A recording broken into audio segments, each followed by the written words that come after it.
men and women who have made spaceflight a reality. Mankind's greatest achievements are launched on dreams. The Sea. Chapter 1. The Galapagos Rift, 0.30 degrees south, 90.30 degrees west. He was gliding on the edge of the abyss. Below him yawned the watery blackness of a frigid underworld where the sun had never penetrated, where the only light was the fleeting spark of a bioluminescent creature. Lying prone in the form-fitting body pan of Deep Flight 4, his head cradled in the clear acrylic nose cone, Dr. Stephen D. Ahern had the exhilarating sensation of soaring, untethered, through the vastness of space. In the beams of his wing lights, he saw the gentle and continuous drizzle of organic debris falling from the light-drenched waters far above. They were the corpses of protozoans, drifting down through thousands of feet of water to their final graveyard on the ocean floor. Gliding through that soft rain of debris, he guided Deep Flight along the underwater canyon's rim, keeping the abyss to his port side, the plateau floor beneath him. Though the sediment was seemingly barren, the evidence of life was everywhere. Etched in the ocean floor were the tracks and plow marks of wandering creatures, now safely concealed in their cloak of sediment. He saw evidence of man as well, a rusted length of chain, sinuously draped around a fallen anchor, a soda pop bottle, half submerged in ooze. Ghostly remnants from the alien world above. A startling sight suddenly loomed into view. It was like coming across an underwater grove of charred tree trunks. The objects were black smoker chimneys, 20-foot tubes formed by dissolved minerals swirling out of cracks in the Earth's crust. With the joysticks, he maneuvered Deep Flight gently starboard to avoid the chimneys. "I've reached the hydrothermal vent," he said. "Moving at 2 knots, smoker chimneys to port side." "How's she handling?" Helen's voice crackled through his earpiece. "Beautifully. I want one of these babies for my own." She laughed. "Be prepared to write a very big check, Steve. You spot the nodule field yet? It should be dead ahead." Ahern was silent for a moment as he peered through the watery murk. A moment later he said, "I see them." The manganese nodules looked like lumps of coal scattered across the ocean floor. Strangely, almost bizarrely smooth, formed by minerals solidifying around stones or grains of sand, they were a highly prized source of titanium and other precious metals. But he ignored the nodules. He was in search of a prize far more valuable. "I'm heading down into the canyon," he said. With the joysticks, he steered Deep Flight over the plateau's edge. As his velocity increased to 2.5 knots, the wings, designed to produce the opposite effect of an airplane wing, dragged the sub downward. He began his descent into the abyss. 1,100 meters, he counted off. 1,150. "Watch your clearance. It's a narrow rift. You monitoring water temperature?" "It's starting to rise, up to 55 degrees now. Still a ways from the vent. You'll be in hot water in another 2,000 meters. A shadow suddenly swooped right past Ahern's face. He flinched, inadvertently jerking the joystick, sending the craft rolling to starboard. The hard jolt of the sub against the canyon wall sent a clanging shockwave through the hull. "Oh, Jesus." "Status?" said Helen. "Steve, what's your status?" He was hyperventilating, his heart slamming in panic against the body pan. The hull. Have I damaged the hull? Through the harsh sound of his own breathing, he listened for the groan of steel giving way, for the fatal blast of water. He was 3,600 feet beneath the surface, and over 100 atmospheres of pressure were squeezing in on all sides like a fist. A breach in the hull, a burst of water, and he would be crushed. "Steve, talk to me!" Cold sweat soaked his body. He finally managed to speak. "I got startled. Collided with the canyon wall." "Is there any damage?" He looked out the dome. "Oh, I can't tell. I think I bumped against the cliff with a forward sonar unit." "Can you still maneuver?" He tried the joysticks, nudging the craft to port. Yes. He released a deep breath. "I think I'm okay. Something swam right past my dome and got me rattled." "Something?" "Oh, I went by so fast, just this streak, like a snake whipping by." "Did it look like a fish's head on an eel's body?" Yes, that's what I saw." "Then it was an eel pout. Thermarsis cerberus." Cerberus, thought Ahern with a shudder. The three-headed dog guarding the gates of hell. "It's attracted to the heat and sulfur," said Helen. "You'll see more of them as you get closer to the vent." "If you say so." Ahern knew next to nothing about marine biology. The creatures now drifting past his acrylic head dome were merely objects of curiosity to him, living signposts pointing the way to his goal. With both hands steady at the controls now, he maneuvered deep flight forward deeper into the abyss. 2,000 meters. 3,000. What if he had damaged the hull? 4,000 meters, the crushing pressure of water increasing linearly as he descended. The water was blacker now, colored by plumes of sulfur from the vent below. The wing lights scarcely penetrated that thick mineral suspension. Blinded by the swirls of sediment, he maneuvered out of the sulfur-tinged water, and his visibility improved. He was descending to one side of the hydrothermal vent, out of the plume of magma-heated water, yet the external temperature continued to climb. 120 degrees Fahrenheit. Another streak of movement slashed across his field of vision. This time he managed to maintain his grip on the controls. He saw more eel pouts, like fat snakes hanging head down as though suspended in space. The water spewing from the vent below was rich in heated hydrogen sulfide, a chemical that was toxic and incompatible with life. But even in these black and poisonous waters, life had managed to bloom, in shapes fantastic and beautiful. Attached to the canyon wall were swaying riftia worms, 6 feet long, topped with feathery scarlet headdresses. He saw clusters of giant clams, white-shelled, with tongues of velvety red peeking out. And he saw crabs, eerily pale and ghost-like, as they scuttled among the crevices. Even with the air conditioning unit running, he was starting to feel the heat. 6,000 meters. Water temperature 180 degrees. In the plume itself, heated by boiling magma, the temperatures would be over 500 degrees. That life could exist even here, in utter darkness, in these poisonous and superheated waters, seemed miraculous. "I'm at 6,060, he said. "I don't see it." In his earphone, Helen's voice was faint and crackling. "There's a shelf jutting out from the wall. You should see it at around 6,080 meters. "I'm looking." "Slow your descent. It'll come up quickly." 6,070, still looking. It's like pea soup down here. Maybe I'm at the wrong position. "Sonar readings. Collapsing above you." Her frantic message was lost in static. "I didn't copy that. Repeat." "The canyon wall is giving way. There's debris falling toward you. Get out of there." The loud pings of rocks hitting the hull made him jam the joysticks forward in panic. A massive shadow plummeted down through the murk just ahead and bounced off a canyon shelf, sending a fresh rain of debris into the abyss. The pings accelerated. Then there was a deafening clang, and the accompanying jolt was like a fist slamming into him. His head jerked, his jaw slamming into the body pan. He felt himself tilting sideways, heard the sickening groan of metal as the starboard wing scraped over jutting rocks. The sub kept rolling, sediment swirling past the dome in a disorienting cloud. He hit the emergency weight drop lever and fumbled with the joysticks, directing the sub to ascend. Deep Flight 4 lurched forward, metal screeching against rock, and came to an unexpected halt. He was frozen in place. The sub tilted starboard. Frantically, he worked at the joysticks, thrusters at full ahead. No response. He paused, his heart pounding as he struggled to maintain control over his rising panic. Why wasn't he moving? Why was the sub not responding? He forced himself to scan the 2 digital display units. Battery power intact. AC unit still functioning. Depth gauge reading 6,082 meters. The sediment slowly cleared and shapes took form in the beam of his port wing light.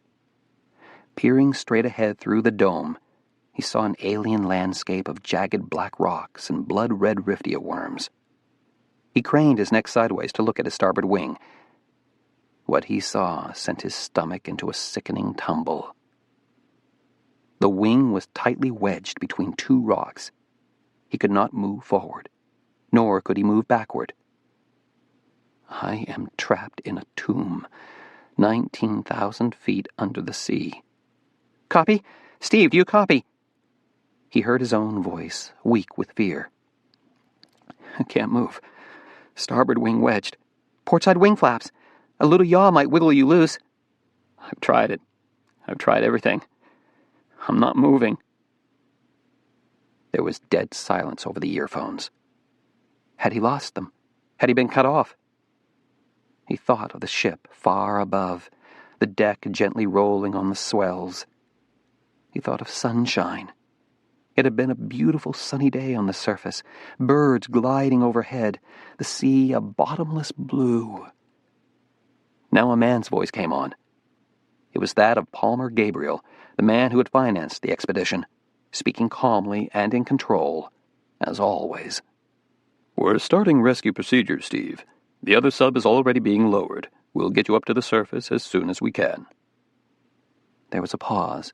Then, "Can you see anything? What are your surroundings?" I'm resting on a shelf just above the vent." "How much detail can you make out?" "What?" "You're at 6,082 meters, right at the depth we were interested in. What about that shelf you're on? The rocks?" I am going to die, and he is asking about the fucking rocks? "Steve, use the strobe. Tell us what you see." He forced his gaze to the instrument panel and flicked the strobe switch. Bright bursts of light flashed in the murk. He stared at the newly revealed landscape flickering before his retinas. Earlier, he had focused on the worms. Now his attention shifted to the immense field of debris scattered across the shelf floor. The rocks were coal black, like magnesium nodules, but these had jagged edges, like congealed shards of glass. Peering to his right, at the freshly fractured rocks trapping his wing, he suddenly realized what he was looking at. "Helen's right," he whispered. "I didn't copy that." "She was right. The iridium source. I have it in clear view." "You're fading out. Recommend you—" Gabriel's voice broke up into static and went dead. "I did not copy. Repeat, I did not copy," said Aearn. There was no answer. He heard the pounding of his heart, the roar of his own breathing. Slow down, using up my oxygen too fast." Beyond the acrylic dome, life drifted past in a delicate dance through poisonous water. As the minutes stretched to hours, he watched the riftia worms sway, scarlet plumes combing for nutrients. He saw an eyeless crab slowly scuttle across the field of stones. The lights dimmed. The air conditioning fans abruptly fell silent. The battery was dying. He turned off the strobe light. Only the faint beam of the port wing light was shining now. In a few minutes, he would begin to feel the heat of that 180-degree magma-charged water. It would radiate through the hull, would slowly cook him alive in his own sweat. Already he felt a drop trickle from his scalp and slide down his cheek. He kept his gaze focused on that single crab, delicately prancing his way across the stony shelf. The wing light flickered and went out. The Launch. Chapter 2. July 7th, 2 years later. Abort. Through the thunder of the solid propellant rocket boosters and the teeth-jarring rattle of the orbiter, the command "abort" sprang so clearly into mission specialist Emma Watson's mind she might have heard it shouted through her comm unit.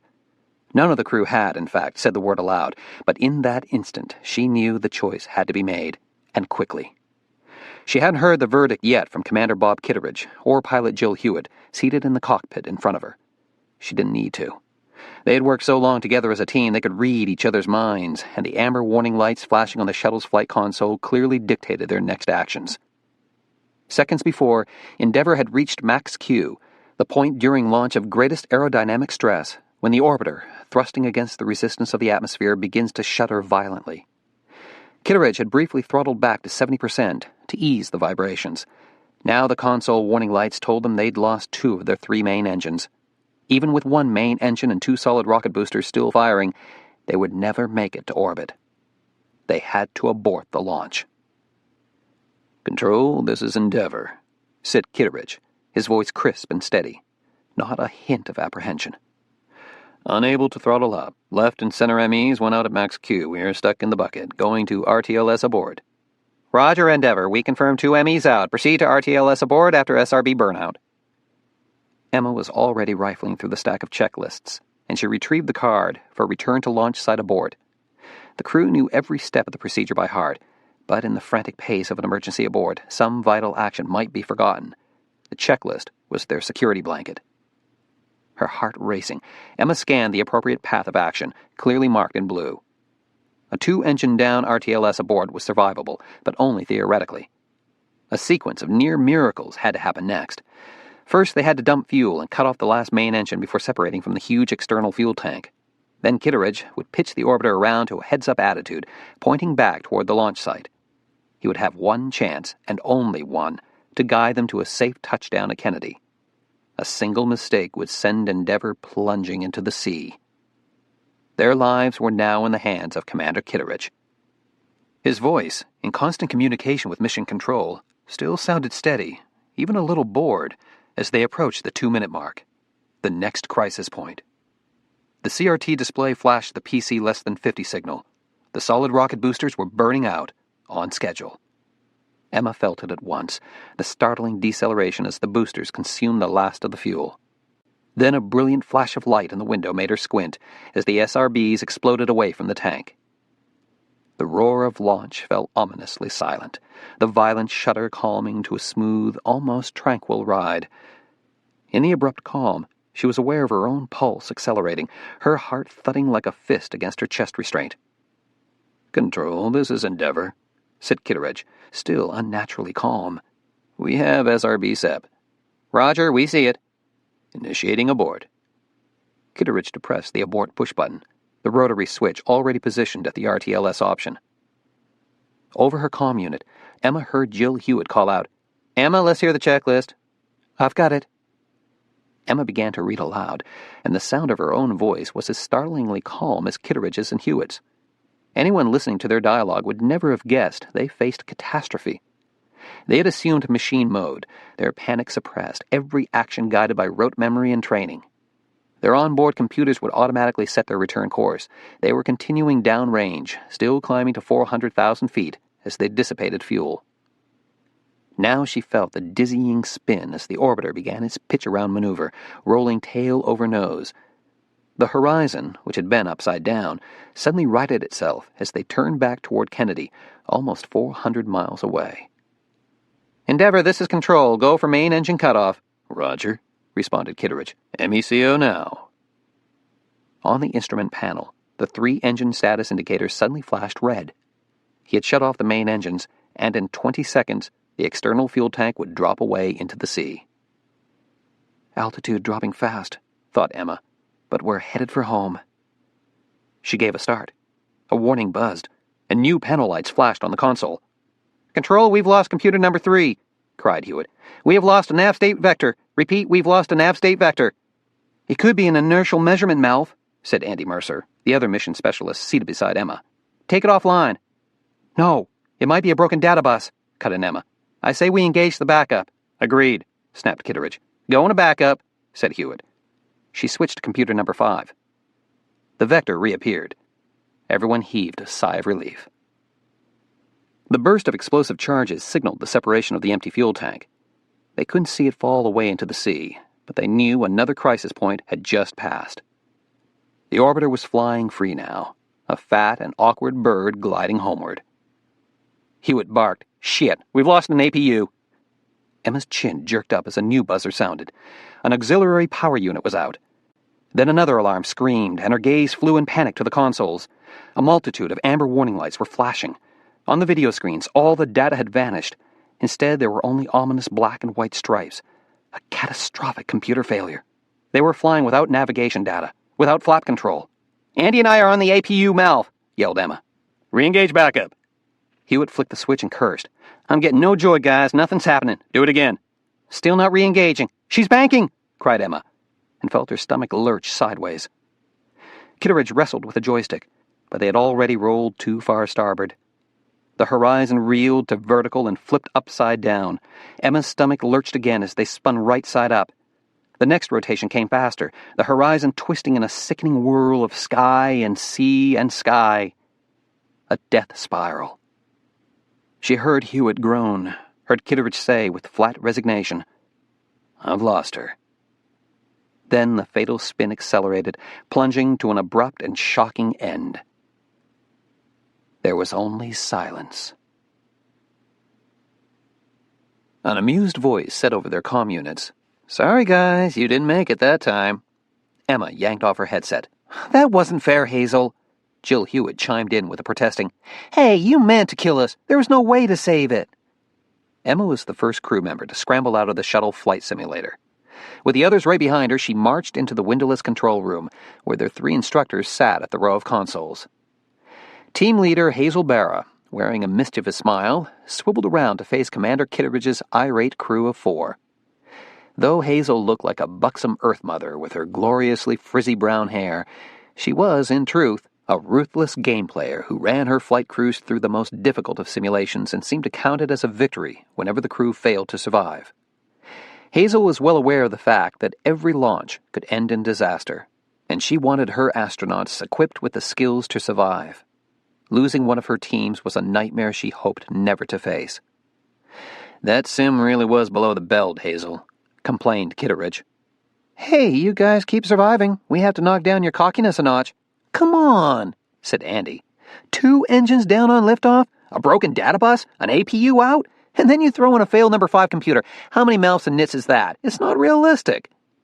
Patrick, one of the other instructors, swiveled around with a grin. "You guys didn't even notice the other stuff we did." "What else was there?" "I threw in a nit on your oxygen tank sensor. None of you saw the change in the pressure gauge, did you?" Kitteridge gave a laugh. "When did we have time? We were juggling a dozen other malfunctions." Hazel raised a stout arm in a call for a truce. "Okay, guys, maybe we did overdo it. Frankly, we were surprised you got as far as you did with the RTLS abort. We wanted to throw in another wrench to make it more interesting." "You threw in the whole damn toolbox," snorted Hewitt. "Truth is," said Patrick, "you guys are a little cocky." "The word is confident," said Emma. "Which is good," Hazel admitted. "It's good to be confident. You showed great teamwork at the integrated sim last week. Even Gordon Obie said he was impressed." "The Sphinx said that?" Kitteridge's eyebrow lifted in surprise. Gordon Obie was the director of flight crew operations, a man so bafflingly silent and aloof that no one at JSC really knew him. He would sit through entire mission management meetings without uttering a single word, yet no one doubted he was mentally recording every detail. Among the astronauts, Obie was viewed with both awe and more than a little fear. With his power over final flight assignments, he could make or break your career. The fact that he had praised Kitteridge's team was good news indeed. In her next breath, though, Hazel kicked the pedestal out from under them. "However," she said, "Obie is also concerned that you guys are too lighthearted about this. That is still a game to you." "What does Obie expect us to do?" said Hewitt. "Obsess over the 10,000 ways we could crash and burn?" "Disaster is not theoretical." Hazel's statement, so quietly spoken, made them fall momentarily silent. Since Challenger, every member of the astronaut corps was fully aware that it was only a matter of time before there was another major mishap. Human beings sitting atop rockets primed to explode with 5 million pounds of thrust can't afford to be sanguine about the hazards of their profession. Yet they seldom spoke about dying in space. To talk about it was to admit its possibility, to acknowledge that the next Challenger might carry one's name on the crew roster. Hazel realized she'd thrown a damper on their high spirits. It was not a good way to end a training session, and now she backpedaled on her earlier criticism. "I'm only saying this because you guys are already so well integrated. I have to work hard to trip you up. You've got 3 months till launch and you're already in good shape, but I want you in even better shape." "In other words, guys," said Patrick from his console, "not so cocky." Bob Kitteridge dipped his head in mock humility. "We'll go home now and put on the hair shirts." "Overconfidence is dangerous," said Hazel. She rose from the chair and stood up to face Kitteridge. A veteran of 3 shuttle flights, Kitteridge was half a head taller, and he had the confident bearing of a naval pilot, which he had once been. Hazel was not intimidated by Kitteridge, or by any of her astronauts. Whether they were rocket scientists or military heroes, they inspired in her the same maternal concern, the wish that they might make it back from their missions alive. She said, "You're so good at command, Bob. You've lulled your crew into thinking it's easy." "No. They make it look easy because they're good." "We'll see. The integrated sim's on for Tuesday with Holly and Higuchi aboard. We'll be pulling some new tricks out of the hat." Kitteridge grinned. "Okay. Try to kill us, but be fair about it." "Fate seldom plays fair," Hazel said solemnly. "Don't expect me to." Emma and Bob Kitteridge sat in a booth in the fly-by-night saloon, sipping beers as they dissected the day's simulations. It was a ritual they'd established 11 months ago, early in their team building, when the four of them had first come together as the crew for Shuttle Flight 162. Every Friday evening, they would meet in the fly-by-night, located just up NASA Road 1 from Johnson Space Center, and review the progress of their training. What they'd done right, what still needed improvement. Kitteridge, who had personally selected each member of his crew, had started the ritual. Though they were already working together more than 60 hours a week, he never seemed eager to go home. Emma had thought it was because the recently divorced Kitteridge now lived alone and dreaded returning to his empty house. But as she'd come to know him better, she realized these meetings were simply his way of prolonging the adrenaline high of his job. Kitteridge lived to fly. For sheer entertainment, he read the painfully dry shuttle manuals. He spent every free moment at the controls of one of NASA's T-38s. It was almost as if he resented the force of gravity binding his feet to the earth. He couldn't understand why the rest of his crew might want to go home at the end of the day, and tonight he seemed a little melancholy that just the two of them were sitting at their usual table in the fly-by-night. Jill Hewitt was at her nephew's piano recital, and Andy Mercer was home celebrating his 10th wedding anniversary. Only Emma and Kitteridge had shown up at the appointed hour. And now that they'd finished hashing over the week's sims, there was a long silence between them. The conversation had run out of shop talk, and therefore out of steam. "I'm taking one of the T-38s up to White Sands tomorrow," he said. "You want to join me?" "Can't. I have an appointment with my lawyer." "So you and Jack are forging ahead with it." She sighed. "The momentum's established. Jack has his lawyer and I have mine. This divorce has turned into a runaway train." "It sounds like you're having second thoughts." Firmly, she set down her beer. "I don't have any second thoughts." "Then why are you still wearing his ring?" She looked down at the gold wedding band. With sudden ferocity, she tried to yank it off, but found it wouldn't budge.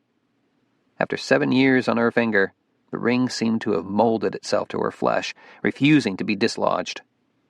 She cursed and gave another tug, this time pulling so hard the ring scraped off skin as it slid over her knuckle. She set the ring down on the table. "There! A free woman!" Kitteridge laughed. "You two have been dragging out your divorce longer than I was married. What are you two still haggling over, anyway?" She sank back in her chair, suddenly weary. Everything. I admit it, I haven't been reasonable either. A few weeks ago, we tried to sit down and make a list of all our possessions. What I want, what he wants. We promised ourselves we were going to be civilized about it. 2 calm and mature adults. Well, by the time we got halfway down the list, it was out-and-out war. Take no prisoners. She sighed. In truth, that was the way she and Jack had always been. Equally obstinate, fiercely passionate. Whether in love or at war, the sparks were always flying between them. "There was only one thing we could both agree on," she said. "I get to keep the cat." "Lucky you." She looked at him. "Do you ever have any regrets?" "You mean about my divorce?" "Never." Though his answer was flatly unequivocal, his gaze had dropped, as though he was trying to hide a truth they both knew. He was still mourning the failure of his marriage. Even a man fearless enough to strap himself atop millions of pounds of explosive fuel could suffer from an ordinary case of loneliness. "This is the problem, you see. I finally figured it out," he said. "Civilians don't understand us because they can't share the dream. The only ones who'll stay married to an astronaut are the saints and the martyrs, or the ones who just don't give a shit whether we live or die." He gave a bitter laugh. Bonnie, she was no martyr, and she sure as hell didn't understand the dream. Emma stared down at her wedding ring, gleaming on the table. "Jack understands it," she said softly. "It was his dream, too. That's what ruined it for us, that I'm going up and he can't, that he's the one left behind. Then he needs to grow up and face reality. Not everyone's got the right stuff. I really wish you wouldn't refer to him as some sort of reject. Hey, he's the one who resigned. What else could he do? He knew he wasn't going to get any flight assignments. If they won't let you fly, there's no point being in the Corps. They grounded him for his own good. It was medical guesswork. Having one kidney stone doesn't mean you'll get another. Okay, Dr. Watson. You're the physician. Tell me this. Would you want Jack on your shuttle crew, knowing his medical problem? She paused. Yes. As a physician? Yes, I would. Chances are Jack would do perfectly fine in space. He has so much to offer, I can't imagine why they wouldn't want him up there. I may be divorcing him, but I do respect him. Kitteridge laughed, and then drained his beer mug. You're not exactly objective about this, are you? She started to argue the point, then realized she had no defense. Kitteridge was right. Where Jack McCallum was concerned, she had never been objective. Outside, in the humid heat of a Houston summer night, she stopped in the fly-by-night's parking lot and glanced up at the sky. The glare of city lights washed out the stars, but she could still make out comfortingly familiar constellations. Cassiopeia and Andromeda and the Seven Sisters. Every time she looked at them, she remembered what Jack had told her as they'd lain side by side on the grass one summer night, gazing at the stars. The night she had first realized she was in love with him. The heavens are full of women, Emma. You belong up there, too. She said softly, So do you, Jack. She unlocked her car and slid into the driver's seat. Reaching into her pocket, she fished out the wedding ring. Gazing at it in the gloom of her car, she thought of the 7 years of marriage it represented. Almost over now. She slipped the ring back into her pocket. Her left hand felt naked, exposed. I'll have to get used to it, she thought, and started the car. Chapter 3, July 10th. Dr. Jack McCallum heard the scream of the first ambulance siren and said, It's showtime, folks. Stepping outside to the ER loading dock, he felt his pulse kick into a tachycardia, felt the jolt of adrenaline priming his nervous system into crackling live wires. He had no idea what was coming to Miles Memorial Hospital, only that there was more than one patient on the way. Over the ER radio, they'd been told a 15-car pileup on I-45 had left 2 fatalities at the scene and a score of injured. Although the most critical patients would be taken to Bayshore or Texas Med, all the area's smaller hospitals, including Miles Memorial, were braced for the overflow. Jack glanced around the ambulance dock to confirm his team was ready. The other ER doctor, Anna Slezik, stood right beside him, looking grimly pugnacious. Their support staff included 4 nurses, a lab runner, and a scared-looking intern. Only a month out of med school, the intern was the greenest member of the ER team and hopelessly fumble-fingered. Destined for the field of psychiatry, thought Jack. The siren cut off with a whoop as the ambulance swung up the ramp and backed up to the dock. Jack yanked open the rear door and got his first glimpse of the patient. A young woman, head and neck immobilized in a cervical collar, her blonde hair matted with blood. As they pulled her out of the ambulance and he got a closer look at her face, Jack felt the sudden chill of recognition. "Debbie," he said. She looked up at him, her gaze unfocused, and did not seem to know who he was. "It's Jack McCallum," he said. "Oh, Jack." She closed her eyes and groaned. My head hurts." He gave her a comforting pat on the shoulder. "We'll take good care of you, sweetheart. Don't worry about a thing." They wheeled her through the ER doors toward the trauma room. "You know her?" Anna asked him. "Her husband's Bill Haining, the astronaut." "Huh, you mean one of the guys up on the space station?" Anna laughed. "Now there's a long-distance phone call. Well, there's no problem reaching him if we have to. JSC can put a call right through. You want me to take this patient?" It was a reasonable question to ask. Doctors usually avoided treating friends and family. You cannot remain objective when the patient in cardiac arrest on the table is someone you know and like. Although he and Debbie had once attended the same social functions, Jack considered her merely an acquaintance, not a friend, and he felt comfortable acting as her physician. "I'll take her," he said, and followed the gurney into the trauma room. His mind was already leaping ahead to what needed to be done. Her only visible injury was the scalp laceration, but since she had clearly suffered trauma to her head, he had to rule out fractures of the skull and cervical spine. As the nurses drew blood for labs and gently pulled off the rest of Debbie's clothing, the ambulance attendant gave Jack a quick history. She was about the fifth car in the pileup. As far as we could tell, she got rear-ended. Her car spun sideways, and then she got hit again on the driver's side. The door was caved in. Was she awake when you got to her? Well, she was unconscious for a few minutes. Woke up while we were putting in the IV. We got her spine immobilized right away. BP and heart rhythm have been stable. She's one of the lucky ones. The attendant shook his head. You should have seen the guy behind her. Jack moved to the gurney to examine the patient. Both of Debbie's pupils reacted to light, and her extraocular movements were normal. She knew her own name and where she was, but could not recall the date. Oriented only ×2, he thought. It was reason enough to admit her, if only for overnight observation. Debbie, I'm going to send you for x-rays, he said. We need to make sure you haven't fractured anything. He looked at the nurse. Stat CT, skull and C-spine, and... He paused, listening. Another ambulance siren was approaching. Get those films done, he ordered, and trotted back outside to the loading dock where his staff had reassembled. A second siren, fainter, had joined the first wail. Jack and Anna glanced at each other in alarm. 2 ambulances on the way? It's going to be one of those days, he muttered. Trauma room cleared out? Asked Anna. Patient's on her way to x-ray. He stepped forward as the first ambulance backed up. The instant it rolled to a stop, he yanked open the door. It was a man this time, middle-aged and overweight, his skin pale and clammy. Going into shock was Jack's first assessment, but he saw no blood, no signs of injury. He was one of the fender benders, said the EMT as they wheeled the man into the treatment room. Got chest pain when we pulled him out of his car. Rhythm's been stable, a little tachycardic, but no PVCs. Systolic's 90. We gave morphine and nitro at the scene, and oxygen's going at 6 liters. Everyone was right on the ball.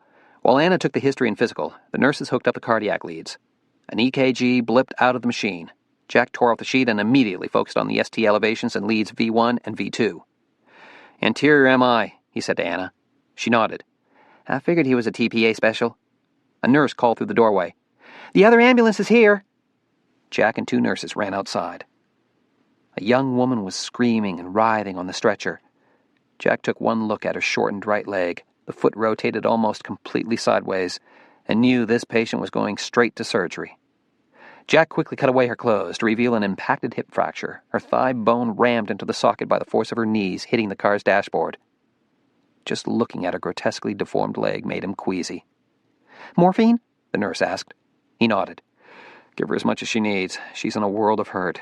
Type in cross-6 units, and get an orthopod in here as soon as Dr. McCallum, stat, x-ray. Dr. McCallum, stat, x-ray.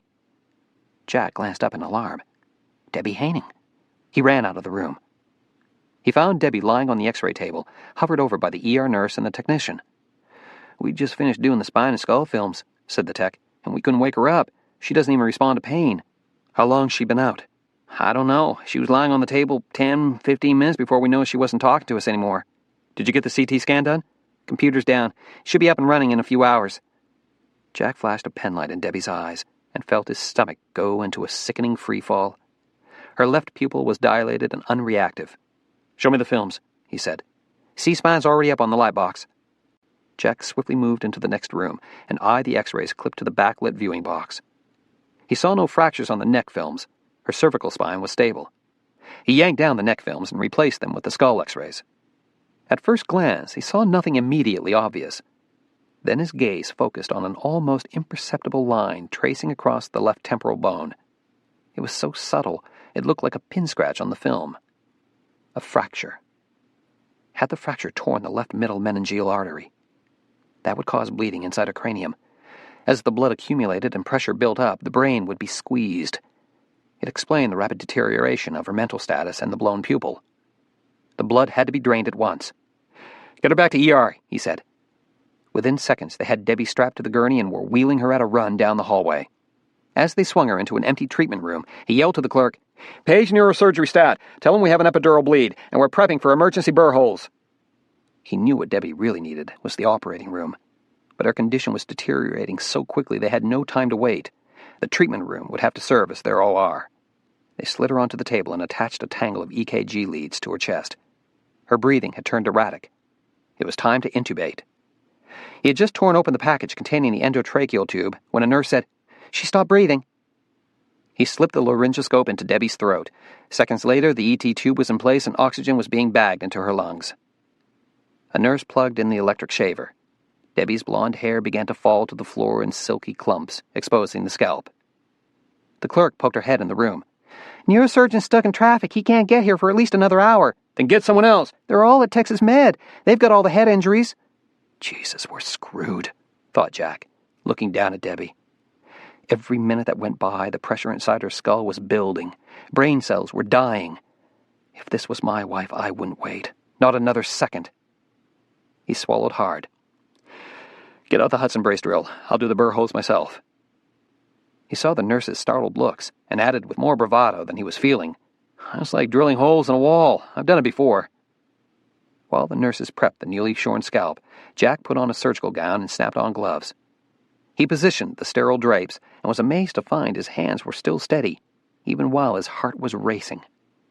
It was true he had drilled burr holes before, but only once, and it was years ago, under the supervision of a neurosurgeon. There's no more time. She's dying. Do it.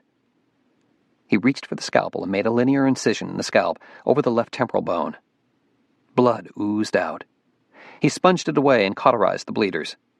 With a retractor holding back the skin flap, he sliced deeper through the galea and reached the pericranium, which he scraped back, exposing the skull surface. He picked up the Hudson brace drill. It was a mechanical device, powered by hand and almost antique-looking, the sort of tool you might find in your grandfather's woodshop. First he used the perforator, a spade-shaped drill bit that dug just deeply enough into the bone to establish the hole. Then he changed to the rose bit, round-tipped, with multi-edged burrs. He took a deep breath, positioned the bit, and began to drill deeper, toward the brain. The first beads of sweat broke out on his forehead. He was drilling without CT confirmation, acting purely on his clinical judgment. He did not even know if he was tapping the right spot. A sudden gush of blood spilled out of the hole and splattered the surgical drapes. A nurse handed him a basin. He withdrew the drill and watched as a steady stream of red drained out of the skull and gathered in a glistening pool in the basin. He tapped the right place. With every trickle of blood, the pressure was easing from Debbie Haining's brain. He released a deep breath, and the tension suddenly eased from his shoulders, leaving his muscles spent and aching. "Get the bone wax ready," he said. Then he put down the drill and reached for the suction catheter. A white mouse hung in midair, as though suspended in a transparent sea. Dr. Emma Watson drifted toward it, slender-limbed and graceful as an underwater dancer, the curlicue strands of her dark brown hair splayed out in a ghostly halo. She grasped the mouse and slowly spun around to face the camera. She held up a syringe and needle. The footage was over 2 years old, filmed aboard the shuttle Atlantis during STS-141, but it remained Gordon Obie's favorite PR film, which is why it was now playing on all the video monitors in NASA's Teague Auditorium. Who wouldn't enjoy watching Emma Watson? She was quick and lithe, and she possessed what one could only call sparkle, with the fire of curiosity in her eyes. From the tiny scar over her eyebrow to the slightly chipped front tooth, a souvenir he'd heard of reckless skiing, her face was a record of an exuberant life. But to Gordon, her primary appeal was her intelligence, her competence. He had been following Emma's NASA career with an interest that had nothing to do with the fact she was an attractive woman. As director of flight crew operations, Gordon Obie wielded considerable power over crew selection, and he strove to maintain a safe, some would call it heartless, emotional distance from all his astronauts. He had been an astronaut himself, twice a shuttle commander, and even then he'd been known as the Sphinx, an aloof and mysterious man not given to small talk. He was comfortable with his own silence and relative anonymity. Although he was now sitting on stage with an array of NASA officials, most of the people in the audience did not know who Gordon Obie was. He was here merely for set decoration. Just as the footage of Emma Watson was set decoration, an attractive face to hold the audience's interest. The video suddenly ended, replaced on the screen with the NASA logo, affectionately known as the meatball, a star-spangled blue circle embellished with an orbital ellipse and a forked slash of red. NASA Administrator Leroy Cornell and JSC Director Ken Blankenship stepped up to the lectern to field questions. Their mission, quite bluntly, was to beg for money, and they faced a skeptical gathering of congressmen and senators, members of the various subcommittees that determined NASA's budget. For the second straight year, NASA had suffered devastating cutbacks, and lately an air of abject gloom wafted through the halls of Johnson Space Center. Gazing at the audience of well-dressed men and women, Gordon felt as though he were staring at an alien culture. What was wrong with these politicians? How could they be so short-sighted? It bewildered him that they did not share his most passionate belief. What sets the human race apart from the beasts is man's hunger for knowledge. Every child asks the universal question, why? They are programmed from birth to be curious, to be explorers, to seek scientific truths. Yet these elected officials had lost the curiosity that makes man unique. They'd come to Houston not to ask why, but why should we? It was Cornell's idea to woo them with what he cynically called the Tom Hanks tour, a reference to the movie Apollo 13, which still ranked as the best PR NASA had ever known. Cornell had already presented the latest achievements aboard the orbiting International Space Station. He'd let them shake the hands of some real live astronauts. Wasn't that what everyone wanted? To touch a golden boy, a hero? Next, there'd be a tour of Johnson Space Center, starting with Building 30 and the flight control room. Never mind the fact that this audience couldn't tell the difference between a flight console and a Nintendo set. All that gleaming technology would surely dazzle them and make them true believers. But it isn't working, thought Gordon in dismay. These politicians aren't buying it. NASA faced powerful opponents, starting with Senator Phil Parrish sitting in the front row.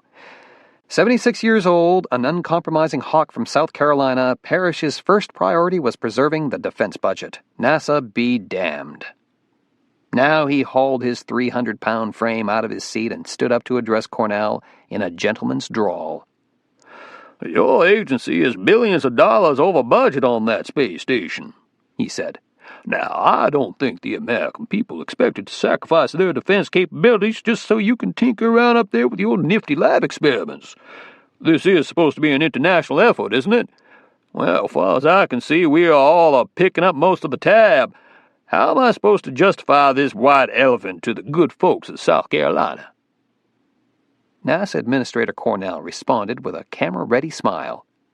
He was a political animal, the glad-hander whose personal charm and charisma made him a star with the press and in Washington, where he spent most of his time cajoling Congress and the White House for more money, ever more money, to fund the space agency's perennially insufficient budget.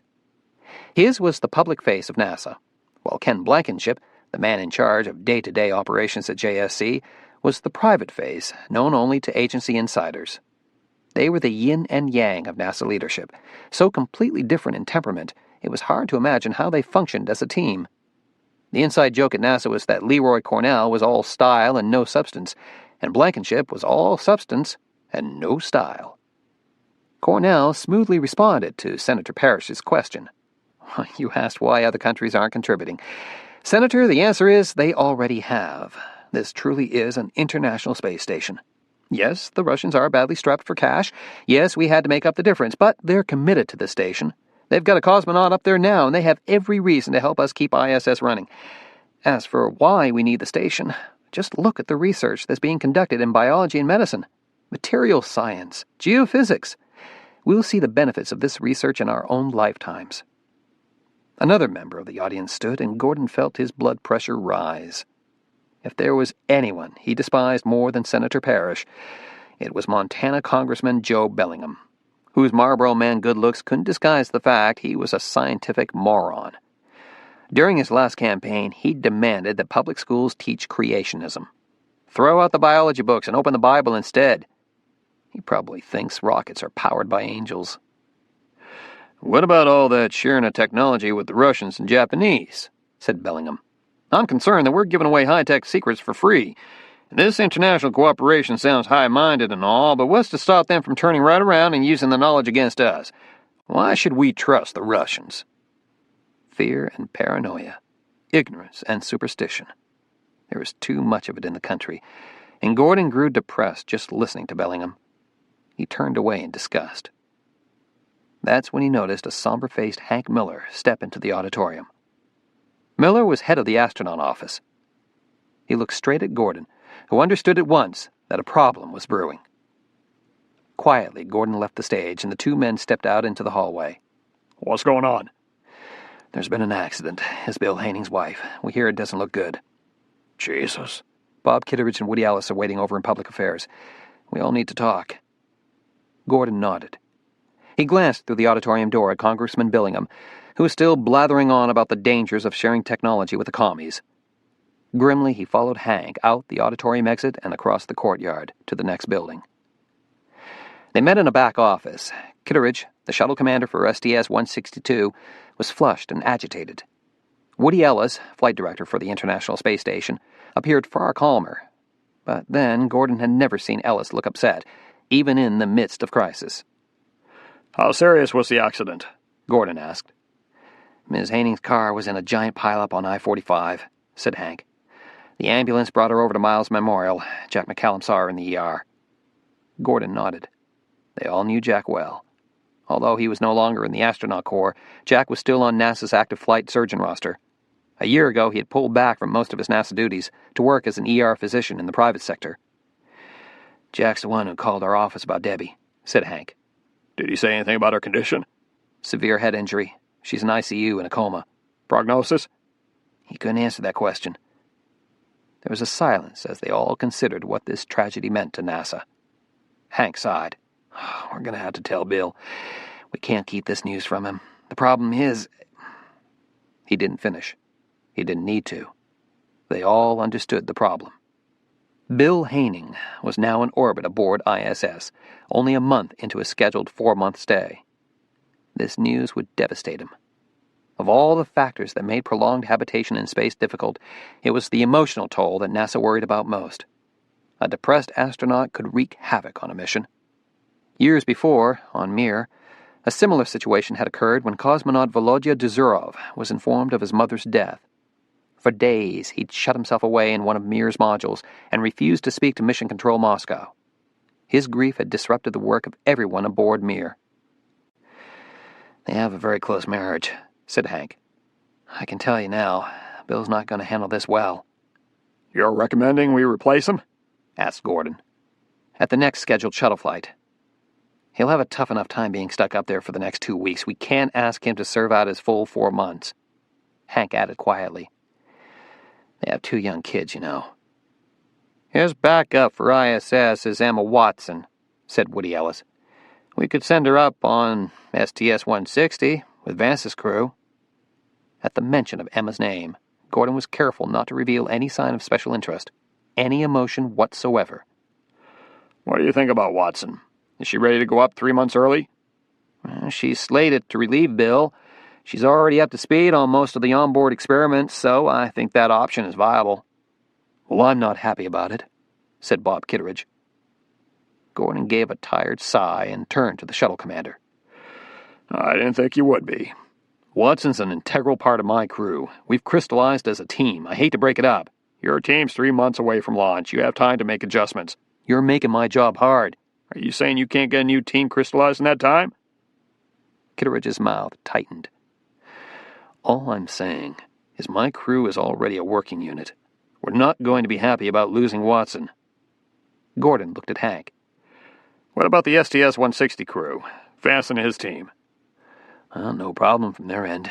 Watson would be just another passenger on middeck. They'd deliver her to ISS like any other payload." Gordon thought it over. They were still talking about options, not certainties. Perhaps Debbie Haning would wake up fine and Bill could stay on ISS as scheduled. But like everyone else at NASA, Gordon had taught himself to plan for every contingency, to carry in his head a mental flowchart of what actions to follow should A, B, or C occur. He looked at Woody Ellis for final confirmation. Woody gave a nod. "Okay," said Gordon. "Find me Emma Watson." She spotted him at the far end of the hospital hallway. He was talking to Hank Miller, and though his back was turned to her and he was wearing standard green surgical scrubs, Emma knew it was Jack. 7 years of marriage had left ties of familiarity that went beyond the mere recognition of his face. This was, in fact, the same view she'd had of Jack McCallum the first time they'd met, when they'd both been ER residents in San Francisco General Hospital. He had been standing at the nurse's station, writing in a chart, his broad shoulders sloping from fatigue, his hair ruffled as though he'd just rolled out of bed. In fact, he had. It was the morning after a hectic night on call, and though he was unshaven and bleary-eyed, when he turned and looked at her for the first time, the attraction between them had been instantaneous. Now Jack was 10 years older. His dark hair was threaded with gray, and fatigue was once again weighing down on his shoulders. She had not seen him in 3 weeks, had spoken to him only briefly on the phone a few days ago, a conversation that had deteriorated into yet another noisy disagreement. These days they could not seem to be reasonable with each other, could not carry on a civilized conversation, however brief. So it was with apprehension that she continued down the hall in his direction.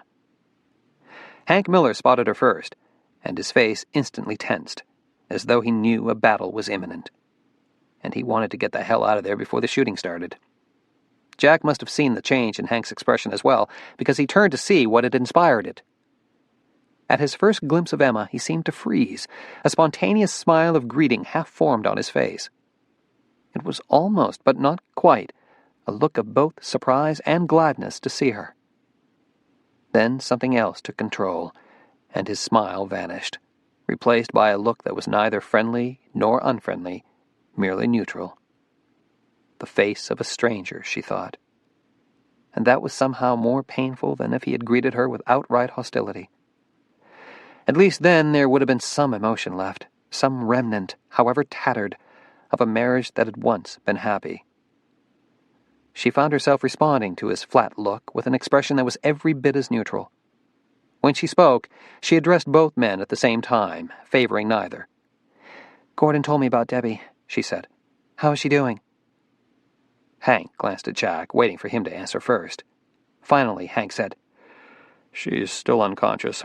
We're sort of holding a vigil in the waiting room, if you want to join us." "Yes, of course." She started toward the visitors' waiting room. "Emma," Jack called out, "can we talk?" "I'll see you both later," said Hank, and he made a hasty retreat down the hall. They waited for him to disappear around the corner, then looked at each other. "Debbie's not doing well," said Jack. "What happened?" "She had an epidural bleed, came in conscious and talking. In a matter of minutes, she went straight downhill. I was busy with another patient. I didn't realize it in time. Didn't drill the burr hole until—" He paused and looked away. "She's on a ventilator." Emma reached out to touch him, then stopped herself, knowing that he would only shake her off. It had been so long since he'd accepted any words of comfort from her. No matter what she said, how sincerely she meant it, he would regard it as pity. And that he despised. "It's a hard diagnosis to make, Jack," was all she could say. "I should have made it sooner." "You said she went downhill fast. Don't second-guess yourself." "That doesn't make me feel a hell of a lot better." "I'm not trying to make you feel better," she said in exasperation. "I'm just pointing out the simple fact that you did make the right diagnosis, and you acted on it. For once, can't you cut yourself some slack?" "Look, this isn't about me, okay?" he shot back. "It's about you." "What do you mean?" "Debbie won't be leaving the hospital anytime soon, and that means Bill—" "I know. Gordon Obie gave me the heads up." Jack paused. "It's been decided?" She nodded. "Bill's coming home. I'll replace him on the next flight." Her gaze drifted toward the ICU. "They have 2 kids," she said softly. "He can't stay up there. Not for another 3 months." "You're not ready. You haven't had time." "I'll be ready." She turned. "Emma—" He reached out to stop her, and the touch of his hand took her by surprise. She looked back at him. At once he released her. "When are you leaving for Kennedy?" he asked. "A week. Quarantine." He looked stunned. He said nothing, still trying to absorb the news. "Oh, that reminds me," she said. "Could you take care of Humphrey while I'm gone?" "Why not a kennel?" "It's cruel to keep a cat penned up for 3 months. Has the little monster been declawed yet?" "Come on, Jack. He only shreds things when he's feeling ignored. Pay attention to him, and he'll leave your furniture alone." Jack glanced up as a page was announced over the address system.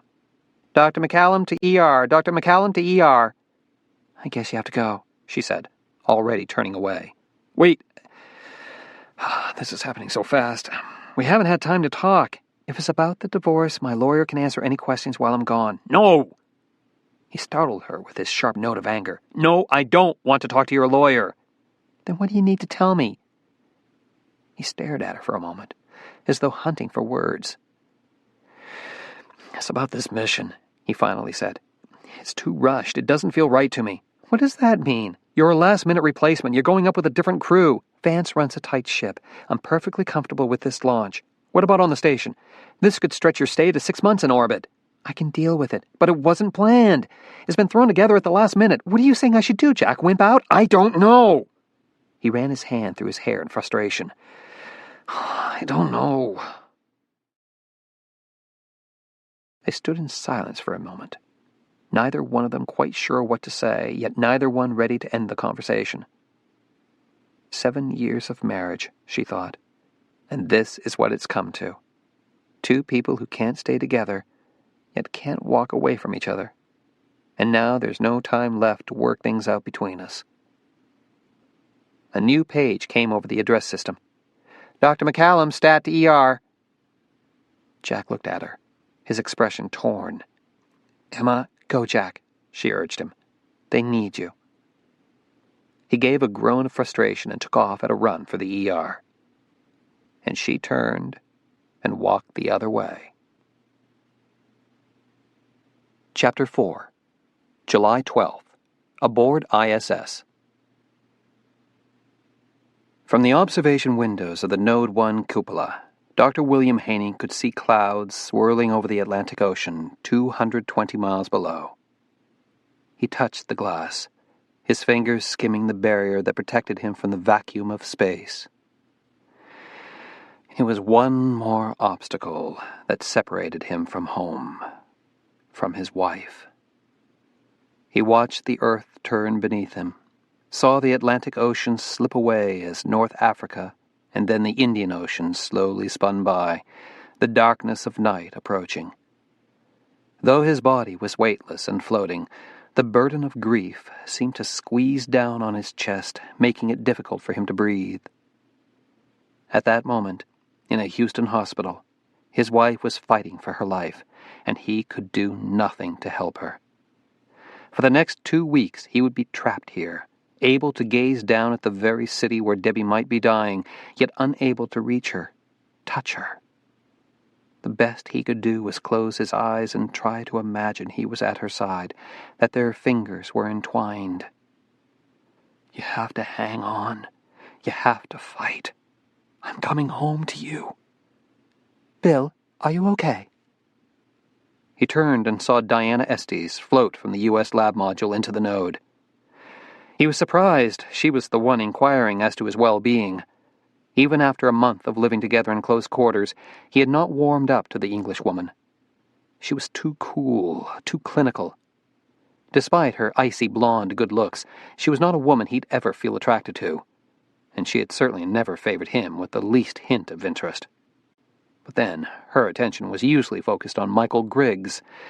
The fact that Griggs had a wife waiting for him down on Earth seemed irrelevant to them both. Up here on ISS, Diana and Griggs were like the 2 halves of a double star, orbiting each other, linked by some powerful gravitational pull. This was one of the unfortunate realities of being one of 6 human beings from 4 different countries, trapped in close quarters. There were always shifting alliances and schisms, a changing sense of us versus them. The stress of living so long in confinement had affected each of them in different ways. Russian Nikolai Rudenko, who had been living aboard ISS the longest, had lately turned sullen and irritable. Kenichi Hirai, from Japan's Nasda, was so frustrated by his poor command of English, he often lapsed into uneasy silence. Only Luther Ames had remained everyone's friend. When Houston broke the bad news about Debbie, Luther was the one who had known instinctively what to say to Bill, the one who had spoken from his heart, from the human part of him. Luther was the Alabama-born son of a well-loved black minister, and he had inherited his father's gift for bestowing comfort. "There's no question about it, Bill," Luther had said. "You gotta go home to your wife. You tell Houston they'd better send the limo to get you or they'll have to deal with me." How different from the way Diana had reacted. Ever logical, she had calmly pointed out that there was nothing Bill could do to speed his wife's recovery. Debbie was comatose. She wouldn't even know he was there. As cold and brittle as the crystals she grows in her lab, was what Bill thought of Diana. That's why he was puzzled that she was now asking about him. She hung back in the node, as remote as always. Her long blonde hair waved about her face like drifting seagrass. He turned to look out the window again. "I'm waiting for Houston to come into view," he said. "You've got a new batch of email from payloads." He said nothing. He just stared down at the twinkling lights of Tokyo, now poised at the knife edge of dawn. "Bill, there are items that require your attention. If you don't feel up to it, we'll have to split up your duties among the rest of us." Duties. So that's what she had come to discuss. Not the pain he was feeling, but whether she could count on him to perform his assigned tasks in the lab. Every day aboard ISS was tightly scheduled, with little time to spare for reflection or grief. If one crew member was incapacitated, the others had to pick up the slack, or experiments went untended. "Sometimes," said Diana with crisp logic, "work is the best thing to keep grief at bay." He touched his finger to the blur of light that was Tokyo. "Don't pretend to have a heart, Diana. It doesn't fool anyone." For a moment, she said nothing. He heard only the continuous background hum of the space station, a sound he'd grown so accustomed to he was scarcely aware of it now. She said, unruffled, "I do understand you're having a hard time. I know it's not easy to be trapped up here with no way to get home, but there's nothing you can do about it. You just have to wait for the shuttle." He gave a bitter laugh. "Why wait, when I could be home in 4 hours? Come on, Bill, get serious." "I am serious. I should just get in the CRV and go." "Leaving us with no lifeboat? You're not thinking straight." She paused. "You know, you might feel better with some medication, just to help you get through this period." He turned to face her, all his pain, all his grief giving way to rage. "Take a pill and cure everything, is that it?" "It could help, Bill. I just need to know you won't do something irrational." "Fuck you, Diana." He pushed off from the cupola and floated past her toward the lab hatchway. "Bill, as you so kindly pointed out, I've got work to do." "I told you we can divide up your duties. If you're not feeling up to it, I'll do my own goddamn work." He drifted into the U.S. lab. He was relieved she didn't follow him. Glancing back, he saw her float toward the habitation module, no doubt to check the status of the crew return vehicle. Capable of evacuating all 6 astronauts, the CRV was their only lifeboat home, should a catastrophe befall the station. He had spooked her with his mutterings about hijacking the CRV, and he regretted it. Now she'd be watching him for signs of emotional meltdown. It was painful enough to be trapped in this glorified sardine can 220 miles above Earth. To also be watched with suspicion made the ordeal worse. He might be desperate to go home, but he was not unstable. All those years of training, the psychological screening tests, had confirmed the fact Bill Haining was a professional, certainly not a man who'd ever endanger his colleagues. Propelling himself with a practice push-off from one wall, he floated across the lab module to his workstation. There he checked the latest batch of email. Diana was right about one thing. Work would distract him from thoughts of Debbie. Most of the email had come from NASA's Ames Biological Research Center in California, and the messages were routine requests for data confirmation. Many of the experiments were monitored from the ground, and scientists sometimes questioned the data they received. He scrolled down the messages, grimacing at yet another request for astronaut urine and feces samples. He kept scrolling, and paused at a new message. This one was different. It did not come from Ames, but from a private sector payload operations center. Private industry paid for a number of experiments aboard the station, and he often received email from scientists outside NASA. This message was from Sea Science in La Jolla, California. To Dr. William Haining, ISS Bioscience. Sender, Helen Koenig, Principal Investigator. Experiment CCU number 23, Archeon cell culture. Message. Our most recent downlinked data indicates rapid and unexpected increase in cell culture mass. Please confirm with your onboard micromass measurement device.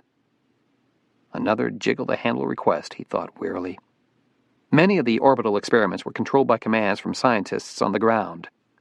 Data was recorded within the various lab racks using video or automatic sampling devices, and the results downlinked directly to researchers on Earth. With all the sophisticated equipment aboard ISS, there were bound to be occasional glitches. That's the real reason humans were needed up here, to troubleshoot the temperamental electronics.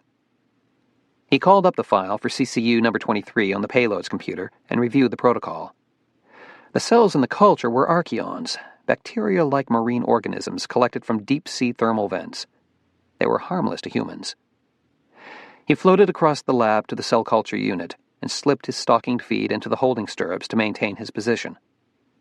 The unit was a box-shaped device with its own fluid handling and delivery system to continuously perfuse 24 cell cultures and tissue specimens. Most of the experiments were completely self-contained and without need of human intervention. In his 4 weeks aboard ISS, Bill had only once laid eyes on the tube number 23. He pulled open the cell specimen chamber tray. Inside were 24 culture tubes arrayed around the periphery of the unit.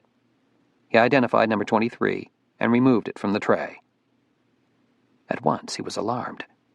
The cap appeared to be bulging out, as though under pressure.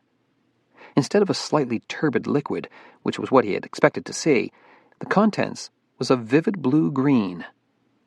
He tipped the tube upside down, and the culture did not shift. It was no longer liquid, but thickly viscous. He calibrated the micromass measurement device and slipped the tube into the specimen slot. A moment later, the data appeared on the screen. Something is very wrong, he thought. There's been some sort of contamination. Either the original sample of cells was not pure, or another organism has found its way into the tube and has destroyed the primary culture. He typed out his response to Dr. Koenig. Your downlink data confirmed. Culture appears drastically altered. It is no longer liquid, but seems to be a gelatinous mass, bright, almost neon blue-green. Must consider the possibility of contamination. He paused. There was another possibility. The effect of microgravity. On Earth, tissue cultures tended to grow in flat sheets, expanding in only 2 dimensions across the surface of their containers. In the weightlessness of space, freed from the effects of gravity, those same cultures behaved differently. They grew in 3 dimensions, taking on shapes they never could on Earth.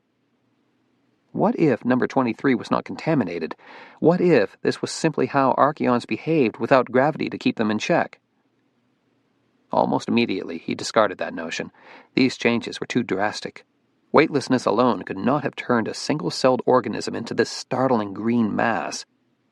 He typed, We'll return a sample of culture number 23 to you on next shuttle flight. Please advise if you have further instructions.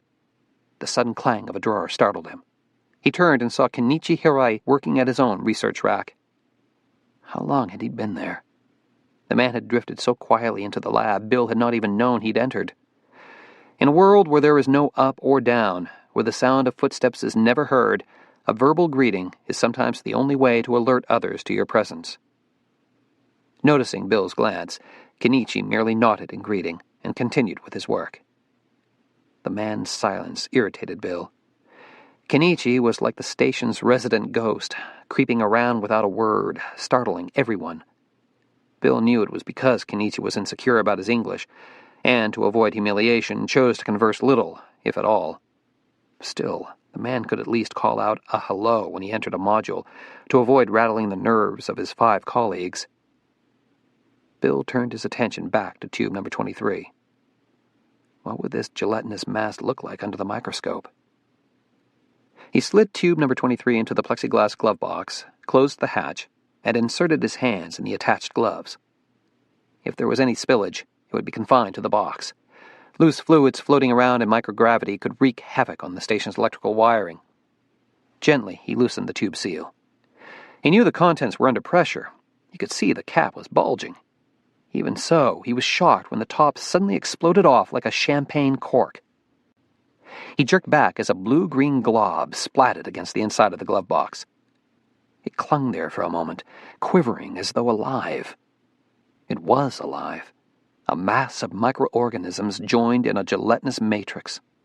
"Bill, we need to talk." The voice startled him. Quickly, he recapped the culture tube and turned to face Michael Griggs, who had just entered the module. Floating right behind Griggs was Diana. The beautiful people, Bill thought. Both of them looked sleek and athletic in their navy blue NASA shirts and cobalt shorts. "Diana tells me you're having problems," said Griggs. "We just spoke to Houston, and they think it might help if you consider some medication, just to get you through the next few days." "You've got Houston worried now, have you?" "They're concerned about you. We all are. Look, my crack about the CRV was purely sarcastic, but it makes us all nervous. I don't need any Valium. Just leave me alone." He removed the tube from the glove box and returned it to its slot in the cell culture unit. He was too angry to work on it now. "We have to be able to trust you, Bill. We have to depend on each other up here." In fury, Bill turned to face him. "Do you see a raving lunatic in front of you? Is that it? Your wife is on your mind now. I understand that, and you wouldn't understand. I doubt you give your wife much thought these days." He shot a knowing glance at Diana, then launched himself down the length of the module and into the connecting node. He started to enter the HAB module, but stopped when he saw Luther was there, setting up the midday meal. There's nowhere to hide, nowhere to be alone. Suddenly in tears, he backed out of the hatchway and retreated into the cupola. Turning his back to the others, he stared through the windows at the Earth. Already the Pacific coast was rotating into view. Another sunrise, another sunset, another eternity of waiting. Kenichi watched Griggs and Diana float out of the lab module, each propelled by a well-gauged push-off. They moved with such grace, like fair-haired gods. He often studied them when they weren't watching. In particular, he enjoyed looking at Diana Estes, a woman so blonde and pale she seemed translucent. Their departure left him alone in the lab, and he was able to relax. So much conflict on the station. It unsettled his nerves and affected his concentration. He was tranquil by nature, a man content to work in solitude. Though he could understand English well enough, it was an effort for him to speak it, and he found conversation exhausting. He was far more comfortable working alone and in silence, with only the lab animals as company. He peered through the viewing window at the mice in the animal habitat, and he smiled. On one side of the screen divider were 12 males. On the other were 12 females. As a boy growing up in Japan, he had raised rabbits and had enjoyed cuddling them in his lap. These mice, however, were not pets, and they were isolated from human contact, their air filtered and conditioned before being allowed to mix with the space station's environment. Any handling of the animals was done in the adjoining glove box, where all biological specimens, from bacteria to lab rats, could be manipulated without fear of contaminating the station's air. Today was blood sampling day. Not a task he enjoyed, because it involved pricking the skin of the mice with a needle. He murmured an apology in Japanese as he inserted his hands in the gloves and transferred the first mouse into the sealed work area. It struggled to escape his grasp. He released it, allowing it to float free as he prepared the needle. It was a pitiful sight to watch, the mouse frantically thrashing its limbs, attempting to propel itself forward. With nothing to push off against, it drifted helplessly in midair. The needle now ready, he reached up with his gloved hand to recapture the mouse. Only then did he notice the blue-green globule floating beside the mouse. So close to it, in fact, that with one dart of a pink tongue, the mouse gave it an experimental lick. Kenichi laughed out loud. Drinking floating globules was something the astronauts did for fun, and that's what the mouse appeared to be doing now, playing with its newfound toy. Then the thought occurred to him. Where had the blue-green substance come from? Bill had been using the glove box. Was whatever he'd spilled toxic? Kenichi floated to the computer workstation and looked at the experimental protocol Bill had last called up. It was CCU number 23, a cell culture. The protocol reassured him that the globule contained nothing dangerous. Archaeons were harmless, single-celled marine organisms without infectious properties. Satisfied, He returned to the glove box and inserted his hands. He reached for the needle. Chapter 5, July 16th. We have no downlink. Jack stared up at the plume of exhaust streaking into the azure sky, and terror knifed deep into his soul. The sun was beating down on his face, but his sweat had chilled to ice. He scanned the heavens. Where was the shuttle? Only seconds before, he had watched it arc into a cloudless sky, had felt the ground shake from the thunder of liftoff. As it had climbed, he'd felt his heart soar with it, borne aloft by the roar of rockets, and had followed its path heavenward until it was just a glinting pinprick of reflected sunlight. He could not see it.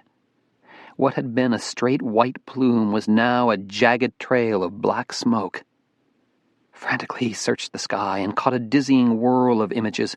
Fire in the heavens, a devil's fork of smoke, shattered fragments tumbling toward the sea. We have no downlink. He woke up, gasping, his body steeped in sweat. It was daylight, and the sun shone piercingly hot through his bedroom window. With a groan, he sat up on the side of the bed and dropped his head in his hands. He had left the air conditioner off last night, and now the room felt like an oven. He stumbled across his bedroom to flip the switch, then sank down on the bed again and breathed a sigh of relief as chill air began to spill from the vent. The old nightmare. He rubbed his face, trying to banish the images, but they were too deeply engraved in his memory. He had been a college freshman when Challenger exploded, had been walking through the dorm lounge when the first film footage of the disaster had aired on the television. That day, and in the days that followed, he'd watched the horrifying footage again and again, had incorporated it so deeply into his subconscious that it had become as real to him as if he himself had been standing in the bleachers at Cape Canaveral that morning. And now the memory had resurfaced in his nightmares. It's because of Emma's launch. In the shower, he stood with head bowed under a pounding stream of cool water, waiting for the last traces of his dream to wash away. He had 3 weeks of vacation starting next week, but he was a long way from being in a holiday mood. He had not taken out the sailboat in months. Maybe a few weeks out on the water, away from the glare of city lights, would be the best therapy. Just him and the sea and the stars. It had been so long since he'd really looked at the stars. Lately it seemed he had avoided even glancing at them. As a boy, his gaze had always been drawn heavenward. His mother had once told him that as a toddler, he had stood on the lawn one night and reached up with both hands, trying to touch the moon. When he could not reach it, he had howled in frustration. The moon, the stars, the blackness of space. It was beyond his reach now. And he often felt like that little boy he once was, howling in frustration, his feet trapped on earth, his hands still reaching for the sky. He shut off the shower and stood leaning with both hands pressed against the tiles, head bent, hair dripping. Today is July 16th, he thought. 8 days till Emma's launch. He felt the water chill on his skin. In 10 minutes he was dressed and in the car. It was a Tuesday. Emma and her new flight team would be wrapping up their 3-day integrated simulation, and she'd be tired and in no mood to see him. But tomorrow she'd be on her way to Cape Canaveral. Tomorrow she'd be out of reach. At Johnson Space Center, he parked in the Building 30 lot, flashed his NASA badge at security, and trotted upstairs to the shuttle flight control room. Inside, he found everyone hushed and tense. The 3-day integrated simulation was like the final exam for both the astronauts and the ground control crew, a crisis-packed run-through of the mission from launch to touchdown, with assorted malfunctions thrown in to keep everyone on their toes. 3 shifts of controllers had rotated through this room several times in the last 3 days, and the 24 men and women now sitting at the consoles looked haggard. The rubbish can was overflowing with coffee cups and Diet Pepsi cans. Though a few of the controllers saw Jack and nodded hello, there was no time for a real greeting. They had a major crisis on their hands, and everyone's attention was focused on the problem. It was the first time in months Jack had visited the FCR, and once again he felt the old excitement, the electricity that seemed to crackle in this room whenever a mission was underway. He moved to the third row of consoles to stand beside Flight Director Randy Carpenter, who was too busy at the moment to talk to him. Carpenter was the shuttle program's high priest of flight directors. At 280 pounds, he was an imposing presence in the FCR, his stomach bulging over his belt, his feet planted apart like a ship's captain steadying himself on a heaving bridge. In this room, Carpenter was in command. "I'm a prime example," he liked to say, "of just how far a fat boy with glasses can get in life." Unlike the legendary flight director Gene Kranz, whose quote, "failure is not an option," made him a media hero, Carpenter was well known only within NASA. His lack of photogenic qualities made him an unlikely movie hero in any event. Listening in on the loop chatter, Jack quickly pieced together the nature of the crisis Carpenter was now dealing with. Jack had faced just such a problem in his own integrated sim 2 years ago when he was still in the astronaut corps, preparing for STS-145. The shuttle crew had reported a precipitous drop in cabin pressure, indicating a rapid air leak. There was no time to track down the source. They had to go to emergency deorbit. The flight dynamics officer, sitting at the front row of consoles, known as the trench, was rapidly plotting out the flight trajectories to determine the best landing site. No one considered this a game. They were too aware that if this crisis were real, the lives of 7 people would be in jeopardy. "Cabin pressure down to 13.9 psi, reported Environmental Control. "Edwards Air Force Base," announced Flight Dynamics. "Touchdown at approximately 1300. "Cabin pressure will be down to 7 psi at this rate," said Environmental. "Recommend they don helmets now before initiating re-entry sequence." Capcom relayed the advice to Atlantis. "Roger that," responded Commander Vance. "Helmets are on. We are initiating deorbit burn." Against his will, Jack was caught up in the urgency of the game. As the moments ticked by, he kept his gaze fixed on the central screen at the front of the room, where the orbiter's path was plotted on a global map. Even though he knew that every crisis was artificially introduced by a mischievous sim team, the grim seriousness of this exercise had rubbed off on him. He was scarcely aware that his muscles had tensed as he focused on the changing data flickering on the screen. The cabin pressure dropped to 7 psi. Atlantis hit the upper atmosphere. They were in radio blackout. 12 long minutes of silence when the friction of re-entry ionizes the air around the orbiter, cutting off all communications. "Atlantis, do you copy?" said Capcom. Suddenly, Commander Vance's voice broke through. "We hear you loud and clear, Houston." Touchdown, moments later, was perfect. Game over. Applause broke out in FCR. "Okay, folks, good job," said Flight Director Carpenter. "Debriefing at 1500. Let's all take a break for lunch." Grinning, he pulled off his headset and for the first time looked at Jack. "Hey, haven't seen you around here in ages. Been playing doctor with civilians. Going for the big bucks, huh?" Jack laughed. "Yeah. Tell me what to do with all my money." He glanced around at the flight controllers, now relaxing at their consoles with sodas and bag lunches. "Did the sim go okay?" "I'm happy. We made it through every glitch." "And the shuttle crew?" "They're ready." Carpenter gave him a knowing look. "Including Emma. She's in her element, Jack, so don't rattle her. Right now, she needs to focus." This was more than just friendly advice. It was a warning. Keep your personal issues to yourself. Don't screw around with my flight crew's morale. Jack was subdued, even a little contrite, as he waited outside in the sweltering heat for Emma to emerge from Building 5, where the flight simulators were housed. She walked out with the rest of her crew. Obviously, they had just shared a joke, because they were all laughing. Then she saw Jack, and her smile faded. "I didn't know you were coming," she said. He shrugged and said sheepishly, "Neither did I." "Debriefing's in 10 minutes, said Vance. "I'll be there," she said. "You all go on ahead." She waited for her team to walk away, then she turned to face Jack again. "I've really got to join them. Look, I know this launch complicates everything. If you hear about the divorce papers, I promise I'll sign them as soon as I get back." "I didn't come about that." "Is there something else, then?" He paused. "Yeah, Humphrey. What's the name of his vet? In case he swallows a hairball or something."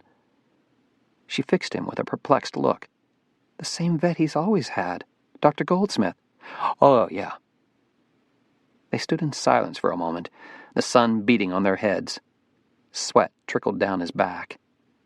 She suddenly seemed so small to him and insubstantial. Yet this was a woman who'd jumped out of an airplane. She could outrace him on horseback, spin circles around him on the dance floor. his beautiful, fearless wife. She turned to look at Building 30, where her team was waiting for her. I have to go, Jack. What time are you leaving for the Cape? 6 a.m. All your cousins flying out for the launch? Of course. She paused. You won't be there, will you? The Challenger nightmare was still fresh in his mind, the angry trails of smoke etching across a blue sky. I can't be there to watch it, he thought. I can't deal with the possibilities. He shook his head. She accepted his answer with a chilly nod and a look that said, I can be every bit as detached as you are. Already she was withdrawing from him, turning to leave. Emma? He reached for her arm and gently tugged her around to face him. I'll miss you. She sighed. Sure, Jack. I really will. Weeks go by without a single call from you, and now you say you're going to miss me? She laughed. He was stung by the bitterness in her voice, and by the truth of her words. For the past few months he had avoided her. It had been painful to be anywhere near her because her success only magnified his own sense of failure. There was no hope of reconciliation. He could see that now in the coolness of her gaze. Nothing left to do but be civilized about it. He glanced away, suddenly unable to look at her. I just came by to wish you a safe trip. And a great ride. Give me a wave every so often when you pass over Houston. I'll watch for you. A moving star was what ISS would look like, brighter than Venus, hurtling through the sky. You wave too, okay? They both managed to smile. So it would be a civilized parting after all. He held open his arms, and she leaned toward him for a hug.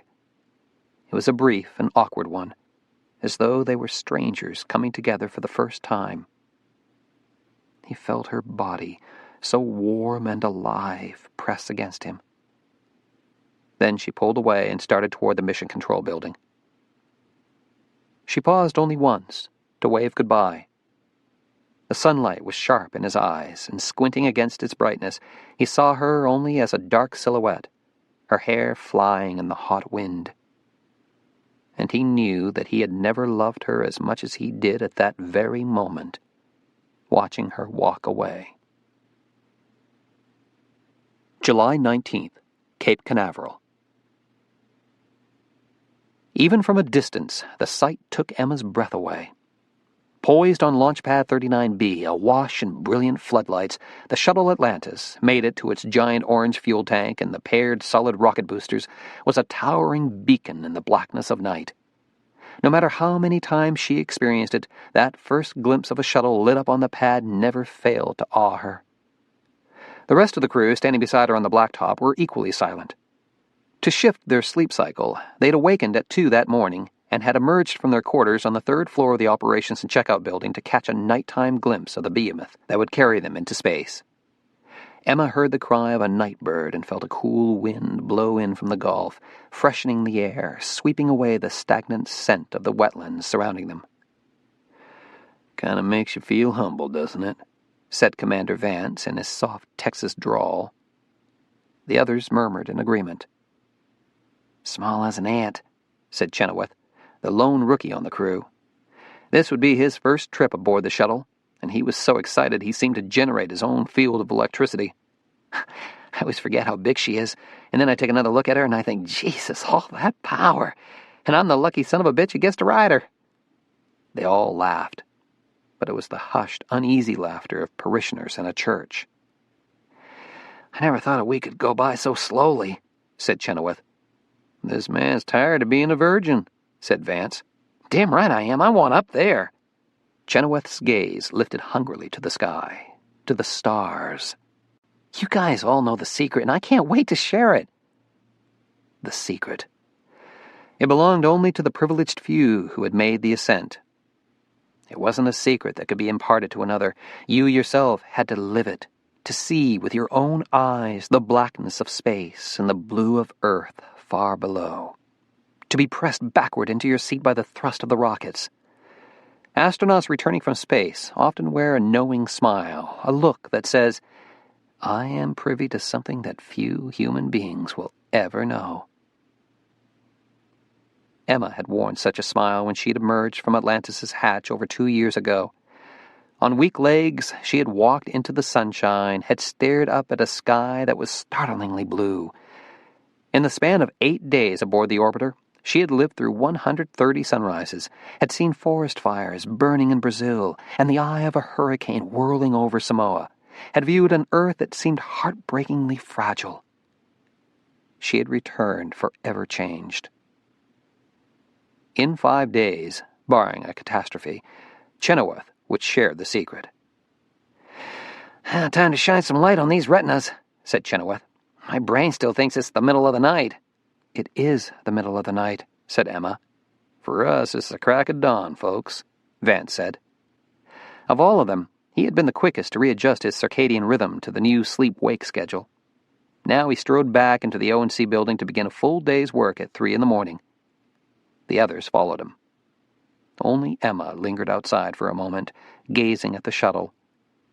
The day before, they had driven over to the launch pad for a last review of crew escape procedures. Viewed up close, in the sunlight, the shuttle had seemed glaringly bright and too massive to fully comprehend. One could focus on only a single part of her at a time: the nose, the wings, the black tiles like reptilian scales on the belly. In the light of day, the shuttle had been real and solid. Now she seemed unearthly, lit up against the black sky. With all the frantic preparation, Emma had not allowed herself to feel any apprehension, had firmly banished all misgivings. She was ready to go up. She wanted to go up. But now she felt a sliver of fear. She looked up at the sky, saw the stars disappear behind an advancing veil of clouds. The weather was about to change. Shivering, she turned and went into the building, into the light. July 23rd, Houston. Half a dozen tubes snaked into Debbie Haning's body. In her throat was a tracheotomy tube, through which oxygen was forced into her lungs. A nasogastric tube had been threaded up her left nostril and down her esophagus into the stomach. A catheter drained urine, and 2 intravenous catheters fed fluids into her veins. In her wrist was an arterial line, and a continuous blood pressure tracing danced across the oscilloscope. Jack glanced at the IV bags hanging over the bed and saw they contained powerful antibiotics. A bad sign. It meant she had acquired an infection. Not unusual when a patient has spent 2 weeks in a coma. Every breach in the skin, every plastic tube is a portal for bacteria, and in Debbie's bloodstream a battle was now being waged. With one glance, Jack understood all of this, but he said nothing to Debbie's mother, who sat beside the bed, clasping her daughter's hand. Debbie's face was flaccid, the jaw limp, the eyelids only partially closed. She remained deeply comatose, unaware of anything, even pain. Margaret looked up as Jack came into the cubicle and gave a nod of greeting. "She had a bad night," said Margaret. "A fever. They don't know where it's coming from." "The antibiotics will help." "And then what? We treat the infection, but what happens next?" Margaret took a deep breath. "She wouldn't want it this way. All these tubes, all these needles. She'd want us to let her go." "This isn't the time to give up. Her EEG is still active. She's not brain dead." "Then why doesn't she wake up?" "She's young. She has everything to live for." "This isn't living." Margaret stared down at her daughter's hand. It was bruised and puffy from IVs and needle sticks. "When her father was dying, Debbie told me she never wanted to end up like that. Tied down and force-fed. I keep thinking about that, about what she said." Margaret looked up again. "What would you do if this was your wife?" "I wouldn't think about giving up." "Even if she told you she didn't want to end up this way?" He thought about it for a moment, then said with conviction, "It would be my decision in the end. No matter what she or anyone else told me, I wouldn't give up on someone I loved. Ever. Not if there was the smallest chance I could save her."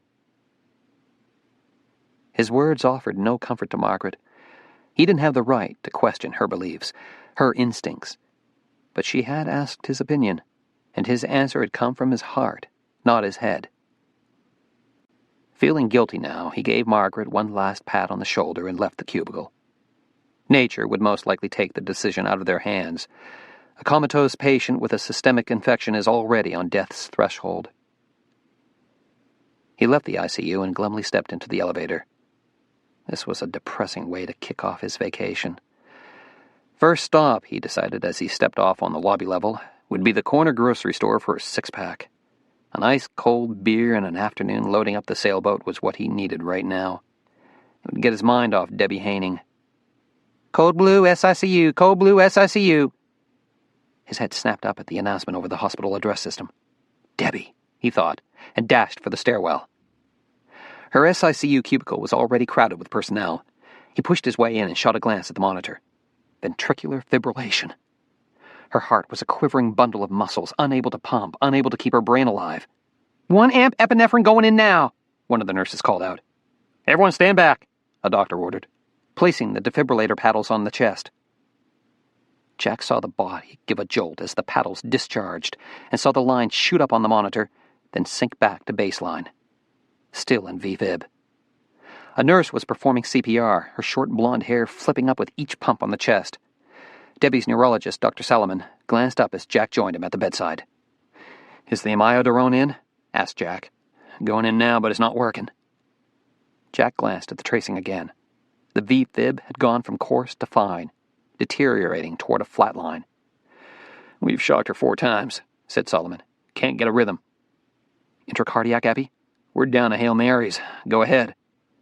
The code nurse prepared the syringe of epinephrine and attached a long cardiac needle. Even as Jack took it, he knew that the battle was already over. This procedure would change nothing. But he thought about Bill Haining waiting to come home to his wife, and he thought about what he had said to Margaret only moments ago. "I wouldn't give up on someone I loved. Ever. Not if there was the smallest chance I could save her." He looked down at Debbie, and for one disconcerting moment, the image of Emma's face flashed through his mind. He swallowed hard and said, "Hold compressions." The nurse lifted her hands from the sternum. Jack gave the skin a quick swab of betadine and positioned the tip of the needle beneath the xiphoid process. His own pulse was bounding as he pierced the skin. He advanced the needle into the chest, exerting gentle negative pressure. A flash of blood told him he was in the heart.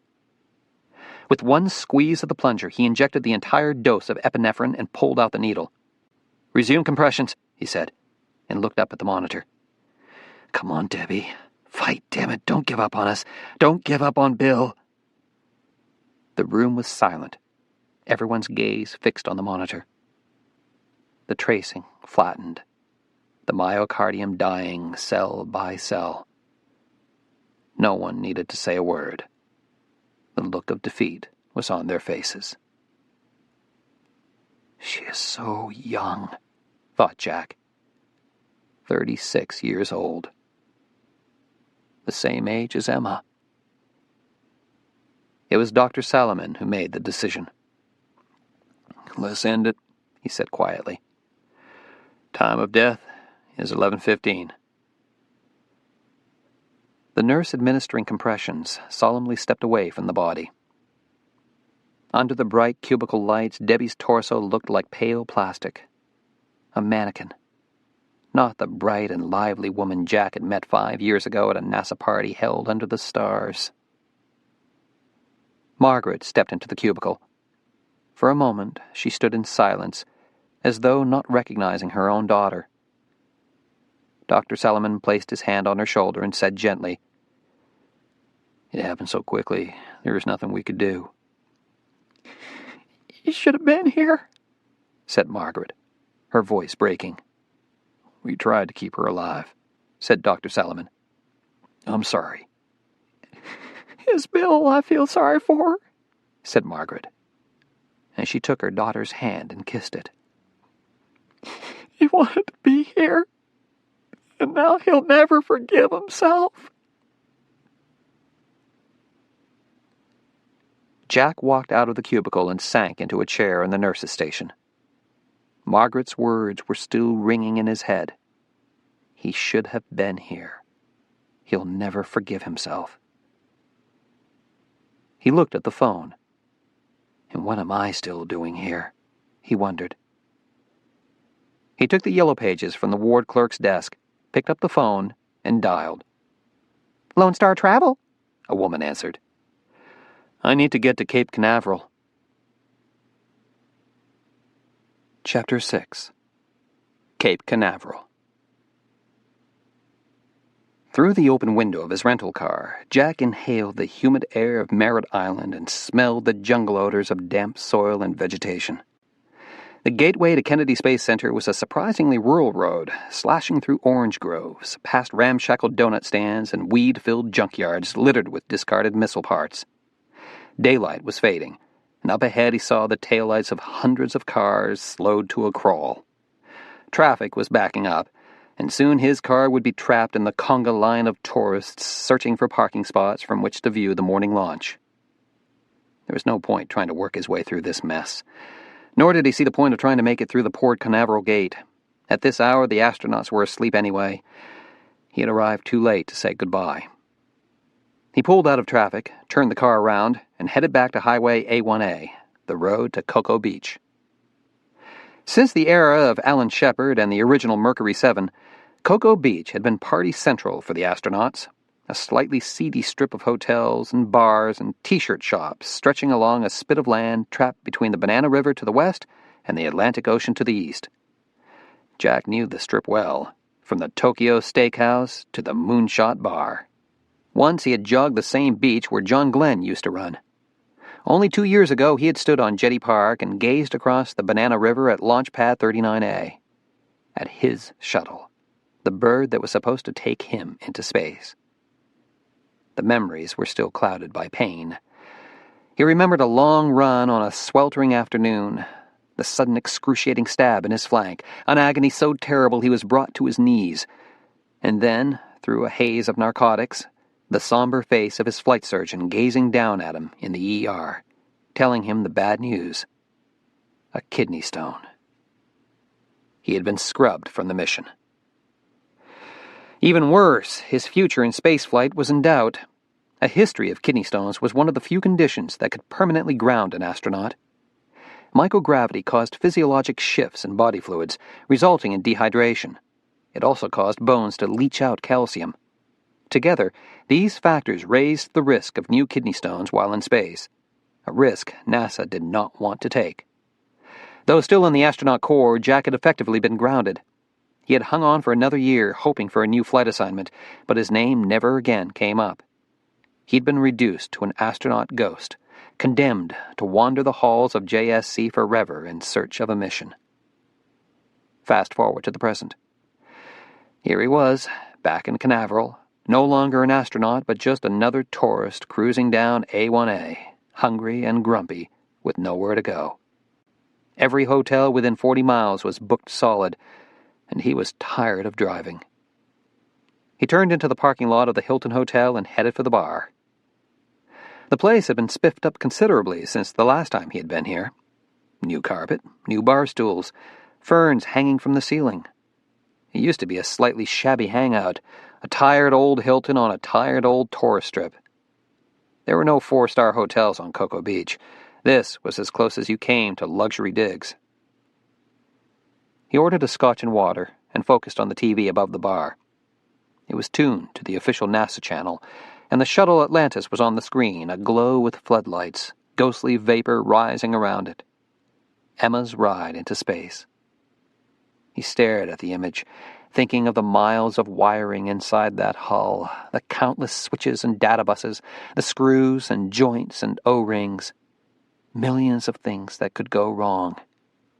It was a wonder that so little did go wrong, that men, imperfect as they were, could design and build a craft of such reliability that 7 people are willing to strap themselves inside.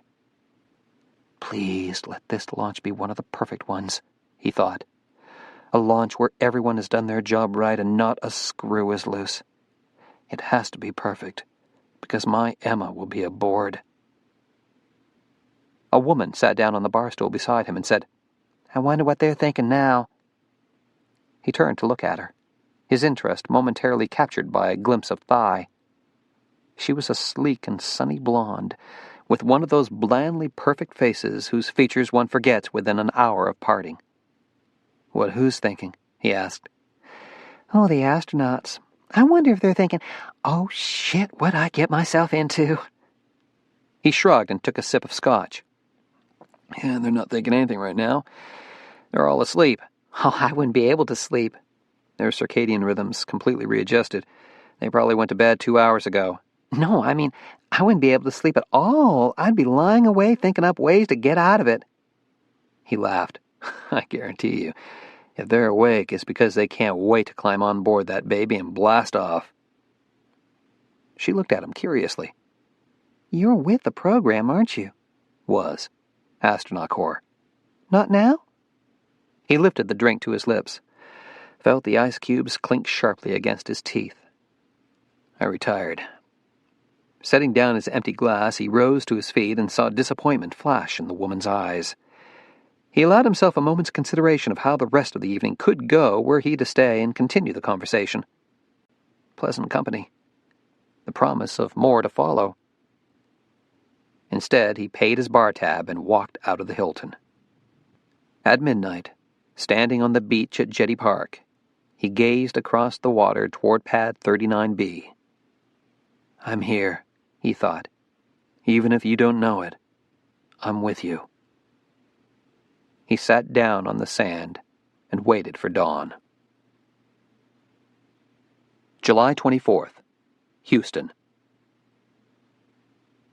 There's a high-pressure system over the Gulf, which is expected to keep skies clear over Cape Canaveral, so RTLS landing is a go. Edwards Air Force Base is seeing intermittent clouds, but that's expected to clear by launch.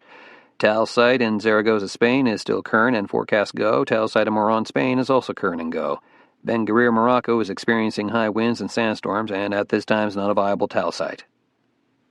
The first weather briefing of the day, broadcast simultaneously to Cape Canaveral, brought satisfactory news, and Flight Director Carpenter was happy. The launch was still a go. The poor landing conditions at Ben Guerir Airport was only a minor concern, since the 2 alternate transatlantic abort landing sites in Spain were clear. It was all backups within backups anyway. The sites would be needed only in case of a major malfunction. He glanced around at the rest of the ascent team to see if there were any new concerns. The nervous tension in the flight control room was palpable and mounting, as it always was prior to a launch, and that was good. The day they weren't tense was the day they made mistakes. Carpenter wanted his people on edge, with all synapses snapping, a level of alertness that, at midnight, required an extra dose of adrenaline. Carpenter's nerves were as taut as everyone else's, despite the fact that the countdown was right on schedule. The inspection team at Kennedy had finished their checks. The flight dynamics team had reconfirmed the launch time to the second. In the meantime, a far-flung cast of thousands was watching the same countdown clock. At Cape Canaveral, where the shuttle was poised for launch, the same tension would be building in the firing room of the Launch Control Center, where a parallel team sat at their consoles, preparing for liftoff. As soon as the solid rocket boosters ignited, Houston's mission control would take over.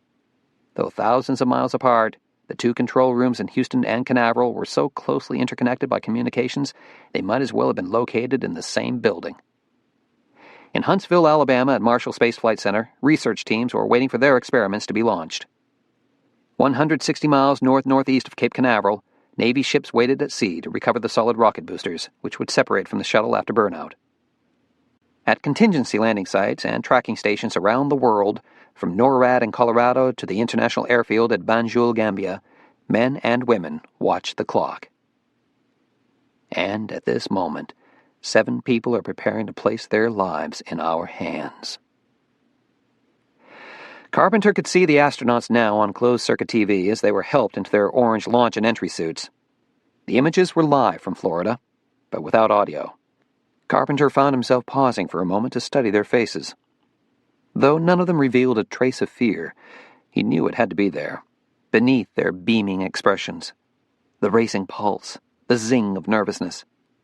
They knew the risks, and they had to be scared. Seeing them on the screen was a sobering reminder to ground personnel that 7 human beings were counting on them to do their jobs right. Carpenter tore his gaze from the video monitor and focused his attention back on his team of flight controllers, seated at the 16 consoles. Though he knew each member of the team by name, He addressed them by their mission command positions, their titles reduced to the shorthand call signs that was NASA speak. The guidance officer was nicknamed GDO. The spacecraft communicator was Capcom. The propulsion systems engineer was Prop. The trajectory officer was Traj. Flight surgeon was shortened to Surgeon, and Carpenter went by the call sign of Flight. The countdown came out of the scheduled T-3 hours hold. The mission was still a go. Carpenter stuck his hand in his pocket and gave his shamrock keyring a jingle.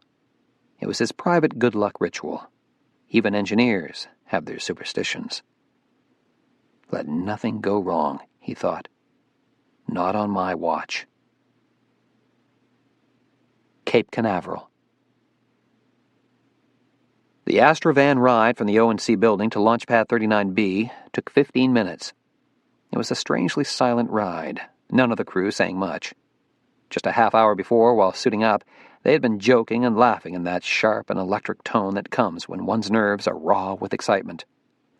The tension had been building since the moment they had been awakened at 2:30 for the traditional steak and eggs breakfast. Through the weather briefing, the suiting up, the pre-launch ritual of dealing out playing cards for the best poker hand, they had all been a little too noisy and cheerful, all engines roaring with confidence. Now they'd fallen silent.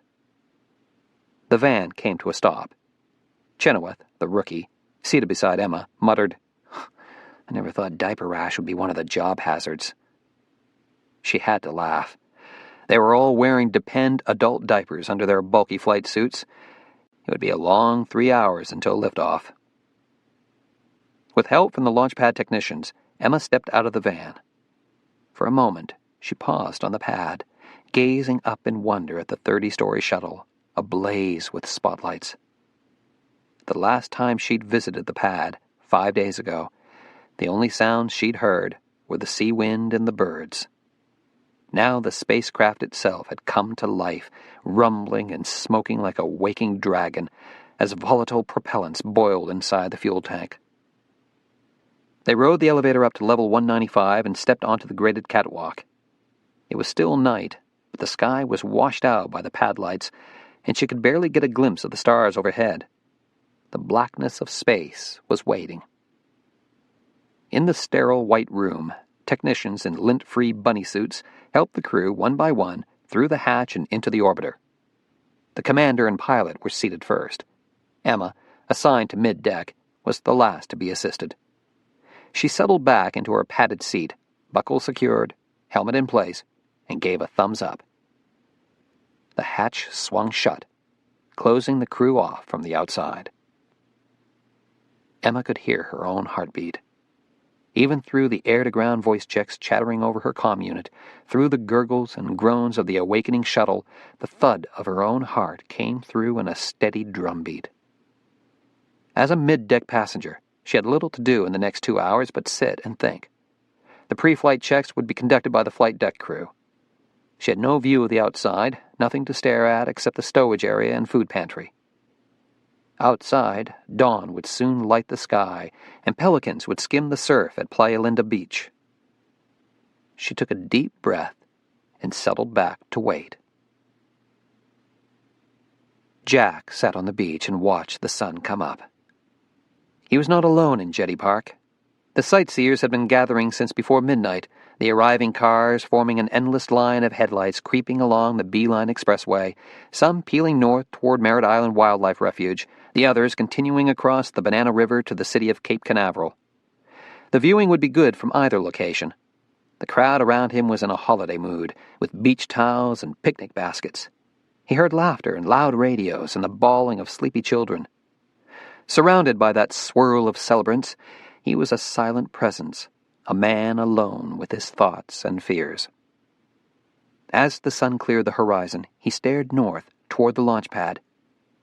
She would be aboard Atlantis now, strapped in and waiting, excited and happy, and a little afraid. He heard a child say, "That's a bad man, Mommy." And he turned to look at the girl.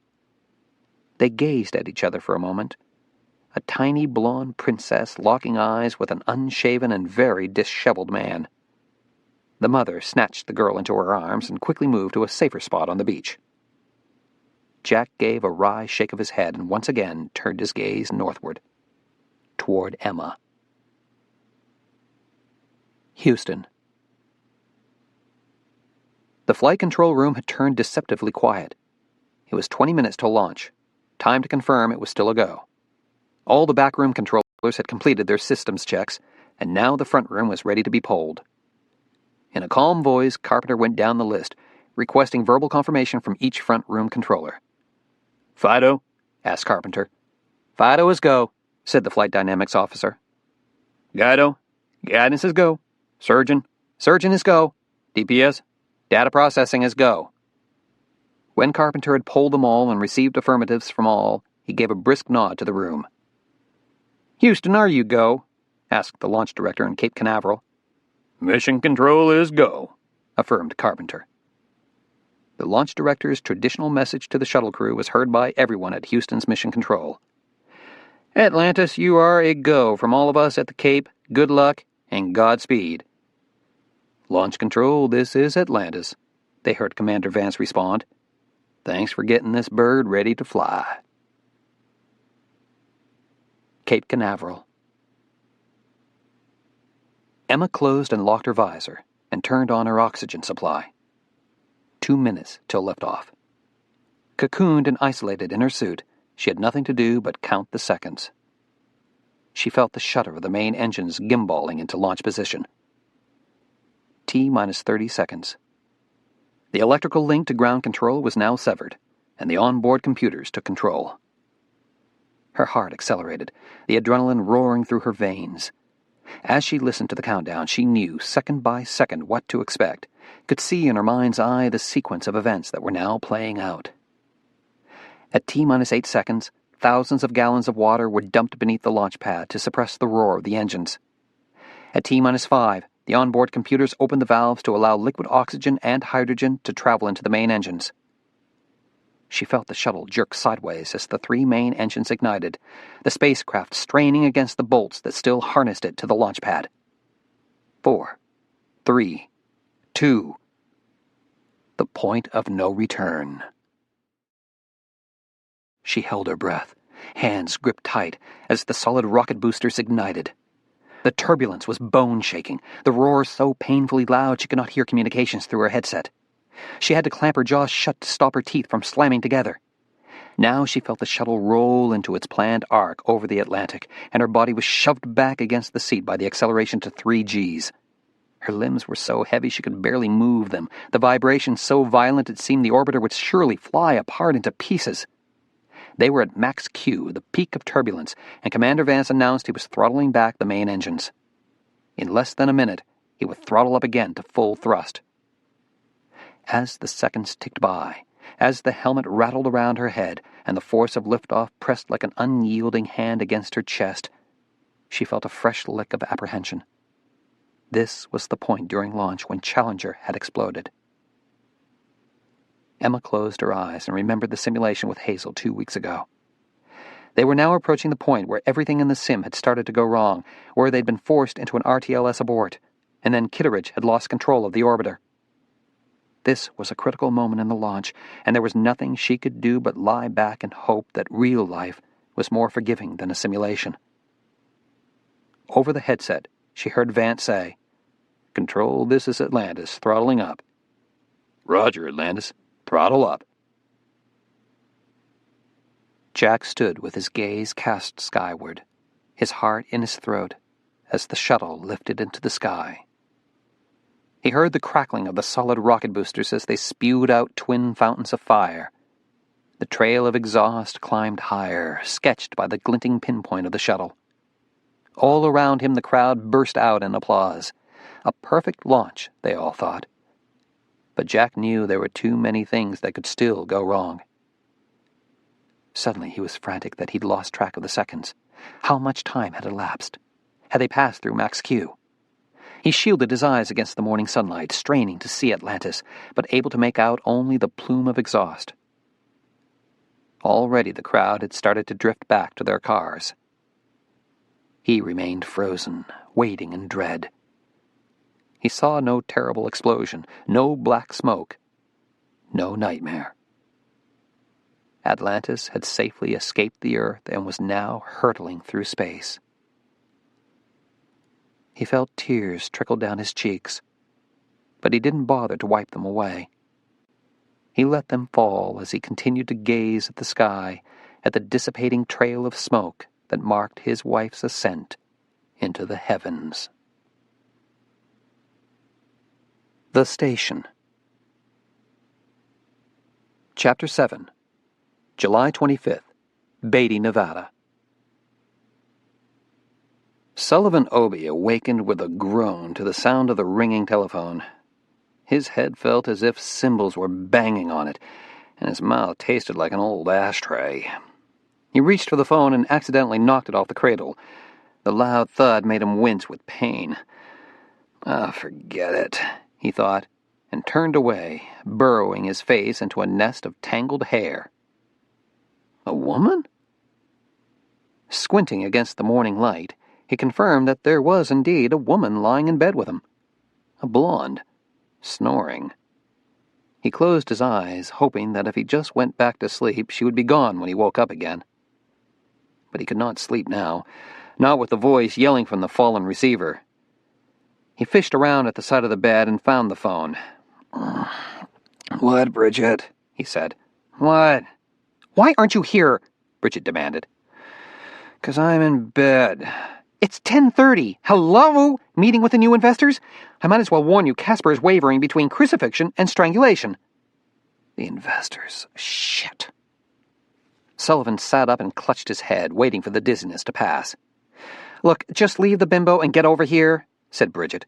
"Casper's already walking them over to the hangar." 10 minutes, he said. He hung up and stumbled to his feet. The bimbo didn't stir. He had no idea who she was, but he left her asleep in his bed, figuring he had nothing worth stealing anyway. There was no time to shower or shave. He tossed back 3 aspirins, chased them with a cup of nuked coffee, and roared off on his Harley. Bridget was waiting for him outside the hangar. She looked like a Bridget, sturdy and red-headed, with a bad temper to match. Sometimes, unfortunately, stereotypes do ring true. "They're about to leave," she hissed. "Get your butt in there." "Who are these guys again?" "A Mr. Lucas and a Mr. Rashad. They represent a consortium of 12 investors. You blow this, Sully, and we're toast." She paused, eyeing him in disgust. "Oh, hell, we're already toast. Look at you. Couldn't you at least have shaved?" "You want me to go back home? I can rent a tuxedo on the way." "Forget it." She thrust a folded newspaper into his hand. "What's this?" "Casper wants it. Give it to him. Now get in there and convince him to write us a check. A big check." Sighing, he stepped into the hangar. After the harsh desert glare, the relative darkness was a comfort to his eyes. It took him a moment to spot the 3 men, standing by the black thermal barrier tiles of the orbiter Apogee 2. The 2 visitors, both in business suits, looked out of place among all the aircraft tools and equipment. "Good morning, gentlemen," he called. "Sorry I'm late, but I got hung up on a conference call. You know how things can drag on." He glimpsed Casper Mulholland's warning look of "don't push it, asshole," and swallowed hard. "I'm Sullivan Obie," he said. "Mr. Mulholland's partner." "Mr. Obie knows every nut and bolt of this RLV," said Casper. "He used to work with the old master himself, Bob Truax, out in California.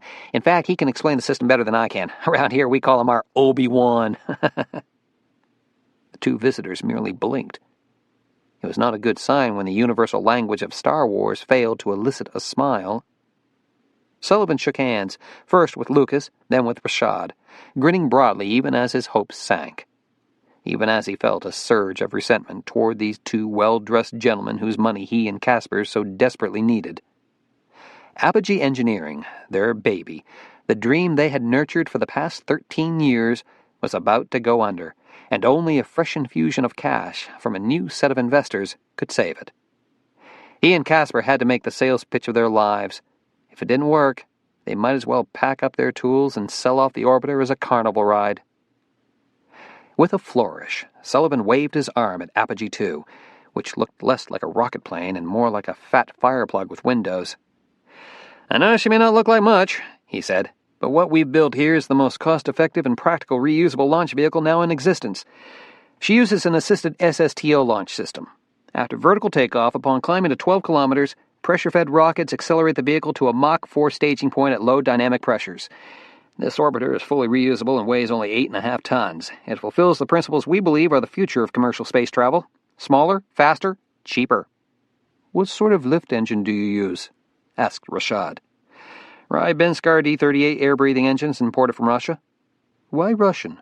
Because, Mr. Rashad, between you, me, and the wall, the Russians know more about rocketry than anyone else on Earth. They've developed dozens of liquid-fueled rocket motors using advanced materials which can operate at higher pressures. Our country, I'm sorry to say, has developed only one new liquid-fueled rocket motor since Apollo. This is now an international industry. We believe in choosing the best components for our product, wherever those components may come from. And, how does this thing land? Asked Mr. Lucas, looking dubiously at the fireplug orbiter. Well, that's the beauty of Apogee 2. As you'll notice, she has no wings. She doesn't need a runway. Instead, she drops straight down, using parachutes to slow her descent and airbags to cushion touchdown. She can land anywhere, even in the ocean. Again, we have to tip our hats to the Russians because we borrowed features from their old Soyuz capsule. It was their reliable workhorse for decades. You like that old Ruski technology, huh? Said Lucas. Sullivan stiffened. I like technology that works. Say what you want about the Russians, they knew what they were doing. So, what you have here, said Lucas, is something of a hybrid. Soyuz mixed in with space shuttle. A very small space shuttle. We've spent 13 years in development and only $65 million to get this far. That's amazingly inexpensive when you compare it to what the shuttle cost. With multiple spacecraft, we believe you'll get an annual return on investment of 30% if we launch 1,200 times a year. Cost per flight would be $80,000. The price per kilogram would be dirt cheap at $270. Smaller, faster, cheaper. That's our mantra. How small are we talking about, Mr. Obie? What's your payload capacity? Sullivan hesitated. This was the point where they might lose them. We can launch a payload of 300 kilograms plus a pilot to low Earth orbit. There was a long silence. Mr. Rashad said, That's all? That's almost 700 pounds. You can fit a lot of research experiments in. I know how much 300 kilos is. It's not much. So we make up for it by more frequent launches. You can almost think of it as an airplane to space. In fact, we've already got NASA's interest, Casper interjected with a note of desperation. This is just the kind of system they might purchase for quick hops to the space station. Lucas's eyebrow shot up. NASA is interested? Well, we have something of an inside track. Ah, shit, Casper, thought Sullivan. Don't go there. Show them the newspaper, Sully. What? Los Angeles Times, second page? Sullivan looked down at the L.A. Times that Bridget had thrust in his hand. He turned to the second page and saw the article, NASA Launches Astronaut Replacement. Next to it was a photograph of JSC High Muckamucks at a press conference. He recognized the homely guy with the big ears and the bad haircut. It was Gordon Obie. Casper snatched the paper and showed it to their visitors. See this man here standing next to Leroy Cornell? That's the Director of Flight Crew Operations, Mr. Obie's brother. The two visitors, obviously impressed, turned and looked at Sullivan. Well, said Casper, would you gentlemen care to talk business?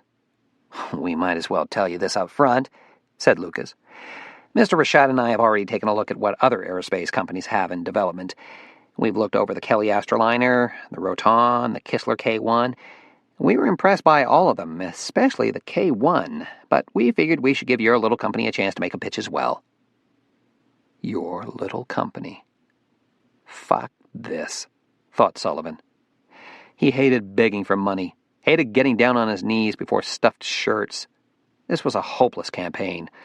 His head ached, his stomach was growling, and these two suits had wasted his time. Tell us why we should bet on your horse, said Lucas.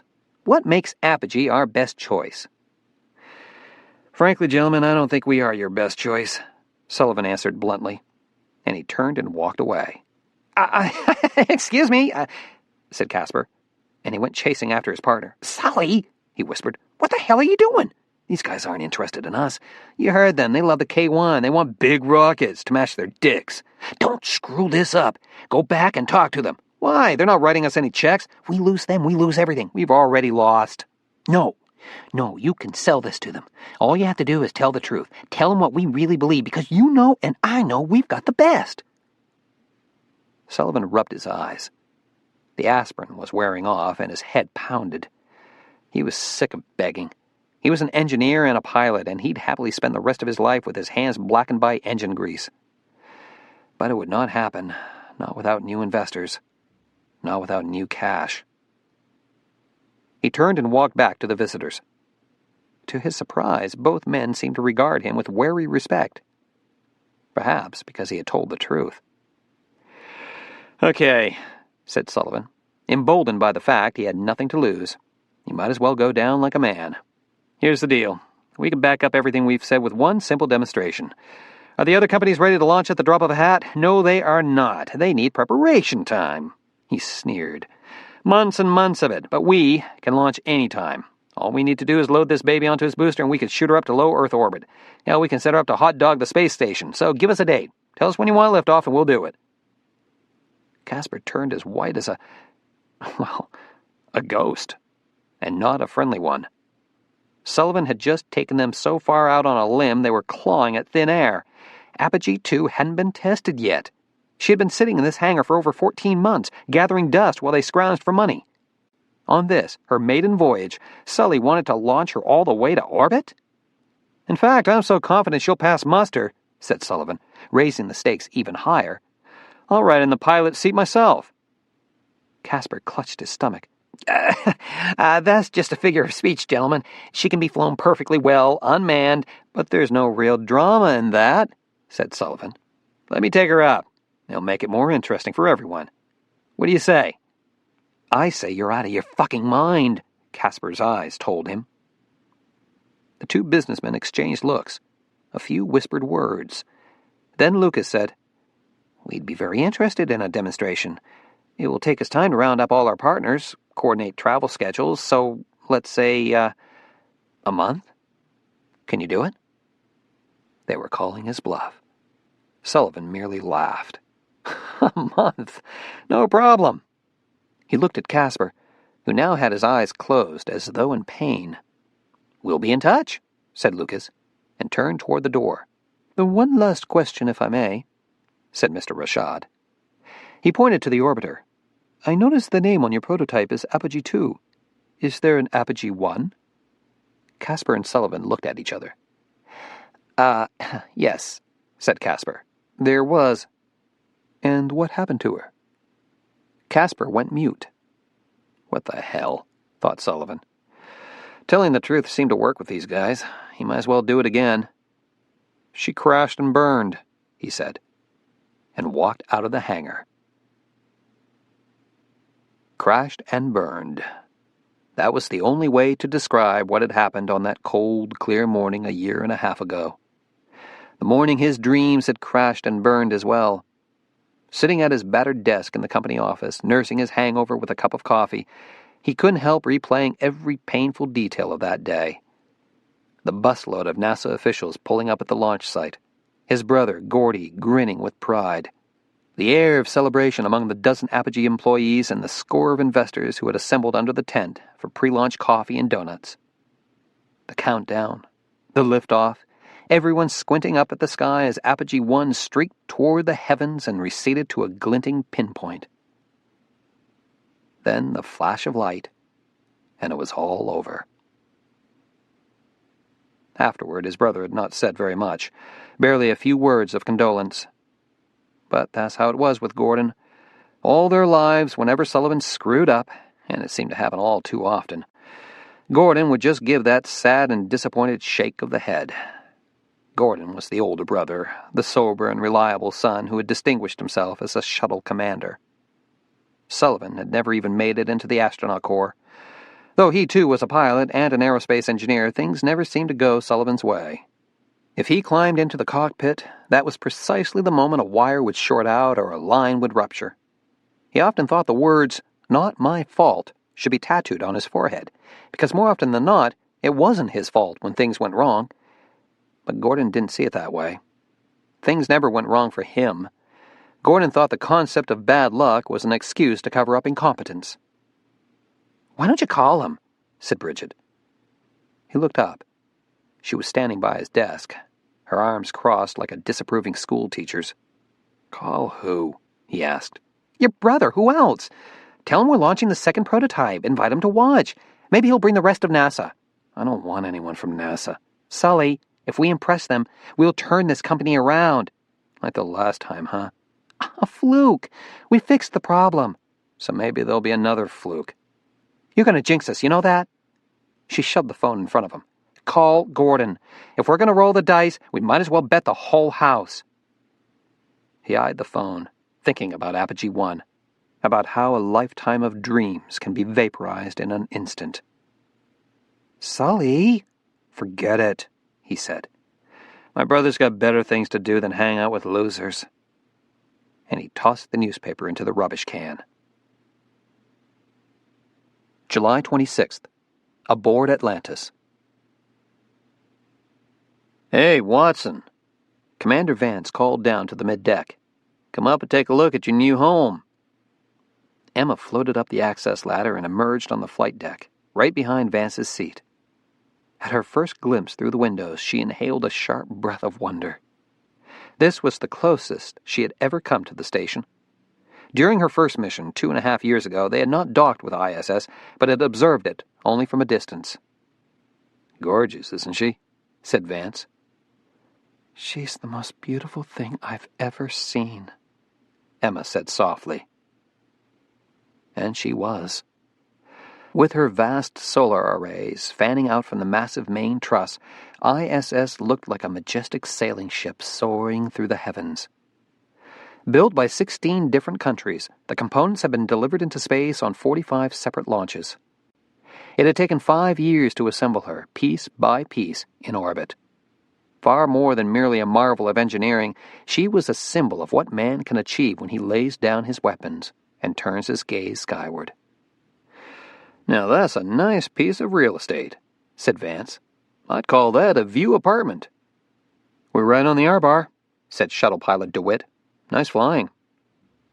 Vance left the command seat and stationed himself at the flight deck's overhead window for visual approach as they neared the ISS docking module.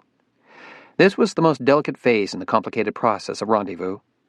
Atlantis had been launched into a lower orbit than ISS, and for the last 2 days she had been playing a game of catch-up with the hurtling space station. They would approach her from below, using their RCS jets to fine-tune their position for docking. Emma could hear the whump of the thrusters firing now, and felt the orbiter shudder. "Look," said DeWitt. "There's that solar array that got dinged last month." He pointed to one of the solar panels, scarred by a gaping hole. One of the inescapable perils of space is the constant rain of meteorites and man-made debris. Even a tiny fragment can be a devastating missile when it's hurtling at thousands of miles per hour. As they drew closer and the station filled the window, Emma felt such overwhelming awe and pride that tears suddenly flashed in her eyes. "Home," she thought. "I'm coming home." The airlock hatch swung open and a wide brown face grinned at them from the other end of the vestibule connecting Atlantis with ISS. "They brought oranges," Luther Ames called out to his station mates. "I can smell 'em." "NASA home delivery service," deadpanned Commander Vance. "Your groceries have arrived."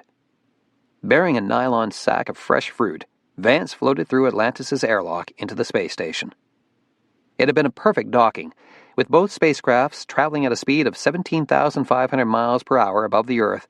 Vance had approached ISS at the delicate rate of 2 inches per second, lining up Atlantis' docking module to the ISS port for a good, tight lock. Now the hatches were open, and Atlantis' crew floated one by one into the space station to be greeted with handshakes and hugs, and the welcoming smiles of people who have not seen new faces in over a month. The node was too small to hold 13 people, and the crews quickly spilled into the adjoining modules. Emma was the 5th to cross into the station. She popped out of the vestibule and inhaled a melange of scents, the slightly sour and meaty odors of humans confined too long in a closed space. Luther Ames, an old friend from astronaut training, was the first to greet her. "Dr. Watson, I presume?" he boomed out, pulling her into a hug. "Welcome aboard. The more ladies, the merrier." "Hey, you know I'm no lady." He winked. "We'll keep that between us." Luther had always been larger than life, a man whose good cheer could fill a room. Everyone liked Luther because Luther liked everyone. Emma was glad to have him aboard, especially when she turned to look at her other station mates. She shook hands first with Michael Griggs, the ISS commander, and found his greeting polite but almost military. Diana Estes, the Englishwoman sent out by the European Space Agency, was not much warmer. She smiled, but her eyes were a strange glacial blue, cool and distant. Emma turned next to the Russian, Nikolai Rudenko, who had been aboard ISS the longest, almost 5 months. The module lights seemed to wash all the color from his face, turning it as drab as the gray-flecked stubble of his beard. As they shook hands, his gaze barely met hers. This man, she thought, needs to go home. He is depressed, exhausted. Kenichi Hirai, the astronaut from NASDA, floated forward to greet her next. He, at least, had a smile on his face and a firm handshake. He stammered a greeting and quickly retreated. By now the module had emptied out, the rest of the group dispersing to other parts of the station. She found herself alone with Bill Haining. Debbie Haining had died 3 days ago. Atlantis would be bringing Bill home, not to his wife's bedside, but to her funeral. Emma floated across to him. "I'm sorry," she said softly. "I'm so sorry." He merely nodded and looked away. "It's strange," he said.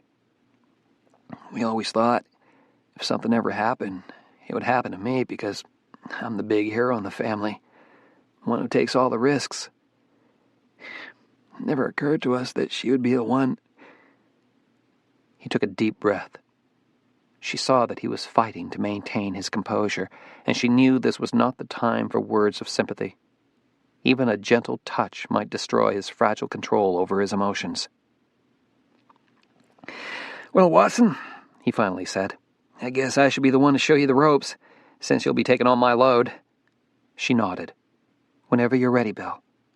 "Let's do it now. There's a lot to tell you and not much time for the changeover." Though Emma was familiar with the layout of the station, her first interior glimpse of the actual structure was a dizzying experience. The weightlessness of orbit meant there was no up or down, no floor or ceiling. Every surface was functional workspace, and if she turned too quickly in midair, she instantly lost all sense of direction. That and the twinges of nausea made her move slowly, focusing her eyes on one spot as she turned. She knew that the core of ISS had as much inhabitable airspace as 2 Boeing 747s, but it was distributed among a dozen bus-sized modules, plugged together like tinker toys into connecting points called nodes. The shuttle had docked on Node 2. Attached to that same node were the European Space Agency lab, the Japanese lab, and the U.S. lab, which served as the gateway into the rest of the station. Bill led her out of the U.S. lab into the next connecting point, Node 1. Here they paused for a moment to look out the observation cupola. The earth slowly spun beneath them, milky clouds swirling over seas. "This is where I spend every spare moment," said Bill, "just looking out these windows. It feels almost sacred to me. I call this the Church of Mother Earth." He tore his gaze away from the view and turned to point out the other node hatchways. "Directly opposite is the EVA airlock," he said, "and the hatchway below us leads into the HAB module. Your sleep station's in there. The CRV is docked at the other end of the HAB for quick evac access." 3 crew members sleep in this HAB? He nodded. "The other 3 sleep in the Russian service module. It's through this hatchway here. Well, let's head there now." They left Node 1, and like fish swimming through a maze of tunnels, they floated into the Russian half of the station. This was the oldest part of ISS, the section that had been in orbit longest, and its age showed. As they passed through Zarya, the power and propulsion plant, she saw smudges on the walls, the occasional scratch and dent. What had been only a set of blueprints in her head now took on texture and sensory detail. The station was more than just a maze of gleaming labs. It was also a home for human beings, and the wear and tear of constant occupancy was evident. They floated into the Russian service module, and Emma confronted a disorienting view of Griggs and Vance, both of them upside down. Or am I the one who's upside down? Thought Emma, amused by this topsy-turvy world of weightlessness. Like the U.S. Hab, the RSM contained a galley, toilet, and sleep stations for 3 crew members. At the far end, she spotted another hatchway. "Does that go to the old Soyuz?" she asked. Bill nodded. "We use it for storing junk now. That's about all we can do with it." The Soyuz capsule, which had once served as an emergency lifeboat, was now obsolete, and its batteries had long since drained. Luther Ames popped his head into the RSM. "Hey everyone, it's showtime. Group hug in the media conferencing center. NASA wants the taxpayers to see our international love fest up here." Bill gave a weary sigh. "We're like animals in a zoo. Every day is smile for the damn cameras." Emma was the last to join the exodus to the HAB module. By the time she reached it, a dozen people were already crowded inside. It looked like a tangle of arms and legs in there, everyone bobbing, trying not to collide with each other. While Griggs struggled to get things organized, Emma hung back in Node 1. Drifting in midair, she found herself slowly turning toward the cupola. The view beyond those windows took her breath away. The earth stretched below in all its magnificence, a rim of stars crowning the gentle curve of the horizon. They were passing into night now, and below she saw familiar landmarks slipping into darkness. Houston. It was their first Passover of the night. She leaned close to the window, pressing her hand to the glass. "Oh, Jack," she thought. "I wish you were here. I wish you could see this." Then she waved, and she knew, without the slightest doubt, that somewhere in the darkness below, Jack was waving back. Chapter 8, July 29th. Personal email to Dr. Emma Watson, ISS, from Jack McCallum.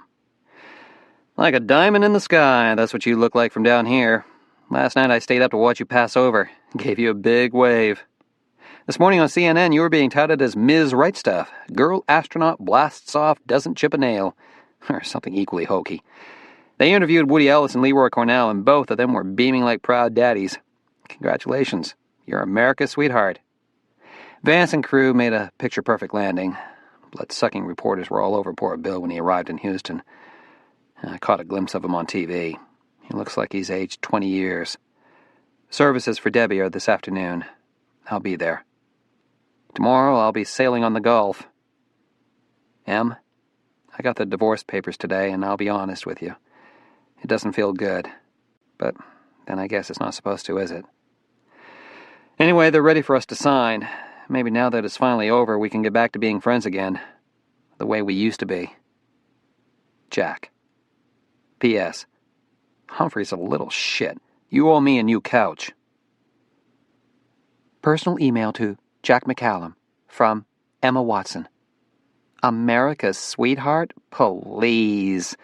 This has turned into a high-wire act, with everyone on Earth watching and waiting for me to screw up. And when I do, I'll be the shoulda sent a man exhibit #1. I hate that. On the other hand, I do love it up here. How I wish you could see this view. When I look down at the Earth and see how incredibly beautiful she is, I want to shake some sense into everyone living down there. If only they could see how small and fragile and very alone the Earth is, surrounded by all this cold black space. They'd take much better care of her. Uh-oh, here she goes again, getting teary-eyed about the home planet. Should have sent a man. I'm happy to report the nausea is gone. I can zip around from mod to mod with scarcely a twinge. I still get a little woozy when I catch an unexpected glimpse of Earth through a window. It screws up my sense of up and down, and it takes me a few seconds to reorient. I'm trying to keep up the exercise, but 2 hours every day is a big chunk of time, especially when I've got so much to do. Dozens of experiments to monitor, a zillion emails from payload operations, every scientist demanding top priority for their pet projects. Eventually, I'll get up to speed. But this morning I was so tired I slept right through Houston's wake-up music. And Luther says they blasted us with Wagner's Valkyrie. As for the divorce being final, it doesn't feel good for me either. But Jack, at least we had 7 good years. That's more than a lot of couples can say. I know you must be anxious to finish this business. I promise I'll sign the papers as soon as I get home. Don't stop waving. M. P.S. Humphrey never attacked my furniture. What did you do to upset him? Emma turned off her laptop computer and folded it shut. Answering personal email was the last task of the day. She had looked forward to hearing from home, but Jack's mention of the divorce had stung her. So, he's ready to move on, she thought. He's ready to be friends again. As she zipped herself into her sleep restraint bag, she was angry at him, at how easily he'd accepted the end of their marriage. Early in their divorce, when their arguments were still raging, she'd felt strangely reassured by every noisy disagreement. But now the conflict had ended, and Jack had reached the stage of calm acceptance. No pain, no regrets. And here I am, still missing you, and I hate myself for it. Kenichi hesitated to wake her. He lingered outside her sleep station privacy curtain, wondering if he should call out again. It was such a small matter, and he hated to disturb her. She had looked so tired at supper, had actually dozed off, still clutching her fork. Without the constant pull of gravity, the body does not crumple when you fall unconscious, and there is no warning jerk of the head to startle you awake. Tired astronauts have been known to fall asleep in the midst of repairs while still holding a tool in their hand. He decided not to wake her and returned, alone, to the U.S. lab. Kenichi had never needed more than 5 hours of rest a night, and while the others slept, he would often wander the labyrinth of the space station, checking on his various experiments, inspecting, exploring. It seemed that only when the human crew slept did the station assert its own gleaming personality. It became an autonomous being that hummed and clicked, its computers directing 1,000 different functions, electronic commands zinging through its nervous system of wires and circuits. As Kenichi drifted through the maze of tunnels, he thought of all the human hands that had worked to fashion just a single square inch of this structure. The electronics and metal workers, the molders of plastic, the glassmakers. Because of their labor, a farmer's son who had grown up in a mountain village of Japan now floated 220 miles above the earth. Kenichi had been aboard the station for a month, and the wonder of it all had not left him. He knew his stay here was limited. He knew the toll now being exacted on his body, the steady seepage of calcium from his bones, the wasting of his muscles, the declining vigor of arteries and heart, now freed from the challenge of pumping against gravity. Every moment aboard ISS was precious, and he did not want to waste a minute of it. So, during the hours scheduled for sleep, he roamed the station, lingering at windows, visited the animals in the lab. That was how he had discovered the dead mouse. It had been floating with legs frozen and extended, pink mouth gaping open. Another one of the males. It was the 4th mouse to die in 16 days. He confirmed that the habitat was functioning properly, that the temperature set points had not been violated, and the airflow rate was maintained at the standard 12 changes per hour. Why were they dying? Could it be contamination of the water or food? Several months ago, the station had lost a dozen rats when toxic chemicals had seeped into the animal habitat's water supply. The mouse floated in a corner of the enclosure. The other males were bunched at the far end as though repulsed by the corpse of their cage mate. They seemed frantic to get away from it, paws clinging to the cage screen. On the other side of the wire divider, the females too were bunched together, all except one. She was twitching, spiraling slowly in midair, her claws thrashing in seizure-like movements. Another one is sick. Even as he watched, the female gave what looked like a last tortured gasp and suddenly went limp.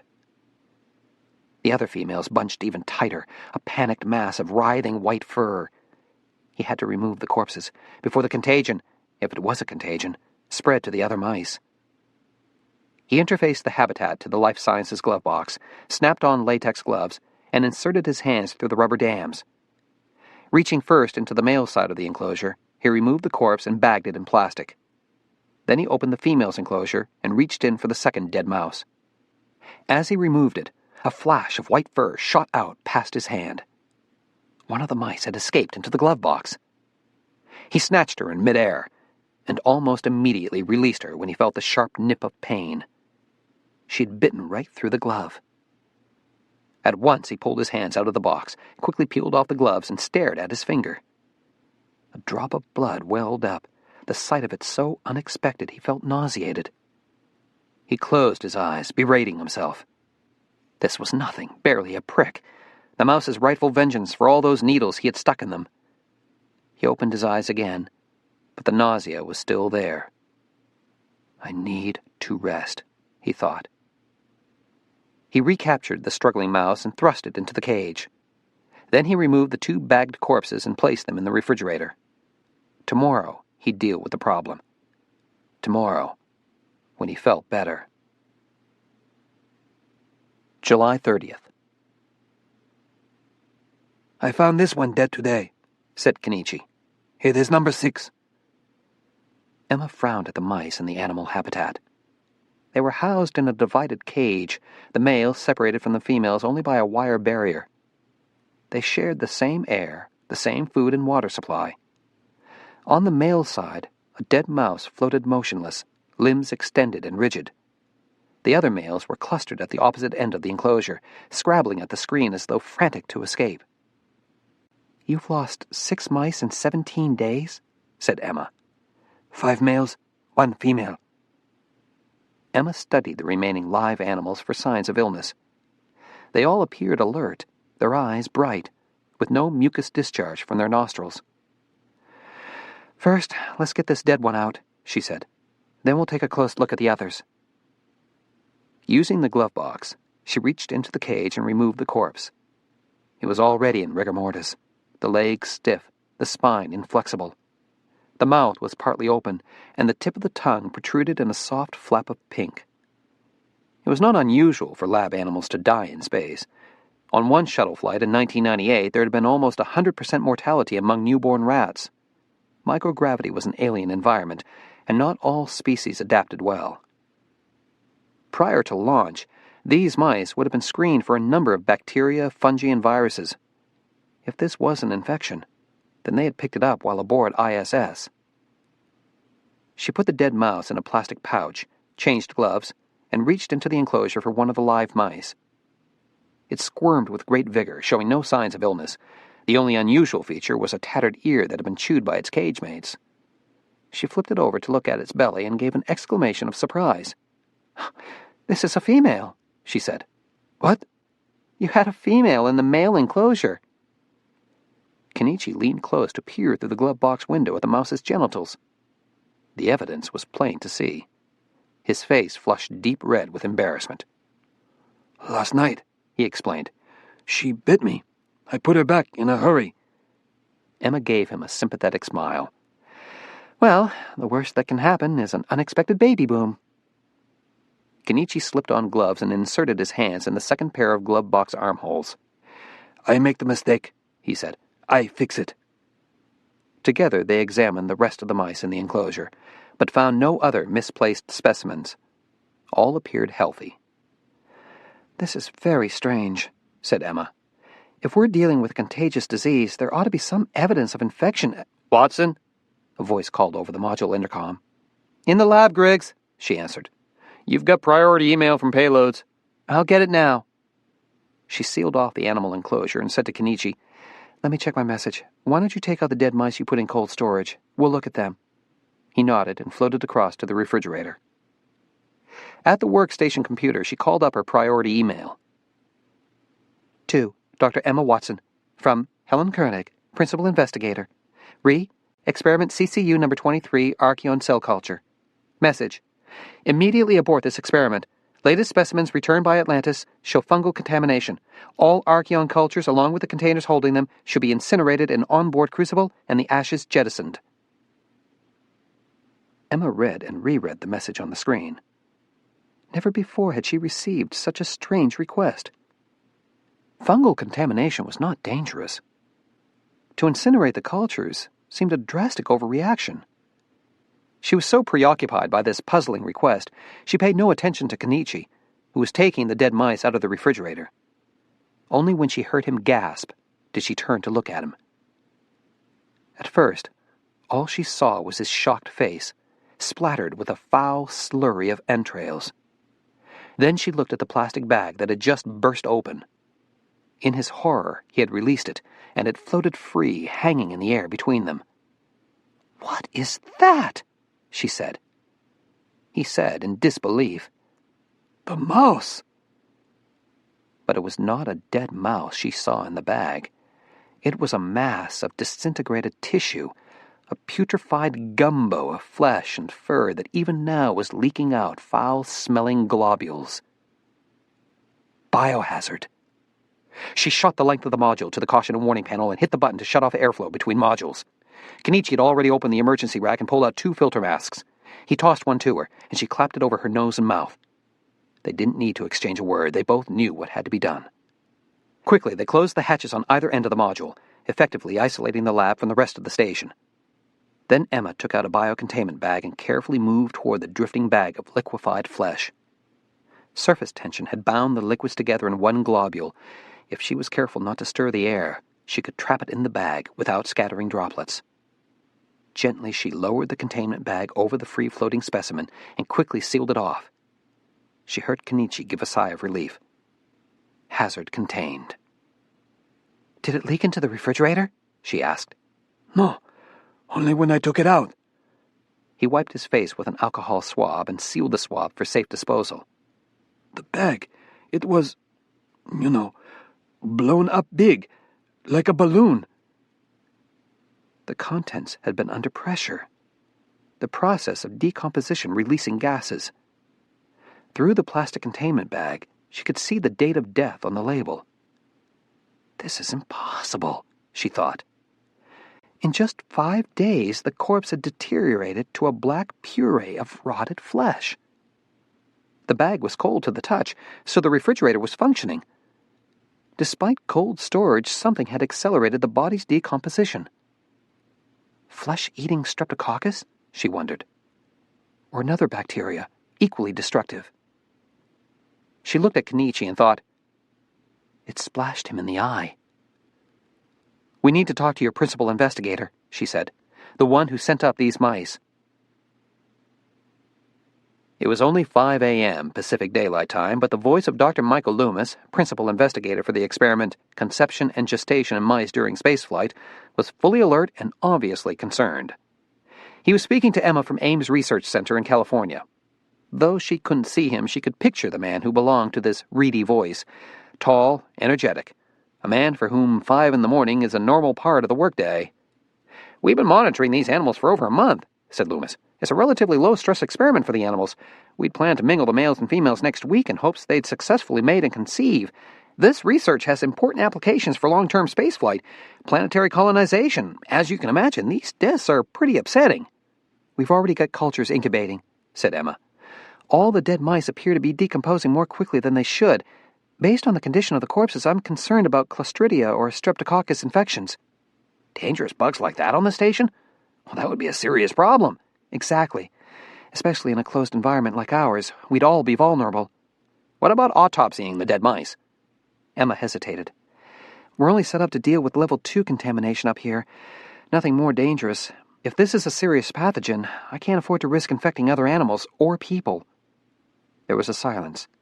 Then Loomis said, "I understand, and I guess I have to agree with you. So you'll be safely disposing of all the corpses?" "Immediately," said Emma.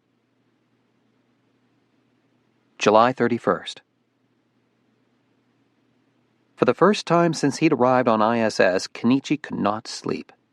He had zipped himself into his restraint bag hours ago, yet he was still awake, still mulling over the puzzle of the dead mice. Though no one had uttered a word of reproach, somehow he felt responsible for the failed experiment. He tried to think of what he might have done wrong. Had he used a contaminated needle, perhaps, when he'd sampled their blood, or a bad setting in the animal rack's environmental controls? Thoughts of all the possible mistakes he might have made kept sleep at bay. Also, his head was throbbing. He had first noticed the discomfort this morning when it had started as a vague tingling around his eye. As the day wore on, the tingling had become an ache, and now the left half of his head hurt. Not an excruciating pain, just a nagging annoyance. He unzipped his bag. He was getting no rest in any event. He might as well check on the mice again. He floated past Nikolai's curtained sleep station and headed through the series of connecting modules that led to the U.S. half of the station. Only when he'd entered the lab did he realize someone else was awake. Voices murmured in the adjoining NASDA lab. Silently, he floated into Node 2 and peered through the open hatch. He saw Diana Estes and Michael Griggs, limbs tangled together, mouths locked in hungry exploration. At once he backed out unnoticed, his face burning with embarrassment at what he'd just witnessed. Now what? Should he grant them their privacy and return to his sleep station? This is not right, he thought with sudden resentment. I am here to work, to fulfill my duties. He floated to the animal habitat. Deliberately, he made a great deal of noise as he opened and closed the rack drawers. A moment later, as he'd expected, Diana and Griggs suddenly appeared, both of them looking flushed. And well they should be, he thought, considering what they've been up to. We had a problem with the centrifuge, lied Diana. I think it's fixed now.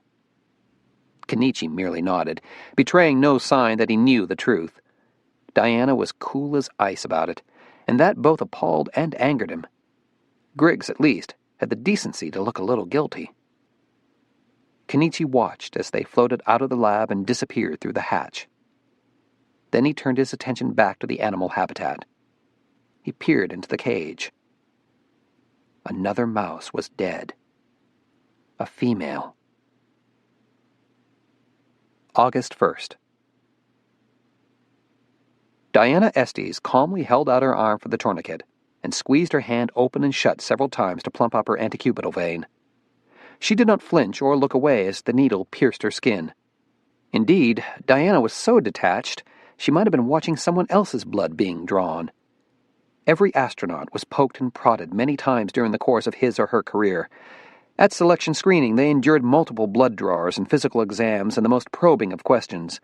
Their serum chemistries and EKGs and cell counts were on permanent record, to be pored over by aerospace physiologists. They panted and sweated on treadmills, with electrodes attached to their chests. Their body fluids were cultured, their bowels probed, every inch of skin was examined. Astronauts were not just highly trained personnel, they were also experimental subjects. They were the equivalent of lab rats, and while in orbit, they resigned themselves to a sometimes painful battery of tests. Today was specimen collection day. As the physician on board, Emma was the one wielding the needles and syringes. No wonder most of her crewmates groaned when they saw her coming. Diana, though, had simply held out her arm and submitted to the needle. As Emma waited for the syringe to fill with blood, she sensed the other woman's gaze appraising her skill and technique. If Princess Diana had been England's Rose, went the joke at JSC, then Diana Estes was England's Ice Cube, an astronaut whose poise never cracked, even in the heat of real calamity. 4 years ago, Diana had been aboard Atlantis when a main engine failed.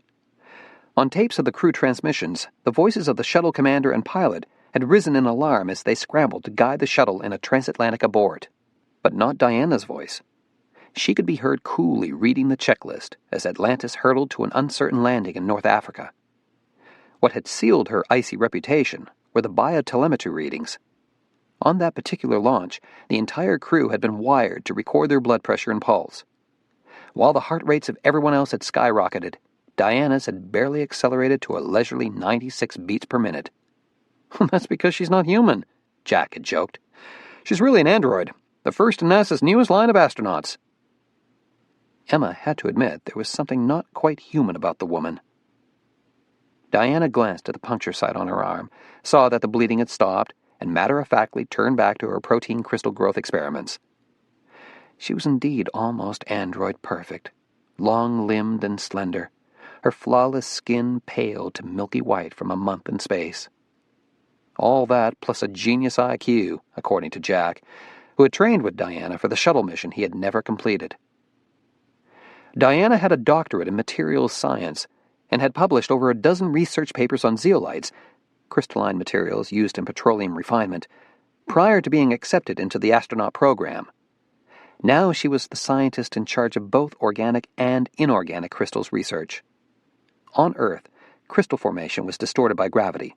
In space, crystals grew larger and more elaborate, allowing thorough analysis of their structure. Hundreds of human proteins, from angiotensin to chorionic gonadotropin, were being grown as crystals aboard ISS, vital pharmaceutical research that could lead to the development of new drugs. Finished with Diana, Emma left the ESA lab and floated into the hab to find Mike Griggs. "You're next," she said. He groaned and reluctantly held out his arm. "All in the name of science." "It's just one tube this time," said Emma, tying on the tourniquet. "We've gotten so many needle sticks we look like junkies." She gave his skin a few gentle slaps to bring out the antecubital vein. It plumped up, blue and cord-like on his muscular arm. Griggs had been compulsive about staying in condition, not a simple thing while in orbit. Life in space took its toll on the human body. Astronauts' faces were bloated, swollen by shifts and fluids. Their thigh and calf muscles shrank until they had chicken legs poking out, pale and scrawny from their bloomer-like shorts. Duties were exhausting, the irritations too numerous to count. And then there was the emotional toll of being confined for months with crewmates who were under stress, scarcely bathed, and wearing dirty clothes. Emma swabbed the skin with alcohol and pierced the vein. Blood shot back into the syringe. She glanced at him and saw his gaze was averted. "Okay?" "Yeah, I do appreciate a skillful vampire." She released the tourniquet and heard his sigh of relief when she withdrew the needle. "You can eat breakfast now. I've drawn everyone's blood but Kenichi's." She glanced around the hab. "Where is he?" "I haven't seen him this morning." "I hope he hasn't eaten. That'll screw up his glucose level." Nikolai, who'd been floating off in a corner, quietly finishing his breakfast, said, "He is still asleep." "Strange," said Griggs. "He's always up before everyone else." "His sleep is not so good," said Nikolai. "Last night I hear him vomit. I ask if he needs help, and he tells me no." "I'll check on him," said Emma. She left the hab and headed up the long tunnel to the RSM, where Kenichi's sleep station was. She found his privacy curtain was closed. "Kenichi?" she called out. There was no response. "Kenichi?" She hesitated a moment, then opened the curtain and saw his face. His eyes were a brilliant blood red. "Oh my God!" she said. The Sickness. Chapter 9. The flight surgeon manning the console for ISS Mission Control was Dr. Todd Cutler, a physician who was so fresh-faced and youthful the astronauts had dubbed him Doogie Howser after the TV show about a teenage doctor. Cutler was, in reality, a ripe old 32, and known for his cool competence. He acted as Emma's personal physician while she was in orbit, and once a week during their private medical conference, she spoke to him on a closed communications loop, reporting the most intimate details about her health. She trusted Todd's medical skills and was relieved that he was the surgeon on duty at that hour in the ISS control room at Johnson. "He's got scleral hemorrhages in both eyes," she said. "It scared the hell out of me when I first saw it. I think he got them from vomiting so hard last night. The sudden changes in pressure popped a few vessels in his eyes." "That's a relatively minor concern right now. The hemorrhages will clear up," said Todd. "What about the rest of the exam?" "He's got a fever of 38.6, pulse 120, blood pressure 100/60. The heart and lungs sound fine. He does complain of a headache, but I can't find any neurologic changes. What really worries me is the fact he has no bowel sounds, and his abdomen is diffusely tender. He's vomited several times in just the last hour. So far, it's negative for blood." She paused. "Todd, he looks sick. And here's the bad news. I just ran his amylase level. It's 600. Oh, shit. You think he's got pancreatitis? With a rising amylase, it's certainly possible." Amylase was an enzyme produced by the pancreas, and its levels usually skyrocketed when the organ became inflamed. But a high amylase level could also indicate other acute abdominal processes, a bowel perforation or a duodenal ulcer. "His white blood cell count is also high," said Emma. "I've drawn blood cultures, just in case." "What's the history? Anything worth noting?" "Two things. First, he's been under some emotional stress.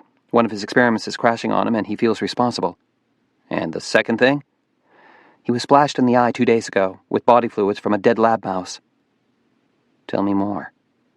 Todd's voice had gone very quiet. The mice in his experiment have been dying, for reasons unknown. The corpses have decomposed at an amazing rate. I was concerned about pathogenic bacteria, so I took samples of the body fluids for culture. Unfortunately, all those cultures are ruined. How? I think it's fungal contamination. The plates have all turned green. No known pathogens can be identified. I had to discard the plates. The same thing happened to another experiment, a cell culture of marine organisms. We had to abort that project because fungi got into the culture tube. Fungal overgrowth, unfortunately, was not an uncommon problem in closed environments like ISS, despite the continually recirculating air. Aboard the old Mir station, the windows were sometimes coated with a fuzzy layer of fungi. Once the air of a spacecraft has been contaminated by these organisms, it is next to impossible to eliminate them. Luckily, they were, by and large, harmless to people and lab animals. So we don't know if he's been exposed to any pathogens, said Todd. No. Right now, it looks more like a case of pancreatitis, not a bacterial infection. I've got an IV started, and I think it's time for a nasogastric tube. She paused, then added reluctantly, "We need to think about emergency evacuation." There was a long silence.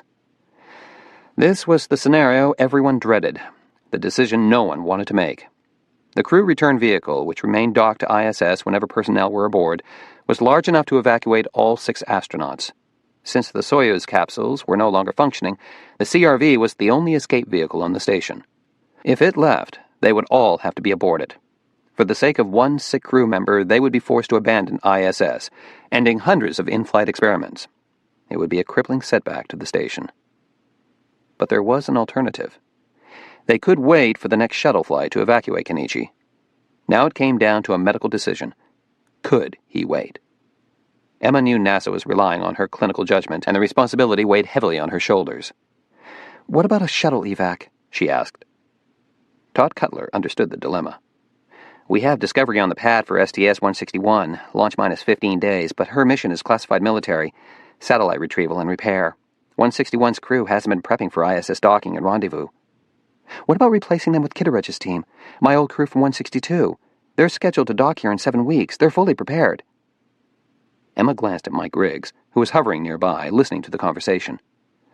As ISS commander, his primary goal was to keep the station up and running, and he was firmly opposed to abandoning her. He joined the conversation. "Cutler, this is Griggs. If my crew evacuates, we lose experiments. That's months of work down the drain. A shuttle rescue makes the most sense. If Kenichi needs to get home, then you folks come pick him up. Let the rest of us stay here and do our jobs."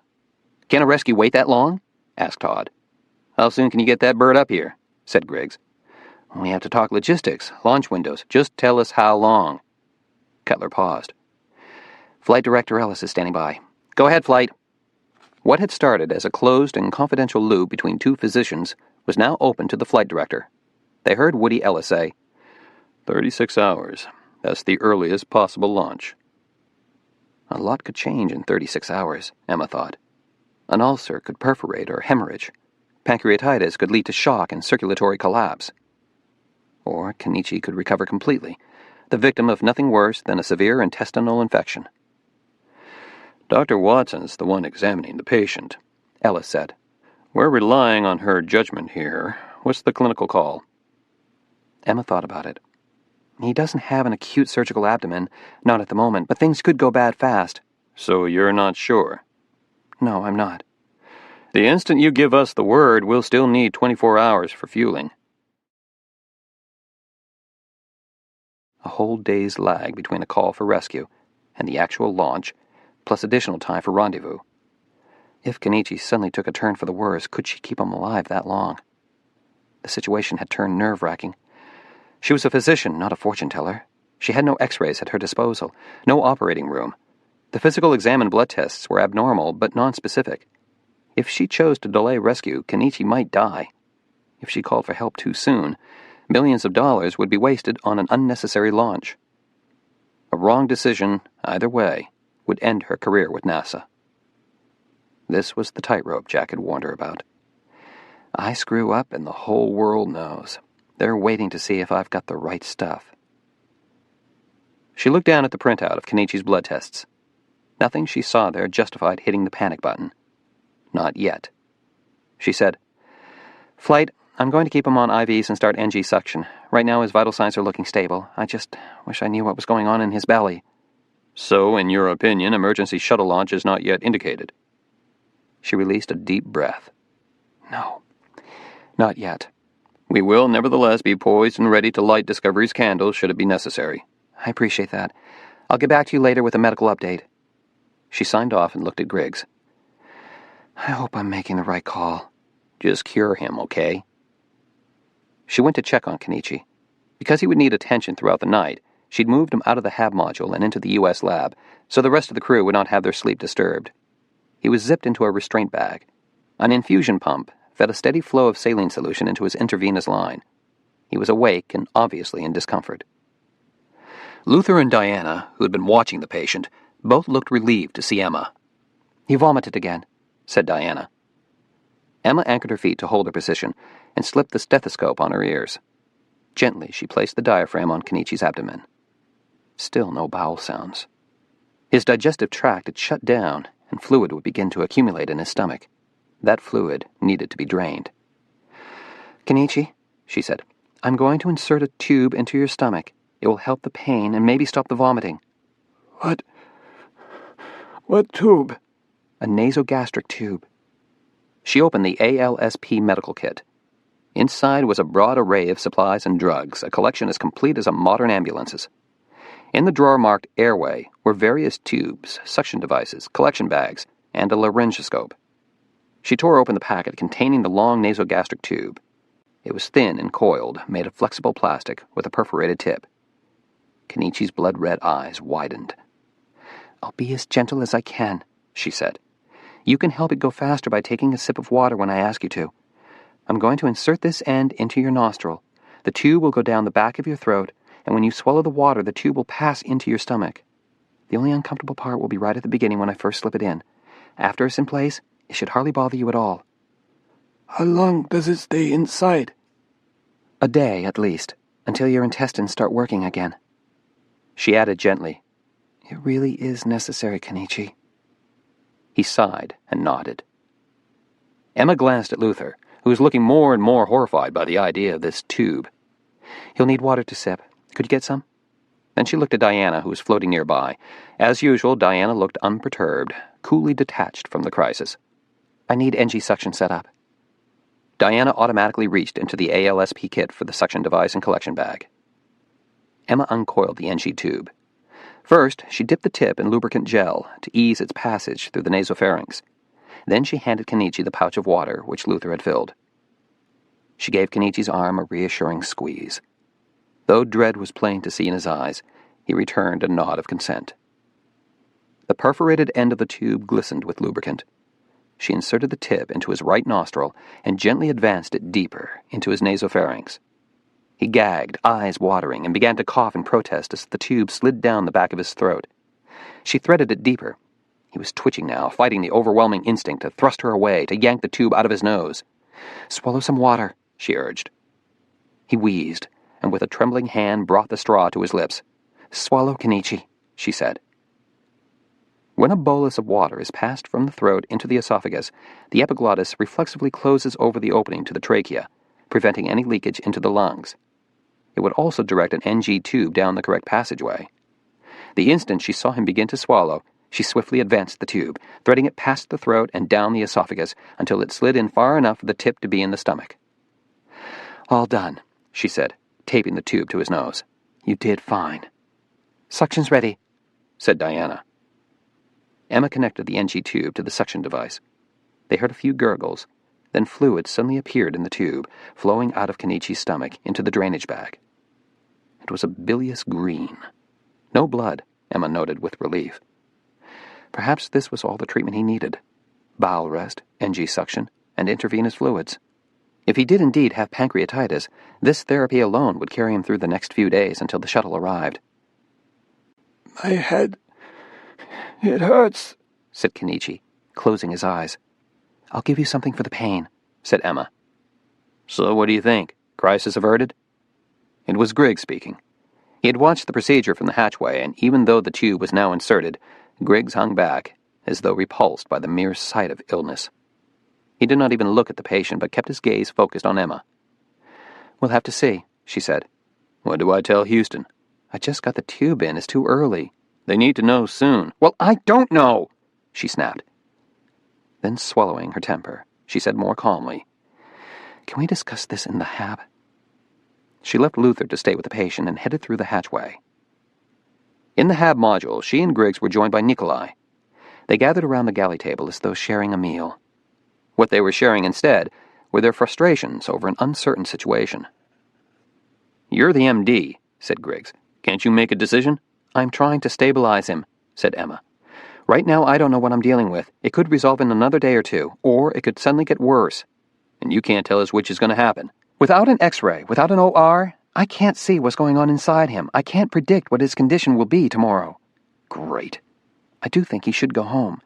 I'd like the launch moved up as soon as possible." "What about a CRV evac?" asked Nikolai. "A controlled shuttle ride is always better for transporting a sick patient," said Emma. A CRV return was a rough ride, and depending on weather conditions on Earth, they might not be able to touch down in the best possible location for medical transport. "Forget CRV evac," said Griggs flatly. "We're not abandoning this station." Nikolai said, "If he becomes critical, Emma will just have to keep him alive long enough for Discovery to get here. Hell, this station's like an orbiting ambulance. She should be able to keep him stable." "What if she cannot?" pressed Nikolai. "A man's life is worth more than these experiments." "It's the option of last resort," said Griggs. "We all jump on the CRV, we're abandoning months of work." "Look, Griggs," said Emma, "I don't want to leave the station any more than you do. I fought like hell to make it up here, and I'm not about to cut my stay short. But if my patient needs instant evac, then it's my call." "Excuse me, Emma," said Diana, floating in the hatchway. "I just finished running Kenichi's last blood tests. I think you should see this." She handed Emma a computer printout. Emma stared at the results. Creatine kinase, 20.6. Normal, 0 to 3.08. This illness was more than pancreatitis, more than just a gastrointestinal disturbance. A high CK meant there had been damage to either his muscles or his heart. Vomiting is sometimes a symptom of a heart attack.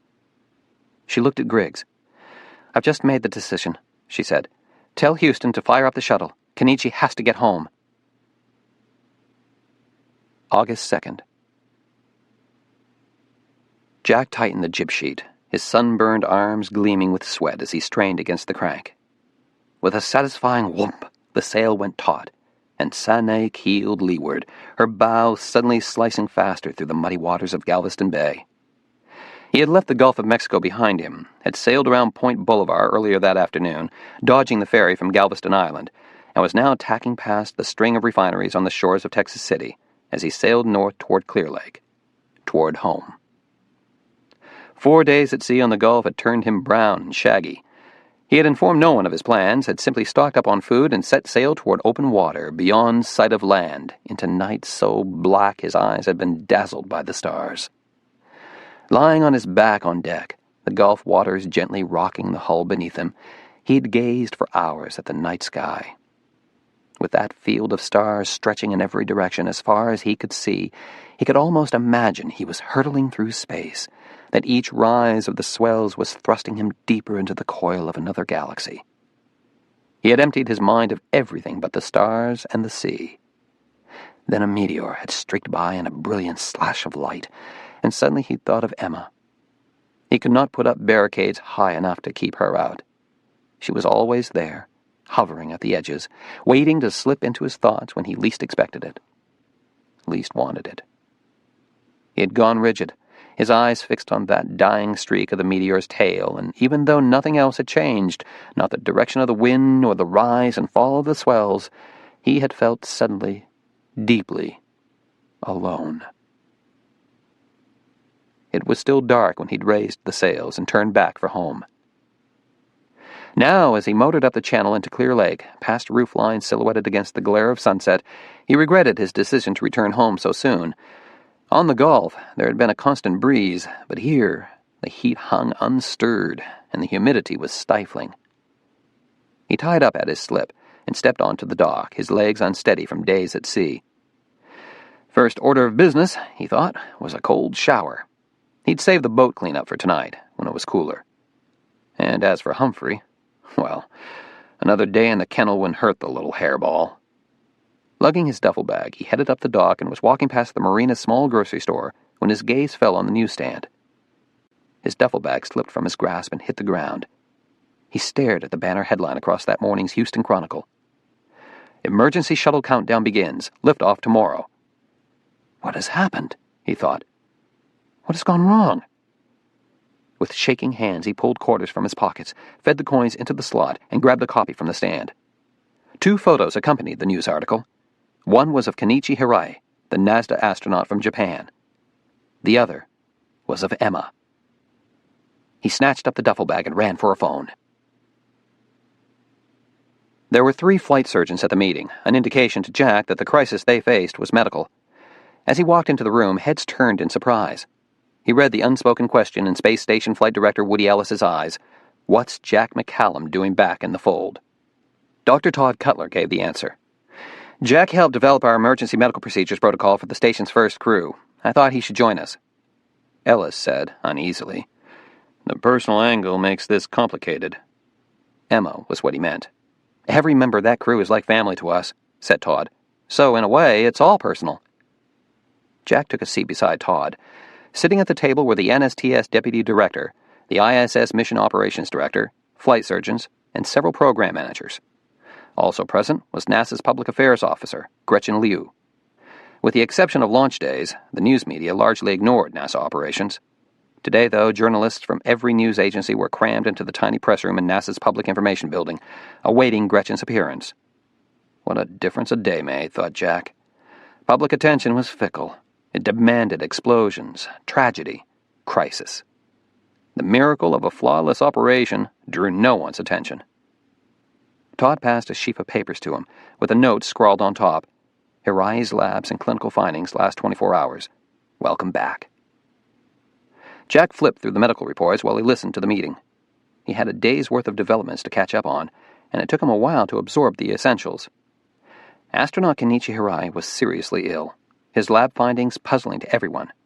The shuttle Discovery was poised for a 6 a.m. EDT launch, manned by Kitterich's crew, along with an astronaut physician. Countdown was on schedule. Any change in your recommendations? The NSTS Deputy Director asked the flight surgeons. Do you still think Hirai can wait for a shuttle evac? Todd Cutler answered. We still believe a shuttle evac is the safest option. We aren't changing our recommendations in that regard. ISS is a fairly well-equipped medical facility with all the drugs and equipment needed for cardiopulmonary resuscitation. So, you still believe he's had a heart attack? Todd looked at his fellow flight surgeons. Frankly, he admitted, we're not entirely certain. There are things that do point to a myocardial infarction, a heart attack in layman's terms, mainly the rising levels of cardiac enzymes in his blood. Then why are you still unsure? The EKG shows only nonspecific changes, a few T-wave inversions.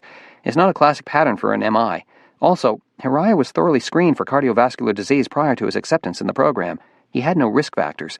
Frankly, we're not sure what's going on, but we do have to assume he has had a heart attack, which makes the shuttle evac the best option. It's a gentler re-entry and a controlled landing, far less stress on the patient than coming home in the CRV. In the meantime, ISS can deal with any arrhythmias he may have. Jack looked up from the lab reports he'd been scanning. Without the necessary lab equipment, the station can't fractionate these CK levels, so how can we be sure this enzyme is really from the heart? Everyone's attention turned to him. What do you mean by fractionate? Asked Woody Ellis. Creatine kinase is an enzyme that helps muscle cells utilize stored energy. It's found in both striated and cardiac muscle. When there's damage to heart cells, say in a heart attack, the CK levels rise in the blood. That's why we're assuming he had a heart attack. But what if it's not the heart? What else could it be? Some other type of muscle damage. Trauma, for instance, or convulsions, inflammation. In fact, just a simple intramuscular injection can cause the CK to rise. You need to fractionate the CK in order to tell if it's from heart muscle. The station can't do that test. So he may not have had a heart attack at all. Correct. And here's another puzzling detail. After acute muscle damage, his CK levels should drop back to normal. But look at the pattern. Jack flipped through the lab sheets and read off the numbers. In the last 24 hours, his levels have been steadily rising, which indicates continued damage. It's just part of the bigger puzzle, said Todd. We've got abnormal results all over the board, without any recognizable pattern. Liver enzymes, renal abnormalities, sedimentation rate, white blood cell counts. Some labs go up while others are dropping. It's as though different organ systems are taking turns being attacked. Jack looked at him. Attacked? Just a figure of speech, Jack. I don't know what process we're dealing with. I know it's not lab error. We've run controls on the other crew members, and they're perfectly normal. But is he sick enough to warrant any evac? The question was asked by the mission operations director for the shuttle. He was not happy about any of this. Discovery's original mission was to retrieve and repair the classified Capricorn spy satellite. Now her mission had been usurped by this crisis. Washington is not happy about postponing the satellite repair. You've commandeered their flight so Discovery can play flying ambulance. Is it really necessary? Can't Harai recover on the station? We can't predict it. We don't know what's wrong with him, said Todd. You have a physician up there, for God's sake. Can't she figure it out? Jack tensed. This was an attack on Emma. She doesn't have X-ray vision, he said. She's got just about everything else at her disposal. Would you call the station, Dr. Cutler, a well-equipped medical facility? Astronaut Harai needs to get home as expeditiously as possible, said Todd. That remains our position. If you want to second-guess your flight surgeons, that's your choice. All I can say is, I'd never presume to second-guess an engineer on propulsion systems. That effectively ended the argument. The NSTS deputy director said, Are there any other concerns? Weather, said the NASA forecaster. I just thought I'd mention there's a storm system developing west of Guadalupe and moving very slowly westward. It won't affect the launch, but depending on its path, it could be a problem for Kennedy in the next week or so.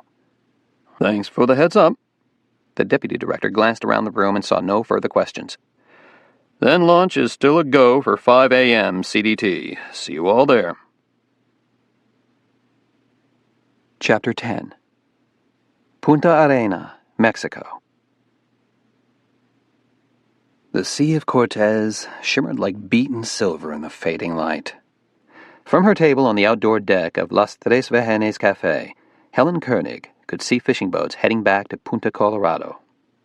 This was the time of day she loved best, the evening breeze cool against her sun-flushed skin, her muscles pleasantly weary from an afternoon's swim. A waiter brought the margarita she'd ordered and set the drink before her. "Gracias, señor," she murmured. For an instant he met her gaze. She saw a quiet and dignified man with tired eyes and silver-streaked hair, and she felt a prick of discomfort. Yankee guilt, she thought, as she watched him walk back to the bar. A feeling she experienced every time she drove down to Baja. She sipped her drink and gazed at the sea, listening to the whining trumpets of a mariachi band playing somewhere up the beach. It had been a good day, and she'd spent almost all of it in the sea. A 2-tank dive in the morning, followed by a shallower dive in the afternoon, and then, just before dinner, a swim in the sunset-gilded waters. The sea was her comfort, her sanctuary. It had always been so. Unlike the love of a man, the sea was constant, and it never disappointed her. It was always ready to embrace her, soothe her, and in moments of crisis, she found herself fleeing into its waiting arms. This was why she had come to Baja, to swim in warm waters and to be alone, where no one could reach her, not even Palmer Gabriel. Her lips puckered from the tang of the margarita. She drank it down and ordered a second. Already the alcohol made her feel as if she were floating. No matter. She was now a free woman. The project was finished, aborted, the cultures destroyed. Even though Palmer was furious with her, she knew she had done the right thing, the safe thing. Tomorrow she would sleep in, order hot chocolate and huevos rancheros for breakfast.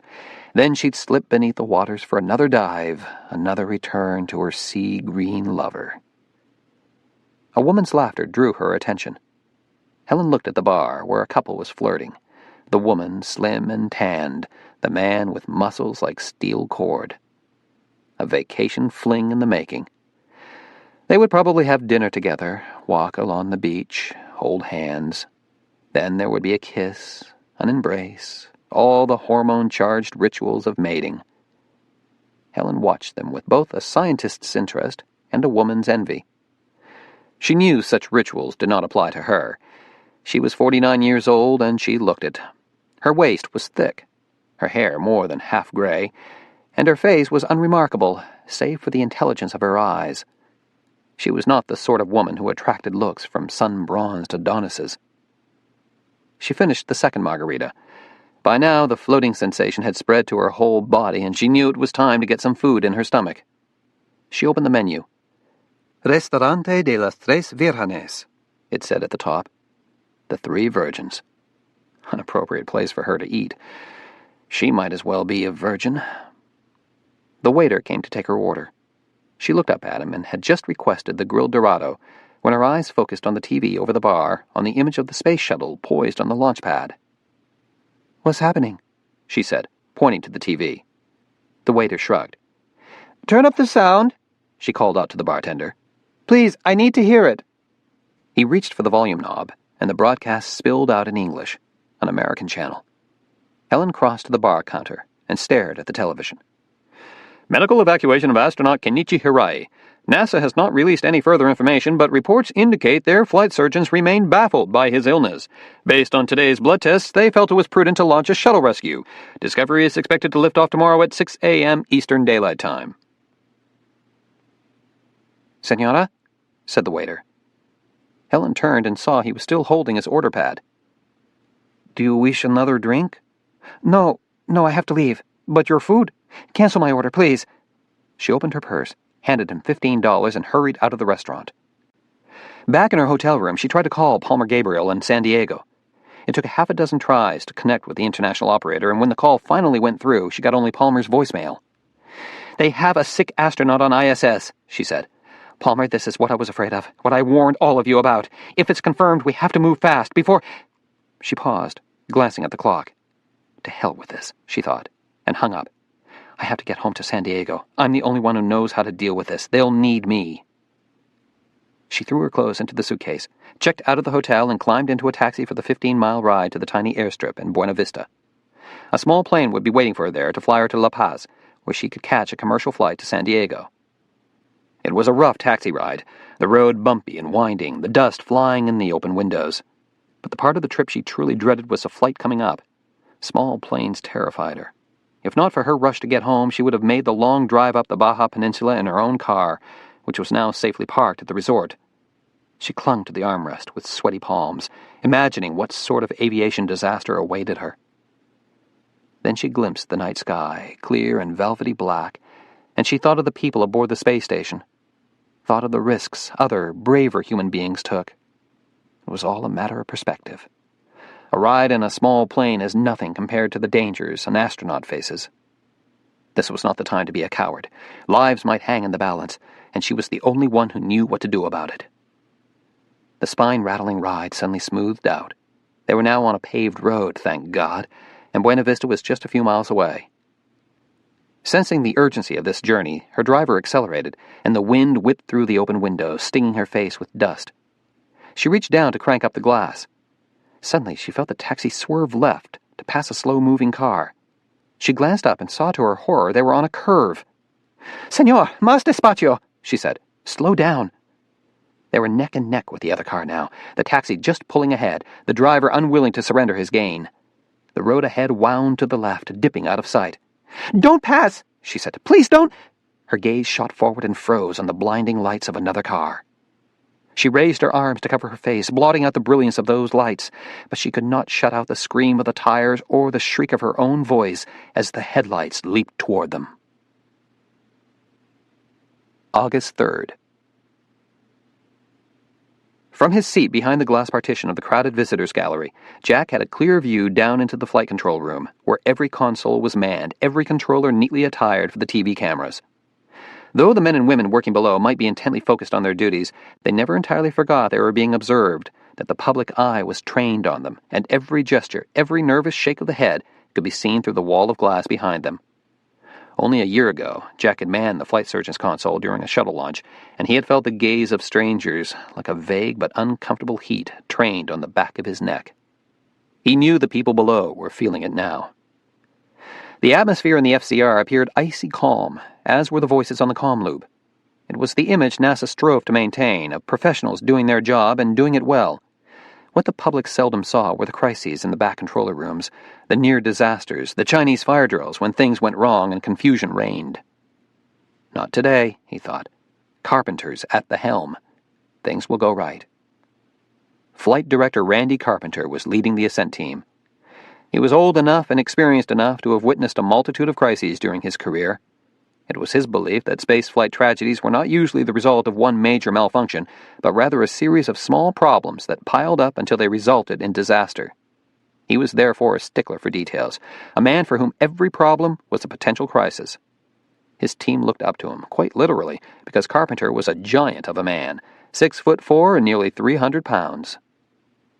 Gretchen Liu, the public affairs officer, was sitting at the far left, last row console. Jack saw her turn and give the viewing gallery an A-OK smile. She was dressed in her TV best today, a navy blue suit and gray silk scarf. This mission had caught the world's attention, and although most of the press was gathered at the launch site in Cape Canaveral, there were enough reporters here in JSC's mission control to pack the observation gallery. The 10-minute countdown hold ended. On audio, they heard final weather clearance, and then the countdown proceeded. Jack leaned forward, his muscles tensing as events cascaded toward liftoff. That old launch fever was back. A year ago, when he'd walked away from the space program, he thought he'd left all this behind. But here he was, caught up once again in the excitement. The dream.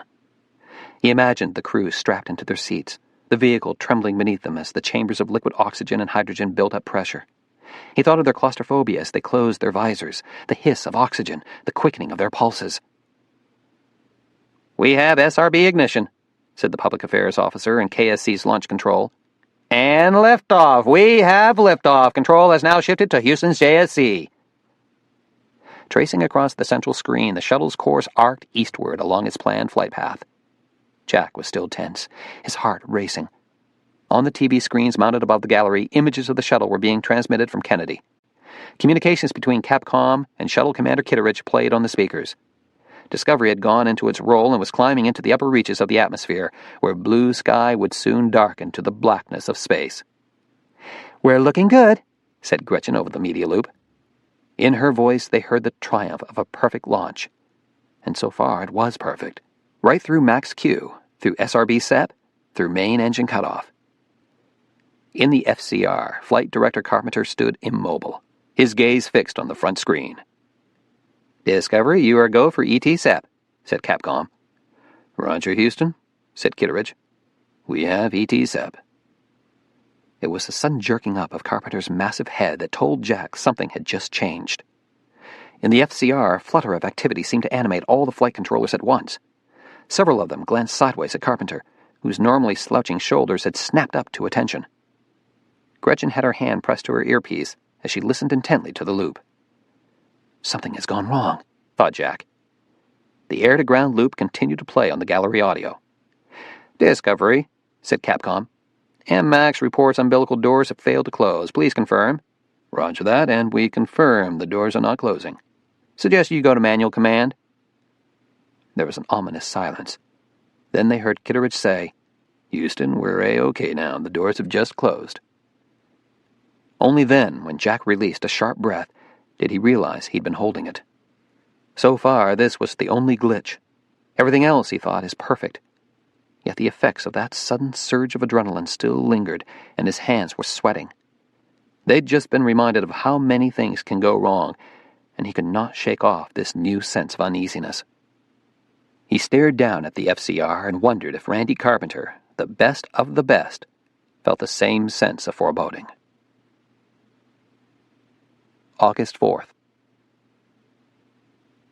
It was as though the clock in his brain had automatically reset itself, shifting his sleep and wake cycles so that his mind snapped to alertness at 1 a.m. Jack lay in bed, eyes wide open, the luminous glow of his nightstand clock staring back at him. Like the shuttle Discovery, he thought, I am racing to catch up with ISS, with Emma. Already his body was synchronizing itself to hers. In an hour she would be waking up and her workday would begin, and here was Jack, awake already, their rhythms in near parallel. He did not try to go back to sleep, but rose and got dressed. At 1:30 a.m., Mission Control was quietly humming with activity. He glanced first in the FCR, where the shuttle controllers sat. So far, no crises had occurred aboard Discovery. He went down the hall to Special Vehicle Operations, the separate control room for ISS. It was much smaller than the shuttle's FCR, with its own array of consoles and personnel. Jack headed straight to the flight surgeon's console and sank into the chair next to Roy Bloomfield, the physician on duty. Bloomfield glanced at him with surprise. "Hey, Jack. I guess you're really back in the program. Couldn't stay away. Well, it can't be the money, so it must be the thrill of the job, huh?" He leaned back, yawning, Ugh, not many thrills tonight. Patient stable? Has been for the last 12 hours. Bloomfield nodded to the biotelemetry readings on his console. Kenichi Hirai's EKG and blood pressure readings blipped across the screen. Rhythm steady as a rock. No new developments? Last status report was 4 hours ago. His headache's worse, and he still has that fever. Antibiotics don't seem to be doing much of anything. We're all scratching our heads over this one. Does Emma have any ideas? At this point, she's probably too exhausted to think. I told her to get some sleep since we're watching the monitor anyway. So far, it's been pretty boring. Bloomfield yawned again. Oh, listen, I gotta take a leak. Can you watch the console for a few minutes? No problem. Bloomfield left the room, and Jack slipped on the headset. It felt familiar and good to be sitting in front of a console again, to hear the muted conversation from the other controllers, to watch the front screen where the station's orbital path traced a sine wave across the map. This might not be a seat on the shuttle, but it was as close as he could get to one. I won't ever touch the stars, but I can be here to see that others do.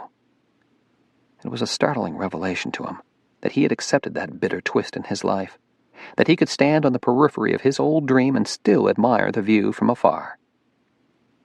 His gaze suddenly focused on Kenichi Hirai's EKG, and he leaned forward.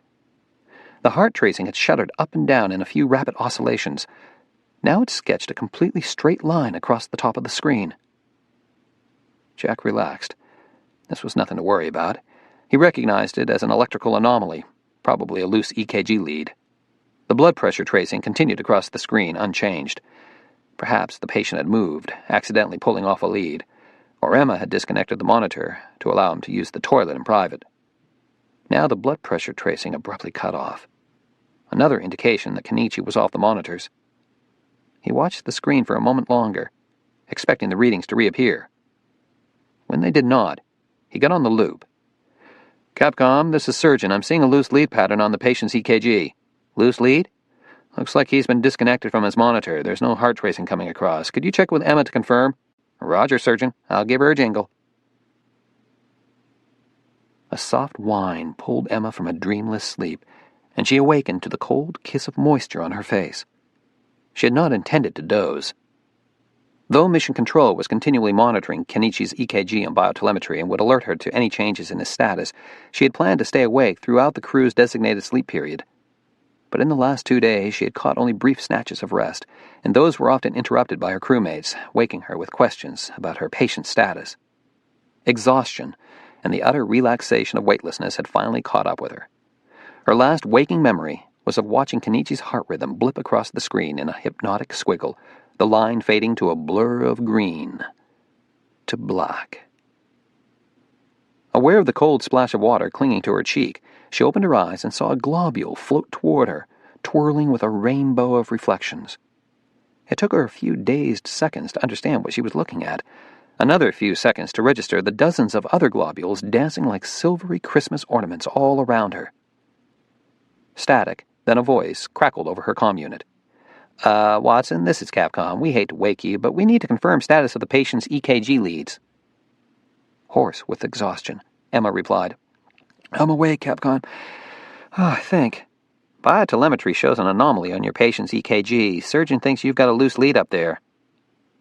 She had been drifting, turning in midair while asleep, and now she reoriented herself in the module and turned to where her patient should be. His sleep restraint bag was empty. The disconnected IV tube floated free, the catheter end releasing drops of glistening saline into the air. Loose electrode wires drifted in a tangle.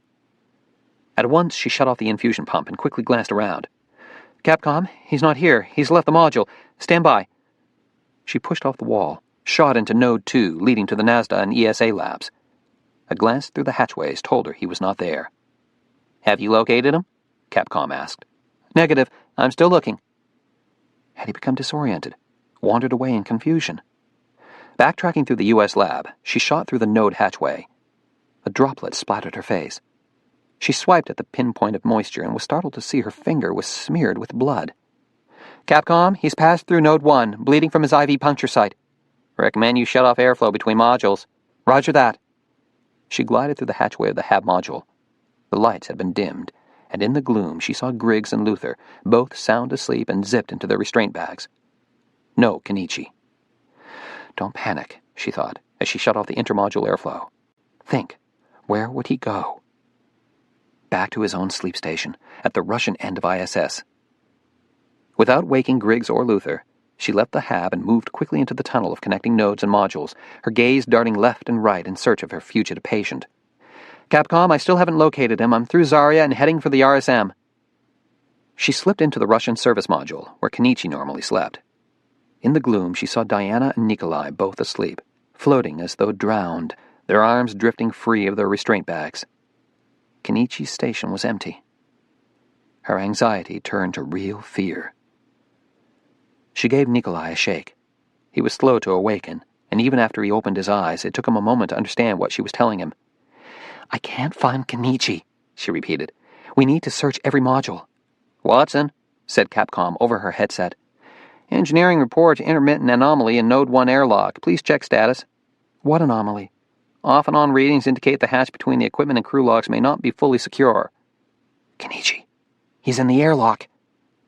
With Nikolai right behind her, she shot like a flying bird through the station and dove into Node 1. At her first frantic glance through the open hatch into the equipment lock, Emma caught a startling glimpse of what looked like 3 bodies. 2 were only the pair of EVA suits, the hard-shelled torsos mounted on the airlock walls for easy donning. Hanging in mid-air, his body arched backward in a convulsive spasm, was Kenichi. Help me get him out of here, said Emma. She maneuvered behind him and, bracing her feet against the outer hatch, shoved him toward Nikolai, who pulled him out of the airlock. Together they propelled him toward the lab module, where the medical equipment had been set up. Capcom, we've located the patient, said Emma. He appears to be seizing. Grand Mal, I need surgeon on the loop. Stand by, Watson. Go ahead, surgeon. Emma heard a startlingly familiar voice over her headset. Hey, Em, hear you've got yourself a problem up there. Jack, what are you doing? How's your patient? Still in a state of shock, she focused her attention on Kenichi. Even as she restarted the IV, attached the EKG wires, she was wondering what Jack was doing in mission control. He had not sat at a flight surgeon's console in a year. Now here he was on the comm loop, his voice calm, even casual, as he asked about Kenichi's status. Is he still seizing? No, he's making purposeful movements now, fighting us. Vital signs? Pulse is rapid. 120, 130, he's moving air. Good, so he's breathing. We're just getting the EKG hooked up now. She glanced at the monitor, at the cardiac rhythm racing across the screen. Sinus tach, rate of 124, occasional PVCs. I see it on the biotelemetry. Taking BP now. She whiffed up the cuff, listened to the brachial pulse as the pressure was slowly released. 95/60, not significantly. The blow caught her by surprise. She gave a sharp cry of pain as Kenichi's hand flailed out, striking her across the mouth. The impact spun her away, and she flew across the module, colliding with the opposite wall. Emma? Said Jack. Emma! Dazed, she reached up to touch her throbbing lip. You're bleeding, said Nikolai. Over her headset, Jack's frantic voice demanded, What the hell is going on up there? I'm okay, she murmured, and repeated irritably, I'm okay, Jack, don't have a cow. But her head was still buzzing from the blow. As Nikolai strapped Kenichi to the patient restraint board, she hung back, waiting for her dizziness to pass. At first, she did not register what Nikolai was saying. Then she saw the look of disbelief in his eyes. Look at his stomach, Nikolai whispered. Look! Emma moved closer. What the hell is that? She whispered. Talk to me, Emma, said Jack. Tell me what's going on. She stared at Kenichi's abdomen, where the skin seemed to ripple and boil. There's something moving under his skin. What do you mean, moving? It looks like muscle fasciculations, but it's migrating across the belly. Not peristalsis? No, it's moving upwards. It's not following the intestinal tract. She paused. The squirming had suddenly stopped, and she was staring at the smooth, unworried surface of Kenichi's abdomen. Fasciculations, she thought. The uncoordinated twitching of muscle fibers. It was the most likely explanation, except for one detail. Fasciculations did not migrate in waves. Suddenly, Kenichi's eyes shot open, and he stared at Emma. The cardiac alarm squealed. Emma turned to see the EKG whipsawing up and down on the screen. VTAC, said Jack. I see it. She flipped on the defibrillator charge button, then felt for a carotid pulse. There it was. Faint, barely palpable. His eyes had rolled up, and only the blood-red sclerae were visible. He was still breathing. She slapped on defibrillator pads, positioned the paddles on the chest, and pressed the discharge buttons. An electric charge of 100 joules shot through Kenichi's body. His muscles contracted in a violent and simultaneous spasm. His legs thrashed against the board. Only the restraints kept him from flying across the module. "Still in VTAC," said Emma. Diana came flying into the module. "What can I do?" she asked. "Get the lidocaine ready," snapped Emma. "CDK drawer, right side." "Found it." "He's not breathing," said Nikolai. Emma grabbed the ambubag and said, "Nikolai, brace me." He maneuvered into position, planting his feet on the opposite wall, his back pressed against Emma's to hold her in place as she applied the oxygen mask. On Earth, performing cardiopulmonary resuscitation is demanding enough. In microgravity, it is a nightmare of complex acrobatics, with drifting equipment, tubes twisting and tangling in midair, syringes filled with precious drugs floating away. The simple act of pressing your hands against a patient's chest can send you tumbling across the room. Although the crew had practiced this scenario, no rehearsal could reproduce the genuine chaos of bodies frantically maneuvering in a closed space, racing against the clock of a dying heart. With the mask over Kenichi's mouth and nose, she squeezed the ambubag, forcing oxygen into his lungs. The EKG line continued to thrash across the screen. "1 amp lidocaine IV, push now," said Diana. "Nikolai, shock him again," said Emma. After the briefest hesitation, he reached for the paddles, placed them on the chest, and pressed the discharge buttons. This time 200 joules arced through Kenichi's heart. Emma glanced at the monitor. "He's gone into VFib. Nikolai, start cardiac compressions. I'm going to intubate." Nikolai released the defib paddles, and they floated off, dangling at the ends of the wires. Bracing his feet against the opposite wall of the module, he was about to place his palms on Kenichi's sternum when he suddenly jerked his hands away. Emma looked at him. "What is it?" "His chest. Look at his chest." They stared. The skin on Kenichi's chest was boiling, squirming. At the contact points where the defib paddles had delivered their electric jolts, 2 raised circles had formed and were now spreading like ripples cast by a stone in water. "Asystole," came Jack's voice over her headset. Nikolai was still frozen, staring at Kenichi's chest. It was Emma who swung into position, bracing her back against Nikolai's. "Asystole. The heart has stopped. He will die without cardiac compressions." She felt nothing moving, nothing unusual, just skin stretched over the bony landmarks of his breastbone. Muscle fasciculations, she thought. It had to be. There's no other explanation. With her body braced in position, she began chest compressions, her hands performing the work for Kenichi's heart, pumping blood to his vital organs. "Diana, 1 amp IV epinephrine," she ordered. Diana injected the drug into the IV line. They all looked at the monitor, hoping for, praying for, a blip on the screen. Chapter 11. "There has to be an autopsy," said Todd Cutler. Gordon Obie, director of flight crew operations, flashed him an irritated look. Some of the others in the conference room gave Cutler dismissive nods as well, because he had merely stated the obvious. Of course there would be an autopsy. Over a dozen people had gathered together for this crisis meeting. An autopsy was the least of their concerns. Right now, Obie was dealing with more urgent issues. Normally a man of few words, he'd suddenly found himself in the uncomfortable position of having reporters' microphones thrust at his face whenever he appeared in public. The excruciating process of assigning blame had begun. Obie had to accept a portion of responsibility for this tragedy, because he had approved the choice of every member of the flight crew. If the crew screwed up, in essence, he had screwed up. And his choice of Emma Watson was starting to look like a major error. That, at least, was the message he was hearing in this room. As the only physician aboard ISS, Emma Watson should have realized Hirai was dying. An immediate CRV evac might have saved him. Now a shuttle had been launched and a multi-million-dollar rescue mission had turned into nothing more than a morgue run. Washington was hungry for scapegoats, and the foreign press was asking a politically incendiary question. Would an American astronaut have been allowed to die? The PR fallout was, in fact, this meeting's major topic of discussion. Gretchen Liu said, "Senator Parrish has gone on the record with a statement." JSC Director Ken Blankenship groaned. "Oh, I'm afraid to ask." CNN Atlanta faxed it over, and I quote, "Millions of tax dollars went into the development of the emergency crew return vehicle, yet NASA chose not to use it. They had a critically ill man up there whose life might have been saved. Now that courageous astronaut is dead, and it's apparent to everyone that a terrible mistake was made. One death in space is one death too many. A congressional inquiry is in order." Gretchen looked up with a grim expression. "Our favorite senator speaks." "I wonder how many people remember that he tried to kill our crew return vehicle program," said Blankenship. "I'd love to rub that in his face right now." "You can't," said Leroy Cornell. As NASA administrator, it was second nature for Cornell to weigh all the political ramifications. He was their link to Congress and the White House, and he never lost sight of how things would play out in Washington. You launch a direct attack on the senator, and things will really hit the fan. "He's attacking us." "That's nothing new, and everyone knows it. The public doesn't," said Gretchen.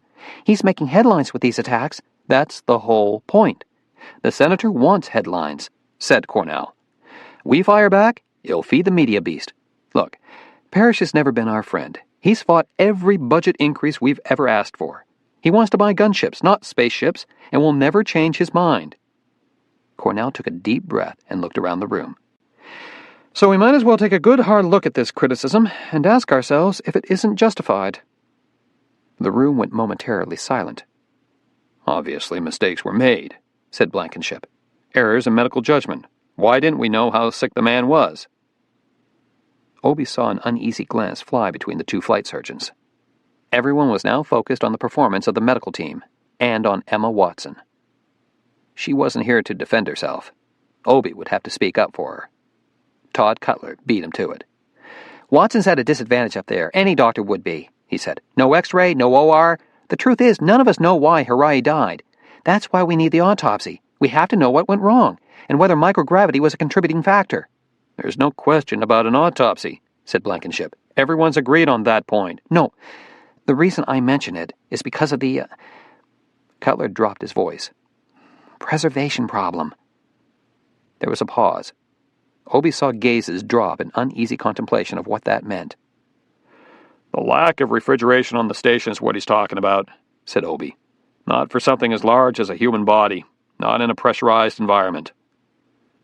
ISS Flight Director Woody Ellis said, "Shuttle rendezvous is in 17 hours. How badly can the body deteriorate in that time?" "There's no refrigeration aboard the shuttle either," pointed out Cutler. "Death occurred 7 hours ago. Add to that the time for rendezvous, the transfer of the corpse, as well as other cargo, and the undocking. We're talking at least 3 days with the body at room temperature. And that's if everything goes like clockwork, which, as we all know, is not a given." 3 days. Obie thought of what could happen to a dead body in 2 days, of how badly raw chicken parts stank if he left them in his garbage can for just one night. "You're saying Discovery can't delay her return home even for an extra day?" said Ellis. "We were hoping there'd be time for other tasks. There are numerous experiments on ISS ready to come home. Scientists on the ground are waiting for them." "An autopsy won't be of much help if the body's deteriorated," said Cutler. "Isn't there some way to preserve it? Embalm it?" "Not without affecting its chemistry. We need an unembalmed body, and we need it home soon." Ellis sighed. "There has to be a compromise. A way to get something else accomplished while they're docked." Gretchen said, "From a PR point of view, it looks bad, going about your usual business while a corpse is stored in the middeck. Besides, isn't there some, health hazard? And then there's the odor." "The body is sealed in a plastic shroud," said Cutler. "They can curtain it off out of view in a sleep station." The subject had turned so grim that most faces in the room were looking pale. They could talk about the political fallout and the media crisis. They could talk about hostile senators and mechanical anomalies, but dead bodies and bad smells and deteriorating flesh were not things they wanted to concentrate on. Leroy Cornell finally broke the silence. "I understand your sense of urgency about getting the body back for autopsy, Dr. Cutler, and I understand the PR angle as well. The seeming lack of sensitivity if we go about our business. But there are things we have to do, even in light of our losses." He looked around the table. "That is our prime objective, isn't it? One of our strengths as an organization? No matter what goes wrong, no matter what we suffer, we always strive to get the job done." That's the moment Obie sensed the sudden shift of mood in the room. Up till then, they had been laboring under the pall of tragedy, the pressure of media attention. He had seen gloom and defeat in these faces, and defensiveness. Now the pall was lifting. He met Cornell's gaze and felt some of his old disdain toward the man fall away. Obie had never trusted smooth talkers like Cornell. He thought of NASA administrators as a necessary evil and tolerated them only as long as they kept their noses out of operational decisions. At times, Cornell had strayed over that line. Today, though, he had done them a service by making them step back and view the big picture. Everyone had come to this meeting with his or her private concerns. Cutler wanted a fresh corpse to autopsy. Gretchen Liu wanted the right media spin. The shuttle management team wanted Discovery's mission expanded. Cornell had just reminded them that they had to look beyond this death, beyond their individual concerns, and focus on what was best for the space program. Obie gave a small nod of agreement, which was noted by others at the table. The Sphinx had finally made his opinion known. "Every successful launch is a gift from heaven," he said. "Let's not waste this one." August 5th. Dead. Emma's running shoes pounded rhythmically on the TVIS treadmill, and every slap of her soles against the moving belt, every impact jolting her bones and joints and muscles, was another self-administered blow of punishment. Dead. I lost him. I fucked up and I lost him. I should have realized how sick he was. I should have pushed for a CRV evac, but I delayed because I thought I could handle it. I thought I could keep him alive. Muscles aching, sweat beading on her forehead, she continued to punish herself, enraged by her own failure. She had not used the TVIS in 3 days because she'd been too busy tending to Kenichi. Now she was making up for it, had snapped on the side restraints, turned the treadmill to active mode, and started her run. On Earth, she enjoyed running. She was not particularly fast, but she'd developed endurance, and had learned to slip into that hypnotic trance that comes to long-distance runners as the miles melt away beneath their feet, as the burn of working muscles gives way to euphoria. Day after day she had worked to build up that endurance, had forced herself, through sheer stubbornness, to go longer, farther, always in competition with her last run, never cutting herself a break. It was the way she'd been since she was a girl, smaller than the others, but fiercer. All her life she had been fierce, but never more so than with herself. I made mistakes, and now my patient's dead. Sweat soaked through her shirt, a big wet blotch spreading between her breasts. Her calves and thighs were beyond the burn stage. The muscles were twitching on the verge of collapse from the constant tension of the restraints. A hand reached over and flicked off the TVIS power switch. The running belt abruptly shuddered to a halt. She glanced up and met Luther's gaze. "I think that's more than enough, Watson," he said quietly. "Not yet. You've been at it for more than 3 hours. I'm just getting started," she muttered grimly. She switched on the power, and once again her shoes pounded on the moving belt. Luther watched her for a moment, his body floating at her eye level, his gaze unavoidable. She hated being studied, even hated him at that instant, because she thought he could see right through to her pain, her self-disgust. "Wouldn't it be quicker just to smash your head against a wall?" he said. "Quicker, but not painful enough." "I get it. To be punishment, it's gotta hurt, huh?" "Right." "Would it make a difference if I told you this is bullshit? Because it is. It's a waste of energy. Kenichi died because he was sick. That's where I'm supposed to come in. And you couldn't save him. So now you're the core fuck-up, huh?" "That's right." "Well, you're wrong, because I claimed the title before you." "Is this some sort of contest?" Again he shut off the TVIS power. Again the treadmill belt ground to a halt. He was staring her right in the eye, his gaze angry, as fierce as hers. "Remember my fuck-up on Columbia?" She said nothing. She didn't have to. Everyone at NASA remembered it. It had happened 4 years ago during a mission to repair an orbiting comm satellite. Luther had been the mission specialist responsible for redeploying the satellite after repairs were completed. The crew had ejected it from its cradle in the payload bay and watched it drift away. The rockets had ignited right on schedule, sending the satellite into its correct altitude, where it failed to respond to any commands. It was dead in orbit, a multi-million-dollar piece of junk uselessly circling the Earth. Who was responsible for this calamity? Almost immediately the blame fell on the shoulders of Luther Ames. In his haste to deploy, he had forgotten to key in vital software codes, or so the private contractor claimed. Luther insisted he had keyed in the codes, that he was the scapegoat for mistakes made by the satellite's manufacturer. Though the public heard very little about the controversy, within NASA the story was known by all. Luther's flight assignments dried up. He was condemned to the status of astronaut ghost, still in the Corps, but invisible to those who chose shuttle crews. Complicating the mess was the fact Luther was black. For 3 years he suffered in obscurity, his resentment mounting. Only the support of close friends among the other astronauts, Emma most of all, had kept him in the Corps. He knew he'd made no mistakes, but few at NASA believed him. He knew people talked behind his back. Luther was the man the bigots pointed to as evidence minorities didn't have the right stuff. He'd struggled to maintain his dignity, even as he'd felt despair closing in. Then the truth came out. The satellite had been flawed. Luther Ames was officially absolved of blame. Within a week, Gordon Obie offered him a flight assignment, a 4-month mission aboard ISS. But even now, Luther felt a lingering stain on his reputation. He knew only too painfully what Emma was now going through. He stuck his face right in front of hers, forcing her to look at him. "You're not perfect, okay? We're all human." He paused and added dryly, "With the possible exception of Diana Estes." Against her will, she laughed. "Punishment over. Time to move on, Watson." Her respirations had returned to normal, even though her heart continued pounding, because she was still angry at herself. But Luther was right. She had to move on.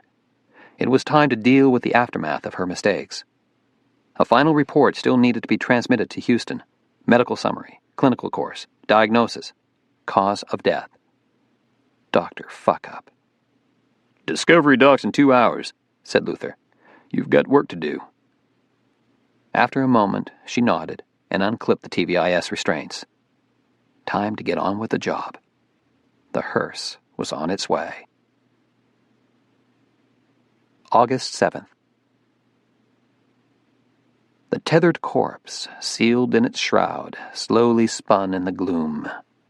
Surrounded by the clutter of excess equipment and spare lithium canisters, Kenichi's body was like one more unneeded station part stowed away in the old Soyuz capsule. Soyuz had not been operational in over a year, and the station crew used its service compartment as excess storage space. It seemed a terrible indignity to keep Kenichi in here, but the crew had been shaken badly by his death. To be confronted repeatedly with his corpse floating in one of the modules where they worked or slept would have been too upsetting. Emma turned to Commander Kitteridge and Medical Officer O'Leary of the Shuttle Discovery. "I sealed the remains immediately after death," she said. "It hasn't been touched since." She paused, her gaze returning to the corpse. The shroud was black, and small pouches of plastic billowed out, obscuring the human form within. "The tubes are still in?" asked O'Leary. "Yes, 2 IVs, the endotracheal and the NG." She had disturbed nothing. She knew the pathologists performing the autopsy would want everything left in place. "You have all the blood cultures, all the specimens we collected from him, everything." Kitteridge gave a grim nod of the head. "Let's do it." Emma unhooked the tether and reached for the corpse. It felt stiff, bloated, as though its tissues were already undergoing anaerobic decomposition. She refused to think about what Kenichi must look like beneath the layer of dark plastic. It was a silent procession, as grim as a funeral cortege, the mourners floating like wraiths as they escorted the corpse through the long tunnel of modules. Kitteridge and O'Leary led the way, gently guiding the body through hatchways. They were followed by Jill Hewitt and Andy Mercer, no one saying a word. When the orbiter had docked a day and a half ago, Kitteridge and his crew had brought smiles and hugs, fresh apples and lemons, and a long-awaited copy of the Sunday New York Times.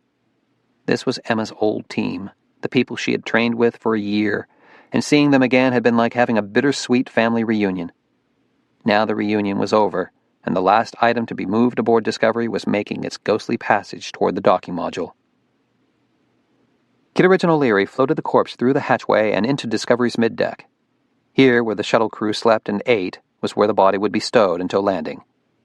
O'Leary maneuvered it into one of the horizontal sleep pallets. Prior to launch, the pallet had been reconfigured to serve as a medical station for the ailing patient. Now, it would be used as a temporary coffin for the returning corpse. "It's not going in," said O'Leary. "I think the body's too distended. Was it exposed to heat?" He looked at Emma. "No, Soyuz temperature was maintained." "Here's your problem," said Jill. "The shroud snagged on the vent." She reached in and freed the plastic. "Try it now." This time the corpse fit. O'Leary slid the panel shut so no one would have to look at the pallet's occupant. There followed a solemn ceremony of farewell between the two crews. Kitteridge pulled Emma into a hug and whispered, "Next mission, Watson. You're my first choice." When they separated, she was crying. It ended with a traditional handshake between the two commanders, Kitteridge and Griggs. Emma caught one last glimpse of the orbiter crew, her crew, waving goodbye, and then the hatches swung shut. Though Discovery would remain attached to ISS for another 24 hours while its crew rested and prepared for the undocking, the closing of those airtight hatches effectively ended all human contact between them. They were once again separate vehicles, temporarily attached like two dragonflies hurtling together in a mating dance through space. Pilot Jill Hewitt was having trouble getting to sleep. Insomnia was new to her. Even on the night before a launch, she could manage to drop off cleanly into a deep sleep, trusting in a lifetime of good luck to carry her through the next day. It was a point of pride for her that she'd never needed a sleeping pill. Pills were for nervous Nellies who fretted about 1,000 awful possibilities, for the neurotics and obsessives. As a naval pilot, Jill had known more than her share of mortal danger. She'd flown missions over Iraq, had landed a crippled jet on a heaving carrier, had ejected into a stormy sea. She figured she'd cheated death so many times that surely he'd given up on her and gone home in defeat. And so she usually slept just fine at night. But tonight, sleep was not coming. It was because of the corpse. No one wanted to be near it. Though the privacy panel was shut, concealing the body, they all felt its presence. Death shared their living space, cast its shadow over their evening meal, stifled their usual jokes. It was the unwanted fifth member of their crew.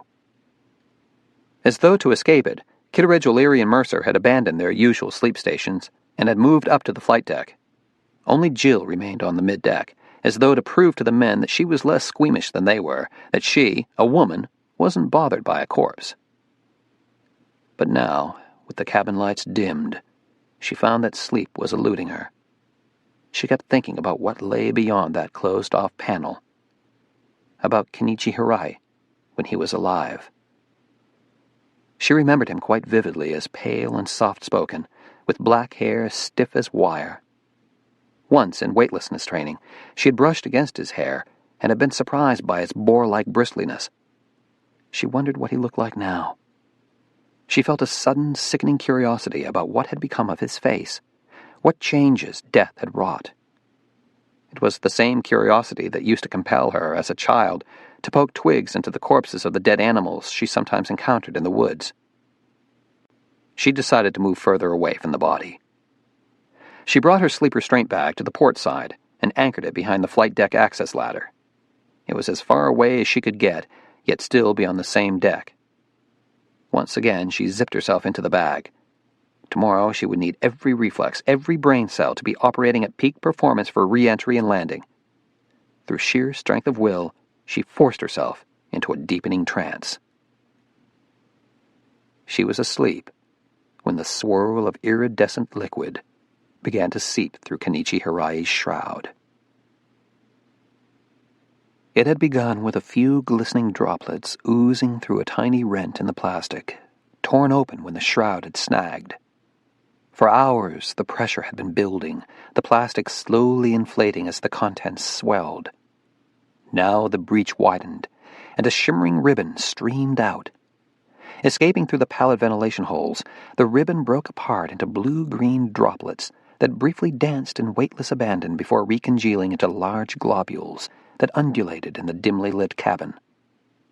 The opalescent fluid continued to spill forth. The globules spread, riding the gentle currents of circulating air. Drifting across the cabin, they found their way to the limp form of Jill Hewitt, who slept unaware of the shimmering cloud enveloping her, unaware of the mist she inhaled with every soft breath, or of the droplets that settled like condensation on her face. Only briefly did she stir, to brush the tickle on her cheek as the opalescent drops slid toward her eye. Rising with the air currents, The dancing droplets passed through the opening of the interdeck access and began to spread through the gloom of the flight deck, where 3 men drifted in the utter relaxation of weightless sleep. Chapter 12. August 8th. The ominous swirl had begun to take shape over the eastern Caribbean days before. It had started as a short wave trough aloft, a gentle undulation of clouds formed from the evaporated waters of the sun-baked equatorial sea. Butting up against a bank of cooler air from the north, the clouds had begun to rotate, spinning around a calm eye of dry air. Now it was a definite spiral that seemed to grow with every new image transmitted by the geostationary GOES weather satellite. The NOAA National Weather Service had been tracking it since its birth, had watched as it meandered, directionless, off the eastern end of Cuba. Now the newest buoy data was coming in, with measurements of temperature, wind speed, and direction. This data reinforced what the meteorologists were now seeing on their computer screens. It was a tropical storm, and it was moving northwest, toward the tip of Florida. This was the sort of news Shuttle Flight Director Randy Carpenter dreaded. They could tinker with engineering problems, they could troubleshoot multiple systems failures, but against the forces of Mother Nature they were helpless. The primary concern of this morning's mission management team meeting was a go, no-go decision on deorbit, and they had planned for shuttle undocking and deorbit burn in 6 hours' time. The weather briefing changed everything. NOAA Space Meteorology Group reports the tropical storm is moving north-northwest bearing toward the Florida Keys, said the forecaster. Radar from Patrick Air Force Base and NEXRAD Doppler from the National Weather Service in Melbourne show radial wind velocities of up to 65 knots with intensifying rain. Ron Sonde balloon and Gemsphere balloon both confirm. Also, both the field mill network around Canaveral as well as LDAR show increasing lightning activity. These conditions will probably continue for the next 48 hours, possibly longer. In other words, said Carpenter, we're not landing at Kennedy. Kennedy is definitely out, at least for the next 3 to 4 days. Carpenter sighed. Okay. We sort of guessed that was coming. Let's hear about Edwards. Edwards Air Force Base, tucked into a valley east of the Sierra Nevada in California, was not their first choice. A landing at Edwards delayed shuttle processing and turnaround for the next mission because the shuttle would have to be transported back to Kennedy, piggybacked to a 747. Unfortunately, said the forecaster, there's a problem with Edwards as well. A knot had formed in Carpenter's stomach, a premonition that this was the beginning of a bad chain of events. As lead shuttle flight director, he had made it his personal mission to review every mishap on record and analyze what had gone wrong. With the advantage of hindsight, he could usually trace the problem backward through a succession of bad but seemingly innocuous decisions. Sometimes it started back at the factory with a distracted technician, a miswired panel. Hell, even something as big and expensive as the Hubble telescope lens had started off screwed up from the very beginning. Now he could not shake off the feeling that he would later think back to this very meeting and ask himself, what should I have done differently? What could I have done to prevent a catastrophe? He asked, what are the conditions at Edwards? Currently they're looking at a cloud ceiling at 7,000 feet. That's an automatic no-go? Right. So much for sunny California. But there's the possibility of partial clearing within the next 24 to 36 hours. We might have reasonable landing conditions if we just wait it out. Otherwise, it's off to New Mexico we go. I just checked the mids, and White Sands looks good. Clear skies, headwinds at 5 to 10 knots, no adverse weather forecast. So it's down to a choice, said Carpenter. Wait till Edwards clears up, or go for White Sands. He looked around the room at the rest of the team, seeking opinions. One of the program managers said, "They're fine up there right now. We could leave them docked to ISS as long as we need to until the weather cooperates. I don't see the necessity of rushing them home to a less than optimal site." Less than optimal was an understatement. White Sands was little more than an isolated landing strip equipped with heading alignment cylinders. "There's the matter of getting the corpse back as soon as possible," said Todd Cutler. "While an autopsy's still useful." "We're all aware of that," said the program manager. "But weigh it against the negatives. White Sands is limited. Civilian medical backup just isn't there if we have any problems on landing. In fact, all things considered, I'd suggest we wait it out even longer till Kennedy's clear. Logistically, it's the best thing for the program. Quicker orbiter turnaround, get her right back on the pad for the next mission. In the meantime, the flight crew can use ISS as a hotel for the next few days." Several other program managers nodded. They were all taking the most conservative approach. The crew was safe where they were. The urgency of bringing home Haraye's corpse paled in light of all the problems of a White Sands landing. Carpenter thought of all the ways he could be second-guessed should there, God forbid, be a catastrophic landing at White Sands. He thought of the questions he would ask, were he reviewing the decisions of another flight director. Why didn't you wait out the weather? Why did you hurry them home? The right decision was the one that minimized risk, yet met mission goals. He decided to choose the middle ground. 3 days is stretching it out too long, he said. So Kennedy's out. Let's go for Edwards. Maybe we'll get clear skies tomorrow. He looked at the forecaster. Make those clouds go away. Sure. I'll just do a reverse rain dance. Carpenter glanced at the wall clock. Okay, crew's wake-up call is in 4 hours. We'll give them the news then. They can't come home quite yet. August 9th. Jill Hewitt woke up gasping. Her first conscious thought was that she was drowning, that with every breath she was inhaling water. She opened her eyes, and with her first panicked glance, saw what looked like a swarm of jellyfish drifting around her. She coughed, at last managed to draw in a deep breath, and coughed again. The sharply expelled air sent all the jellyfish tumbling away. She scrambled out of her restraint bag and turned up the cabin lights. In amazement, she stared at the shimmering air. "Bob!" she yelled. "We've got a spill!" She heard O'Leary say, up on flight deck, "Jesus, what the hell is this?" Get out the masks, ordered Kitteridge, until we know this isn't toxic. Jill opened the emergency locker, pulled out the contaminant protection kit, and tossed masks and goggles to Kitteridge, O'Leary, and Mercer as they came diving down the access opening into middeck. There had been no time to get dressed. Everyone was still in their underwear, still shaking off sleep. Now, with their masks on, they stared at the blue-green globules drifting around them. Mercer reached out and captured one in his hand. "Weird," he said, rubbing it between his fingers. "It feels thick, slimy, like some sort of mucus." Now O'Leary, the medical officer, caught one and held it up to his goggles for a closer look. "It's not even liquid." "Looks to me like a liquid," said Jill. "It behaves like one." "But it's more gelatinous. Almost like—" They all gave a start as loud music abruptly blared out. It was Elvis Presley's velvet voice singing Blue Suede Shoes, their morning wake-up call from Mission Control. "And good morning to you, Discovery," came Capcom's cheery voice. "Time to rise and shine, folks." Kitteridge responded. "Capcom, we're already awake. We've got ourselves a strange situation up here." "Situation?" "We have some sort of spill in the cabin. We're trying to identify it. It's a viscous substance, sort of a milky blue-green. Almost looks like little opals flying around. It's already spread to both decks." "You guys wearing your masks?" "Affirmative." "You know where it's coming from?" "Not a clue." "Okay, we're consulting ECLSS right now. They may have an idea what it is." "Whatever it is, it doesn't seem to be toxic. We've all been asleep with this stuff hanging in the air. None of us seems to be sick." Kitteridge glanced around at his masked crew, and they all shook their heads. "Is there any odor to the spill?" asked Capcom. "ECLSS wants to know if it could be from the waste collection system." Suddenly Jill felt queasy. Was this stuff they'd been breathing in, swimming in, leaked toilet waste? I guess one of us has to take a sniff," said Kitteridge. He looked around at his crew, who merely stared back.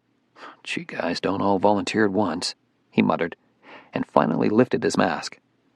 He smeared a globule between his fingers and took a whiff. "I don't think this is sewage. It doesn't smell chemical either. At least, not petroleum-based." "What does it smell like?" asked Capcom. "Sort of, fishy, like the slime off a trout. Something from the galley, maybe?" "Or it could be leakage from one of the life science payloads. You're carrying a few experiments back from ISS. Aren't there aquarium enclosures on board?" "This stuff does sort of remind me of frog eggs. We'll inspect the enclosures," said Kitteridge. He looked around the cabin, at the glistening clumps adhering to the walls. "It's landing on everything now. We're going to be cleaning up the splatters for a while. It'll set back our re-entry." Discovery, I hate to break the news," said Capcom, "but re-entry's going to be delayed in any event. You'll have to sit tight." "What's the problem?" "We've got some weather down here. Kennedy's looking at crosswinds of up to 40 knots with thunderstorm anvils in the vicinity. Tropical storms moving in from the southeast. She's already made a mess of the Dominican Republic, and she's heading for the Keys." What about Edwards? They're currently reporting a 7,000-foot cloud ceiling. It should clear up in the next 2 days. So unless you guys are anxious to land at White Sands, we're looking at a delay of at least 36 hours. We may have you reopen the hatches and join the crew on ISS again. Kitteridge eyed the globules drifting by. Negative on that, Capcom. We'd contaminate the station with this spill. We've got to get things cleaned up. Roger that. Surgeon is standing by here, wants to confirm that your crew is experiencing no adverse effects. Is that correct? Well, the spill appears harmless. No one's showing any signs of illness. He batted away a clump of globules, and they went spitting off like scattered pearls. And they're really kind of pretty. But I hate to think of them gunking up our electronics, so we'd better get cracking on cleanup detail. We'll update you on the weather as it changes, Discovery. Now get out those mops and buckets. Yeah, laughed Kitteridge. Just call us the Sky High Cleaning Service. We even do windows. He pulled off his mask. I guess it's safe to take them off. Jill took off her mask and goggles and glided across to the emergency locker. She had just stowed the equipment when she found Mercer staring at her. "What?" she said. "Your eye. What happened to it? What's wrong with my eye?" "You better take a look." She floated across to the hygiene station. Her first glimpse in the mirror was shocking. The sclera of one of her eyes was blood red, not merely streaked, but a solid crimson. "Jesus," she murmured, horrified by her own reflection. "I'm a pilot. I need my eyes, and one of them looks like a bag of blood." O'Leary turned her around by the shoulders and examined her eye. "That's nothing to worry about, okay?" he said. "It's just a scleral hemorrhage." "Just?" "A small bleed into the white of your eye. It looks more serious than it is. It'll clear up without any effect on your vision." "How did I get it?"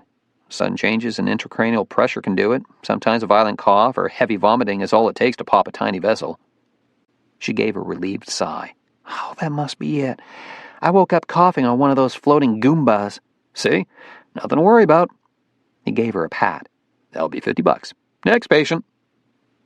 Reassured, Jill turned back to the mirror. It's merely a small bleed, she thought. Nothing to worry about. But the image staring back horrified her. One normal eye, one eye an evil and brilliant red. Something alien. Satanic. August 10th. "They're the house guests from hell," said Luther. "We shut the door on them and they still refuse to leave." Everyone in the galley laughed, even Emma. In the last few days there had not been much in the way of humor aboard ISS, and it was a relief to hear people joking again. Since they'd transferred Kenichi's corpse to Discovery, everyone's mood seemed brighter. His shrouded body had been a grim and constant reminder of death, and Emma was relieved she no longer had to confront the evidence of her own failure. She could focus once again on her work. She could even laugh at Luther's crack, although the subject of his humor, the orbiter's failure to depart, was not, in fact, very funny. It complicated their day. They had expected Discovery to undock early yesterday morning. Now it was a day later, and she was still mated and could not leave for at least the next 12 hours. Her uncertain departure time threw the station's work schedule into uncertainty as well. Undocking was more than just a simple matter of the orbiter detaching itself and flying away. It was a delicate dance between two massive objects hurtling at 17,500 miles per hour, and it required the cooperation of both the orbiter and ISS crews. During undocking, the space station's control software had to be temporarily reconfigured for proximity operations, and its crew suspended many of its research activities. Everyone had to be focused on the orbiter's departure, on avoiding calamity. Now a cloudy day over an Air Force base in California had delayed everything, wreaking havoc on the space station's work schedule. But this was the nature of spaceflight. The only thing predictable about it was the unpredictable. An alarming blob of grape juice came floating by Emma's head, and here was more unpredictability, she thought, laughing, as a sheepish Luther went chasing after it with a straw. You let your attention wander for just an instant, and there goes a vital tool or a sip's worth of juice drifting away. Without gravity, an unrestrained object could end up anywhere. This was something the crew of Discovery was now confronting. "We had glops of this stuff land all over our aft DAP controls," she heard Kitteridge say over the radio. Discovery's commander was conversing with Griggs on the space-to-space subsystem. We're still trying to clean off the toggle switches, but it's like thick mucus when it dries. I just hope it hasn't plugged up any data ports. You find out where it's coming from? Asked Griggs. We found a small crack in the toadfish enclosure, but it doesn't look like much leaked out, not enough to account for what's flying around the cabin. Where else could it be coming from? Well, we're checking the galley and commode now. We've been so busy cleaning up we haven't had a chance to identify the source. I just can't figure out what this stuff is. It sort of reminds me of frog eggs. Round clumps in this sticky green mass. You should see my crew. It's like they've been slimed on Ghostbusters. And then Hewitt's got this evil red eye. Man, we're scary looking. Evil red eye? Emma turned to Griggs. What's wrong with Hewitt's eye? She said. I didn't hear about it. Griggs relayed the question to Discovery. It's just a scleral bleed, answered Kitteridge. Nothing serious, according to O'Leary. Let me talk to Kitteridge, said Emma. Go ahead. Bob, this is Emma, she said. How did Jill get that scleral bleed? She woke up coughing yesterday. We think that's what did it. Is she having any abdominal pains? Headaches? She did complain of a headache a little while ago. And we've all got muscle aches, but we've been working like dogs here. Nausea? Vomiting? Mercer's got an upset stomach. Why? Kenichi had a scleral bleed too. But that's not a serious condition, said Kitteridge. That's what O'Leary says. No, it's the cluster of symptoms that concerns me, said Emma. Kenichi's illness started with vomiting and a scleral hemorrhage, abdominal pains, a headache. Are you saying this is some sort of contagion? Then why aren't you sick? You took care of him. A good question. She couldn't answer that. What disease are we talking about? Asked Kitteridge. I don't know. I do know Kenichi was incapacitated within a day of his first symptoms. You guys need to undock and go home now before anyone on Discovery gets sick. No can do. Edwards is still under clouds. Then White Sands. Not a good option right now. They've got a problem with one of their attack hands. Hey, we're doing fine. We'll just wait out the weather. It shouldn't be more than another 24 hours. Emma looked at Griggs. I want to talk to Houston. They're not going to head for White Sands just because Hewitt's got a red eye. It could be more than just a scleral hemorrhage. How would they catch Kenichi's illness? They weren't exposed to him. The corpse, she thought. His corpse is on the orbiter. Bob, she said. This is Emma again. I want you to check the shroud. What? Check Kenichi's shroud for a breach. You saw for yourself. It's sealed tight. Are you sure it still is? Okay, he sighed. I have to admit, we haven't checked the body since it came aboard. I guess we were all a little creeped out about it. We've kept the pallet panel closed so we wouldn't have to look at him. How does the shroud look? I'm trying to get the panel open now. It seems to be sticking a little bit. There was a silence. Then a murmured, Jesus. Bob? The spill's coming from the shroud. What is it? Blood? Serum? There's a tear in the plastic. I can see it leaking out. What was leaking out? She heard other voices in the background, loud groans of disgust, and the sound of someone retching. Seal it off! Seal it off! Said Emma. But they didn't answer. Jill Hewitt said, His body feels like mush, as if he's dissolving. We should find out what's happening to it. No! Cried Emma. Discovery, do not open the shroud. To her relief, Kitteridge finally responded. Roger that, Watson. O'Leary, seal it up. We're not going to let any more of that stuff leak out. Maybe we should jettison the body, said Jill. No, Kitteridge answered. They want it for autopsy. What sort of fluid is it? Asked Emma. Bob, answer me. There was a silence. Then he said, I don't know, but whatever it is, I hope it's not infectious, because we've all been exposed. 28 pounds of flab and fur. That was Humphrey, sprawled like a fat pasha on Jack's chest. This cat is trying to murder me, thought Jack, staring up into Humphrey's malevolent green eyes. He'd fallen asleep on the couch, and the next thing he knew, a ton of kitty lard was crushing his ribs, squeezing the air out of his lungs. Purring, Humphrey sank a claw into Jack's chest. With a yelp, Jack shoved him away, and Humphrey landed on all fours with a ponderous thump. Go catch a mouse, Jack muttered, and turned on his side to resume his nap. But it was hopeless. Humphrey was yowling to be fed. Again. Yawning, Jack dragged himself off the couch and stumbled into the kitchen. As soon as he opened the cupboard where the cat food was stored, Humphrey began to yowl louder. Humphrey filled the cat bowl with little friskies and stood watching in disgust as his nemesis chowed down. It was only 3 in the afternoon, and Jack had not yet caught up on his sleep. He'd been awake all night, manning the surgeon's console in the space station control room, and then had come home and settled on the couch to review the ECLSS subsystems for the space station. He was back in the game, and it felt good. It even felt good to wade through a bone-dry MOD training manual, but fatigue had finally caught up with him, and he'd dropped off to sleep around noon, surrounded by stacks of flight manuals. Humphrey's bowl was already half empty. Unbelievable. As Jack turned to leave the kitchen, the phone rang. It was Todd Cutler. "We're rounding up medical personnel to meet Discovery at White Sands," he said. "The plane's leaving Ellington in 30 minutes. "Why White Sands? I thought Discovery was going to wait for Edwards to clear up." "We've got a medical situation on board, and we can't wait for the weather to clear. They're going to deorbit in an hour. Plan on infectious precautions." "What's the infection?" "Not yet identified. We're just playing it safe. Are you with us?" "Yeah, I'm with you," said Jack, without an instant's hesitation. "Then you'd better get moving, or you'll miss the plane." "Wait, who's the patient? Which one's sick?" "They all are," said Cutler. "The entire crew."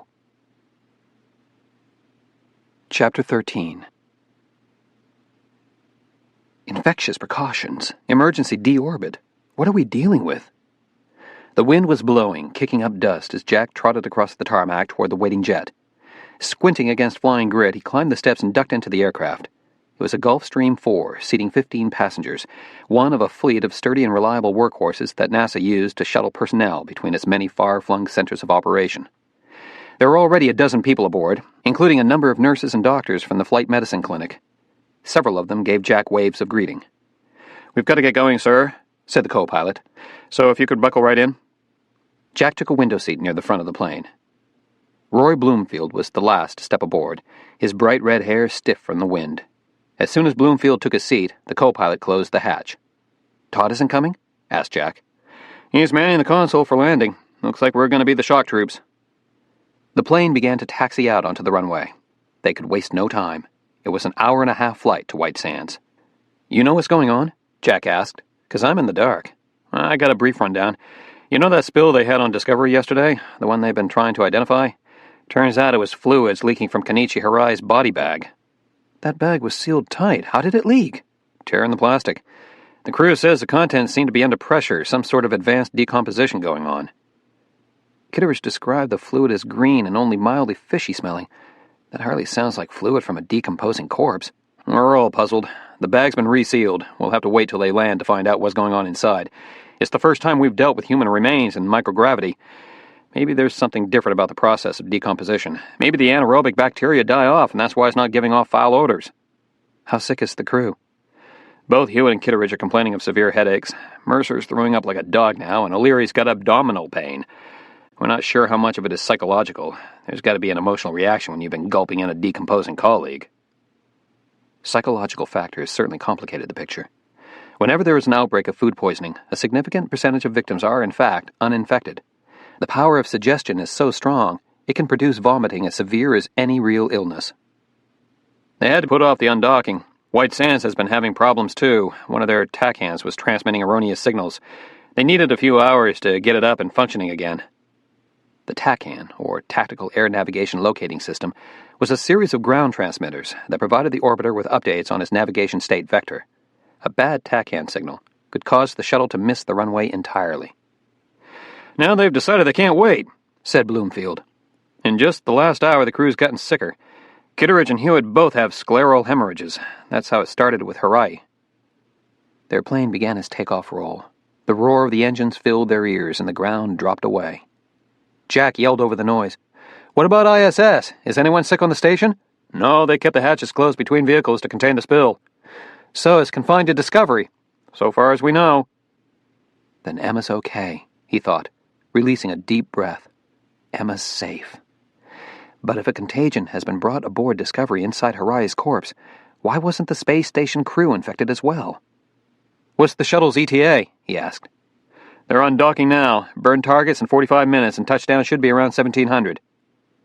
Which didn't give the ground crew much time to prepare. He stared out the window as they broke through the clouds into a golden bath of sunlight. Everything is working against us, he thought. An emergency landing, a broken tack-hand shack, a sick crew. And it will all come together on a runway in the middle of nowhere. Jill Hewitt's head hurt, and her eyeballs were aching so badly she could barely focus on the undocking checklist.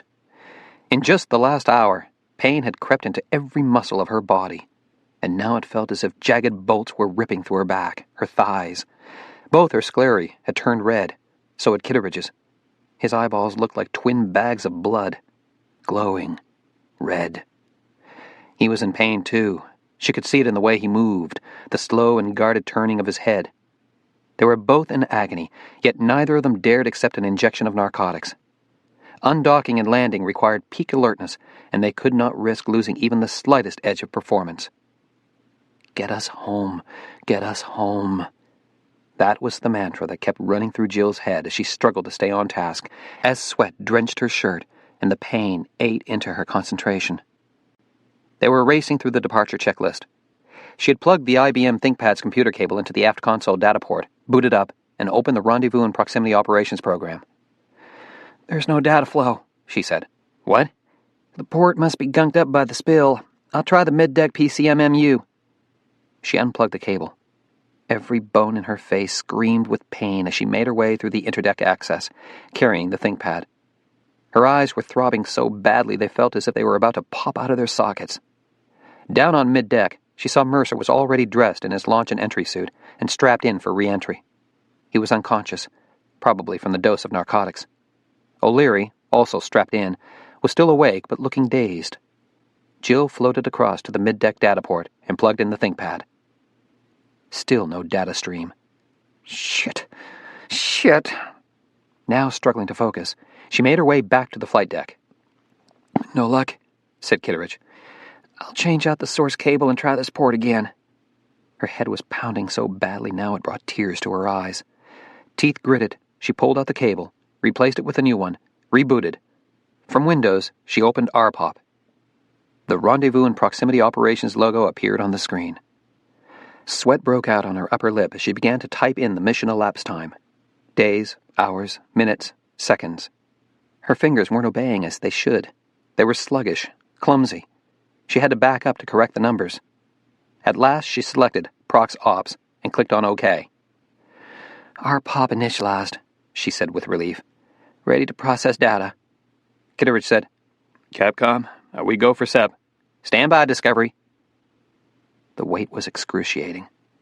Jill looked down at her hand and saw that her fingers had started to twitch, that the muscles of her forearm were contracting like a dozen writhing worms beneath the skin, as if something alive were tunneling through her flesh. She fought to keep her hand steady, but her fingers kept twitching in electric spasms. "Get us home now while we can still fly this bird." "Discovery," said Capcom. "You are a go for undocking." "Roger that. Digital autopilot on low Z. Go for undocking." Kitteridge shot Jill a look of profound relief. "Now let's get the hell home," he muttered, and grasped the hand controls. Flight Director Randy Carpenter stood like the statue of Colossus, his gaze fixed on the front screen, his engineer's brain coolly monitoring simultaneous streams of visual data and loop conversations. As always, Carpenter was thinking several steps ahead. The docking base was now depressurized. The latches connecting the orbiter to ISS would unhook, and preloaded springs in the docking system would gently push the two vehicles apart, causing them to free drift away from each other. Only when they were 2 feet apart would Discovery's RCS jets be turned on to steer the orbiter away. At any point in this delicate sequence of events, things could go wrong. But for every possible failure, Carpenter had a contingency plan. If the docking latches failed to unhook, they'd fire pyrotechnic charges and shear off the latch retention bolts. If that failed, 2 crew members from ISS could perform an EVA and manually remove the bolts. They had backup plans for backup plans, a contingency for every failure. At least, every failure they could predict. What Carpenter dreaded was the glitch that no one had thought about. And now he asked himself the same question he always did at the beginning of a new mission phase. What have we failed to anticipate? "ODS has successfully disengaged," he heard Kitteridge announce. "Latches have released. We're now in free drift." The flight controller beside Carpenter gave a little punch of triumph in the air. Carpenter thought ahead, to the landing. The weather at White Sands was holding steady, headwinds at 15 knots. The TACAN would be up and operational in time for the shuttle's arrival. Ground crews were at this moment converging on the runway. There were no new glitches in sight, yet he knew one had to be waiting just around the corner. All this was going through his mind, but not a flicker of expression crossed his face. Not a hint to any of the flight controllers in the room that he was feeling dread, as sour as bile in his throat. Aboard ISS, Emma and her crewmates also watched and waited. All research activities were at a temporary standstill. They had gathered at the Node 1 cupola to look at the massive shuttle as it undocked. Griggs was also monitoring the operation on an IBM ThinkPad, which showed the same RPOP wireframe display that Houston's Mission Control was now looking at. Through the cupola windows, Emma saw Discovery begin to inch away, and she gave a sigh of relief. The orbiter was now in free drift and on its way home. Medical Officer O'Leary floated in a narcotic daze. He'd injected 50 milligrams of Demerol into his own arm, just enough to take the edge off his pain, to allow him to strap in Mercer, to prepare the cabin for re-entry. Even that small dose of narcotic was clouding his mental processes. He sat strapped in his mid-deck seat, ready for deorbit. The cabin seemed to drift in and out of focus, as though he were seeing it underwater. The light hurt his eyes, and he closed them. Moments ago, he thought he'd seen Jill Hewitt float past with a ThinkPad. Now she was gone, but he could hear her strained voice over his headset, along with Kitteridge's and Capcom's. They had undocked.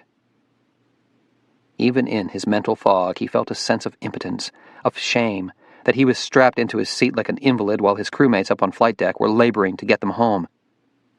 Pride made him fight his way back from the comfortable oblivion of sleep, and he surfaced into the hard glare of the mid-deck lights. He felt for his harness release, and as the straps came free, he floated out of his seat.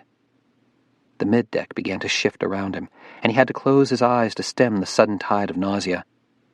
Fight it, he thought. Mind over matter. I'm the one who always had the iron stomach. But he could not bring himself to open his eyes, to confront that disorienting drift of the room. Until he heard the sound.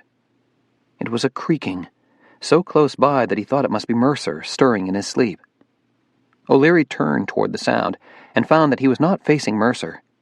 He was staring at Kenichi Hirai's body bag. It was bulging, expanding. My eyes, he thought. They're playing tricks on me. He blinked and refocused. The shroud was still swollen, the plastic ballooning out over the corpse's abdomen. Hours ago they had patched the leak. Now the pressure inside must be building up again. Moving through a dreamlike haze, he floated across to the sleeping pallet. He placed his hand on the bulging body bag and jerked away in horror. For in that brief moment of contact, he had felt it swell, retract, and swell again. The corpse was pulsating. Sweat beading her upper lip, Jill Hewitt watched through the overhead window as Discovery unlatched from ISS. Slowly the gap widened between them, and she glanced at the data streaming across her computer screen. 1 foot separation. 2 feet. Going home. Pain suddenly arced through her head. It stabbed so unbearable she felt herself beginning to black out. She fought back, holding on to consciousness with the stubbornness of a bulldog. ODS is clear, she said through clenched teeth. Kitteridge responded with, switching to RCS op, low Z. Using the reaction control system thrusters, Kitteridge would now gently steer away from ISS, moving to a point 3,000 feet below the station, where their differing orbits would automatically begin to pull them farther apart. Jill heard the whoomp of the thrusters firing, and felt the orbiter shudder as Kitteridge, at the aft controls, slowly backed them down the R-bar. His hand shook, and his face went tight with the effort to retain control of his grip. He, not the computer, was flying the orbiter, and a wayward jerk of the control stick could send them careening off course. 5 feet apart. 10. They were past the crucial separation phase now, moving further and further away from the station. Jill began to relax. And then she heard the shriek on mid-deck, a cry of horror and disbelief. O'Leary! She turned, just as a gruesome fountain of human debris burst onto the flight deck and exploded toward her. Kitteridge, nearest the interdeck access, caught the brunt of the force and went flying against the rotational hand controller. Jill tumbled backward, her headset flying off, her body pummeled by foul-smelling fragments of intestine and skin and clumps of black hair still attached to scalp. Kenichi's hair. She heard the whumps of firing thrusters, and the orbiter seemed to lurch around her. The cloud of disintegrated human parts had spread throughout the flight deck, and a nightmarish galaxy swirled, floating bits of plastic shroud and shattered organs and those strange greenish clumps. A grape-like mass of them floated by and splattered against a nearby wall. When droplets collide with, and adhere to, flat surfaces in microgravity, they tremble briefly from the impact, then fall still. This splatter had not stopped moving. In disbelief, she watched as the quivering intensified, as a ripple disturbed the surface. Only then did she see, embedded deep within the gelatinous mass, a core of something black, something moving. It writhed like the larva of a mosquito. Suddenly a new image caught her eye, even more startling.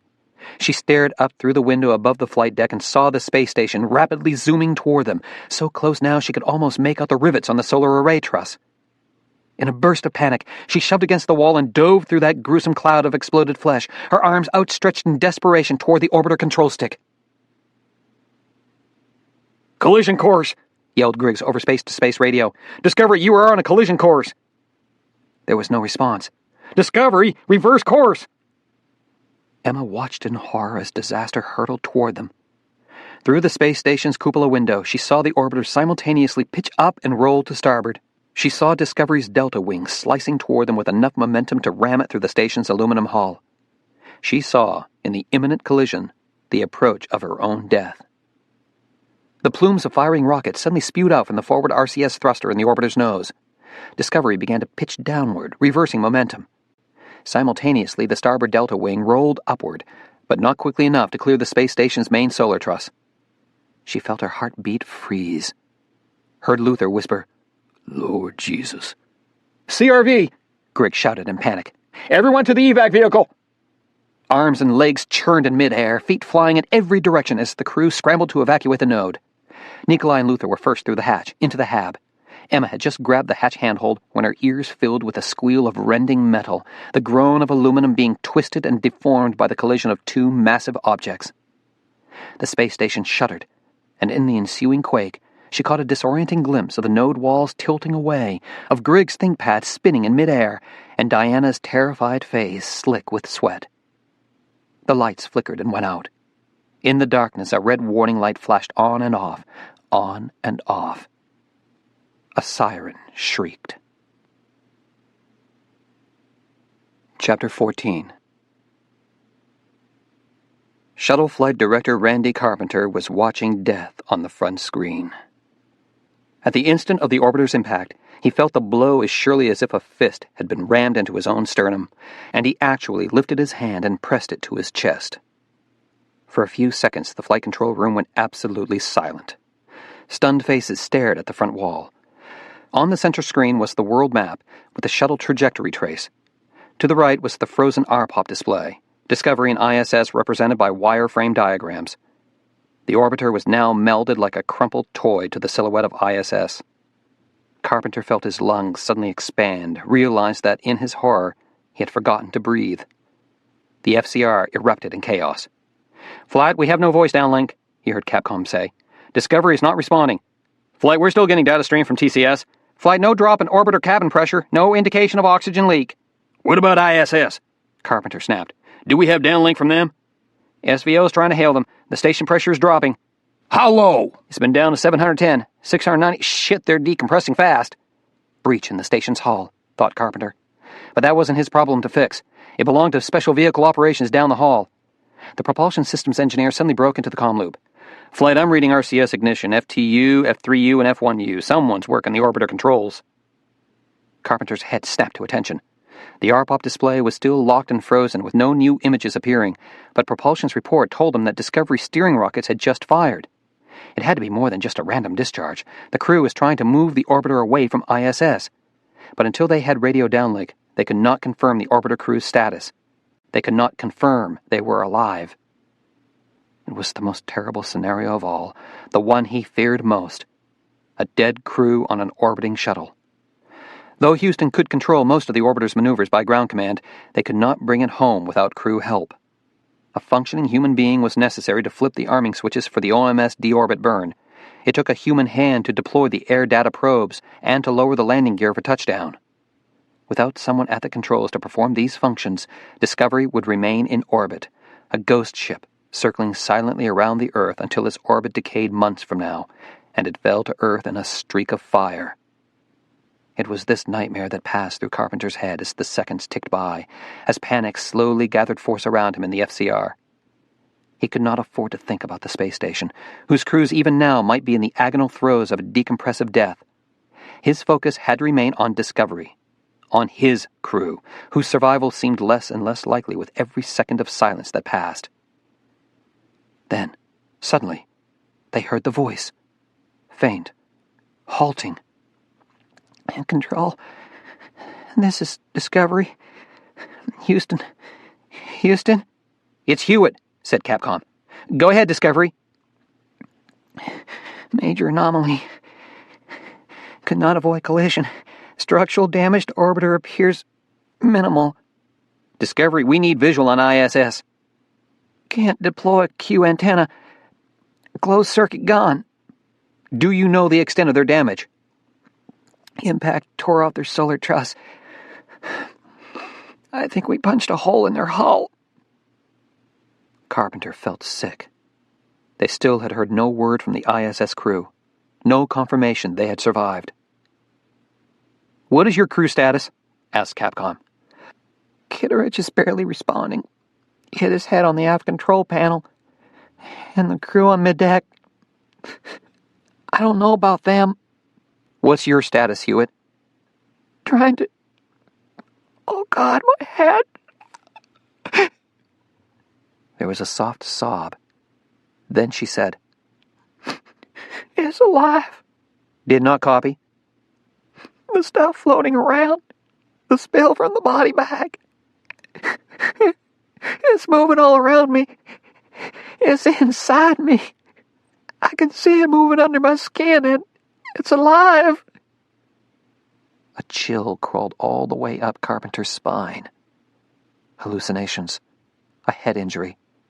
They were losing her, losing their only chance of getting the orbiter down intact. "Flight, we're approaching burn target," warned FDO. "We can't afford to miss it." "Tell her to go for deorbit," Carpenter ordered. "Discovery," said Capcom. "Go to APU pre-start." There was no response. "Discovery," repeated Capcom.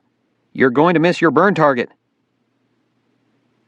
As the seconds stretched to minutes, Carpenter's muscles tensed, and his nerves felt like live wires.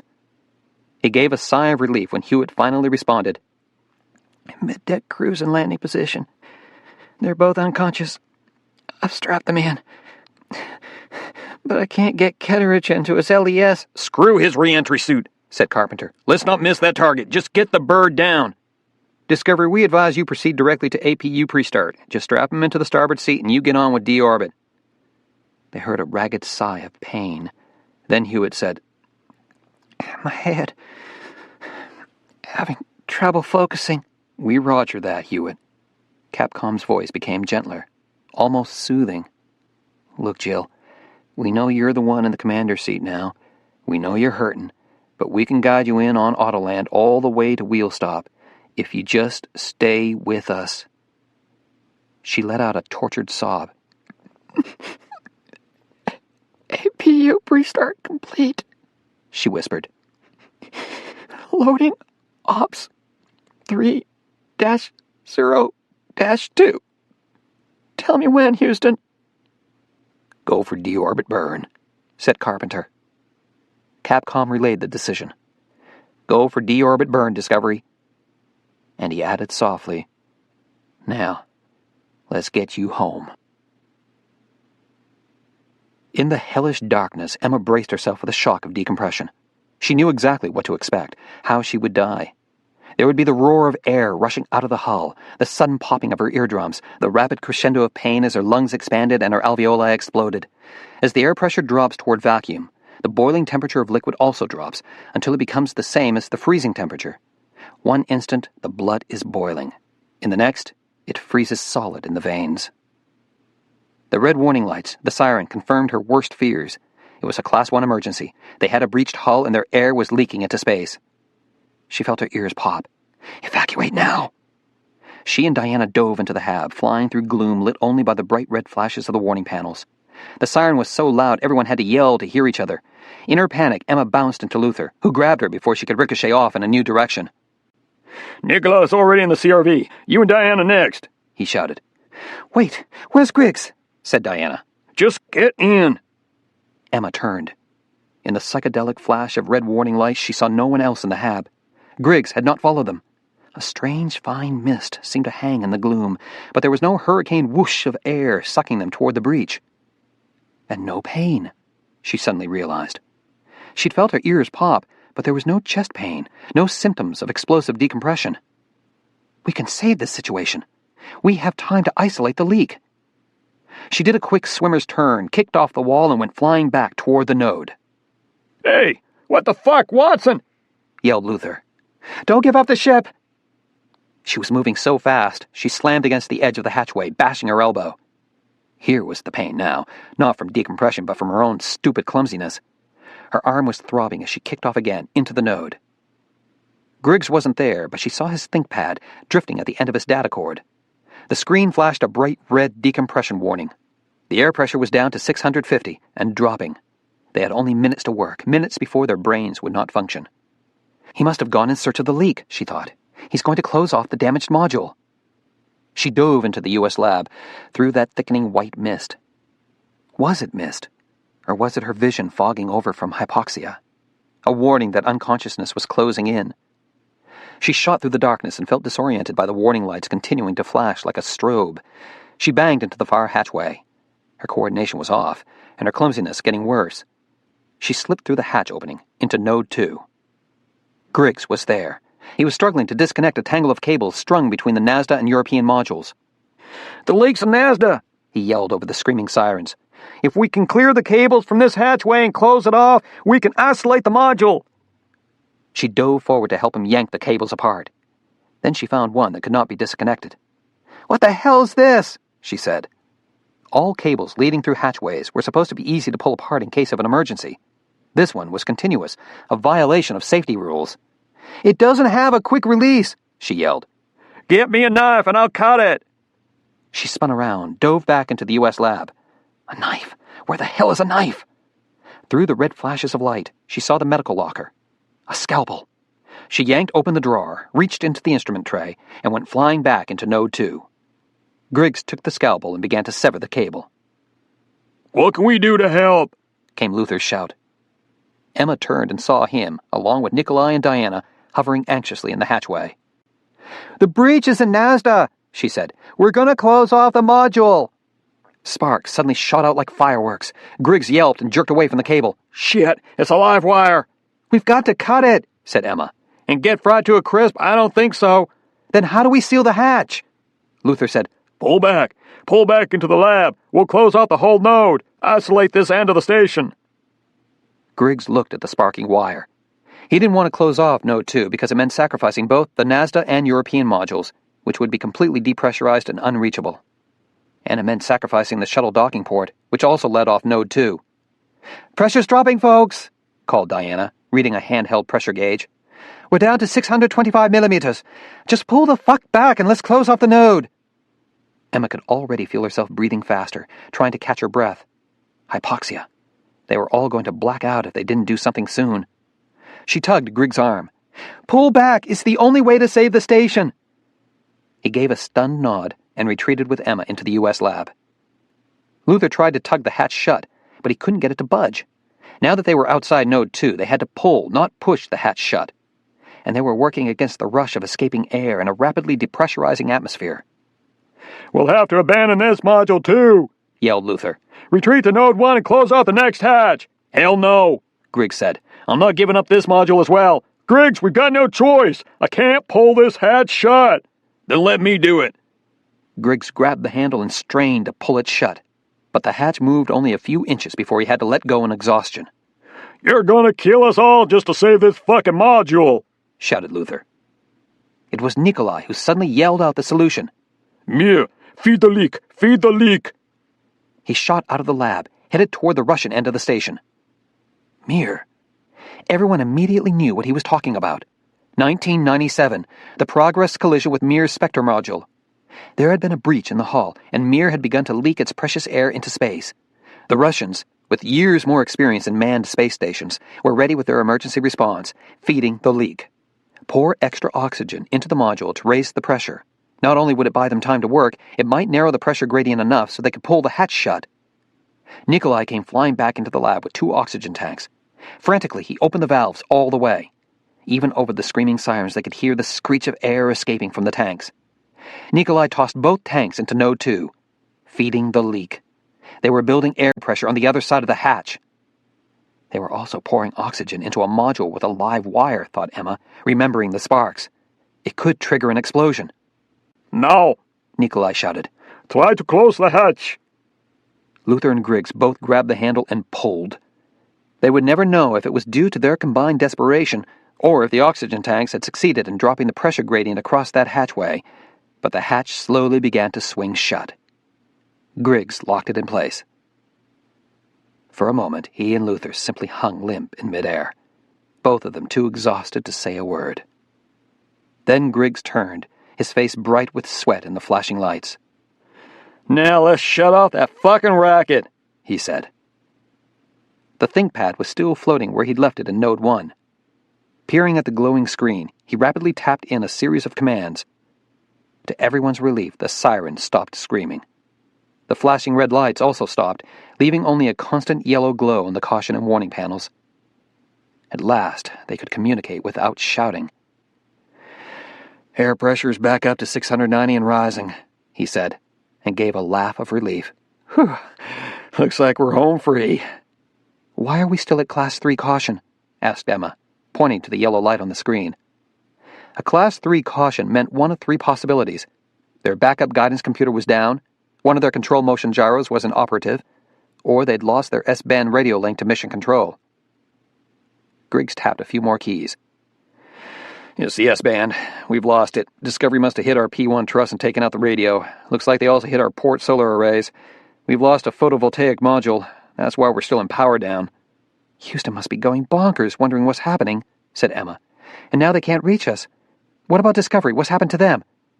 Diana, already working the space-to-space radio, said, Discovery isn't responding. They may be out of UHF range. Or they were all dead and couldn't respond. Can we get these lights back? Said Luther. Cross-strap primary power? Griggs began to tap on the keyboard again. Part of the beauty of ISS's design lay in its redundancy. Each of its power channels were configured to supply electricity for specific loads, but those channels could be rerouted, cross-strapped, as needed. Though they'd lost one photovoltaic module, they had 3 others to tap into. Griggs said, I know this is a cliché, but let there be light. He hit a computer key, and the module lights barely brightened, but it was enough to navigate through hatchways. I've rerouted power. Non-essential payload functions are now off the grid. He released a deep breath and looked at Nikolai. We need to contact Houston. It's your show, Nikolai. The Russian understood at once what he had to do. Moscow's mission control maintained its own separate communications link with the station. The collision should not have affected the Russian end of ISS. Nikolai gave a terse nod. Let us hope Moscow has paid his electric bill. Item 3-7-exec. Item 3-8-exec. Ops 3-0-4 Pro. Jill Hewitt was gasping in pain, short little whimpers that punctuated every push of a new button on the control panel. Her head felt like a melon ripe to explode. Her field of vision had contracted so that it seemed as if she were peering down a long black tunnel, and the controls had receded almost beyond her reach. It took every ounce of concentration for her to focus on each switch she had to flip, on each button wavering beyond her finger. Now she struggled to make out the attitude direction indicator, her vision blurring as the 8-ball display seemed to spin wildly in its casing. I can't see it. I can't read pitch or yaw. Discovery, you are at entry interface, said Capcom. Body flap on auto. Jill squinted at the panel and reached for the switch, but it seemed so far away. Discovery? Her trembling finger made contact. She switched to auto. Confirm, she whispered, and let her shoulders go slack. The computers were now in control, flying the ship. She did not trust herself on the stick. She did not even know how long she could stay conscious. Already the black tunnels were closing over her vision, swallowing the light. For the first time she could hear the sound of rushing air across the hull, could feel her body being shoved back against her seat. Capcom had gone silent. She was in communications blackout, the spacecraft hurtling against the atmosphere with such force it stripped the electrons from air molecules. That electromagnetic storm interrupted all radio waves, cut off all communication. For the next 12 minutes it was only her and the ship and the roaring air. She had never felt so alone. She felt the autopilot begin to steer into the first high bank, rolling the spacecraft on its side, slowing it down. She imagined the glow of heat on the cockpit windows, could feel its warmth, like the sun radiating on her face. She opened her eyes and saw only darkness. Where are the lights? She thought. Where's the glow on the window? She blinked, again and again, rubbed her eyes as though to force them to see, to force her retinas to draw in light. She reached out toward the control panel. Unless she flipped the right switches, unless she deployed the air data probes and lowered the landing gear, Houston could not land the ship. They could not get her home alive. Her fingers brushed against a mind-numbing array of dials and buttons, and she gave a howl of despair. She was blind.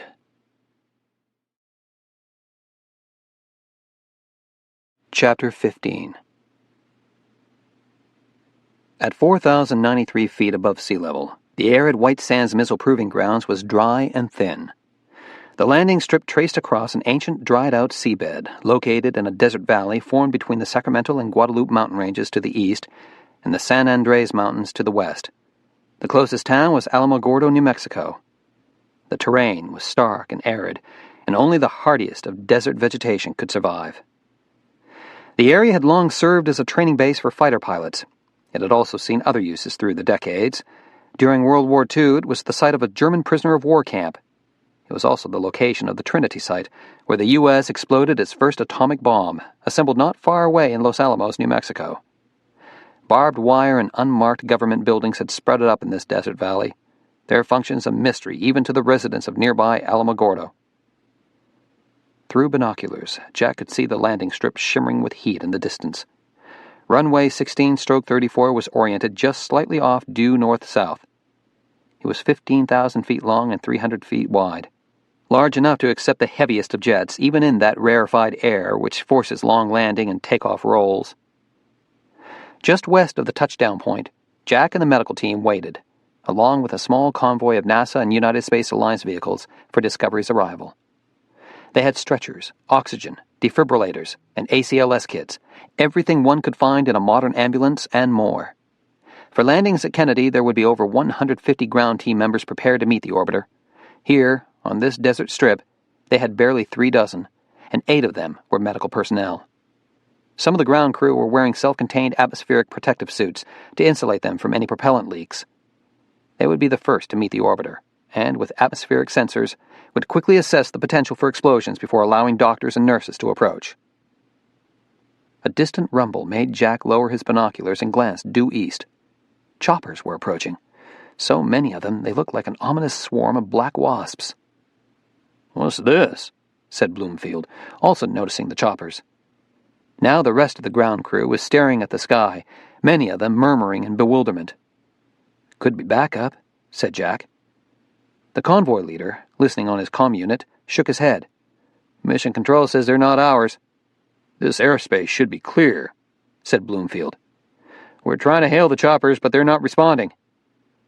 The rumble had crescendoed, and Jack could feel it in his bones now, a deep and constant thrum in his sternum. They were going to invade the orbiter's airspace. In 15 minutes, Discovery would drop out of the sky and find those choppers in her flight path. He could hear the convoy leader talking urgently into his headset, could feel panic begin to ripple through the ground crew. "They're holding position," said Bloomfield. Jack raised his binoculars. He counted almost a dozen choppers. They had indeed halted their approach and were now landing like a flock of vultures due east of the orbiter's touchdown point. "What do you suppose that's all about?" said Bloomfield. 2 minutes left of communications blackout. 15 minutes till touchdown. Randy Carpenter was feeling the first flush of optimism. He knew they could bring Discovery down safely. Barring a catastrophic computer failure, they could fly that bird from the ground. The key was Hewitt. She had to stay conscious, had to be able to flip 2 switches at the right times. Minimal tasks, but crucial. At their last radio contact, 10 minutes before, Hewitt had sounded alert, but in pain.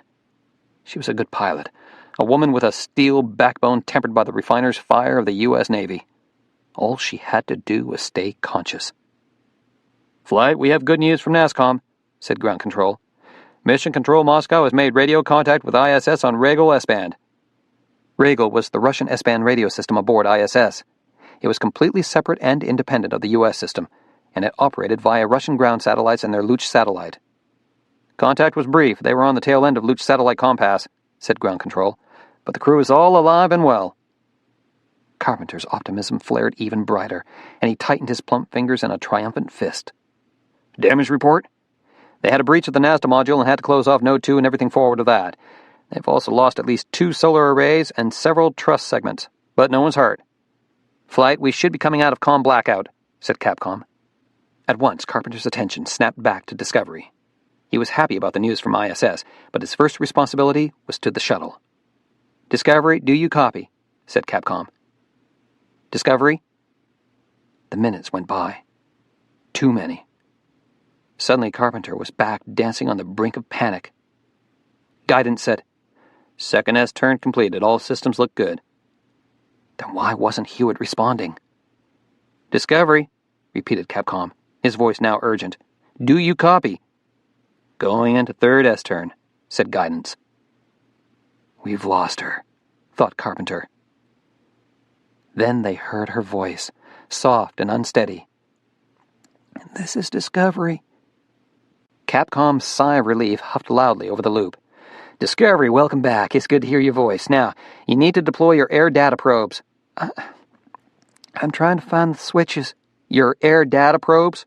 Capcom repeated. I know. I can't see the panel." Carpenter felt as if his blood had just frozen in his veins.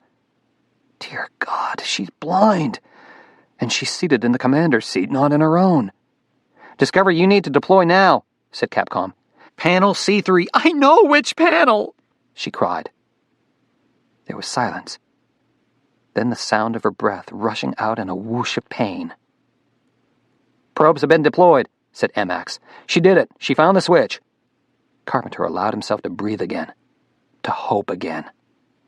"Fourth S-turn," said Guidance. "Now at TAEM interface." "Discovery, how you doing?" 1 minute, 30 seconds to touchdown.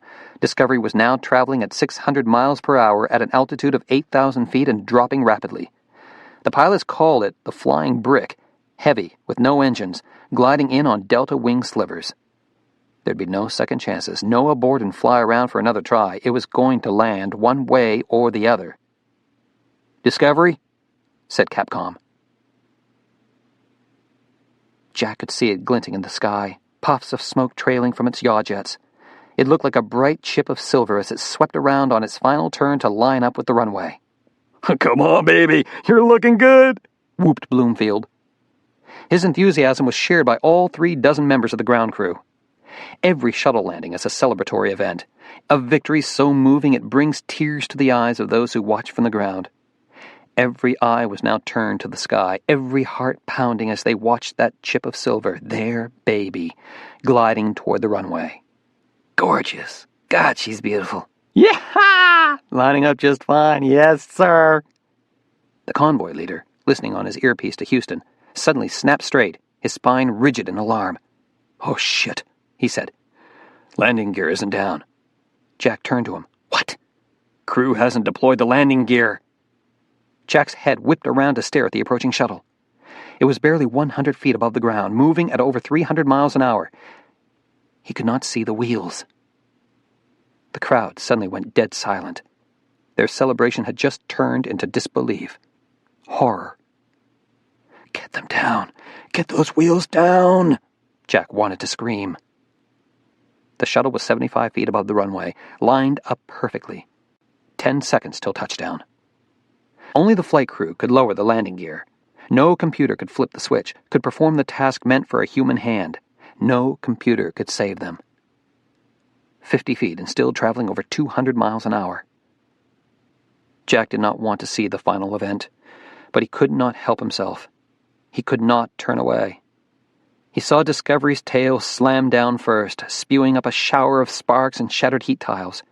He heard the screams and sobs of the crowd as Discovery's nose slammed down next. The shuttle began to slide sideways, trailing a maelstrom of debris. A delta wing broke off, went flying like a black scythe through the air. The shuttle kept scraping sideways in a deafening screech. The other wing broke off, tumbling, shattering. Discovery slid off the tarmac onto the desert sand. A tornado of dust flew up, obscuring Jack's view of the final seconds. His ears rang with the crowd's screams, but he could not utter a sound. Nor could he move. Shock had numbed him so profoundly he felt as if he had left his own body and were hovering, ghost-like, in some nightmare dimension. Then the cloud of dust began to clear, and he saw the shuttle, lying like a broken bird in a terrible landscape of scattered debris. Suddenly the ground convoy was moving. As engines roared to life, Jack and Bloomfield jumped in back of the medical vehicle and began the bouncing ride across the desert floor to the crash site. Even over the roar of the convoy engines, Jack heard another sound, throbbing and ominous. The choppers were moving in too. Their vehicle suddenly braked to a halt. Jack and Bloomfield, both clutching emergency medical kits, jumped to the ground in a cloud of dust. Discovery was still 100 yards ahead. The choppers had already landed, forming a ring around the shuttle, barring the convoy. Jack began to run toward Discovery, ready to duck his head beneath the whirring rotor blades. He was stopped before he reached the ring of choppers. "What the hell is going on?" yelled Bloomfield, as uniformed soldiers suddenly poured out of the choppers and formed an armed wall against the NASA ground crew. "Back off! Back off!" one of the soldiers yelled. The convoy leader pushed to the front. "My crew needs to get to the orbiter. Your people will stay back. You have no authority here. This is a NASA operation. Everyone get the fuck back now!" Rifles suddenly came up, barrels pointed at the unarmed ground crew. NASA personnel began to back away, all eyes focused on the guns, on the implied threat of mass slaughter. Looking past the soldiers, Jack saw that a white plastic tent was rapidly being erected over Discovery's hatch, closing it off from the outside air. A dozen hooded figures, completely clad in bright orange suits, emerged from two of the choppers and approached the orbiter. "Those are Raycal biological spacesuits," said Bloomfield. The orbiter hatch was now completely hidden by the plastic tent. They could not see the hatch being opened. They could not see those space-suited men enter the middeck. "That's our flight crew in there," thought Jack. "Our people who might be dying in that orbiter, and we can't reach them. We've got doctors and nurses standing here with a truck full of medical equipment, and they won't let us do our jobs." He pushed toward the line of soldiers, stepping directly in front of the Army officer who appeared to be in charge. "My medical crew is coming in," he said. The officer gave a smirk. "I don't think so, sir. We're employees of NASA. We're doctors charged with the health and well-being of that flight crew. You can shoot us if you'd like, but then you'd have to kill everyone else here too because they'd be witnesses, and I don't think you're going to do that." The rifle came up, the barrel pointed directly at Jack's chest. His throat was dry and his heart was slamming against his ribs, but he stepped around the soldier, ducked under the chopper blades, and kept walking. He didn't even glance back as the soldier ordered, "Halt or I'll shoot!" He walked on, his gaze fixed on the billowing tent ahead of him. He saw the men in their Raycal spacesuits turn and stare at him in surprise. He saw the wind kick up a puff of dust and send it swirling across his path. He was almost at the tent when he heard Bloomfield yell, "Jack, look out!" The blow caught him right at the base of the skull. He went down on his knees, pain exploding in bright bursts in his head.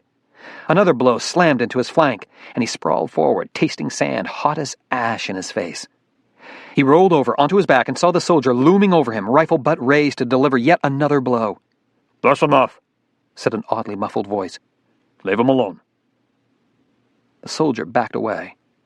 Now another face loomed into view, staring down at Jack through a clear Raycall hood. "Who are you?" the man said. "Dr. Jack McCallum." The words came out in barely a whisper. He sat up and his vision suddenly blurred, danced on the edge of darkness. He clutched his head, willing himself to stay conscious, fighting the blackness threatening to drag him down. "Those are my patients in that orbiter," Jack said. "I demand to see them." "That's not possible." "They need medical attention." "They're dead, Dr. McCallum. All of them." Jack froze. Slowly he raised his head and met the man's gaze through the clear face shield. He could read no expression there, could see nothing that reflected the tragedy of 4 lost lives. "I'm sorry about your astronauts," the man said, and turned to walk away. Jack struggled to stand up. Though swaying and dizzy, he managed to stay on his feet. "And who the fuck are you?" he demanded. The man paused and turned back. "I'm Dr. Isaac Roman, USAMRID," he said. "That orbiter is now a hot zone. The Army is assuming control." USAMRID. Dr. Roman had pronounced it as one word, but Jack knew what the letter stood for. The U.S. Army Medical Research Institute of Infectious Diseases. Why was the Army here? Since when had this turned into a military operation? Jack squinted in the flying dust, his skull still ringing from the blow, and struggled to absorb this bewildering information. An eternity seemed to pass, as surreal progressions of images in slow motion. Men in Raycall suits striding toward the orbiter, the soldiers staring at him with expressionless eyes. The isolation tent billowing in the wind like a living, breathing organism. He looked at the ring of soldiers, still holding the ground crew at bay. He looked at the orbiter and saw the men in spacesuits carry the first stretcher out of the tent. The body was sealed in a bag. The plastic had been stamped repeatedly with the bright red biohazard symbol, like blossoms strewn across a corpse. The sight of that stretcher made Jack's mind snap back into focus. He said, "Where are you taking the bodies?" Dr. Roman did not even turn to look at him, but directed the stretcher to a waiting chopper. Jack started to walk toward the orbiter, and once again found a soldier standing in front of him, rifle butt raised to deliver another blow. "Hey!" came a shout from the ground crew. "You dare to hit him again, we've got 30 witnesses!" The soldier turned and stared at the angry NASA and United Space Alliance employees who were now surging forward, voices raised in outrage. "You think this is Nazi Germany? Think you can beat up civilians now? Who the hell are you guys?" The nervous soldiers tightened ranks as the ground crew continued to push forward, shouting, feet churning up dust. A rifle shot exploded into the air. The crowd went dead still. There is something terribly wrong here, thought Jack. Something we don't understand. These soldiers were fully prepared to shoot, to kill. The convoy leader understood this as well, because he blurted out in panic, "I'm in comm link with Houston. At this moment, 100 men and women in mission control are listening." Slowly, the soldiers lowered their rifles and glanced toward their officer. A long silence passed, broken only by the wind and the scattershot of sand pinging the choppers. Dr. Roman appeared at Jack's side. "You people don't understand the situation," he said. "Explain it to us." "We are dealing with a serious biohazard.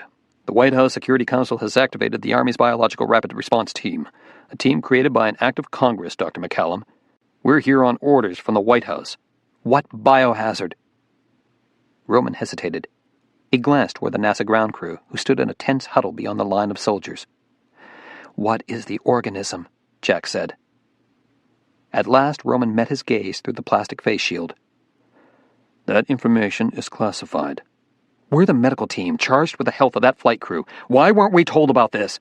"NASA doesn't realize what it's dealing with." "And how is it that you do?" The question, heavy with significance, went unanswered. Another stretcher emerged from the tent. And whose body was that? Jack wondered. The faces of the 4 crew members flashed through his mind. All dead now. He could not grasp that fact. He could not imagine those vibrant, healthy people reduced to shattered bones and ruptured organs. "Where are you taking the bodies?" he asked. "A Level 4 facility for autopsy." "Who's doing the autopsy?" "I am." "As the crew's flight surgeon, I should be present." "Why? Are you a pathologist?" "No." Then I don't see how you could contribute anything useful. How many dead pilots have you examined? Jack shot back. How many aircraft accidents have you investigated? Aerospace trauma is my training, my field of expertise. You might need me. I don't think so, said Roman, and he walked away. Stiff with rage, Jack crossed back to the NASA ground crew and said to Bloomfield, "The Army's in control of this site. They're taking the bodies." "By what authority?" "He says it comes straight from the White House. They've activated something called a Biological Rapid Response Team." "That's an anti-terrorist team," said Bloomfield. "I've heard about them. They were created to deal with bioterrorism." They watched a chopper lift off, carrying 2 of the bodies. What the hell is really going on? Jack wondered. What are they hiding from us? He turned to the convoy leader. "Can you patch me through to JSC?" "Anyone in particular?" Jack thought of whom he could trust, and who was high enough in the NASA bureaucracy to carry the battle to the very top. "Give me Gordon Obie," he said. "Flight crew operations." The Autopsy. Chapter 16. Gordon Obie walked into the video conference room prepared for bloody battle, but none of the officials sitting around the table suspected the depth of his rage. And no wonder. Obie was wearing his usual poker face, and he didn't say a word as he took his place at the table, next to a tearful and puffy-eyed public affairs officer, Gretchen Liu. Everyone looked shell-shocked. They didn't even notice Gordon's entrance. Also at the table was NASA Administrator Leroy Cornell, JSC Director Ken Blankenship, and a half-dozen senior NASA officials, all of them grimly staring at the 2 video display screens. On the first screen was a Colonel Lawrence Harrison from USA Merid, speaking from the Army base in Fort Detrick, Maryland. On the second monitor was a solemn, dark-haired man in civilian clothes identified as Jared Prophet, White House Security Counsel. He did not look like a bureaucrat. With his mournful eyes and his gaunt, almost ascetic features, he looked like a medieval monk, unwillingly transported into a modern age of suits and ties. Blankenship was talking, his comments directed at Colonel Harrison. "Not only did your soldiers prevent my people from doing their jobs, they threatened them at gunpoint. One of our flight surgeons was assaulted, knocked to the ground with a rifle butt. We have 3 witnesses. Dr. McCallum broke through our security cordon. He refused to halt as ordered," Colonel Harrison responded. "We had a hot zone to protect. So now the U.S. Army is prepared to attack, even shoot civilians?" "Ken, let's try to look at it from USA Merid's point of view," said Cornell, placing a calming hand on Blankenship's arm. The diplomat's touch, thought Gordon with distaste.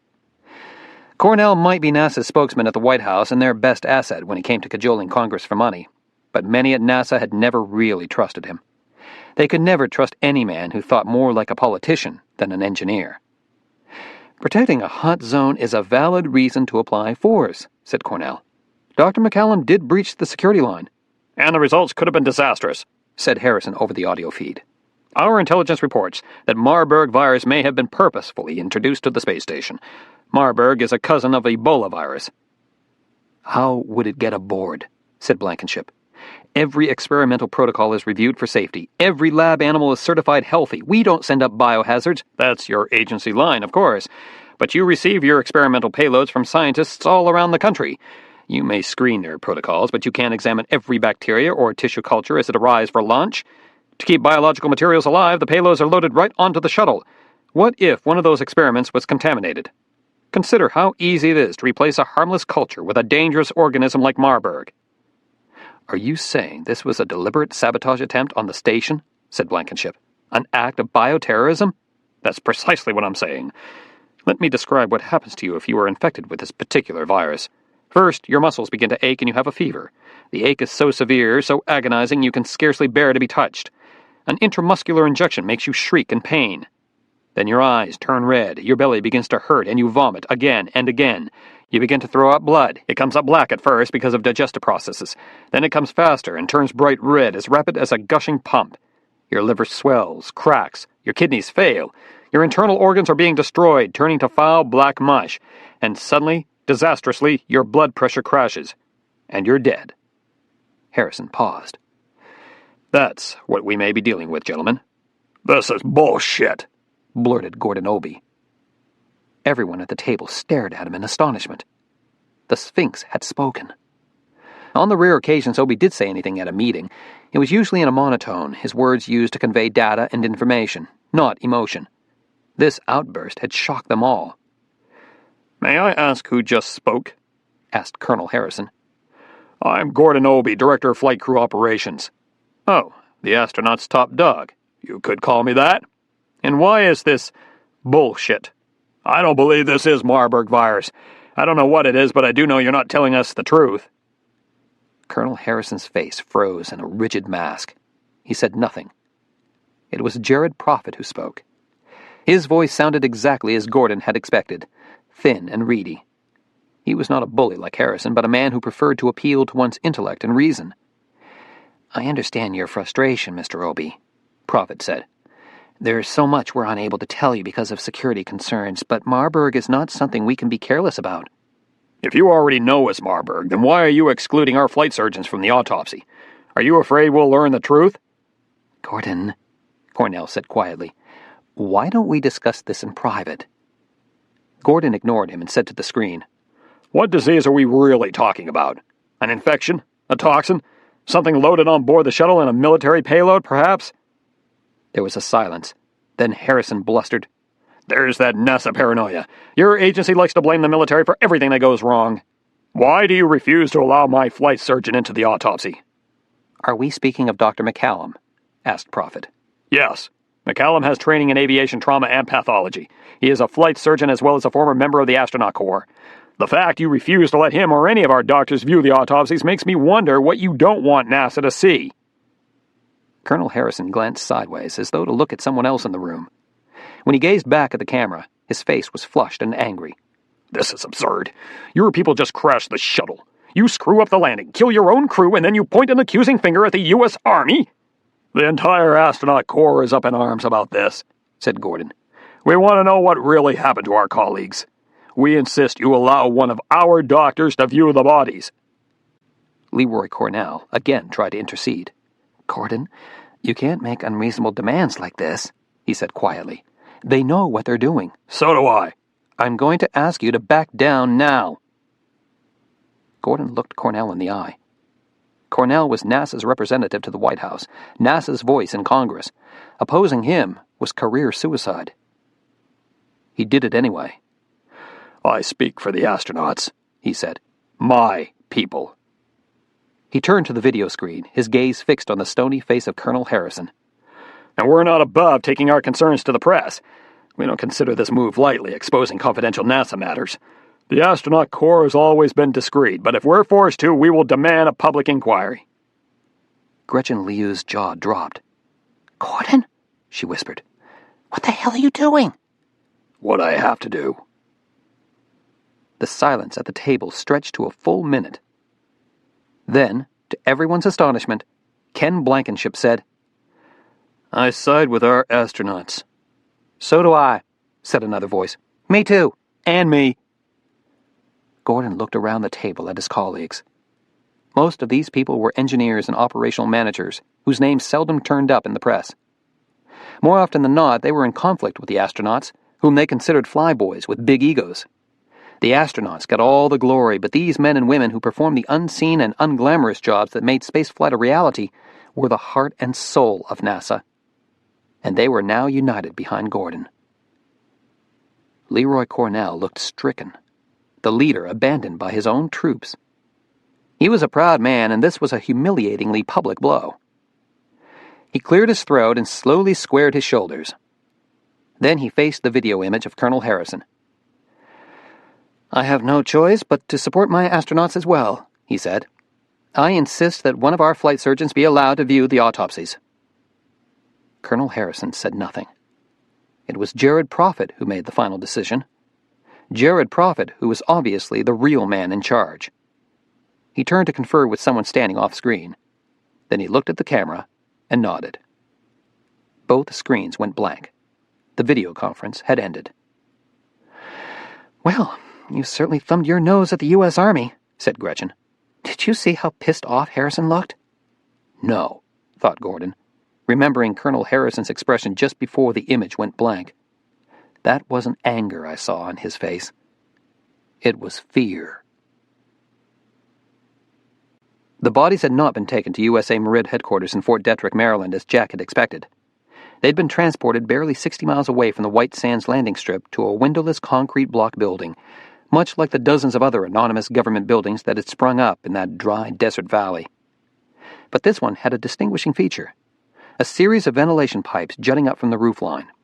Barbed wire bristled atop the perimeter fence.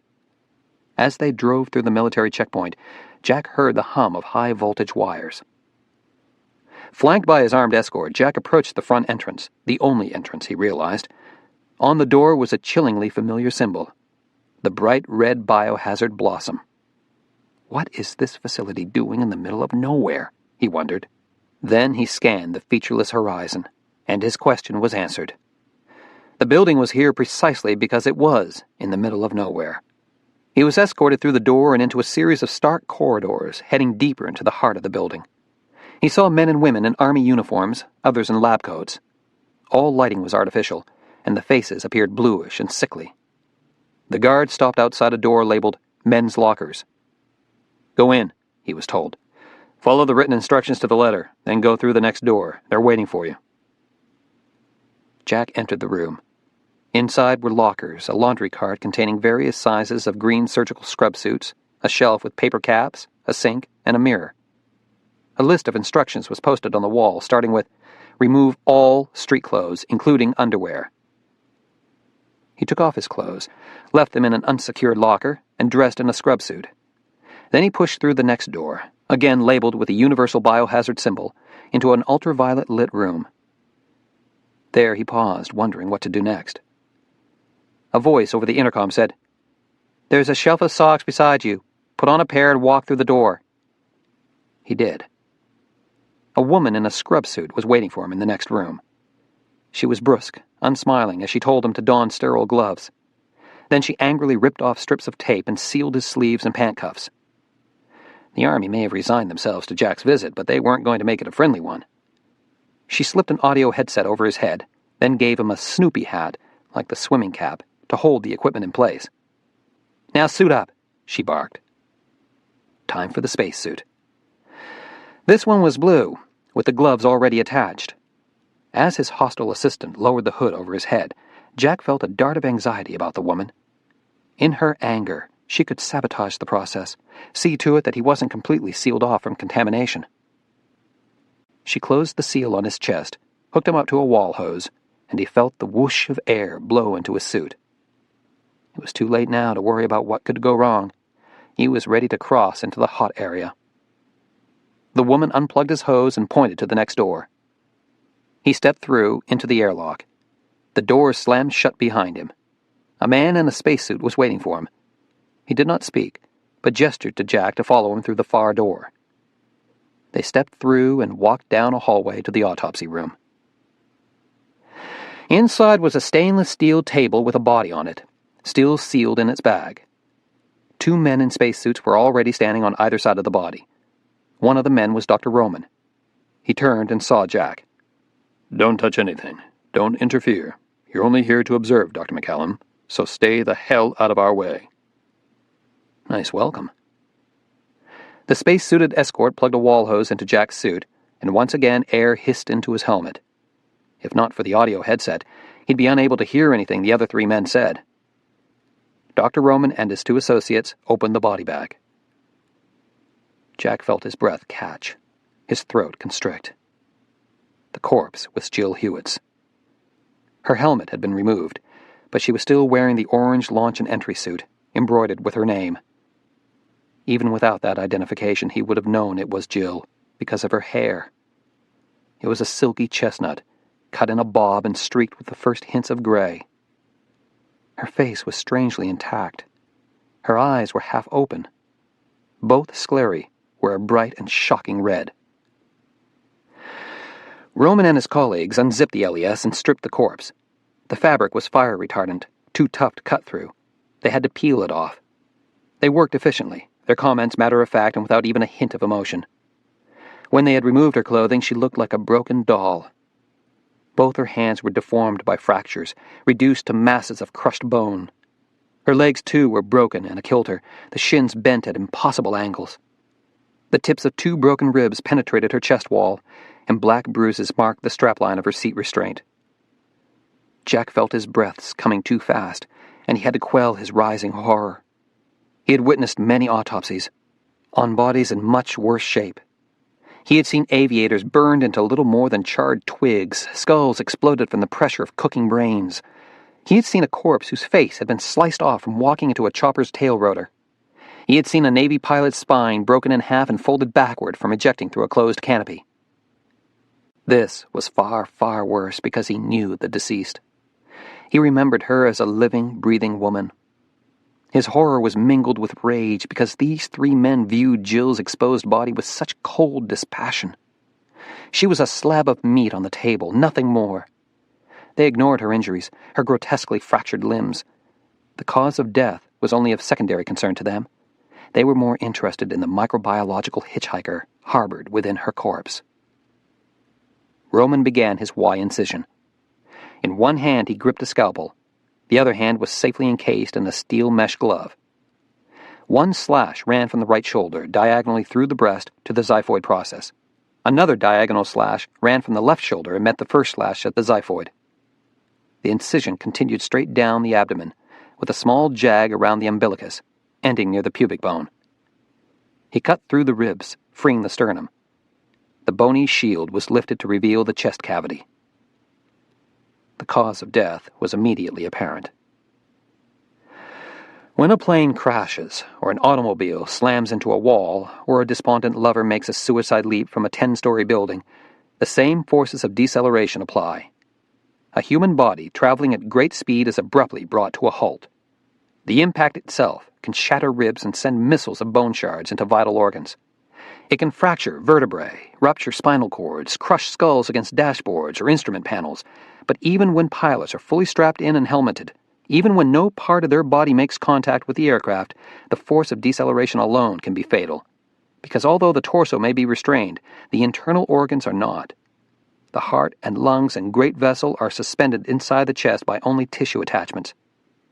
When the torso comes to an abrupt halt, the heart continues to swing forward like a pendulum, moving with such force it shears tissues and rips open the aorta.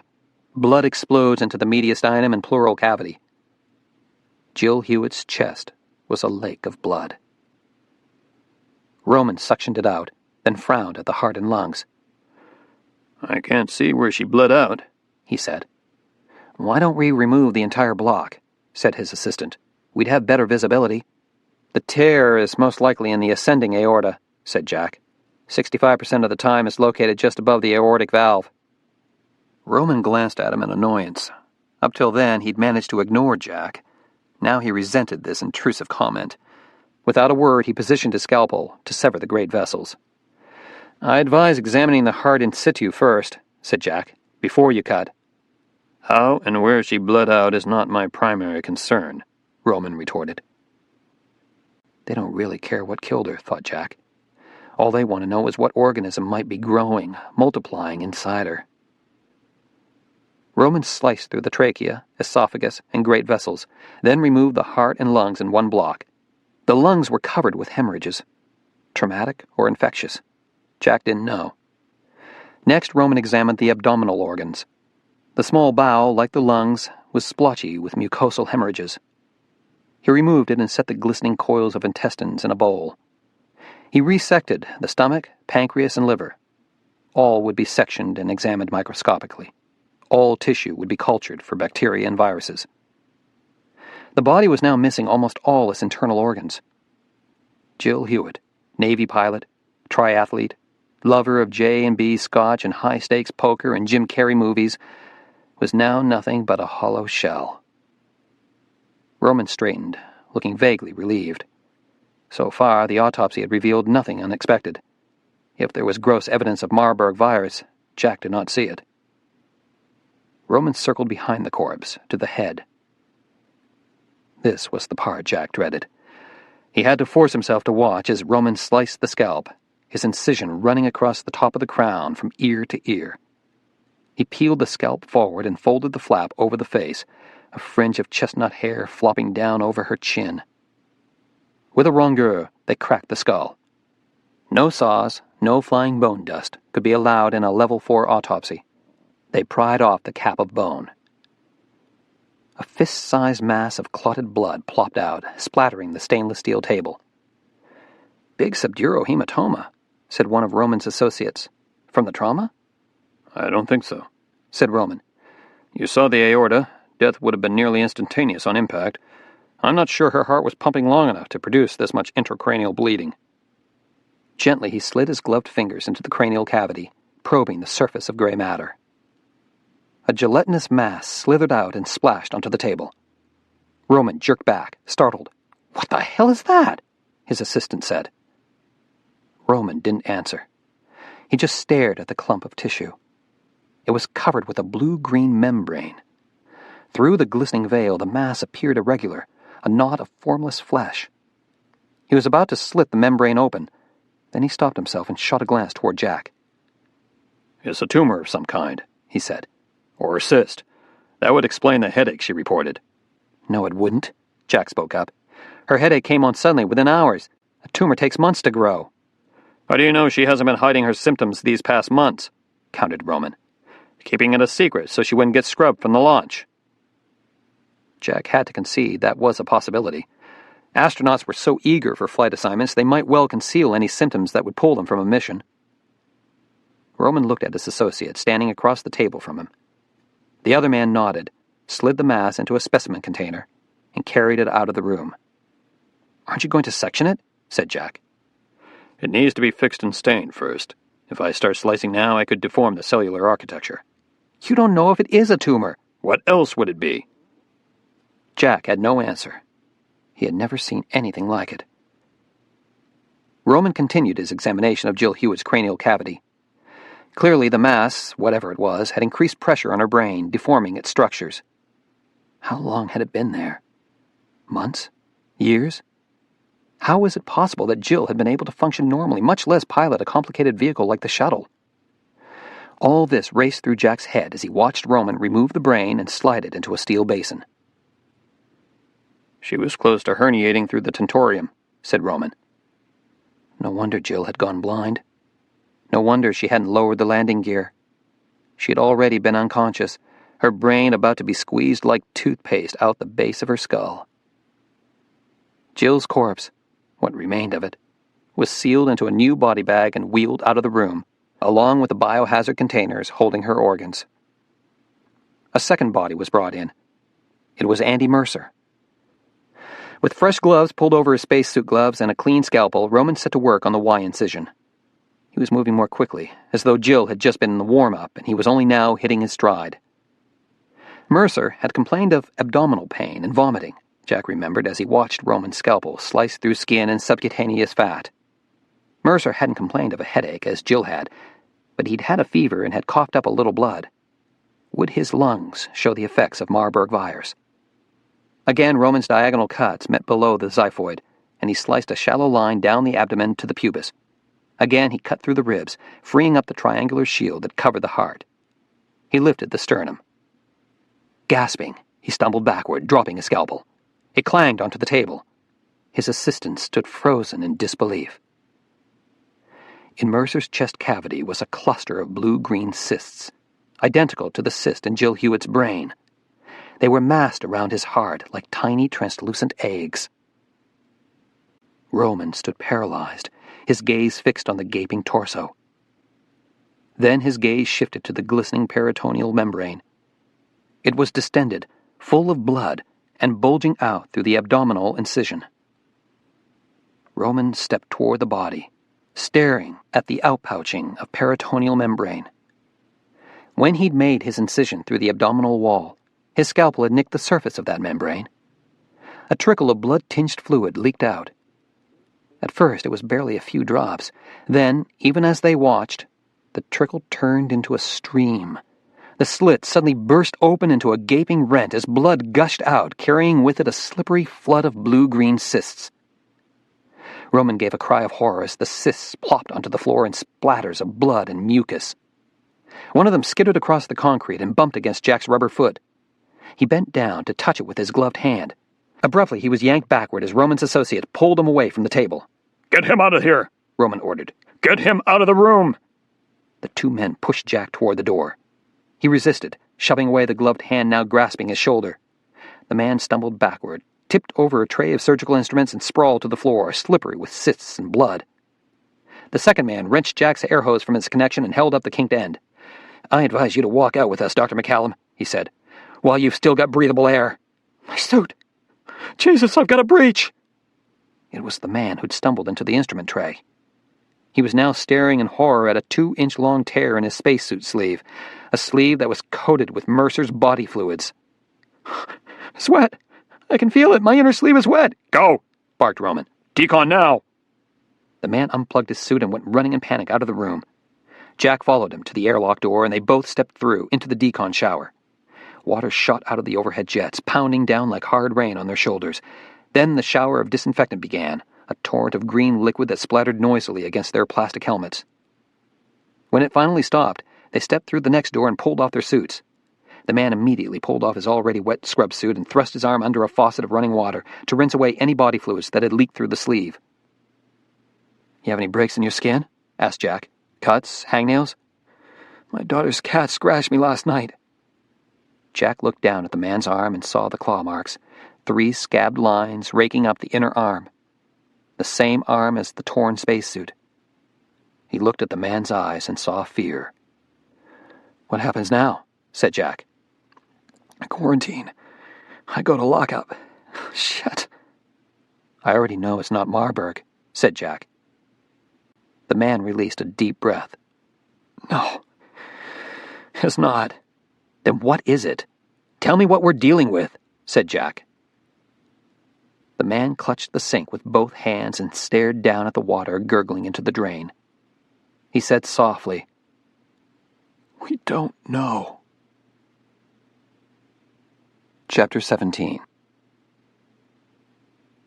Sullivan Obie was riding his Harley on Mars.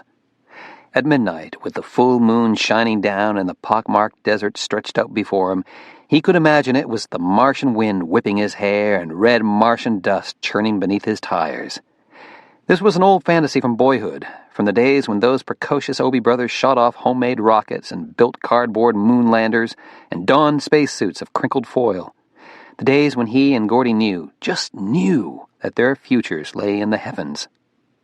And this is where those big dreams end up, he thought. Drunk on tequila, popping wheelies in the desert. No way was he ever getting to Mars or to the moon either. Chances were he wouldn't even get off the goddamn launch pad, but would be instantly atomized. A quick, spectacular death. What the hell? It beat dying at 75 with cancer. He skidded to a stop, his bike spitting up dirt, and stared across the moonlit ripples of sand at Apogee 2, gleaming like a streak of silver, her nose cone pointed at the stars. They had moved her to the launch pad yesterday. It was a slow and celebratory procession, the dozen Apogee employees honking horns and beating on their car roofs as they followed the flatbed truck across the desert. When she had finally been hoisted into position and everyone squinted up against the blazing sun to look at her, they had suddenly fallen silent.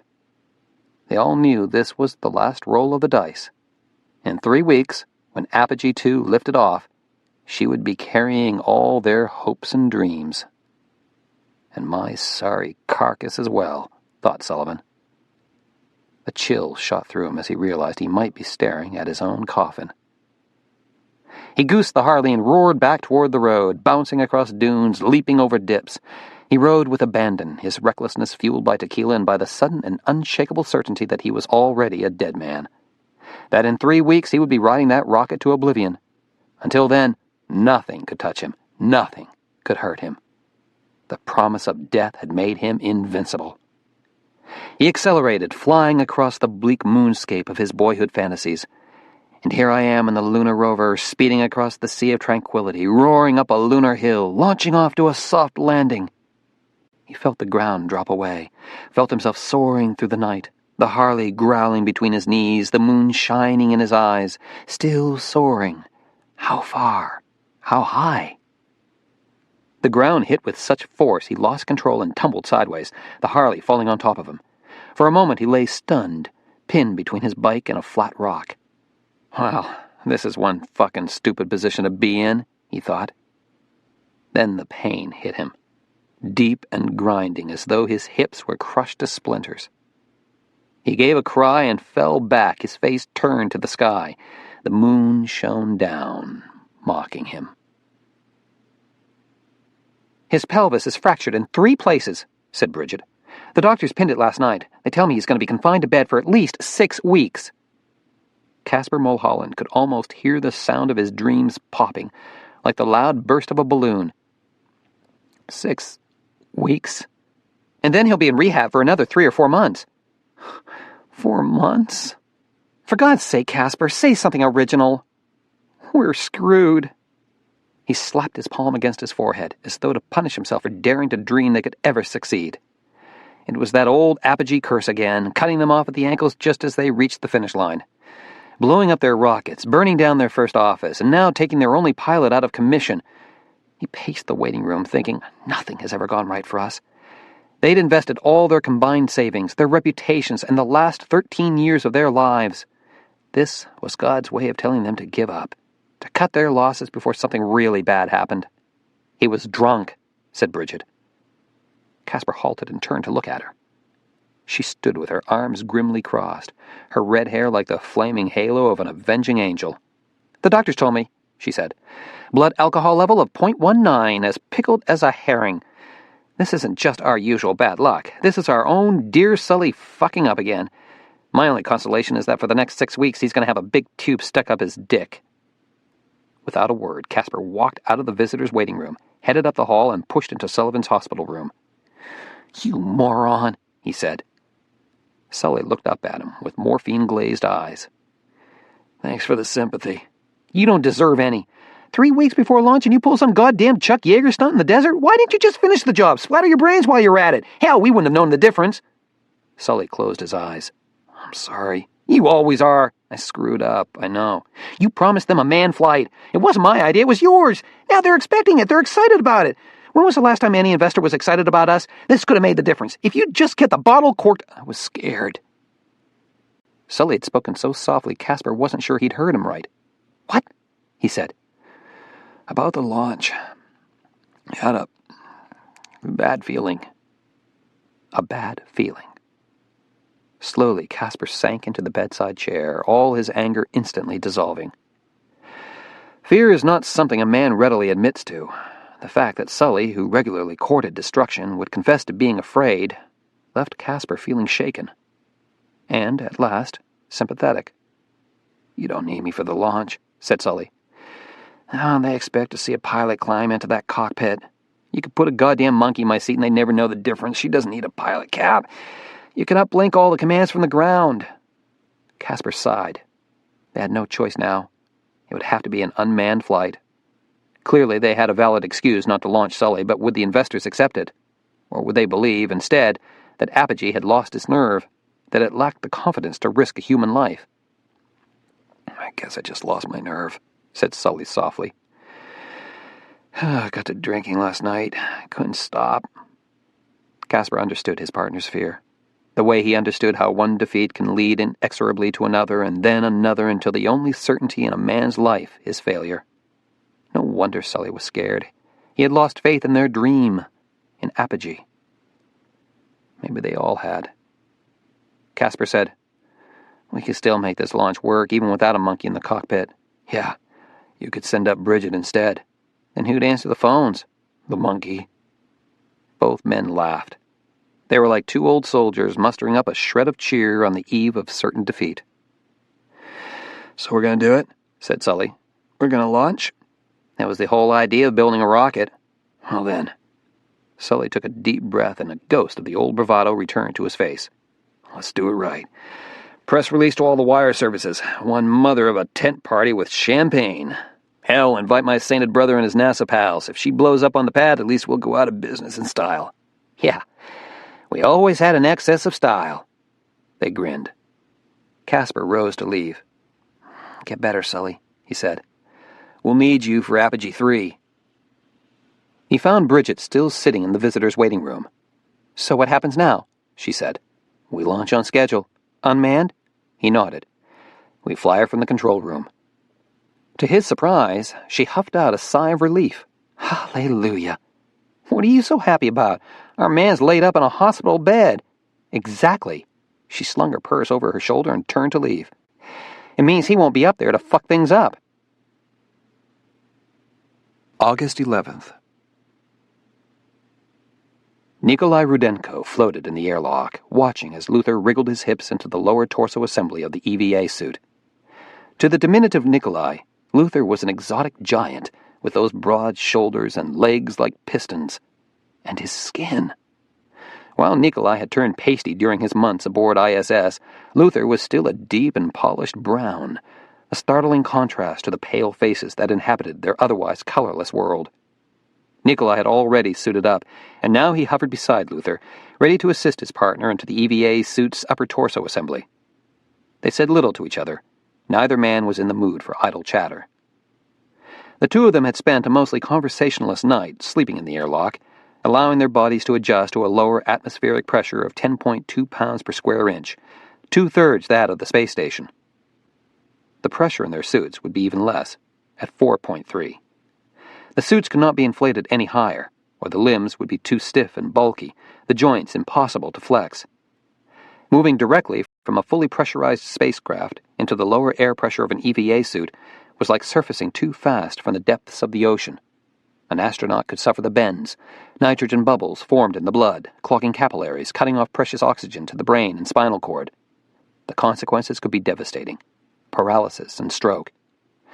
Like deep-sea divers, astronauts had to give their bodies time to adjust to the changing pressures. The night before a spacewalk, the EVA crew washed out their lungs with 100% oxygen and shut themselves into the airlock for the campout. For hours, they were trapped together in a small chamber already crammed full of equipment. It was not a place for claustrophobics. With his arms extended over his head, Luther squirmed into the suit's hard-shelled upper torso, which was mounted on the airlock wall. It was an exhausting dance, like wriggling into an impossibly small tunnel. At last, his head popped out through the neck hole, and Nikolai helped him close the waist ring, sealing the two halves of the suit. They put on their helmets. As Nikolai looked down to fit his helmet to the torso assembly, he noticed something glistening on the rim of the suit's neck ring. Just spittle, he thought, and locked on the helmet. They donned their gloves. Sealed into their suits, they opened the equipment lock hatch, floated into the adjoining crew lock, and shut the hatch behind them. They were now in an even smaller compartment, barely large enough to contain both the men and their bulky life support backpacks. 30 minutes of pre-breathe came next. While they inhaled pure oxygen, purging their blood of any last nitrogen, Nikolai floated with his eyes closed, mentally preparing for the spacewalk ahead. If they could not get the beta gimbal assembly to unlock, if they could not reorient the solar panels toward the sun, they would be starved for power. Crippled. What Nikolai and Luther accomplished in the next 6 hours could well determine the fate of the space station. Though this responsibility weighed heavily on his tired shoulders, Nikolai was anxious to open the hatch and float out of the airlock. To go EVA was like being reborn, the fetus emerging from that small, tight opening, the umbilical restraint dangling as one swims out into the vastness of space. Were the situation not so grave, he would be looking forward to it, would be giddily anticipating the freedom of floating in a universe without walls, the dazzling blue earth spinning beneath him. But the images that came to mind as he waited with his eyes closed for the 30 minutes to pass were not of spacewalking. What he saw instead were the faces of the dead. He imagined Discovery as she plunged from the sky. He saw the crew strapped into their seats, bodies shaken like dolls, spines snapping, hearts exploding. Though Mission Control had not told him the details of the catastrophe, the nightmarish visions filled his head, made his heart pound. His mouth turned dry. "Your 30 minutes are up, guys," came Emma's voice over the intercom. "Time for depress." Hands clammy with sweat, Nikolai opened his eyes and saw Luther start the depressurization pump. The air was being sucked out, the pressure in the crew lock slowly dropping. If there was a leak in their suits, they would now detect it. "You okay?" asked Luther, checking the latches on their umbilical tethers. "I am ready." Luther vented the crew lock atmosphere to space. Then he released the handle and pulled open the hatch. The last air hissed out. They paused for a moment, clutching the side of the hatch, staring out in awe. Then Nikolai swam out into the blackness of space. "They're coming out now," said Emma, watching on closed-circuit TV as the two men emerged from the crew lock, umbilical tethers trailing after them. They removed tools from the storage box outside the airlock. Then, pulling themselves from handhold to handhold, they made their way toward the main truss. As they passed by the camera mounted just under the truss, Luther gave a wave. "You watching the show?" came his voice over the UHF audio system. "We see you fine on external camera," said Griggs. "But your EMU cameras aren't feeding in." "Nikolai's too?" "Neither one. We'll try to track down the problem." "Okay. Well, we're heading up onto the truss to check out the damage." The two men moved out of the first camera's range. For a moment, they disappeared from view. Then Griggs said, "There they are," and pointed to a new screen, where the space-suited men were moving toward the second camera, propelling themselves hand over hand along the top of the truss. Again, they passed out of range. They were now in the blind zone of the damaged camera and could no longer be seen. "Getting close, guys?" asked Emma. Almost there," said Luther, sounding short of breath. "Slow down," she thought. "Pace yourselves." For what seemed like an endless wait, there was only silence from the EVA crew. Emma felt her pulse quicken, her anxiety rising. The station was already crippled and starved for power. Nothing must go wrong with these repairs. If only Jack was here, she thought. Jack was a talented tinkerer who could rebuild any boat engine or cobble together a shortwave radio from junkyard scraps. In orbit, the most valuable tools are a clever pair of hands. "Luther?" said Griggs. There was no answer. "Nikolai? Luther, please respond." "Shit," said Luther's voice. "What is it? What do you see?" said Griggs. "I'm looking at the problem right now, and man, it's a mess. The whole P6 end of the main truss is twisted around. Discovery must have clipped the 2B array and bent that end right up. Then she swung over and snapped off the S-band antennas." "What do you think? Can you fix anything?" "Well, the S-band's no problem. We've got an ORU for the antennas, and we'll just replace them. But the port-side solar arrays? Forget it. We need a whole new truss on that end." "Okay." Wearily, Griggs rubbed his face. "Okay, so we're definitely down 1 ppm. I guess we can deal with that. But we need the P4 arrays reoriented or we're screwed." There was a pause as Luther and Nikolai headed back along the main truss. Suddenly they were in camera range. Emma saw them moving slowly past in their bulky suits and enormous backpacks, like deep-sea divers moving through water. They stopped at the P4 arrays. One of the men floated down the side of the truss and peered at the mechanism joining the enormous solar wings to the truss backbone. "The gimbal assembly is bent," said Nikolai. "It cannot turn." "Can you free it up?" asked Griggs. They heard a rapid exchange of dialogue between Luther and Nikolai. Then Luther said, "How elegant do you want this repair to be?" "Whatever it takes. We need the juice soon or we're in trouble, guys." "I guess we can try the body shop approach." Emma looked at Griggs. "Does that mean what I think it means?" It was Luther who answered the question. "We're going to get out a hammer and bang this sucker back into shape." He was still alive. Dr. Isaac Roman gazed through the viewing window at his unfortunate colleague, who was sitting in a hospital bed watching TV. Cartoons, believe it or not. The Nickelodeon channel, which the patient stared at with almost desperate concentration. He didn't even glance at the space-suited nurse who'd come into the room to remove the untouched lunch tray. Roman pressed the intercom button. "How are you feeling today, Nathan?" Dr. Nathan Helsinger turned his startled gaze to the viewing window, and for the first time noticed that Roman was standing on the other side of the glass. "I'm fine. I'm perfectly healthy." "You have no symptoms whatsoever?" "I told you, I'm fine." Roman studied him for a moment. The man looked healthy enough, but his face was pale and tense, scared. "When can I come out of isolation?" said Helsinger. "It's been scarcely 30 hours. The astronauts had symptoms by 18 hours. That was in microgravity. We don't know what to expect here, and we can't take chances. You know that." Abruptly, Helsinger turned to stare at the TV again, but not before Roman saw the flash of tears in his eyes. "It's my daughter's birthday today." "We sent a gift in your name. Your wife was informed you couldn't make it, that you're on a plane to Kenya." Helsinger gave a bitter laugh. You do tie up those loose ends well, don't you? What if I die? What will you tell her? That it happened in Kenya. As good a place as any, I suppose. He sighed. So what did you get her? Your daughter? I believe it was a Dr. Barbie. That's exactly what she wanted. How did you know? Roman's cell phone rang. I'll check back on you later, he said, then turned from the window to answer the phone. Dr. Roman, this is Carlos. We've got some of the DNA results. You'd better come up and see this. I'm on my way. He found Dr. Carlos Mixtal sitting in front of the lab computer. Data was scrolling down the monitor in a continuous stream. The data was made up of only 4 letters, G, T, A, and C.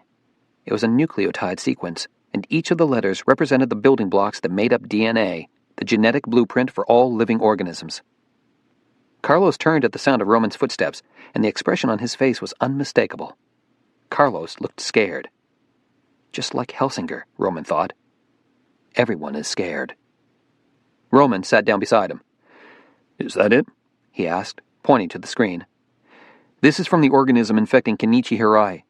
We took it from the remains that we were able to scrape from the walls of Discovery. Remains was the appropriate word for what was left of Hirai's body. Ragged clumps of tissue splattered throughout the walls of the orbiter. Most of the DNA remains unidentifiable. We have no idea what it codes for, but this particular sequence here on the screen we can identify. It's the gene for coenzyme F420. Which is? An enzyme specific to the archaeon domain. Roman sat back, feeling faintly nauseated. So it's confirmed, he murmured. Yes, the organism definitely has archaeon DNA. Carlos paused. I'm afraid there's bad news.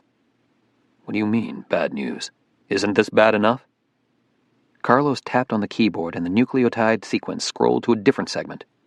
This is another gene cluster we found. I thought at first it had to be a mistake, but I've since confirmed it. It's a match with Rana pipiens, the northern leopard frog. What? That's right. Lord knows how it picked up frog genes. Now, here's where it really gets scary. Carlos scrolled to yet another segment of the genome. Another identifiable cluster, he said. Roman felt a chill creeping up his spine. And what are these genes? This DNA is specific to Mus musculus, the common mouse. Roman stared at him. That's impossible. I've confirmed it. This life form has somehow incorporated mammalian DNA into its genome. It's added new enzymatic capabilities, is changing, evolving. Into what? Roman wondered. There's more. Again, Carlos tapped on the keyboard, and a new sequence of nucleotide bases scrolled onto the monitor. This cluster is not of archaeon origin either. What is this? More mouse DNA? No. This part is human. The chill shot all the way up Roman's spine. The hairs on the back of his neck were bristling. Numbly, he reached for the telephone. Connect me to the White House, he said. I need to speak to Jared Prophet. His call was answered on the second ring. This is Prophet. We've analyzed the DNA, said Roman. And? The situation is worse than we thought. Chapter 18. Nikolai paused to rest, his arms trembling from fatigue. After months of living in space, his body had grown weak and unaccustomed to physical labor. In microgravity, there is no heavy lifting and little need to exert one's muscles. In the last 5 hours, he and Luther had worked non-stop, had repaired the S-band antennas, had dismantled and reassembled the gimbal. Now he was exhausted. Just the extra effort of bending his arms in the turgid EVA suit made simple tasks difficult. Working in the suit was an ordeal in itself. To insulate the human body from extreme temperatures ranging from minus 250 to 250 degrees Fahrenheit, and to maintain pressure against the vacuum of space, the suit was constructed of multiple layers of aluminized mylar insulation, nylon ripstop, an orthofabric cover, and a pressure garment bladder. Beneath the suit, an astronaut wore an undergarment laced with water-cooling tubes. He also had to wear a life support backpack containing water, oxygen, self-rescue jetpack, and radio equipment.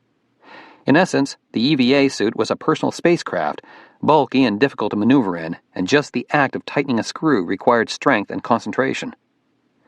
The work had exhausted Nikolai. His hands were cramping in the clumsy spacesuit gloves, and he was sweating. He was also hungry. He took a sip of water from the mouthpiece mounted inside his suit and released a heavy sigh. Though the water tasted strange, almost fishy, he thought nothing of it. Everything tasted strange in microgravity. He took another sip and felt wetness splash onto his jaw. He could not reach into his helmet to brush it away, so he ignored it and gazed down at the earth. That sudden glimpse of it, spread out in breathtaking glory beneath him, made him a little dizzy, a little nauseated. He closed his eyes, waiting for the feeling to pass. It was motion sickness, nothing more. It often happened when you unexpectedly caught sight of Earth. As his stomach settled, he became aware of a new sensation. The spilled water was now trickling up his cheek. He twitched his face, trying to shake off the droplet, but it continued to slide across his skin. But I am in microgravity, where there is no up or down. Water should not be trickling at all. He began to shake his head, tapped his gloved hand on his helmet. Still, he felt the droplet moving up his face, tracing a wet line up his jaw, toward his ear. It had reached the edge of his comm assembly cap now. Surely the fabric would soak up the moisture, would prevent it from trickling further. All at once his body went rigid. The wetness had slid beneath the edge of the cap. It was now squirming toward his ear. Not a droplet of water, not a stray trickle, but something that moved with purpose. Something alive. He thrashed left, then right, trying to dislodge it. He banged hard on his helmet, and still he felt it moving, sliding under his comm assembly. He caught dizzying glimpses of Earth, then black space, then Earth again as he flailed and twisted around in a frantic dance. The wetness slithered into his ear. "Nikolai? Nikolai, please respond," said Emma, watching him on the TV monitor. He was turning around and around, gloved hands battering frantically at his helmet. "Luther, he looks like he's having a seizure." Luther appeared on camera, moving quickly to assist his EVA partner. Nikolai kept thrashing, shaking his head back and forth. Emma could hear them on UHF, Luther asking frantically, "What is it? What is it? My ear! It is in my ear! Pain? Does your ear hurt? Look at me!" Nikolai slapped his helmet again. "It's going deeper!" He screamed. "Get it out! Get it out!" "What's wrong with him?" cried Emma. "I don't know. Jesus, he's panicking." "He's getting too close to the tool stanchion. Get him away before he damages his suit." On the TV monitor, Luther grabbed his partner by the arm. "Come on, Nikolai. We're going back in the airlock." Suddenly, Nikolai clutched at his helmet, as though to rip it off. "No, don't!" screamed Luther, clutching at both of his partner's arms in a desperate attempt to restrain him. The men thrashed together, umbilical tethers winding, tangling around them. Griggs and Diana had joined Emma at the TV monitor, and the three of them watched in horror as the drama unfolded outside the station. "Luther, the tool stanchion," said Griggs. "Watch your suits." Even as he said it, Nikolai suddenly and violently twisted in Luther's grasp. His helmet slammed into the tool stanchion. A fine stream of what looked like white mist suddenly spurted out of his faceplate. "Luther!" cried Emma. "Check his helmet! Check his helmet!" Luther stared at Nikolai's faceplate. "Shit, he's got a crack," he yelled. "I can see air leaking out. He's decompressing." "Tap his emergency O2 and get him in now." Luther reached over and flipped the emergency oxygen supply switch on Nikolai's suit. The extra airflow might keep the suit inflated long enough for Nikolai to make it back alive. Still struggling to keep his partner under control, Luther began to haul him toward the airlock. "Hurry," murmured Griggs. "Jesus, hurry." It took precious minutes for Luther to drag his partner into the crew lock, for the hatch to be closed, and the atmosphere repressurized.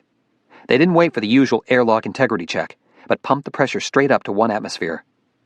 The hatch swung open, and Emma dove through into the equipment lock. Luther had already removed Nikolai's helmet and was frantically trying to pull him out of the upper torso shell. Working together, they wriggled a struggling Nikolai out of the rest of his EVA suit. Emma and Griggs dragged him through the station and into the RSM, where there was full power and light. He was screaming all the way, clawing at the left side of his comm assembly cap. Both eyes were swollen shut, the lids ballooned out. She touched his cheeks and felt crepitus. Air trapped in the subcutaneous tissues from the decompression. A line of spittle glistened on his jaw. "Nikolai, calm down," said Emma. "You're all right. Do you hear me? You'll be all right." He shrieked and yanked off the comm cap. It went flying away. "Help me get him onto the board," said Emma. It took all hands to set up the medical restraint board, strip off Nikolai's ventilation long johns, and strap him down. They had him fully restrained now. Even as Emma checked his heart and lungs and examined his abdomen, he continued to whimper and rock his head from side to side. "It's his ear," said Luther. He had shed his bulky EVA suit and was staring wide-eyed at the tormented Nikolai. "He said there was something in his ear." Emma looked closer at Nikolai's face, at the line of spittle that traced from his chin, up the curve of his left jaw, to his ear. A drop of moisture was smeared on the pinna. She turned on the battery-powered otoscope and inserted the earpiece into Nikolai's canal. The first thing she saw was blood, a bright drop of it, glistening in the otoscope's light. Then she focused on the eardrum. It was perforated. Instead of the gleam of the tympanic membrane, she saw a black and gaping hole. Barotrauma was her first thought. Had the sudden decompression blown out his eardrum? She checked the other eardrum, but it was intact. Puzzled, she turned off the otoscope and looked at Luther. What happened out there? "I don't know. We were both taking a breather, resting up before we brought the tools back in. One minute he's fine, the next minute he's panicking." I need to look at his helmet. She left the RSM and headed back to the equipment lock. She swung open the hatch and gazed in at the 2 EVA suits, which Luther had remounted on the wall. "What are you doing, Watson?" said Griggs, who'd followed her. I want to see how big the crack was, how fast he was decompressing. She went to the smaller EVA suit, labeled Rudenko, and removed the helmet. Peering inside, she saw a dab of moisture adhering to the cracked faceplate. She took out a cotton swab from one of her patch pockets and touched the tip to the fluid. It was thick and gelatinous, blue-green. A chill slithered up her spine. Kenichi was in here, she suddenly remembered. The night he died, we found him in this airlock. He has somehow contaminated it. At once she was backing out in panic, colliding with Griggs in the hatchway. "Out!" she cried. "Get out now!" "What is it? I think we've got a biohazard. Close the hatch. Close it!" They both scrambled out of the airlock into the node. Together they slammed the hatch shut and sealed it tight. They exchanged tense glances. "You think anything leaked out?" Griggs said. Emma scanned the node, searching for any droplets spinning through the air. At first glance, she saw nothing. Then, a flash of movement, a telltale sparkle, seemed to dance at the furthest periphery of her vision. She turned to stare at it, and it was gone. Jack sat at the surgeon's console in special vehicle operations, his tension growing with every passing minute as he watched the clock on the front screen. The voices coming over his headset were speaking with new urgency, the chatter fast and staccato, as status reports flew back and forth between the controllers and ISS Flight Director Woody Ellis.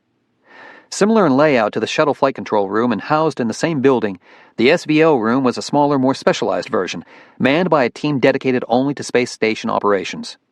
Over the last 36 hours, ever since Discovery had collided with ISS, this room had been the scene of relentlessly mounting anxiety, laced with intermittent panic. With so many people in the room, so many hours of unrelieved stress, the air itself smelled of crisis, the mingled odors of sweat and stale coffee. Nikolai Rudenko was suffering from decompression injuries and clearly needed to be evacuated. Because there was only one lifeboat, the crew return vehicle, the entire crew was coming home. This would be a controlled evacuation. No shortcuts, no mistakes, no panic. NASA had run through this simulation many times before, but a CRV evac had never actually been done, not with 5 living, breathing human beings aboard. Not with someone I love aboard. Jack was sweating, almost sick with dread. He kept glancing at the clock, cross-checking it with his watch. They had waited for ISS's orbital path to reach the right position before vehicle separation could proceed. The goal was to bring the CRV down in the most direct approach possible to a landing site immediately accessible to medical personnel. The entire crew would need assistance. After weeks of living in space, they would be weak as kittens, their muscles unable to support them. The time for separation was approaching. It would take them 25 minutes to coast away from ISS and acquire GPS guidance, 15 minutes for the deorbit burn setup, an hour to land. In less than 2 hours, Emma would be back on Earth, one way or another. The thought came before he could suppress it, before he could stop himself from remembering the terrible sight of Jill Hewitt's flayed body on the autopsy table. He clenched his hands into fists, forcing himself to concentrate on Nikolai Rudenko's biotelemetry readings. The heart rate was fast but regular, blood pressure holding steady. Come on, let's bring them home now. He heard Griggs on board ISS report, Capcom, my crew is all aboard the CRV and the hatch is closed. It's a little cozy in here, but we're ready when you are. Stand by to power up, said Capcom. Standing by. How's the patient doing? Jack's heart gave a leap as he heard Emma's voice join the loop. His vitals remain stable, but he's disoriented times 3. The crepitus has migrated to his neck and upper torso and is causing him some discomfort. I've given him another dose of morphine. The sudden decompression had caused air bubbles to form in his soft tissues. The condition was harmless but painful. What Jack worried about were air bubbles in the nervous system. Could that be the reason Nikolai was confused? Woody Ellis said, Go for power up. Remove Eccles seals. ISS, said Capcom. You are now go for... Belay that, a voice cut in. Jack looked at Flight Director Ellis in confusion. Ellis looked just as confused. He turned to face JSC Director Ken Blankenship, who'd just walked into the room accompanied by a dark-haired man in a suit and a half-dozen Air Force officers. I'm sorry, Woody, said Blankenship. Believe me, this is not my decision. What decision? Said Ellis. The evacuation is off. We have a sick man up there. The CRV is ready to go. He can't come home. Whose decision is that? The dark-haired man stepped forward. He said, with what was almost a quiet note of apology, The decision is mine. I'm Jared Prophet, White House Security Council. Please tell your crew to reopen the hatches and exit the CRV. My crew is in trouble, said Ellis. I'm bringing them home. Trajectory cut in. Flight, we have to go to SEP now if we want them landing on target. Ellis nodded to Capcom. Proceed to CRV power-up. Let's go to SEP. Before Capcom could utter another word, his headset was yanked off and he was hauled from his chair and pushed aside. An Air Force officer took Capcom's place at the console. Hey! Yelled Ellis. Hey! All the flight controllers froze as the other Air Force officers immediately fanned out across the room. Not a weapon was drawn, but the threat was apparent. ISS, do not power up, said the new Capcom. The evacuation has been cancelled. Reopen the hatches and exit the CRV. A baffled Griggs responded, I don't think I copied that, Houston. The evacuation is off. Exit the CRV. We are experiencing difficulties with both Topo and GNC computers. Flight has decided it's best to hold off the evac. How long? Indefinitely. Jack shot to his feet, ready to wrestle away Capcom's headset. Jared Prophet suddenly stepped in front of him, barring his way. You don't understand the situation, sir. My wife is on that station. We're bringing her home. They can't come home. They may all be infected. With what? Prophet didn't answer. In fury, Jack lunged toward him but was hauled back by 2 Air Force officers. Infected with what? Jack yelled. A new organism, said Prophet. A chimera. Jack looked at Blankenship's stricken face. He looked at the Air Force officers who now stood poised to assume control of the consoles. Then he noticed another familiar face. That of Leroy Cornell, who'd just come into the room. Cornell looked pale and shaken. That's when Jack understood that this decision had been made at the very top.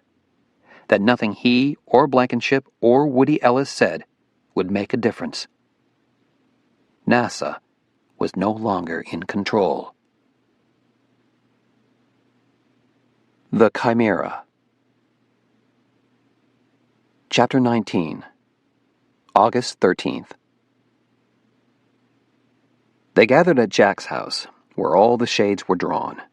They didn't dare meet at JSC, where they would most certainly be noticed. They were all so stunned by the sudden takeover of NASA operations, they had no idea how to proceed. This was one crisis for which they had no operations manual, no contingency plans. Jack had invited only a handful of people, all of them from inside NASA operations. Todd Cutler, Gordon Obie, Flight Directors Woody Ellis and Randy Carpenter, and Liz Gianni from the Payload Directorate. The doorbell rang, and everyone tensed. "He's here," said Jack, and he opened the door. Dr. Eli Petrovich from NASA's Life Sciences Directorate stepped in, clutching a laptop carrying case. He was a thin and fragile man who, for the past 2 years, had been battling lymphoma. Clearly, he was losing the war. Most of his hair had fallen out and only a few brittle white strands remained. His skin looked like yellowed parchment, stretched over the jutting bones of his face. But there was the glow of excitement in his eyes, lit by a scientist's unflagging curiosity. "Did we get it?" asked Jack. Petrovich nodded and patted his briefcase. On that skeletal face, his smile looked ghoulish. USA Merid has agreed to share some of its data. Some? Not all. Much of the genome remains classified. We were given only parts of the sequence with large gaps. They're showing us just enough to prove that the situation is grave. He carried the laptop to the dining room table and flipped it open. As everyone crowded around to watch, Petrovich booted up the computer, then slipped in a floppy disk. Data began to scroll down, line after line of seemingly random letters marching at a dizzying pace down the screen. It was not text. These letters did not spell out words at all, but a code. The same 4 letters reappeared again and again in a changing sequence: A, T, G, and C. They represented the nucleotides adenine, thymine, guanine, and cytosine, the building blocks that made up DNA. This string of letters was a genome, the chemical blueprint for a living organism. This, said Petrovich, is their Chimera, the organism that killed Kenichi Hirai. "What is this Chimera thing I keep hearing about?" asked Randy Carpenter. "For the sake of us ignorant engineers, maybe you could explain it?" "Certainly," said Petrovich. "And there's no reason to feel ignorant. It's not a term used much outside of molecular biology. The word comes from the ancient Greeks. Chimera was a mythological beast said to be unconquerable, a fire-breathing creature with a lion's head, a goat's body, and a serpent's tail. She was eventually slain by a hero named Bellerophon. It wasn't exactly a fair fight because he cheated. He hitched a ride on Pegasus, the winged horse, and shot arrows down at Chimera from above." "Well, this mythology is interesting," cut in Carpenter impatiently. "But what's the relevance?" Well, the Greek Chimera was a bizarre creature made up of 3 different animals, lion, goat, and serpent, all combined into one. And that's exactly what we're seeing here in this chromosome. A creature as bizarre as the beast killed by Bellerophon. This is a biological chimera whose DNA comes from at least 3 unrelated species." "Can you identify those species?" asked Carpenter. Petrovich nodded. Over the years, scientists around the world have amassed a library of gene sequences from a variety of species, from viruses to elephants. But collecting this data is slow and tedious. It has taken decades just to analyze the human genome. So, as you can imagine, there are a number of species that haven't been sequenced. Large areas of this chimera's genome can't be identified. They're nowhere in the library. But here's what we have been able to identify so far. He clicked on the icon for species matches. On the screen appeared Mus musculus, common mouse; Rana pipiens, northern leopard frog; Homo sapiens. This organism is part mouse, part amphibian, and part human. He paused. In a sense, he said, the enemy is us. The room fell silent. "Which of our genes is on that chromosome?" Jack asked softly. "What part of Chimera is human?" "An interesting question," said Petrovich, nodding in approval. "It deserves an interesting answer. You and Dr. Cutler will appreciate the significance of this list." He typed on the keyboard. On the screen appeared amylase, lipase, phospholipase A, trypsin, chymotrypsin, elastase, enterokinase. "My God," murmured Todd Cutler. "These are all digestive enzymes." "The organism is primed to devour its host," thought Jack. "It uses these enzymes to digest us from the inside, reducing our muscles and organs and connective tissue to little more than a foul soup." "Jill Hewitt, she told us Hirai's body had disintegrated," said Randy Carpenter. "I thought she was hallucinating." Jack said suddenly, "This has got to be a bioengineered organism. Someone cooked this thing up in a lab, took a bacteria or a virus and grafted on genes from other species to make it a more effective killing machine." "But which bacteria? Which virus?" said Petrovich. "That's the mystery here. Without more of the genome to examine, we can't identify which species they started off with. U.S. Merid refuses to show us the most important part of this organism's chromosome, the part that identifies this killer." He looked at Jack. "You're the only one here who's actually seen the pathology at autopsy. Well, it was only a glimpse. They pushed me out of the room so fast I barely got a look. What I saw appeared to be some sort of cysts, the size of pearls, embedded in a blue-green matrix. They were in Mercer's thorax and abdomen, in Hewitt's cranium. I've never seen anything like it before. Could they have been hydatid cysts? Asked Petrovich. What's that? Asked Woody. It's an infection by the larval stage of a parasitic tapeworm called Echinococcus. It causes cysts in the liver and lungs. For that matter, in any organ.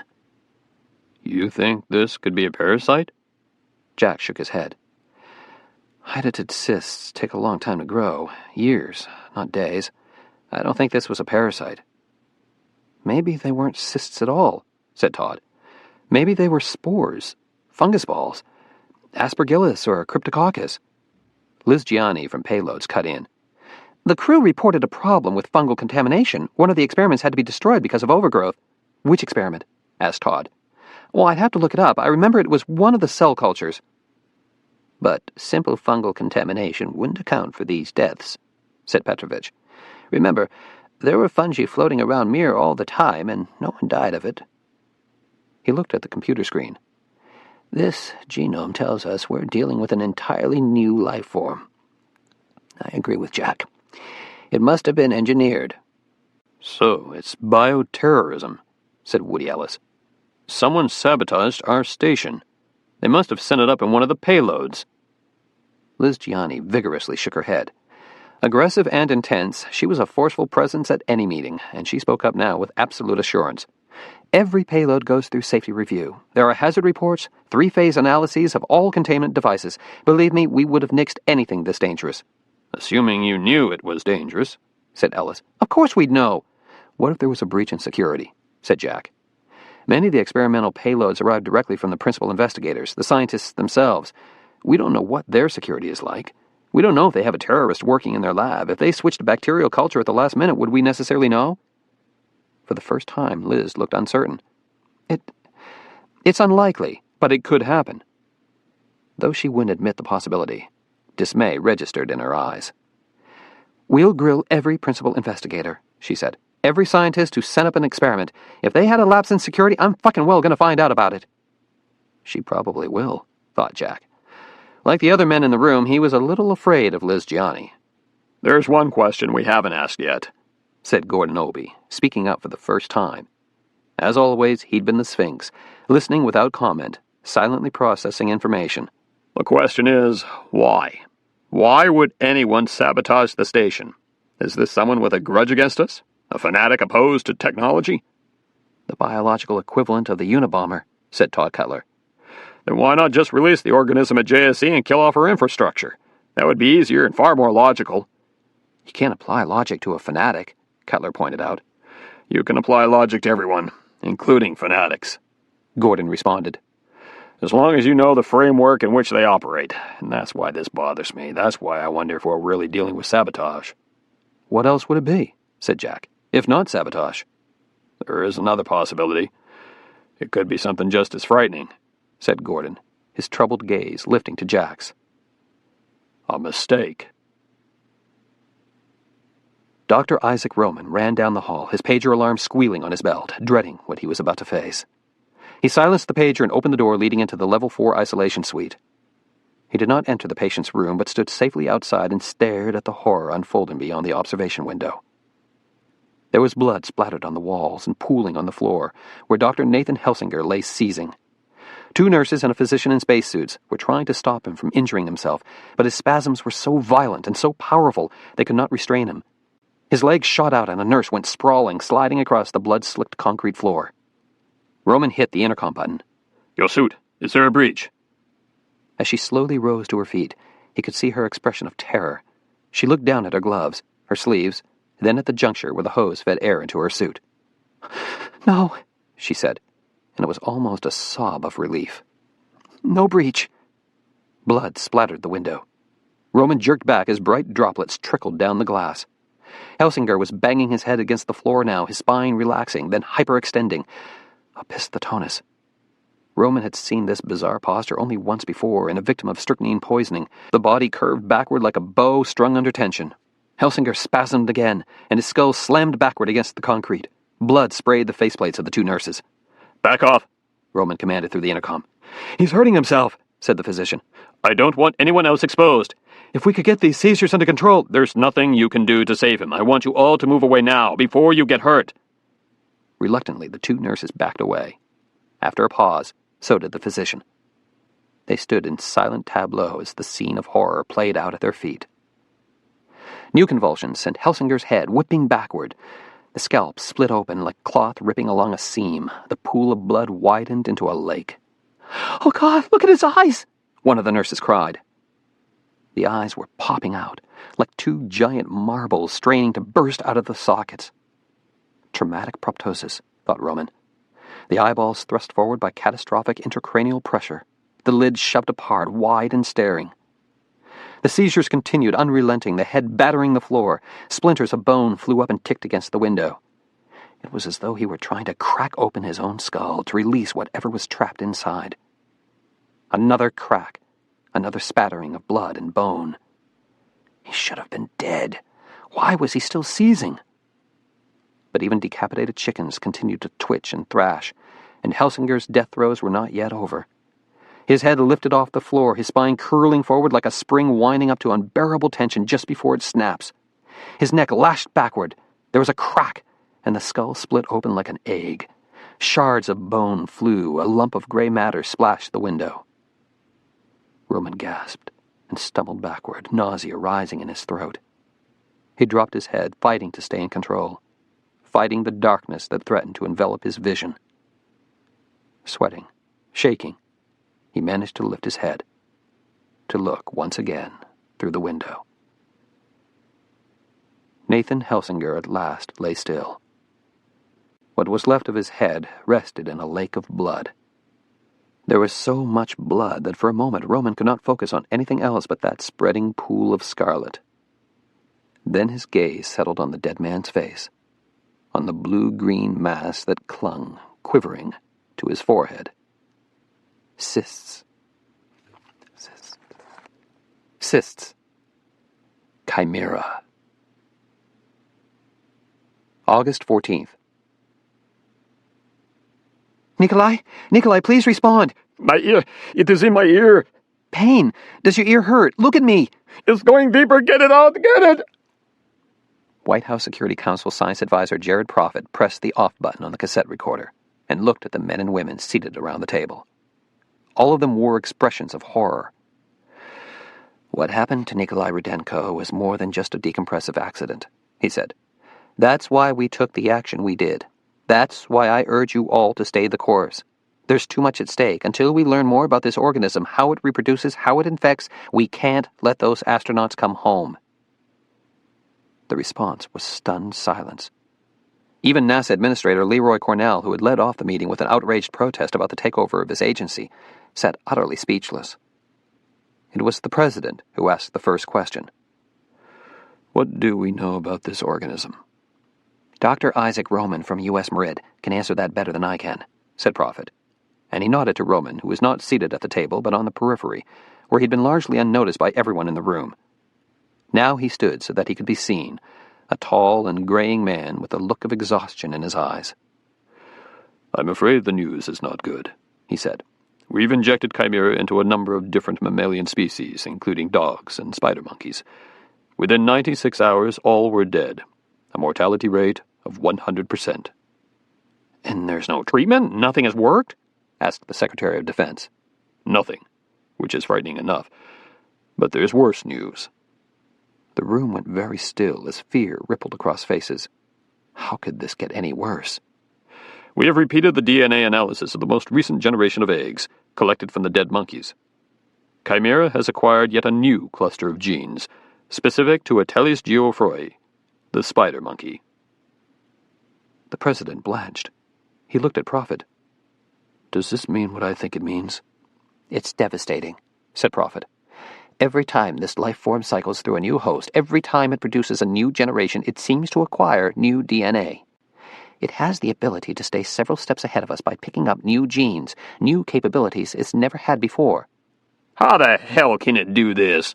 Asked General Moray of the Joint Chiefs of Staff. An organism that picks up new genes, that keeps from making itself, it sounds impossible. Roman said, "It's not impossible, sir. In fact, a similar process occurs in nature. Bacteria often share genes with each other, trading them back and forth by using viruses as couriers. That's how they develop antibiotic resistance so quickly. They spread around the genes for resistance, adding new DNA to their chromosomes. Like everything else in nature, they'll use every weapon they have to survive, to perpetuate their species. That's what this organism is doing."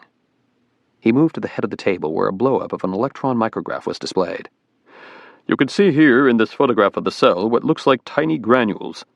They're clumps of helper virus, couriers that travel into the host cell, raid its DNA, and bring back bits and pieces of genetic material to Chimera, adding new genes, new weapons to his arsenal. Roman looked at the president. This organism came equipped to survive any environmental conditions. All it needs to do is raid the local fauna's DNA. The president looked ill. So it's still changing, still evolving. There were murmurs of dismay around the table, frightened glances, creaking chairs. "What about that doctor who got infected?" asked a woman from the Pentagon.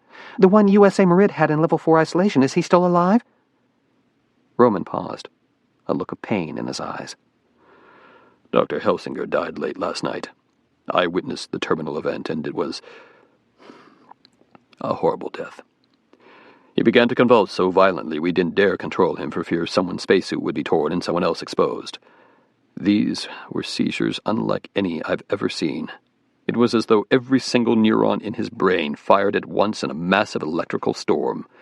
He broke the bed rail, snapped it cleanly off the frame, rolled off the mattress, and began to batter his head on the floor, so hard we could... He swallowed. We could hear the skull crack. But then there was blood flying everywhere. He kept smashing his head against the floor, almost as if he was trying to break it open, to release the pressure building up inside. The trauma only made it worse, because he began to bleed into his brain. At the end, the intracranial pressure was so great it bulged his eyes out of their sockets, like a cartoon character. Like an animal you see squashed on the road. He took a deep breath. That, he said quietly, was the terminal event. "Now you understand the possible epidemic we face," said Prophet. "This is why we can't afford to be weak or careless or sentimental." There was another long silence. Everyone looked at the president. They were all waiting for, hoping for, an unequivocal decision. Instead, he swiveled his chair toward the window and stared outside. "I wanted to be an astronaut once," he said sadly. "Didn't we all?" thought Prophet. "Which child in this country has not dreamed of riding a rocket into space?" "I was there when they launched John Glenn on the shuttle," the president said. "And I cried, just like everyone else. God damn it, but I cried like a baby because I was proud of him, and proud of this country, and proud of just being part of the human race." He paused, took a deep breath, and wiped his hand across his eyes. "How the hell do I condemn those people to death?" Prophet and Roman exchanged unhappy glances. "We have no choice, sir," said Prophet. "It's 5 lives versus the lives of God knows how many people here on Earth. They're heroes, honest-to-God heroes, and we're going to leave them up there to die." "The chances are, Mr. President, we wouldn't be able to save them anyway," said Roman. "All of them are probably infected, or they soon will be." "Then some of them may not be infected." "We don't know. We do know Rudenko definitely is. We believe he was exposed while in his EVA suit. If you'll recall, astronaut Hirai was found seizing an EVA equipment lock 10 days ago. That would explain how the suit got contaminated." "Why aren't the others sick yet? Why only Rudenko?" "Our studies indicate this organism needs incubation time before it reaches the infectious stage. We think it's most contagious around the time the host dies, or afterwards when it's released from the corpse. But we're not certain. We can't afford to be wrong. We have to assume they're all carriers." "Then keep them in level 4 isolation until you know, but at least get them home." "Sir, that's where the risk comes in," said Prophet. "In just bringing them home. The CRV is not like the shuttle, which you can actually guide down to a specific landing strip. They'd be coming home in a far less controllable vehicle, essentially a pod with parachutes. What if something goes wrong? What if the CRV breaks up in the atmosphere or crashes on landing? This organism would be released into the air. The wind could carry it anywhere. But then it will have so much human DNA in its genome we won't be able to fight it. It will be too much like us. Any drug we use against it would kill humans as well. Prophet paused, letting the impact of his words sink in. We can't let emotions affect our decision. Not with so much at stake. Mr. President, cut in Leroy Cornell, with all due respect, may I point out that this would be a politically disastrous move. The public will not allow 5 heroes to die in space. Politics should be our last concern right now, said Prophet. Our first priority is public health. Then why the secrecy? Why have you cut NASA out of the loop? You've shown us only parts of the organism's genome. Our life sciences people are ready and willing to contribute their expertise. We want to find a cure every bit as much, even more than you do. If USA Merid would just share all this data with us, we could work together.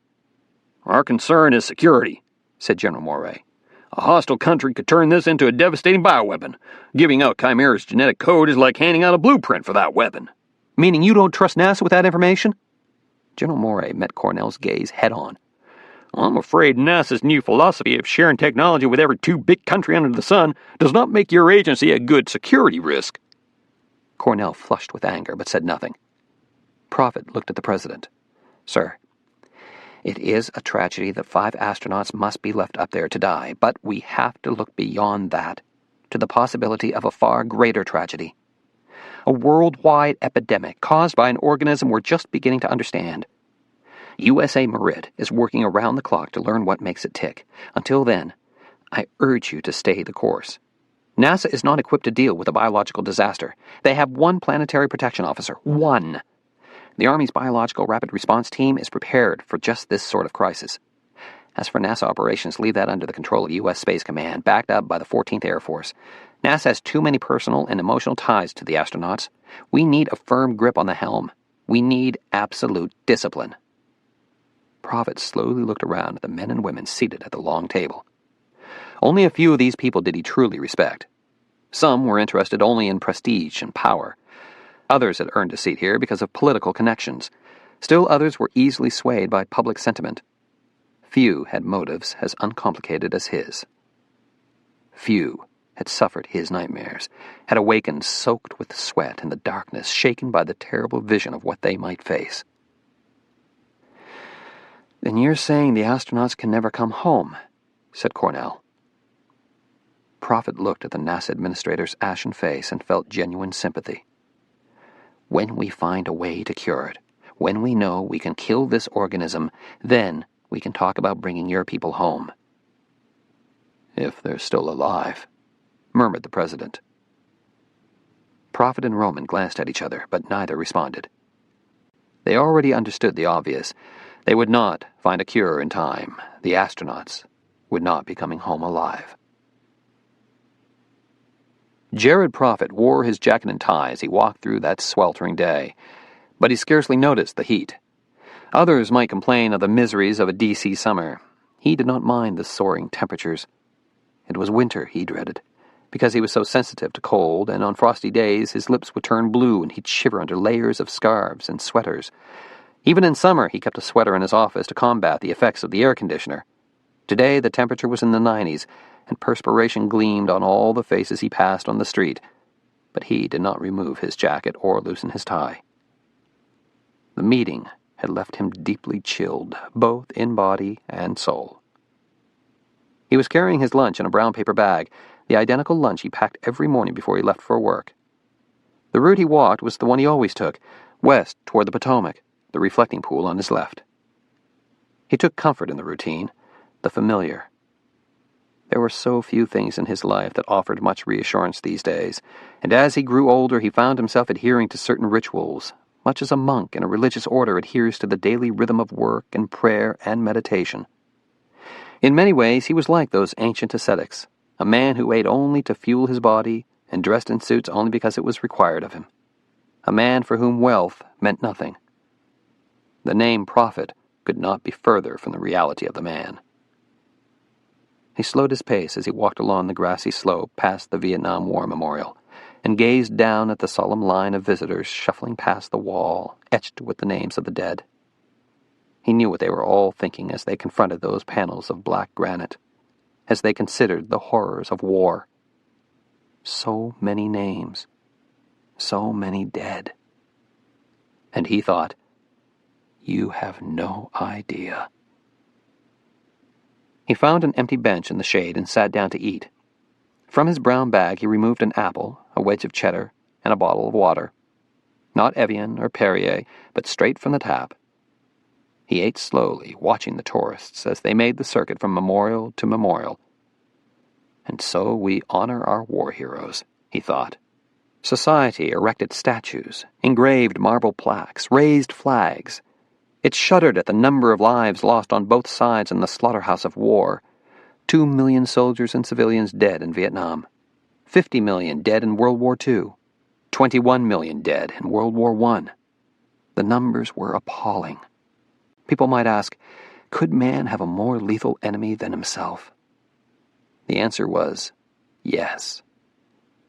Though humans could not see it, the enemy was all around them, inside them, in the air they breathed, the food they drank. Throughout the history of mankind, it has been their nemesis, and it would survive them long after they have vanished from the face of the earth. The enemy was the microbial world, and over the centuries it has killed more people than all of man's wars combined. From AD 542 to 767, 40 million dead of the plague and the Justinian pandemic. In the 1300s, 25 million dead when the Black Death returned. In 1918 and 1919, 30 million dead of influenza. And in 1997, Amy Sorensen Prophet, age 43, dead of pneumococcal pneumonia. He finished his apple, placed the core in the brown bag, and carefully rolled his rubbish into a tight bundle. Though the lunch had been meager, he felt satisfied, and he remained on the bench for a while, sipping the last of the water. A tourist walked by, a woman with light brown hair. When she turned just so and the light slanted across her face, she looked like Amy. She felt him staring, and she glanced his way.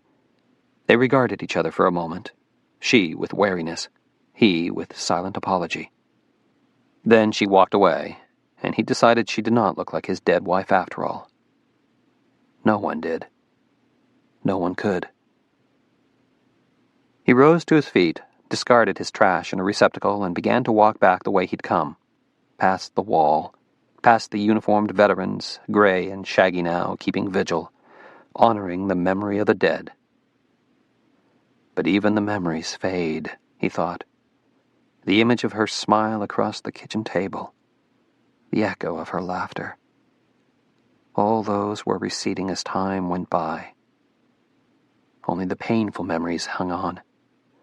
A San Francisco hotel room, a late-night phone call, frantic images of airports and taxis and phone booths as he raced across the country to reach Bethesda Hospital in time. But necrotizing Streptococcus has its own agenda, its own timetable for killing. Just like Chimera. He drew in a breath of air and wondered how many viruses, how many bacteria, how many fungi had just swirled into his lungs. And which of those might kill him?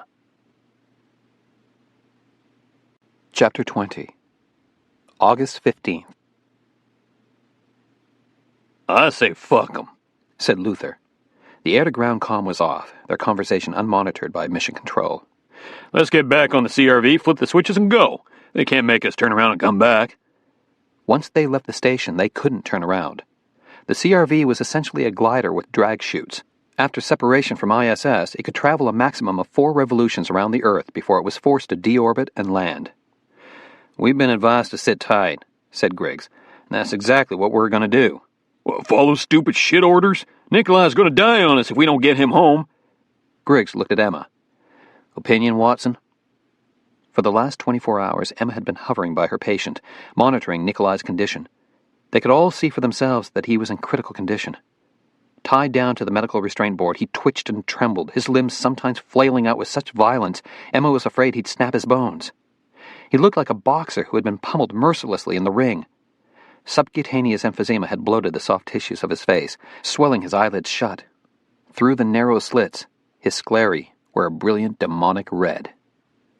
She didn't know how much Nikolai could hear and understand, so she didn't dare say aloud what she was thinking. She motioned her crewmates out of the Russian surface module. They met in the hab where Nikolai could not hear them, and where they could safely remove their goggles and masks. "Houston needs to clear our evac now," she said, "or we're going to lose him." "They're aware of the situation," said Griggs. "They can't authorize an evac until the White House clears it." "So we're just going to hang around up here and watch each other get sick?" said Luther. "What if we just got in the CRV and left? What are they going to do, shoot us down?" Diana said quietly, "They could."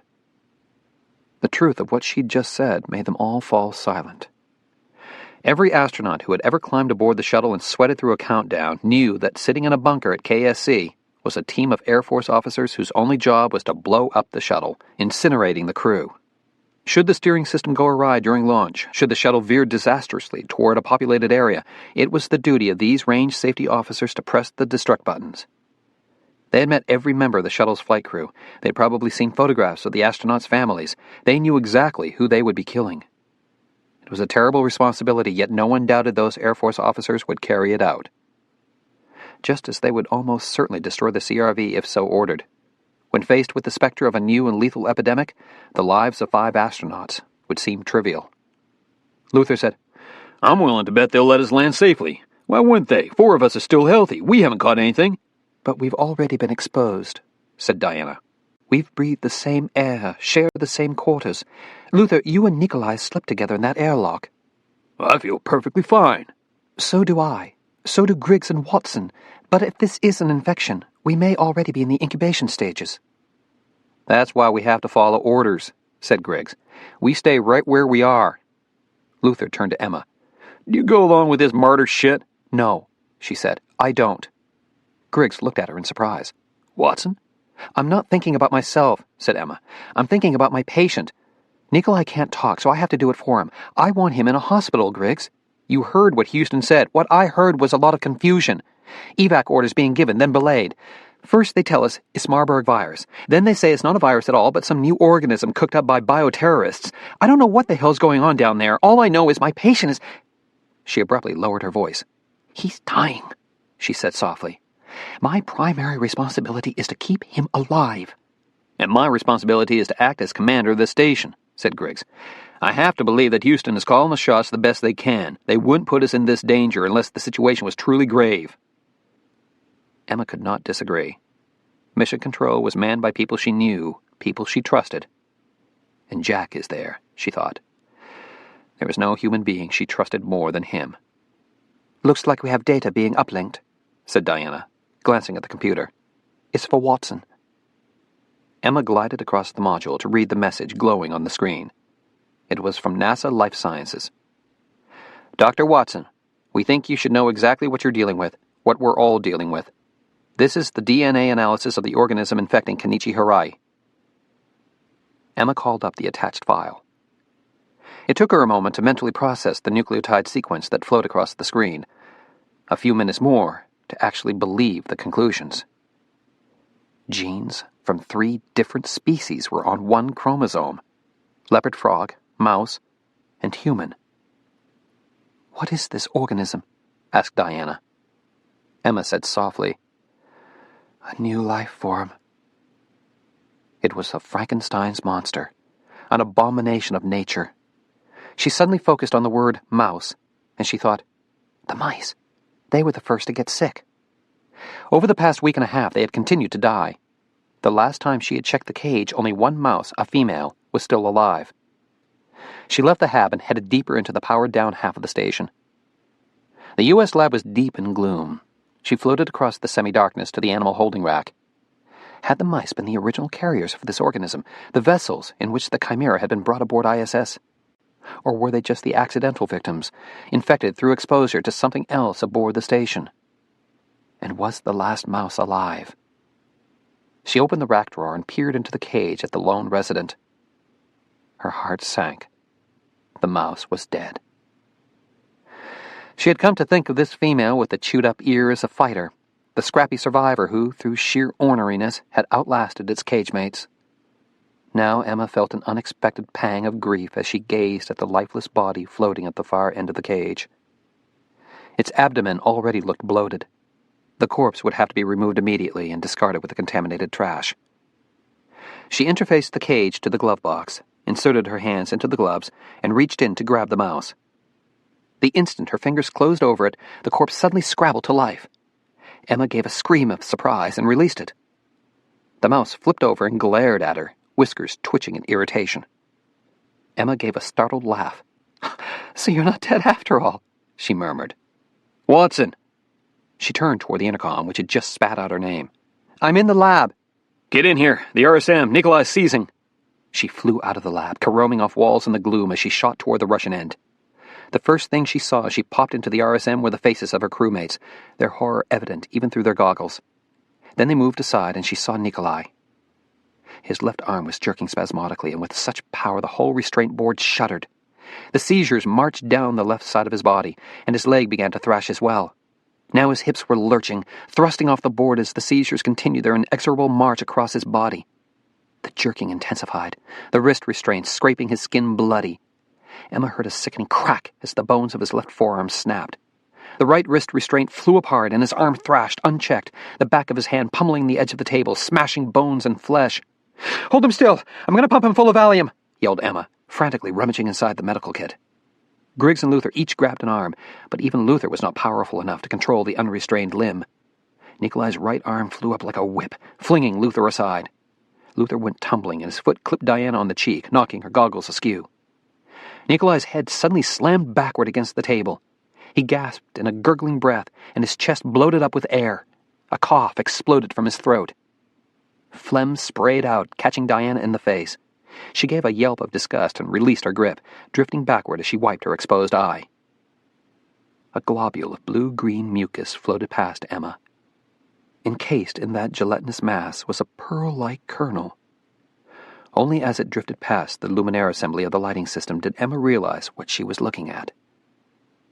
When a hen's egg is held in front of a candle flame, the contents can be seen through the shell. Now the luminaire assembly was acting as the candle, its glow penetrating the kernel's opaque membrane. Inside, something was moving. Something was alive.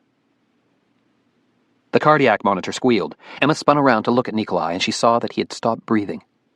A flat line traced across the monitor. August 16th. Jack slipped the comm unit on his head.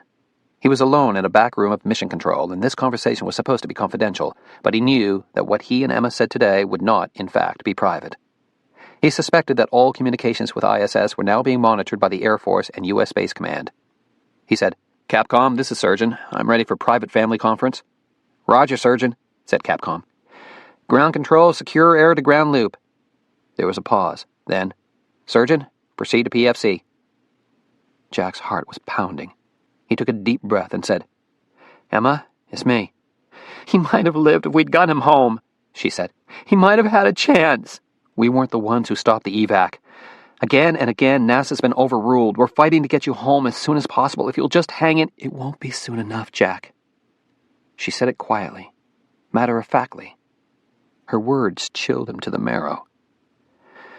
"Diana is infected," she said. "Are you sure?" "I just ran her amylase level. It's rising. We're watching her now, waiting for the first symptoms. The stuff flew all over the module. We've cleaned it up, but we're not sure who else was exposed." She paused, and he heard her take a shaky breath. "You know those things you saw inside Andy and Jill? The things you thought were cysts? I sectioned one under the microscope. I've just downlinked the images to Life Sciences.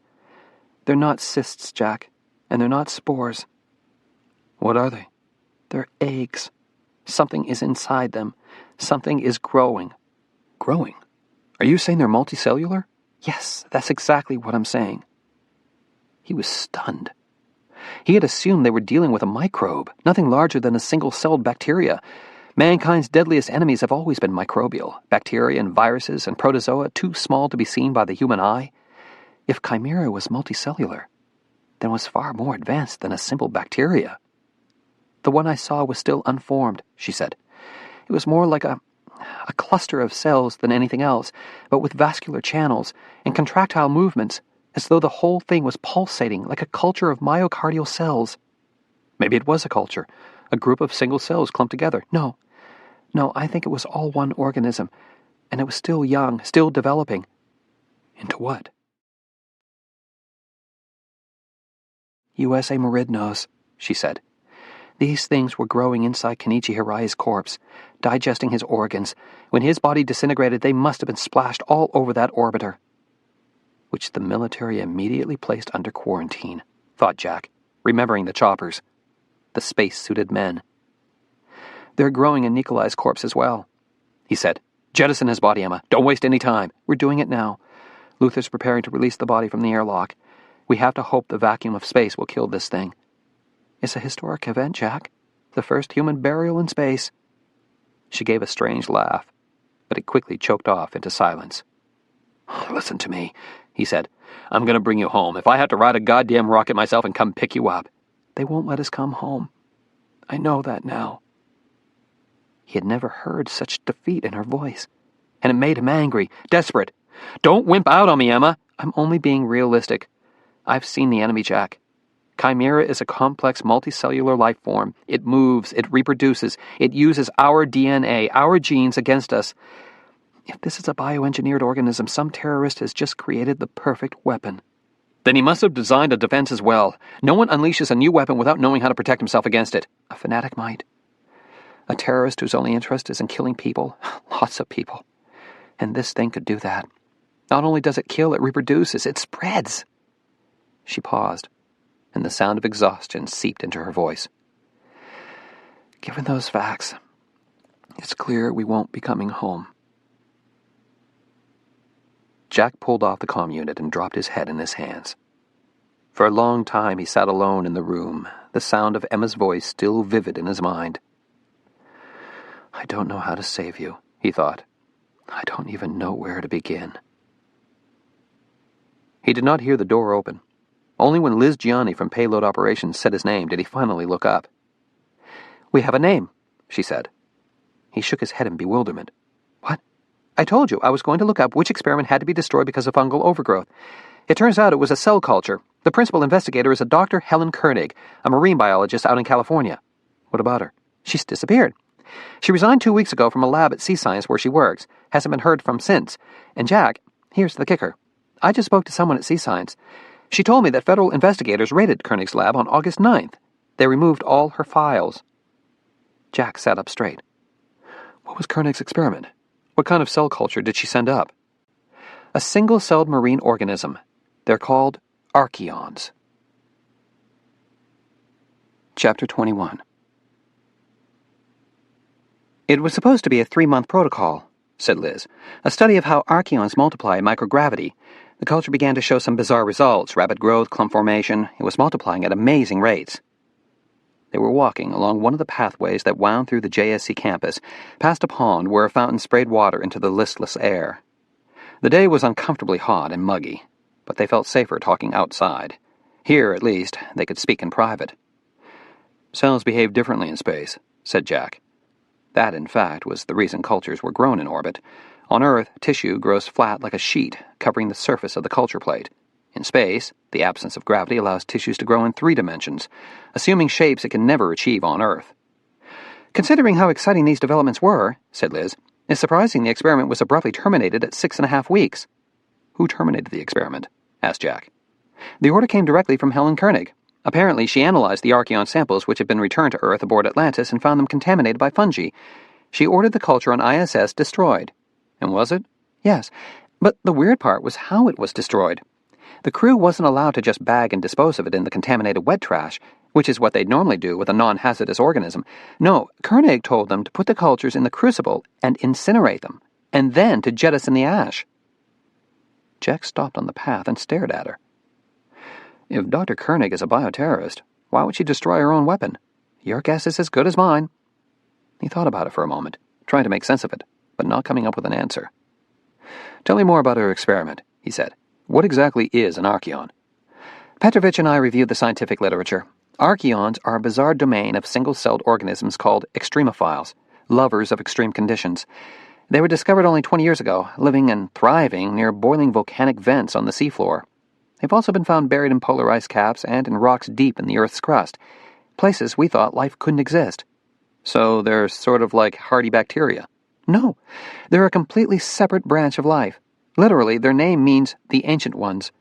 They're so ancient, their origins date back to the universal ancestor of all life, a time before even bacteria existed. Archaeans were some of the first inhabitants of our planet, and they'll probably be the last to survive. No matter what happens, nuclear war, asteroid impact, they'll be here long after we're extinct. She paused. In a sense, they're Earth's ultimate conquerors. Are they infectious? No, they're harmless to humans. Then this isn't our killer organism. But what if something else was in that culture instead? What if she slipped in a different organism just before she shipped us the payload? I find it interesting that Helen Koenig vanished just as this crisis was heating up. Jack said nothing for a moment. His thoughts focused on why Helen Koenig would abruptly order her own experiment incinerated. He remembered what Gordon Obie had said at their meeting. Perhaps this was not an act of sabotage at all, but something just as frightening. A mistake. There's more, said Liz. Something else about this experiment that raises the red flag for me. What? How it got funded. Experiments that come from outside NASA have to compete for room aboard the station. The scientist fills out the OMSA application, explaining the possible commercial uses for the experiment. It gets reviewed by us and goes through various committees before we prioritize which ones get launched. And the process takes a long time, at least a year or more. How long did the Archeon application take? 6 months. He frowned. It was rushed through that quickly? Liz nodded. Fast track. It didn't have to compete for NASA funding like most experiments do. It was a commercial reimbursable. Someone paid to send up that experiment. That was, in fact, one of the ways NASA kept ISS financially viable, by selling payload space aboard the station to commercial users. So why would a company spend big bucks, and I do mean big bucks, to grow a test tube of essentially worthless organisms? Scientific curiosity? She gave a skeptical snort. I don't think so. Which company paid for it? The firm Dr. Koenig worked for, Sea Science in La Jolla, California. They developed commercial products from the sea. The despair Jack had felt earlier was finally lifting. Now he had information to work with, a plan of action. At last, he could do something. He said, I need the address and phone number of Sea Science and the name of that employee you spoke to. Liz gave a brisk nod. You got it, Jack. August 17th. Diana awakened from a restless sleep, her head aching, the dream still clouding her mind. Dreams of England, of her childhood home in Cornwall, of the neat brick pathway leading to the front door overhung by climbing roses. In her dream, she had pushed open the little gate and heard it squeal as it always did, the hinges in need of oil. She had started up the walkway to the stone cottage. Only half a dozen paces and she would be on the front stoop, opening the door, calling out that she was home, at last home. She wanted her mother's hugs, her mother's forgiveness. But the half-dozen paces became a dozen, 2 dozen, and still the cottage was out of reach, the pathway stretching longer and longer until the house had receded to the size of a doll's. Diana awakened with both arms reaching out, a cry of despair bursting from her throat. She opened her eyes and saw Michael Griggs staring at her. Though his face was partly obscured by a protective filter mask and goggles, she could see his expression of horror. She unzipped her sleep restraint and floated across the Russian service module. Even before she looked in the mirror at her own reflection, she knew what she would see. A flame of brilliant red was splashed across the white of her left eye. Emma and Luther spoke in hushed voices as they floated together in the dimly lit hab. Most of the station was still in power down. Only the Russian segment, which had its own self-contained electrical supply, was operating at full power. The U.S. end of the station was reduced to an eerie maze of shadowy tunnels, and in the gloom of the hab, the brightest source of light was the computer screen, on which the environmental control and life support system diagrams were currently displayed. Emma and Luther were already familiar with the ECLS system, had memorized its components and subsystems during their training on Earth. Now they had an urgent reason to review the system. They had a contagion on board, and they could not be certain if the entire station was contaminated. When Nikolai had coughed, spraying eggs throughout the Russian service module, the hatch had been opened. Within seconds, the station's circulation system, designed to keep pockets of dead air from building up, had swirled the airborne droplets into other parts of the station. Had the environmental control system filtered out and trapped the airborne particles, as it was designed to do? Or was the contagion everywhere now, in every module? On the computer screen were diagrams of airflow into and out of the station's atmosphere. Oxygen was supplied by several independent sources. The primary source was the Russian electron generator, which electrolyzed water into hydrogen and oxygen. A solid fuel generator using chemical cartridges was one of the backup sources, as were the oxygen storage tanks, which were recharged by the shuttle. A plumbed system distributed the oxygen, mixed with nitrogen, throughout the station, and fans kept the air circulating between modules. Fans also drew in air through various scrubbers and filters, removing carbon dioxide, water, and airborne particles. These HEPA filters should have trapped every egg or larva within 15 minutes, said Luther, pointing to the high-efficiency particulate air filters in the diagram. The system's 99.9% efficient. Everything bigger than a third of a micron should have been filtered out. Assuming the egg stayed airborne, said Emma. The problem is they adhere to surfaces, and I've seen them move. They could crawl into crevices, hide behind panels where we can't see them. It'd take months for us to rip out every panel and look for them. Even then, we'd probably miss a few. Forget ripping out the panels. That's hopeless. I'll change out the rest of the HEPA filters, recheck the microbial air samplers tomorrow. We have to assume that'll do it. But if those larvae have crawled into the electrical conduits, we'll never find them. She sighed, her fatigue so heavy she had to struggle to think. Whatever we do, it may not make a difference. It may be too late. It's definitely too late for Diana, Luther said softly. Today the scleral hemorrhages had appeared in Diana's eyes. She was now confined to the Russian service module. A plastic sheet had been draped over the hatchway, and no one was allowed in without a respiratory mask and goggles. A useless exercise, thought Emma. They had all breathed the same air. They had all touched Nikolai. Perhaps they were all infected. We have to assume the Russian service module is now hopelessly contaminated, said Emma. That's the only livable module with full power. We can't close it off entirely. Then I guess you know what we have to do. Luther gave a weary sigh. Another EVA. We need to restore full power to this end, she said. You've got to finish those repairs on the beta gimbal assembly, or we'll be on the edge of catastrophe. If anything else goes wrong with our remaining power supply, we could lose environmental control next, or the guidance and nav computers. It was what the Russians used to call the coffin scenario. Without the power to orient itself, the station would begin to spin out of control. Even if we do restore power, said Luther, it doesn't address our real problem, the biocontamination. If we can contain it to the Russian end. But she's incubating larvae right now. She's like a bomb waiting to go off. We jettison her body as soon as she dies, said Emma, before she sheds any eggs or larvae. They may not be soon enough. Nikolai coughed up those eggs when he was still alive. If we wait till Diana dies... What are you suggesting, Luther? Griggs' voice startled them both, and they turned to look at him. He was staring at them from the hatchway, his face gleaming in the shadows. Are you saying we shove her out while she's still alive? Luther drifted deeper into the gloom as though retreating from attack. Jesus, that's not what I was saying. And what were you saying? Just that the larvae, we know they're inside her. We know it's a matter of time. Maybe they're inside all of us. Maybe they're inside you, growing, developing right now. Should we jettison your body? If that's what it takes to stop it from spreading. Look, we all know she's going to die. There's nothing we can do about it. We've got to think ahead. Shut up! Griggs shot across the hab and grabbed Luther by his shirt.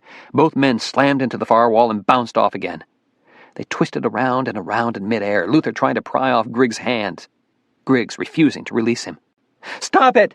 yelled Emma. "Griggs, let him go!" Griggs released his hold. The two men drifted apart, still breathing hard. Emma positioned herself like a referee between them. "Luther's right," she said to Griggs. "We have to think ahead. We may not want to do it, but we have no choice." "And if it was you, Watson," Griggs shot back, "how would you like us discussing what to do with your body? How quickly we can bag you up, dispose of you?" "I'd expect you to be making those plans. There are 3 other lives at stake, and Diana knows it. I'm trying my best to keep her alive, but right now I don't have a clue what will work. All I can do is pump her full of antibiotics and wait for Houston to give us some answers. As far as I'm concerned, we're on our own up here. We have to plan for the worst." Griggs shook his head. His eyes were red-rimmed, his face haggard with grief. He said softly, "How can it get any worse?" She didn't answer. She looked at Luther and read her own thoughts in his eyes. The worst is yet to come. ISS, we have surgeons standing by, said Capcom. Go ahead, ISS. Jack, said Emma. She was disappointed to hear Todd Cutler's voice instead. It's me, Emma. I'm afraid Jack's left JSC for the day. He and Gordon took off for California. Damn you, Jack, she thought. I need you. We're all in agreement down here about the EVA, said Todd. It needs to be done, and soon. My first question to you is, how is Luther Ames, both physically and mentally? Is he up to it? He's tired. We're all tired. We've hardly slept in the last 24 hours. The cleanup is keeping us busy. If we give him a day of rest, could he manage the EVA? Right now, a day of rest seems like an impossible dream. But would it be enough time? She considered it for a moment. I think so. He just needs to catch up on his sleep. Okay, then here's my second question. Are you up to an EVA? Emma paused in surprise. You want me to be his partner? We don't think Griggs is up to it. He's withdrawn from all communication with the ground. Our psychologist feels he's too unstable at this point. He's grieving, Todd, and very bitter that you won't let us come home. You may not be aware of this, but he and Diana are... She paused. We know. And these emotions seriously undercut his effectiveness. It makes an EVA dangerous. That's why you need to be Luther's partner. What about his suit? The other EMU is too big for me. There's an Orlan M suit stored in the old Soyuz. It was tailored for Elena Savitskaya and was left on board several missions ago. Elena was about your height and weight. It should fit. It's my first EVA. You've gone through WEDF training. You can handle it. Luther just needs you out there to assist. What about my patient? If I'm outside doing the EVA, who's going to attend to her? Griggs can change her IVs, see to her needs. And if there's a medical crisis, what if she starts to convulse? Todd said quietly. She's dying, Emma. We don't think there's anything you can do to change that fact. That's because you haven't given me any useful information to work with. You're more interested in keeping the station alive. It seems you care more about the goddamn solar arrays than the crew. We need a cure, Todd, or we're all going to die up here. We don't have a cure. Not yet. Then get us the fuck home! You think we want to leave you stranded up there? You think we have a choice? It's like the Nazi High Command down here. They've got Air Force assholes posted all over Mission Control and... There was a sudden silence. Surgeon? Said Emma. Todd? Still no answer. Capcom, I've lost Surgeon, she said. I need comlink restored. A pause. Then, stand by, ISS. She waited for what seemed like an eternity. When Todd's voice finally came back on, it was subdued. Cowed, thought Emma. They're listening, aren't they? She said. That's affirmative. This is supposed to be a PMC, a private loop. Nothing's private anymore. Remember that. She swallowed hard, suppressing her anger. Okay. I'll dispense with the ranting. Just tell me what you've got on this organism. Tell me what I can use against it. I'm afraid there's not much to tell you. I just spoke to USA Merid, to a Dr. Isaac Roman who's in charge of the Chimera project. His news isn't good. All their antibiotic and anti-Helminth trials have failed. He says Chimera has so much foreign DNA it's now closer to a mammalian genome than anything else, which means any drug we use against it kills our tissues as well. Have they tried cancer drugs? This thing multiplies so fast it's behaving like a tumor. Could we attack it that way? USA Merid tried antimitotics, hoping they could kill it during the cell division phase. Unfortunately, the doses they needed were so high, they ended up killing the hosts as well. The entire gastrointestinal mucosa sloughed off. The host animals bled out. The worst death imaginable, thought Emma. Massive hemorrhage into the bowels and stomach. Blood pouring from both mouth and rectum.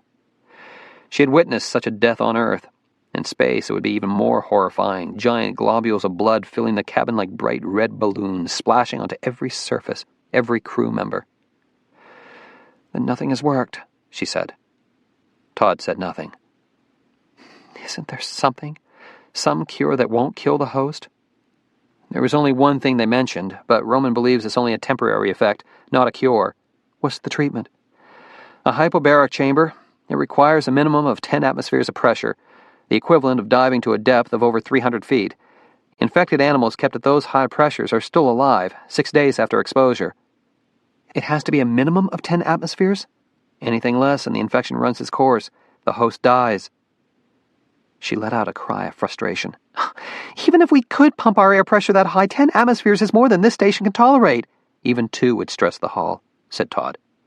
Plus, you'd need a heliox atmosphere. You can't produce that on the station. That's why I didn't want to mention it. In your situation, it's useless information. We've already looked into the possibility of flying a hyperbaric chamber up to ISS, but equipment that bulky, something capable of producing pressures that high, needs to go into Endeavour's cargo bay. The problem is, she's already out of horizontal processing. It would take a minimum of 2 weeks to get a chamber loaded up and launched. And it means docking the orbiter to ISS, exposing Endeavour and its crew to your contamination. He paused. USA Merid says that's not an option. She was silent, her frustration boiling into rage. Their only hope, a hyperbaric chamber, required their return to Earth. That was not an option either. There has to be something we can do with this information, she said. Explain to me, why would hyperbaric therapy work? Why did USA Merid even think of testing it? I asked Dr. Roman that same question. What did he say? That this was a new and bizarre organism, that it requires us to consider unconventional therapy. He didn't answer your question. It's all he would tell me. 10 atmospheres of pressure was near the upper limit of human tolerance. Emma was an avid scuba diver, but she had never dared go deeper than 120 feet. A depth of 300 feet was only for the foolhardy. Why had USA Merid tested such extreme pressures? They must have had a reason, she thought. Something they know about this organism made them think it would work. Something they're not telling us. Chapter 22. The reason why Gordon Obie was known as the Sphinx had never been more apparent than on their flight to San Diego.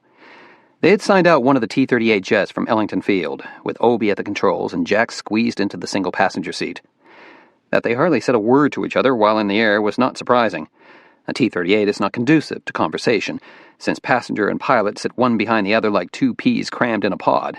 But even during the refueling stop in El Paso, when they had both climbed out to stretch their legs after an hour and a half in cramped quarters, Obie could not be drawn into conversation. Only once, as they stood on the edge of the tarmac drinking Dr. Peppers from the hangar vending machine, did he offer a spontaneous comment. He squinted up at the sun, already past his noon height, and said, "If she was my wife, I'd be scared shitless too." Then he tossed his empty soda can into the trash bin and walked back to the jet. After landing at Lindbergh Field, Jack took the wheel of their rental car, and they headed north on Interstate 5 to La Jolla. Gordon said almost nothing, but simply stared out the window. Jack had always thought Gordon was more machine than man, and he imagined that computer-like brain registering the passing scenery like bits of data. Hill, overpass, housing development. Though Gordon had once been an astronaut, no one in the Corps really knew him. He would dutifully show up at all their social events, but would stand off by himself, a quiet and solitary figure sipping nothing stronger than his favorite Dr. Pepper. He seemed perfectly at ease with his own silence, accepted it as part of his personality, just as he'd accepted his comically protruding ears and his bad haircuts. If no one really knew Gordon Obie, it was because he saw no reason to reveal himself. That was why his comment in El Paso had surprised Jack. If she was my wife, I'd be scared shitless too. Jack could not imagine the Sphinx ever being scared, nor could he imagine him being married. As far as he knew, Gordon had always been a bachelor. Afternoon fog was already rolling in from the sea by the time they wound their way up the La Jolla coastline. They almost missed the entrance to Sea Science. The turnoff was marked by one small sign, and the road beyond it seemed to lead into a grove of eucalyptus trees. Only when they'd driven a half-mile down the turnoff did they spot the building, a surreal, almost fortress-like complex of white concrete overlooking the sea. A woman in a white lab coat met them at the security desk. "Rebecca Gould," she said, shaking their hands. "I work down the hall from Helen. I spoke to you this morning." With her shorn hair and stout build, Rebecca might have passed for either sex. Even her deep voice was ambiguous. They took the elevator down to the basement level. "I don't really know why you insisted on coming out here," said Rebecca. "As I told you on the phone, USA Merid's already picked Helen's lab clean." She pointed to a doorway. "You could see for yourself how little they left behind." Jack and Gordon stepped into the lab and looked around in dismay. Empty filing cabinet drawers hung open, shelves and countertops had been swept clean of all equipment, and not even a test tube rack was in sight. Only the wall decorations had been left behind, mostly framed travel posters, seductive photographs of tropical beaches and palm trees and brown women glistening in the sun. "I was in my lab down the hall the day they showed up. Heard a lot of upset voices and breaking glass. I looked out my door and saw men carting out files and computers. They took everything, the incubators with their cultures, racks of seawater samples, even the frogs she kept in that terrarium over there. My assistants tried to stop the raid, and they got hauled out for questioning. Naturally, I called upstairs to Dr. Gabriel's office. Gabriel? Palmer Gabriel, our company president. He came down himself, along with a sea science attorney. They couldn't stop the raid either. The Army just came in with their carton boxes and hauled everything away. They even took the employees' lunches. She opened the refrigerator and pointed to the empty shelves. I don't know what the hell they thought they'd find. She turned to face them. I don't know why you're here either. I think we're all looking for Helen Koenig. I told you she resigned. Do you know why? Rebecca shrugged. That's what USA Marid kept asking, whether she was angry at sea science, whether she was mentally unstable. I certainly didn't see that. I think she was just tired, burned out from working here 7 days a week for God knows how long. And now no one can find her. Rebecca's chin jutted up in anger. It's not a crime to leave town. It doesn't mean she's a bioterrorist, but USA Marid treated this lab like a crime scene, as if she was growing Ebola virus or something. Helen was studying archaeons, harmless sea microbes. Are you certain that was the only project going on in this lab? Are you asking whether I kept tabs on Helen? Of course not. I'm too busy doing my own work. But what else would Helen be doing? She's devoted years to archaeon research. That particular strain she sent up to ISS was her discovery. She considered it her personal triumph. Is there a commercial application for archaeons? Rebecca hesitated. Not that I'm aware of. Then why study them in space? Haven't you heard of pure science, Dr. McCallum? Knowledge for its own sake? These are weird, fascinating creatures. Helen found her species in the Galapagos Rift, near a volcanic vent at a depth of 19,000 feet. 600 atmospheres of pressure at boiling temperatures, this organism was thriving. It shows us how adaptable life can be. It's only natural to wonder what would happen if you took that life form out of its extreme conditions and brought it up to a friendlier environment, without thousands of pounds of pressure crushing it, without even gravity to distort its growth. "Excuse me," interrupted Gordon, and they both turned to look at him. He had been wandering around the lab, poking in empty drawers and looking into trash cans. Now he was standing beside one of the travel posters hanging on the wall. He pointed to a snapshot that had been taped to a corner of the picture frame. It showed a large aircraft parked on a tarmac. Posed under the wing were two pilots. "Where did this photo come from?" Rebecca shrugged. How would I know? This is Helen's lab. "It's a KC-135, said Gordon. Now Jack understood why Gordon had focused on the photo. The KC-135 was the same aircraft NASA used to introduce astronauts to microgravity. When flown in giant parabolic curves, it was like an airborne roller coaster, producing up to 30 seconds of weightlessness per dive. Did Dr. Koenig use a KC-135 in any of her research? Asked Jack. I know she spent 4 weeks out at some airfield in New Mexico. I have no idea what kind of plane they were using. Jack and Gordon exchanged thoughtful looks. 4 weeks of KC-135 research would cost a fortune. Who would authorize an expense like that? Asked Jack. It would have to be approved by Dr. Gabriel himself. Could we speak to him? Rebecca shook her head. You don't just drop in on Palmer Gabriel. Even the scientists who work here hardly ever see him. He has research facilities all over the country, so he may not even be in town right now. "Another question," Gordon interrupted. He had wandered over to the empty terrarium and was peering down at the moss and pebbles lining the bottom. "What's this enclosure for?" The frogs. I told you about them, remember? They were Helen's pets. USA Marid carted them off along with everything else. Gordon suddenly straightened and looked at her. "What kind of frogs?" She gave a startled laugh. Do you NASA guys always ask such weird questions? "I'm just curious what variety one would keep as a pet." I think they were some sort of leopard frog. Me, I'd recommend a poodle instead. They're a lot less slimy. She glanced at her watch. So, gentlemen, any other questions? "I think I'm through here, thank you," said Gordon, and without another word, he walked out of the lab. They sat in the rental car, the sea mist now swirling past their windows, moisture filming the glass. Rana pipiens, thought Jack. The northern leopard frog. One of the 3 species on Chimera's genome. This is where it came from, he said. This lab. Gordon nodded. USA Marid knew about this place a week ago, said Jack. How did they find out? How did they know Chimera came from sea science? There has to be some way to force them to share their information with us. Not if it's a matter of national security. NASA is not the enemy. Maybe they think we are.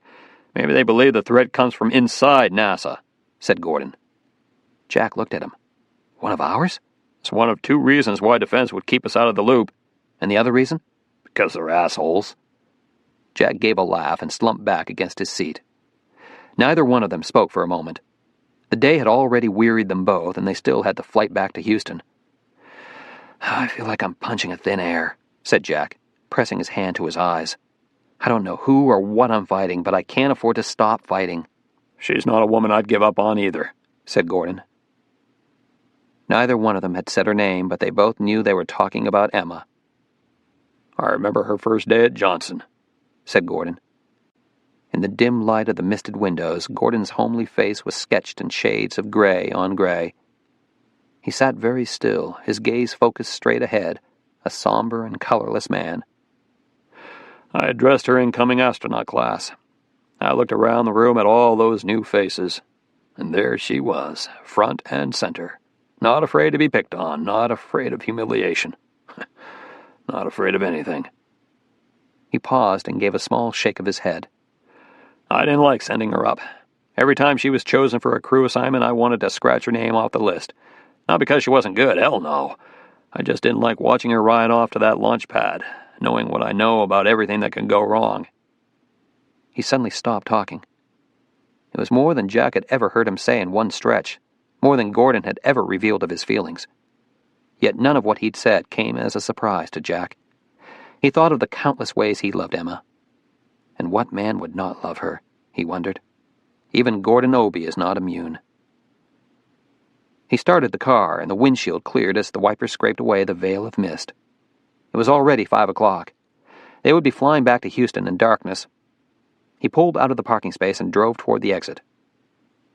Halfway across the lot, Gordon said, "What the hell is this?" Jack slammed on the brakes as a black sedan barreled toward them through the mist. Now a second car screeched into the parking lot and skidded to a stop, its front bumper just kissing theirs. 4 men emerged. Jack froze as his door was yanked open and a voice commanded, "Gentlemen, please step out of the car, both of you." "Why? You will step out of the car now?" Gordon said softly, "I get the feeling this is not negotiable." Reluctantly, they both climbed out and were swiftly patted down and relieved of their wallets. "He wants to talk to you two. Get in the back seat." The man pointed to one of the black cars. Jack glanced around at the 4 men watching them. Resistance is futile just about summed up their situation. He and Gordon walked to the black car and slid into the rear seat. There was a man sitting in front. All they saw was the back of his head and shoulders. He had thick silvery hair, swept back, and wore a gray suit. His window whisked down, and the 2 confiscated wallets were handed to him. He slid the window shut again, a darkly tinted barrier against prying eyes. For a few minutes he studied the contents of the wallets. Then he turned to face his backseat visitors. He had dark, almost obsidian eyes, and they seemed strangely devoid of reflected images. 2 black holes trapping light. He tossed the wallets into Jack's lap. "You're a long way from Houston, gentlemen." "Must have been that wrong turn in El Paso," said Jack. "What does NASA want here?" "We want to know what was really in that cell culture you sent up." USA Marid's already been here. They swept the place clean. They have everything. Dr. Koenig's research files, her computers. If you have any questions, I suggest you ask them. USA Marid's not talking to us. That's your problem, not mine. Helen Koenig was working for you, Dr. Gabriel. Don't you know what goes on in your own labs? Jack saw by the man's expression that he had guessed correctly. This was the founder of Sea Science, Palmer Gabriel. An angelic last name for a man whose eyes gave off no light. "I have hundreds of scientists working for me," said Gabriel. "I have facilities in Massachusetts and Florida. I can't possibly know everything that goes on in those labs, nor can I be held responsible for any crimes my employees commit." "This is not just any crime. This is a bioengineered chimera, an organism that's killed an entire shuttle crew, and it came from your lab." "My researchers direct their own projects. I don't interfere. I'm a scientist myself, Dr. McCallum, and I know that scientists work best when allowed complete independence, the freedom to indulge their curiosity. Whatever Helen did was her business." Why study archaeons? What was she hoping to find? He turned to face forward, and they saw only the back of his head with its silvery sweep of hair. Knowledge is always useful. At first, we may not recognize its value. For instance, what possible benefit is there to knowing the reproductive habits of the sea slug? Then we learn about all the valuable hormones we can extract from that lowly sea slug, and suddenly its reproduction is of utmost importance. And what's the importance of archaeons? That's the question, isn't it? That's what we do here. Study an organism until we learn its usefulness. He pointed toward his research facility, now shrouded in mist. You'll notice it's by the sea. All my buildings are by the sea. It's my oil field. That's where I look for the next new cancer drug, the next miracle cure. It makes perfect sense to look there because that's where we come from, our birthplace. All life comes from the sea. You haven't answered my question. Is there a commercial value for archaeons? That remains to be seen. And why send them into space? Was there something she discovered on those KC-135 flights? Something to do with weightlessness? Gabriel rolled down his window and signaled to the men. The back doors swung open. Please step out now. Wait, said Jack. Where is Helen Koenig? I haven't heard from her since she resigned. Why did she order her own cell cultures incinerated? Jack and Gordon were hauled out of the back seat and shoved toward their rental car. What was she afraid of? Jack yelled. Gabriel did not answer. His car window rolled shut, and his face disappeared behind the shield of tinted glass. Chapter 23. August 18th. Luther vented the last air in the crew lock to space and opened the EVA hatch. I'll go first, he said. You take it slow. It's always scary the first time out. That first glimpse of the emptiness beyond made Emma grasp the edge of the hatchway in panic. She knew the sensation was common and that it would pass. That brief paralysis of fear gripped almost everyone on their first spacewalk. The mind had trouble accepting the vastness of space, the absence of up or down. Millions of years of evolution had imprinted in the human brain the terror of falling, and this was what Emma now struggled to overcome. Every instinct told her that if she released her grip, if she ventured out the hatchway, she would plummet, shrieking, in an endless fall. On a rational level, she knew this would not happen. She was connected to the crew lock by her tether. If that tether broke, she could use her safer jetpack to propel herself back to the station. It would take an unlikely series of independent mishaps to cause a catastrophe. Yet, that is exactly what has happened to this station, she thought. Mishap after mishap. Their own Titanic in space. She could not shake the premonition of yet another disaster. Already they had been forced to violate protocol. Instead of the usual overnight campout at reduced air pressures, they had spent only 4 hours in the airlock. Theoretically, it should be long enough to prevent the bends, but any change in normal procedures added an element of risk. She took a few deep breaths and felt the paralysis begin to melt away. How you doing? She heard Luther ask over her comm unit. I'm just, taking a minute to enjoy the view, she said. No problems? No. I'm A-OK. She released her grip and floated out of the hatch. Diana is dying. Griggs stared with mounting bitterness at the closed-circuit TV monitors showing Luther and Emma at work outside the station. Drones, he thought. Obedient robots leaping at Houston's command. For so many years, he too had been a drone. Only now did he understand his position in the greater scheme of things. He and everyone else were disposable. On-orbit replacement units whose real function was to maintain NASA's glorious hardware. We may all be dying up here, but yes, sir, we'll keep the place in fucking ship-shape order. They could count him out. NASA had betrayed him. Had betrayed all of them. Let Wasson and Ames play the good little soldiers. He would have no more of it. Diana was all he cared about. He left the hab and headed toward the Russian end of the station. Slipping under the plastic sheeting draped over the hatchway, he entered the RSM. He didn't bother to put on his mask or goggles. What difference did it make? They were all going to die. Diana was strapped to the treatment board. Her eyes were swollen, the lids puffy. Her abdomen, once so flat and firm, was now bloated, filled with eggs, he thought. He pictured them growing inside her, expanding beneath that pale tent of skin. Gently he touched her cheek. She opened her blood-streaked eyes and struggled to focus on his face. "It's me," he whispered. He saw that she was trying to free her hand from the wrist restraint. He clasped her hand in his. "You need to keep your arm still, Diana, for the IV." "I can't see you," she gave a sob. "I can't see anything." "I'm here. I'm right with you." "I don't want to die this way." He blinked away tears and started to say something, false reassurance that she would not die, that he would not let her. But the words wouldn't come. They had always been truthful with each other. He would not lie to her now.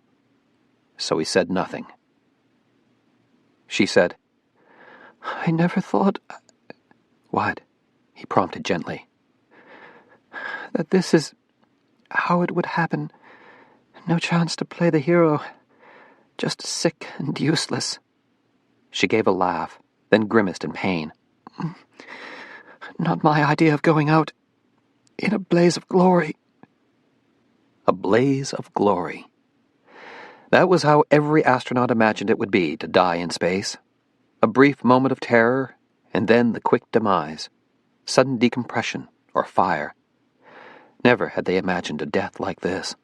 A slow and painful ebbing away as one's body is consumed and digested by another life form.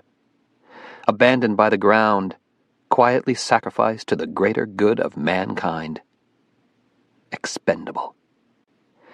He could accept it for himself, but he could not accept Diana's expendability. He could not accept the fact he was about to lose her. It was hard to believe that on the first day they'd met, during training at JSC, he had thought her cold and forbidding, an icy blonde with too much confidence. Her British accent had put him off as well, because it made her sound so superior. It was crisp and cultured compared to his Texas drawl. By the first week, they disliked each other so much they were scarcely speaking to each other. By the third week, at Gordon Obie's insistence, they'd reluctantly declared a truce. By the 8th week, Griggs was showing up at her house, just for a drink at first, two professionals reviewing their upcoming mission. Then the mission talk had given way to conversations of a more personal nature. Griggs's unhappy marriage, the 1,001 interests he and Diana had in common. It all led, of course, to the inevitable. They had concealed the affair from everyone at JSC. Only here, on the station, had their relationship become apparent to their colleagues. Had there been even a whiff of suspicion before this, Blankenship would have scrubbed them from the mission. Even in this modern day and age, an astronaut's divorce was a black mark against him, and if that divorce had resulted from a liaison with another member of the Corps, well, so much for any future flight assignments. Griggs would have been reduced to an invisible member of the Corps, neither seen nor heard. For the last 2 years he had loved her. For 2 years, whenever he had lain beside his sleeping wife, he had yearned for Diana and plotted out the ways they might be together. Someday they would be together, even if they had to resign from NASA. That was the dream that had sustained him through all those unhappy nights.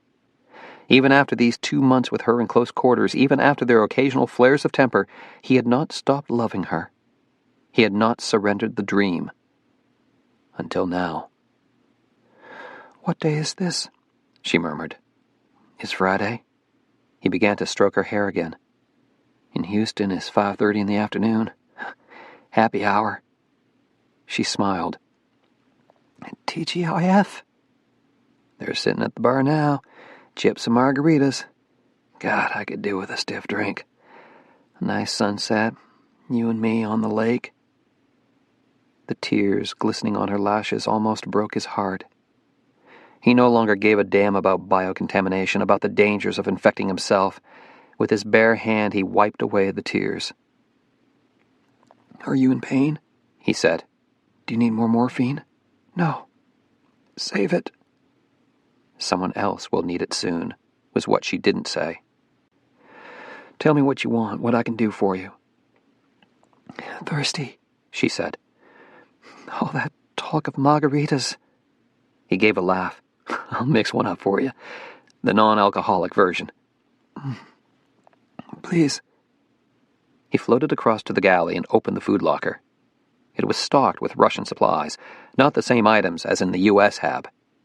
He saw vacuum-packed pickled fish, sausages, an array of unappetizing Russian staples, and vodka, a small bottle of it sent by the Russians, ostensibly for medicinal purposes. This may be the last drink we'll ever have together. He shook some vodka into 2 drink bags and restowed the bottle. Then he added water to the bags, diluting hers so that it was barely alcoholic. Just a taste, he thought, to bring back happy memories, to remind her of the evenings they had spent together, watching sunsets from her patio. He gave the bags a few good shakes to mix the water and vodka. Then he turned to look at her. A bright red balloon of blood was oozing from her mouth. She was convulsing. Her eyes were rolled back, her teeth clamped down on her tongue. One raw and ragged slice of it was still hanging on by a thread of tissue. "Diana!" he screamed. The balloon of blood broke off, and the satiny globule drifted away. At once another began to form, fed by the blood pouring out of the torn flesh. He grabbed a plastic bite block, already taped to the restraint board, and tried to force it between her teeth to protect her soft tissues from any more trauma. He could not pry the teeth apart. The human jaw has one of the strongest muscles in the body, and hers was clamped tight. He grabbed the syringe of Valium, pre-measured and ready to inject, and shoved the tip into the IV stopcock. Even as he pressed the plunger, her seizure was starting to fade. He gave her the whole dose. Her face relaxed. Her jaw fell limp. "Diana?" he said. She didn't respond. The new bubble of blood was growing, spilling from her mouth. He had to apply pressure to stop it. He opened the medical kit, found the sterile gauze, and ripped open the package, sending a few squares flying away. He positioned himself behind her head and gently opened her mouth to expose the torn tongue. She coughed and tried to turn her face away. She was choking on her own blood, aspirating it into her lungs. "Don't move, Diana." With his right wrist pressing down on her lower teeth to keep her jaw open, he wadded up a bundle of gauze in his left hand and began to dab away the blood. Her neck suddenly jerked taut in a new convulsion, and her jaw snapped shut. He screamed. The meaty part of his hand caught between her teeth, the pain at once so terrible his vision began to blacken. He felt warm blood splash against his face, saw a bright globule fountaining up. His blood mingled with hers. He tried to pull free, but her teeth had sunk in too deeply. The blood was pouring out, the globule inflating to the size of a basketball. Severed artery. He could not pry her jaw open. The seizure had caused her muscle to contract with superhuman strength. Blackness was closing in on his vision. In desperation, he rammed his free fist against her teeth. The jaw did not relax. He hit her again. The basketball of blood flew apart in a dozen smaller globules, splashing his face, his eyes. Still, he could not open her jaw. There was so much blood now, it was as though he were swimming in a lake of it, unable to draw in a breath of clean air. Blindly, he swung his fist against her face and felt bones crack, yet he could not pull free. The pain was crushing, unbearable. Panic seized him, blinding him to anything but making the agony stop. He was scarcely aware of what he was doing as he hit her again and again. With a scream, he finally yanked his hand free and went flying backward, clutching his wrist, releasing swirls of blood and bright ribbons all around him. It took him a moment to stop caroming off walls, to shake his vision clear. He focused on Diana's broken face, on the bloodied stumps of her teeth. The damage done by his own fist. His howl of despair echoed off the walls, filling his ears with the sound of his own anguish. "What have I done? What have I done?" He floated to her side, held her shattered face in his hands. He no longer felt the pain of his own wound. It receded to nothing, overshadowed by the greater horror of his own actions. He gave another howl, this time of rage. He battered his fist against the module wall, ripped the plastic sheeting that covered the hatchway. We're all dying anyway. Then he focused on the medical kit. He reached in and grabbed a scalpel. Flight Surgeon Todd Cutler stared at his console and felt a stab of panic. On his screen were the biotelemetry readings for Diana Estes. Her EKG tracing had just burst into a sawtooth pattern of rapid spikes. To his relief, it was not sustained. Just as abruptly, the tracing reverted back to a rapid sinus rhythm. "Flight," he said. "I'm seeing a problem with my patient's heart rhythm. Her EKG just showed a 5-second run of ventricular tachycardia." "Significance?" Woody Ellis responded briskly. "It's a potentially fatal rhythm if it's prolonged. Right now, she's back in sinus around 130. That's faster than she's been running. Not dangerous, but it worries me." "Your advice, surgeon?" "I'd give her antiarrhythmics. She needs IV lidocaine and amiodarone. They've got both drugs in their ALS pack." "Ames and Watson are still out on EVA. Griggs will have to give it." "I'll talk him through it." "Okay. Capcom, let's get Griggs on comm." As they waited for Griggs to respond, Todd kept a close eye on the monitor. What he saw worried him. Diana's pulse rate was increasing. 135, 140. Now a brief burst of 160, the spikes almost lost in a flutter of patient movement or electrical interference. What was happening up there? Capcom said, "Commander Griggs is not responding." "She needs that lidocaine," said Todd. "We can't get him on comm." Either he can't hear us, or he's refusing to answer, thought Todd. They'd been worried about Griggs's emotional health. Had he withdrawn so completely he'd ignore an urgent communication? Todd's gaze suddenly froze on his console screen. Diana Estes was going in and out of VTAC. Her ventricles were contracting so rapidly they could not pump with any efficiency. They could not maintain her blood pressure. "She needs that drug now," he snapped. "Griggs is not responding," said Capcom. "Then get the EVA crew inside." "No," Flight cut in. "They're at a delicate point in repairs. We can't interrupt them. She's turning critical. We pull in the EVA crew, that ends all repairs for the next 24 hours. The crew could not pop inside and go right back out again. They needed time to recover, additional time to repeat the decompression cycle. Though Woody Ellis didn't say it aloud, he was probably thinking the same thing as everyone else in the room. Even if they did call the crew inside to assist, it would make little difference to Diana Estes. Her death was inevitable. To Todd's horror, the EKG tracing was now in sustained VTAC. It was not recovering. "She's going downhill," he said. "Get one of them inside now. Bring in Watson." There was a second's hesitation. Then Flight said, "Do it." Why isn't Griggs responding? Frantically, Emma pulled herself from handhold to handhold, moving as fast as she could along the main truss. She felt slow and clumsy in the Orlan M suit, and her hands ached from the effort of flexing against the resistance of bulky gloves. She was already weary from the repair work, and now fresh sweat was soaking into her suit lining, and her muscles quivered from fatigue. "Griggs, respond! God damn it, respond!" she snapped into her comm link. ISS remained silent. "What's Diana's status?" she demanded between panted breaths. Todd's voice came on. "Still in VTAC. Shit. Don't rush, Watson. Don't get careless. She's not going to last. Oh, where the fuck is Griggs?" She was breathing so hard now she could barely keep up the conversation. She forced herself to concentrate on grabbing the next hand rung, on keeping her tether untangled.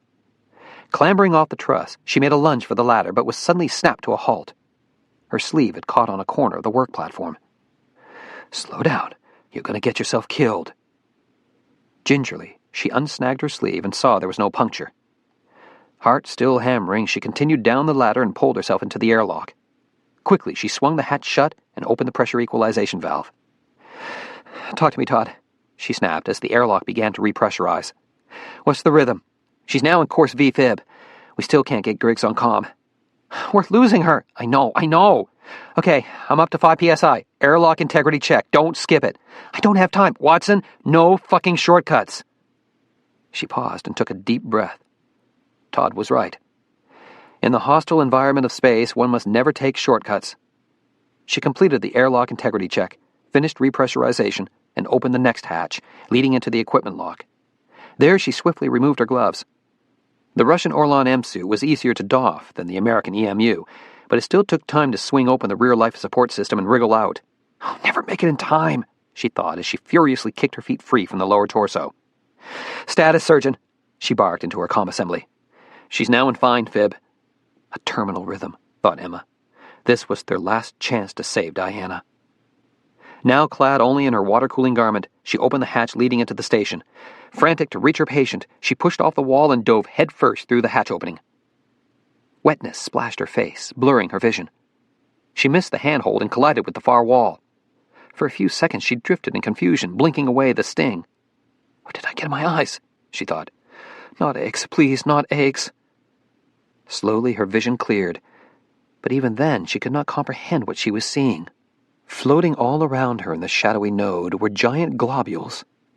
She felt more wetness brush her hand, and she looked down at the blackish stain soaking into her sleeve, at the dark splotches blooming here and there on her water-cooling garment. She held her sleeve up to one of the node lights. The stain was blood.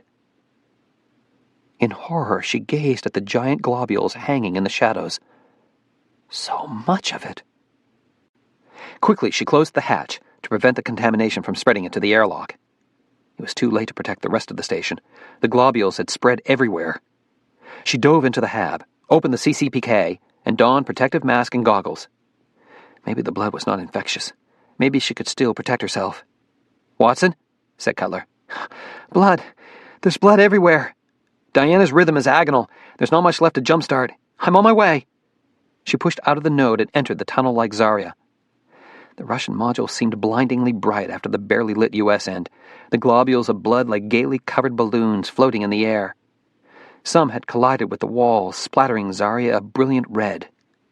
Popping out the far end of the module, she could not avoid one giant bubble floating directly in her path. Reflexively, she closed her eyes as it splattered her goggles, obscuring her view.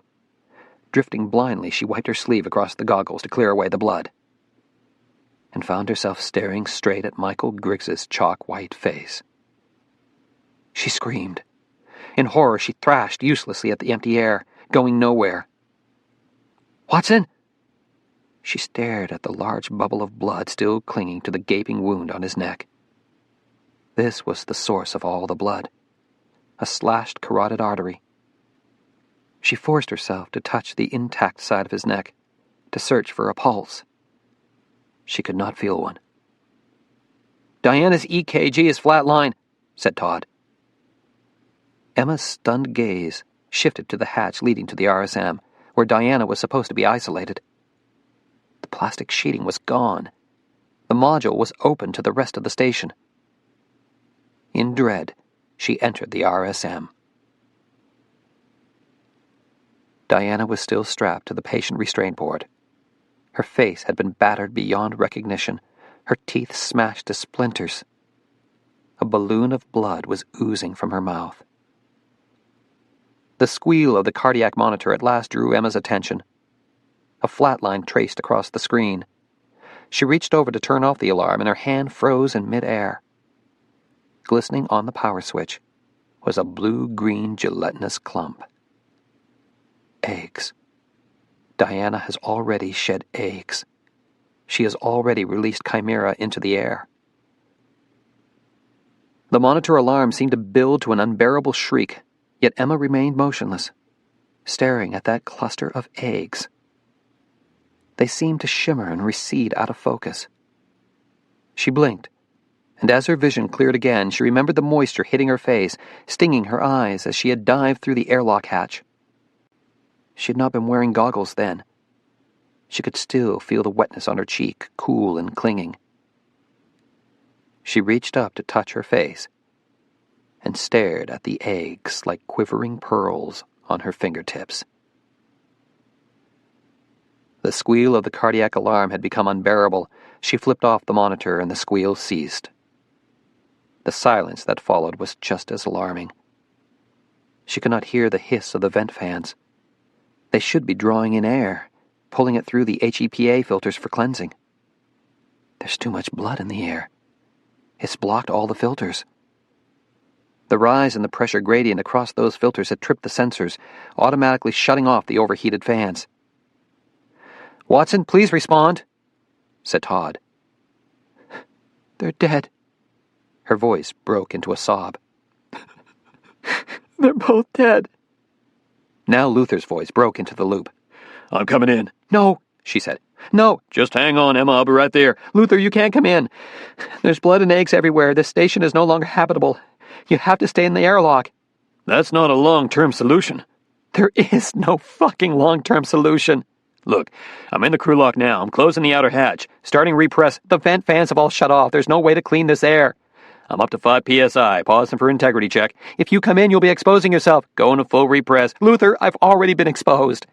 I got splashed in the eyes. She took a deep breath. It came out in a sob. You're the only one left. The only one with any chance of surviving. There was a long silence. Jesus, Emma, he murmured. Okay, listen to me. She paused to calm herself, to think logically. Luther, I want you to move into the equipment lock. It should still be relatively clean in there, and you can take off your helmet. Then turn off your personal comm assembly. What? Do it. I'm heading for Node 1. I'll be right on the other side of the hatch talking to you. Now Todd broke in. Emma, do not break off air-to-ground loop. Sorry, Surgeon, she murmured, and turned off her comm assembly. A moment later, she heard Luther say, over the station's hardline intercom system, I'm in the equipment lock. They were talking in private now, their conversation no longer monitored by Mission Control. There's one option left for you, said Emma. The one you've been pushing for all along. I can't take it, but you can. You're still clean. You won't bring the disease home. We already agreed on this. No one stays behind. You've got 3 hours left of uncontaminated air in your EMU. If you keep your helmet on in the CRV and go straight to deorbit, you could make it down in time. You'll be stranded. I'm stranded here anyway. She took another deep breath and spoke more calmly. Look, we both know this goes against orders. It could be a very bad idea. How they'll respond is anyone's guess. That's the gamble. But Luther, it's your choice to make. There'll be no way for you to evac. Take me out of the equation. Don't even think of me. She added softly, I'm already dead. Emma, no. What do you want to do? Answer that. Think only about yourself. She heard him take a deep breath. I want to go home. So do I, she thought, blinking away tears. Oh, God, so do I. Put on your helmet, she said. I'll open the hatch. Chapter 24. Jack ran up the stairs to Building 30, flashed his badge at security, and headed straight to Special Vehicle Operations. Gordon Obie intercepted him, just outside the control room. Jack, wait. You go in there and raise hell, they'll toss you right out. Take a minute to cool down or you won't be any help to her. I want my wife home now. Everyone wants them home. We're trying the best we can, but the situation has changed. The whole station is now contaminated. The filter system's off. The EVA crew never had a chance to complete the gimbal repairs, so they remain in power down. And now they're not talking to us. What? Emma and Luther have cut off communications. We don't know what's going on up there. That's why they rushed you back, to help us get through to them. Jack stared through the open doorway into the Special Vehicle Operations room. He saw men and women at their consoles, performing their duties as always. It suddenly enraged him that those flight controllers could remain so calm and efficient, that the deaths of 2 more astronauts did not seem to alter their cold professionalism. The cool demeanor of everyone in the room only magnified his own grief, his own terror. He walked into the control room. 2 uniformed Air Force officers stood beside Flight Director Woody Ellis, monitoring the comm loops. They were a disturbing reminder that the room was not under NASA's control. As Jack moved along the back row toward the surgeon's console, several controllers shot him sympathetic looks. He said nothing, but sank into the chair next to Todd Cutler. He was acutely aware that just behind him in the viewing gallery, other Air Force officers from U.S. Space Command were watching the room. "You've heard the latest?" said Todd softly. Jack nodded. There was no longer any EKG tracing on the monitor. Diana was dead. So was Griggs. Half the station's still in power down, and now they've got eggs floating in the air. And blood as well. Jack could picture what it must be like aboard the station. The lights dimmed, the stench of death, blood splattering the walls, clogging the HEPA filters. An orbiting house of horrors. We need you to talk to her, Jack. Get her to tell us what's happening up there.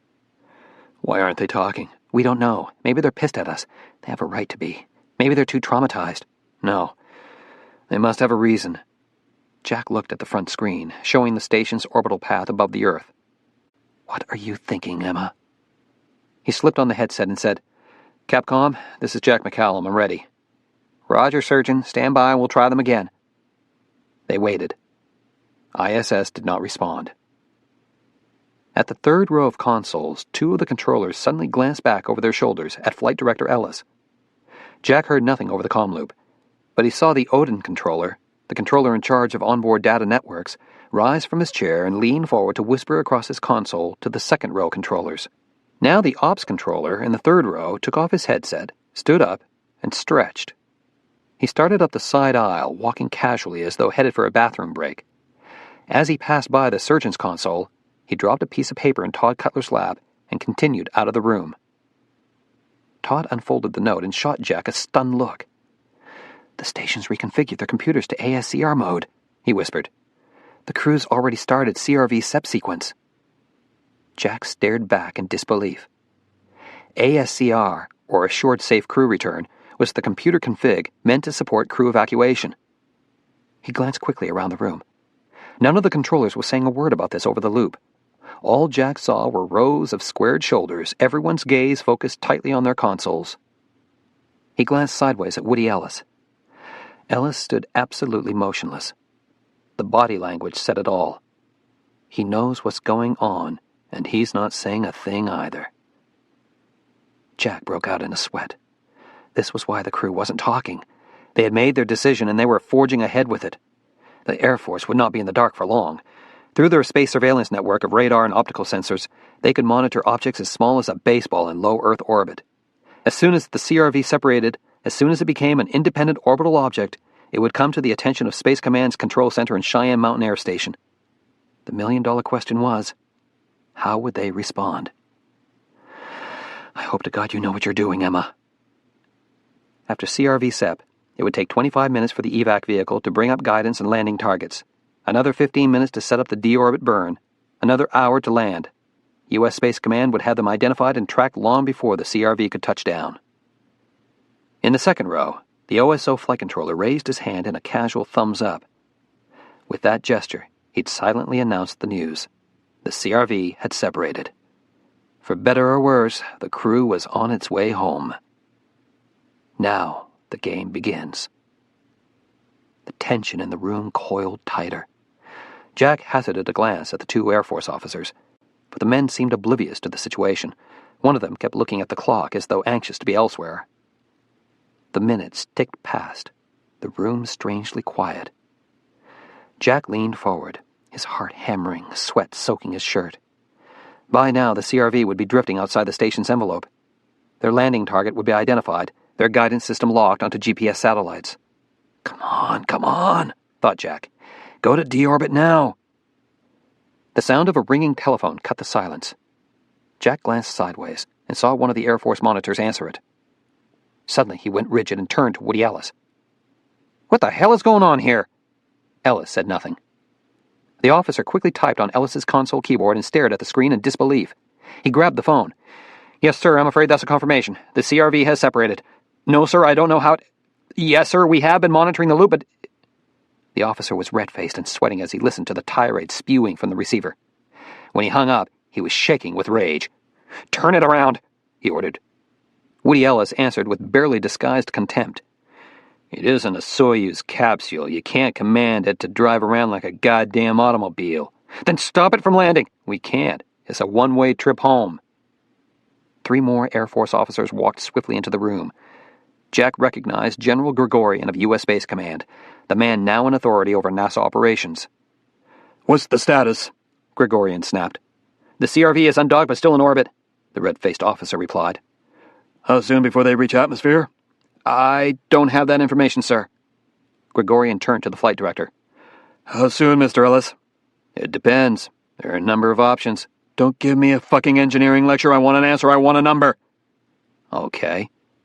Ellis straightened and looked him hard in the eye.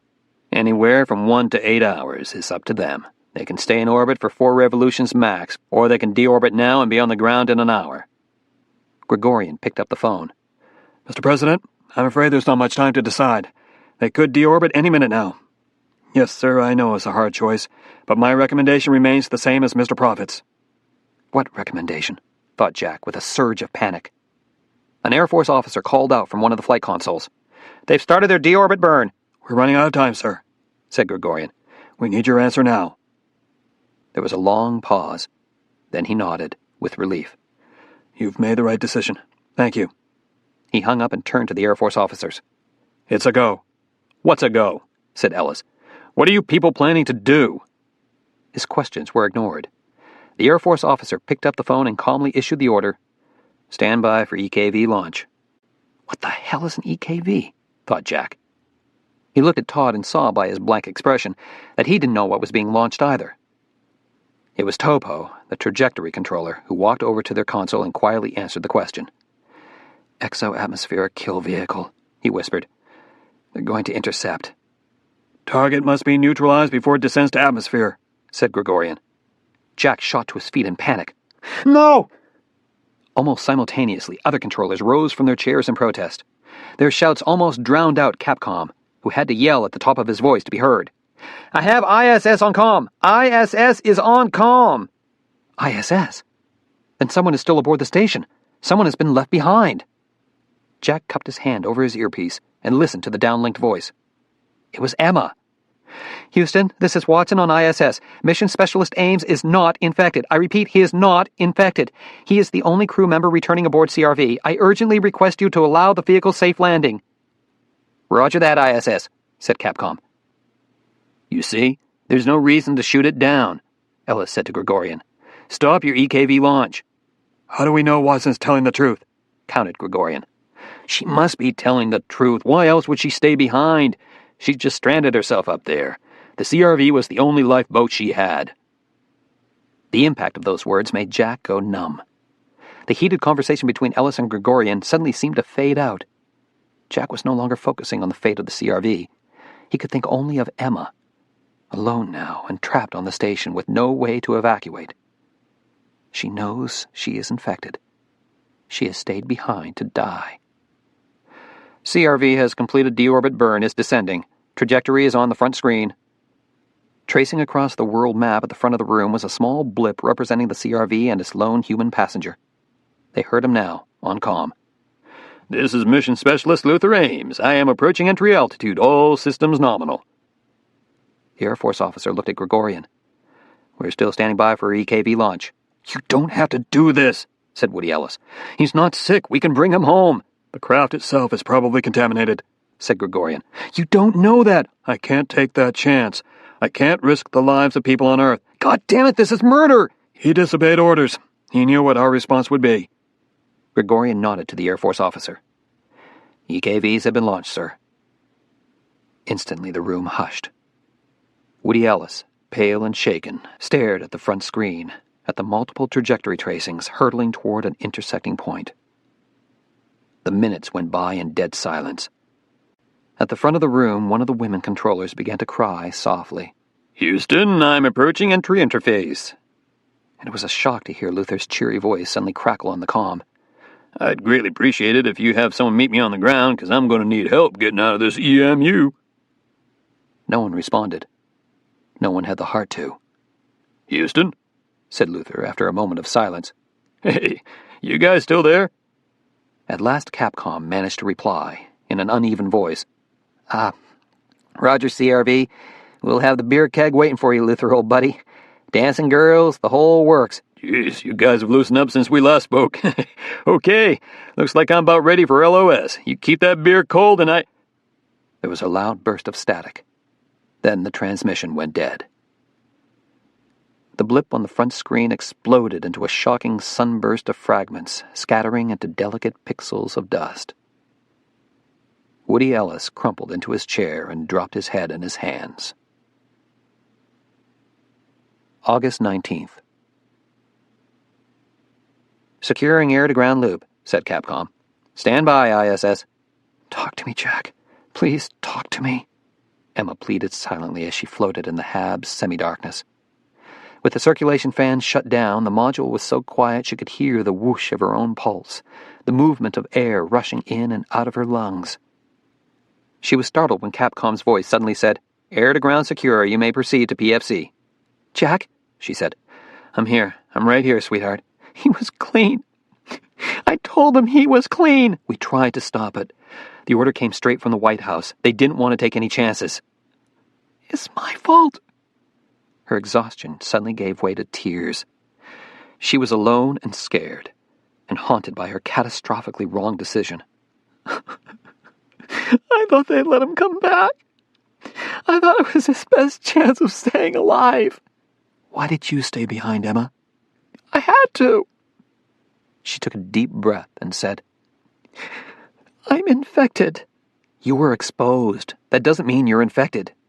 I just ran my own blood test, Jack. My amylase level is rising.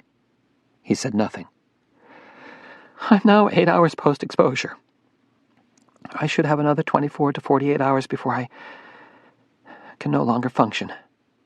Her voice had steadied. She sounded strangely calm now, as though she were talking about a patient's impending death, not her own. That's enough time to get a few things in order, jettison the bodies, change out some of the filters, and get the fans working again. I should make cleanup easier for the next crew, if there is a next crew. Jack still hadn't spoken. As for my own remains... Her voice had steadied to numb dispassion, all emotions suppressed. When the time comes, I think the best thing I can do for the good of the station is to go EVA, where I can't contaminate anything after I die. After my body... She paused. The Orlan is easy enough to get into without assistance. I have Valium and narcotics on hand, enough to put me under. So I'll be asleep when my air runs out. You know, Jack, it's not such a bad way to go when you think about it. Floating outside, looking at the earth, the stars, and just drifting off to sleep. She heard him then. He was crying. Oh, Jack, she said softly. I love you. I don't know why things fell apart between us. I know some of it had to be my fault. He drew in a shuddering breath. Emma, don't. It's so stupid that I waited this long to tell you. You probably think I'm only saying it now because I'm going to die. But Jack, the honest-to-God truth is... You're not going to die. He said it again, with anger. You are not going to die. You've heard Dr. Roman's results. Nothing has worked. The hyperbaric chamber has. They can't get a chamber up here in time, and without a lifeboat, I can't get home, even if they'd let me return. No, there's got to be a way. Something you can do to reproduce the chamber's effect. It's working on infected mice. It's keeping them alive, so it's doing something. They're the only ones who've survived. No, she suddenly realized. Not the only ones. Slowly, she turned and stared at the hatchway leading into Node 1. The mouse, she thought. Is the mouse still alive? Emma? Stand by. I'm going to check something in the lab. She swam through Node 1 into the U.S. lab. The stench of dried blood was just as strong in here, and even in the gloom she could see the dark splatters on the walls. She floated across to the animal habitat, pulled out the mouse enclosure, and shone a flashlight inside. The beam captured a pitiful sight. The bloated mouse was in its agonal throes, limbs thrashing out, mouth open, drawing in gulps of air. You can't be dying, she thought. You're the survivor, the exception to the rule, the proof that there's still hope for me. The mouse twisted, body corkscrewing in agony. A thread of blood curled out from between the hind legs, broke off into swirling droplets. Emma knew what would come next. The final flurry of seizures as the brain dissolved into a soup of digested proteins. She saw a fresh pulse of blood stain the white fur of the hindquarters. And then she saw something else. Something pink protruding between the legs. It was moving. The mouse thrashed again. The pink thing slid all the way out, writhing and hairless. Tethered to its abdomen was a single glistening strand. An umbilical cord. Jack, she whispered. Jack, I'm here. The mouse, the female. What about it? These last 3 weeks. She's been exposed again and again to Chimera, and she hasn't gotten sick. She's the only one who survived. She's still alive? Yes, and I think I know why. She was pregnant! The mouse began to writhe again. Another pup slid out in a glistening veil of blood and mucus. It must have happened that night when Kenichi put her with the males, she said. I haven't been handling her. I never realized. Why would pregnancy make a difference? Why should it be protective? Emma floated in the gloom, struggling to come up with an answer. The recent EVA and the shock of Luther's death had left her physically drained. She knew that Jack was just as exhausted. 2 tired brains working against the ticking time bomb of her infection. Okay, let's think about pregnancy, she said. It's a complex physiological condition. It's more than just the gestation of a fetus. It's an altered metabolic state. Hormones. Pregnant animals are chemically high on hormones. If we can mimic that state, maybe we can reproduce what's happened in that mouse. Hormone therapy. She thought of all the different chemicals circulating in a pregnant woman's body. Estrogen, progesterone, prolactin, human chorionic gonadotropin. Birth control pills, said Jack. You could mimic pregnancy with contraceptive hormones. We have nothing like that on board. It's not part of the medical kit. Have you checked Diana's personal locker? She wouldn't take contraceptives without my knowledge. I'm the medical officer. I'd know about it. Check it anyway. Do it, Emma. She shot out of the lab. In the Russian service module, she quickly pulled open the drawers in Diana's locker. It felt wrong to be pawing through another woman's private possessions, even a dead woman's. Among the neatly folded clothes, she uncovered a private stash of candy. She had known that Diana loved sweets. There was so much about Diana she would never know. In another drawer, she found shampoo and toothpaste and tampons. No birth control pills. She slammed the drawer shut. There's nothing on this station I can use. If we launch the shuttle tomorrow, if we got the hormones up to you, they won't launch, and even if you could send up a whole damn pharmacy, it'd still take 3 days to get to me. In 3 days, she would most likely be dead. She clung to the blood-splattered locker, her breaths coming hard and fast, every muscle taut with frustration, with despair. Then we have to approach this from another angle, said Jack. Emma, stay with me on this. I need you to help me think. She released a sharp breath. I'm not going anywhere. Why would hormones work? What's the mechanism? We know they're chemical signals, an internal communication system at the cellular level. They work by activating or repressing gene expression, by changing the cell's programming. He was rambling now, letting his stream of consciousness lead him toward a solution. In order for a hormone to work, it has to bind to a specific receptor on the target cell. It's like a key in search of the right lock in which to fit. Maybe if we study the data from C-Science, if we could find out what other DNA Dr. Koenig grafted onto this organism's genome, we might know how to shut off Chimera's reproduction. What do you know about Dr. Koenig? What other research has she worked on? That might be a clue. We have her curriculum vitae. We've seen her published papers on archaeons. Other than that, she's something of a mystery to us.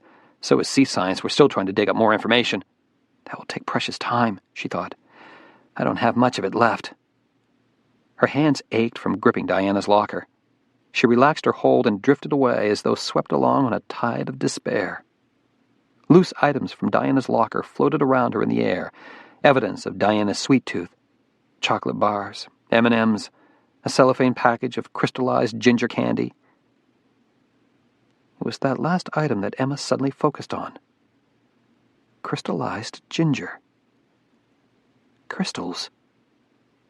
Jack, she said, I have an idea. Her heart was racing as she swam out of the Russian service module and headed back into the U.S. lab. There, she turned on the payload computer.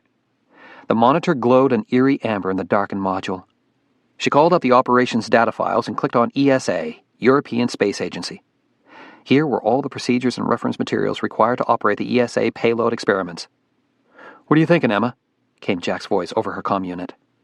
Diana was working on protein crystal growth, remember? Pharmaceutical research. Which proteins? He shot back. And she knew he understood exactly what she was thinking. I'm scrolling down the list now. There are dozens. The protein names raced up the screen in a blur. The cursor halted on the entry she'd been searching for. Human chorionic gonadotropin. Jack, she said softly. I think I've just bought myself some time. What have you got? HCG. Diana was growing the crystals.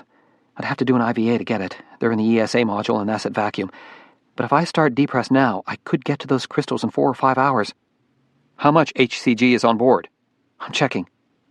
She opened the experiment file and quickly scanned the mass measurement data. Emma? Hold on. I've got the most recent mass here. I'm looking up normal HCG levels in pregnancy. I can get those for you. No, I found it.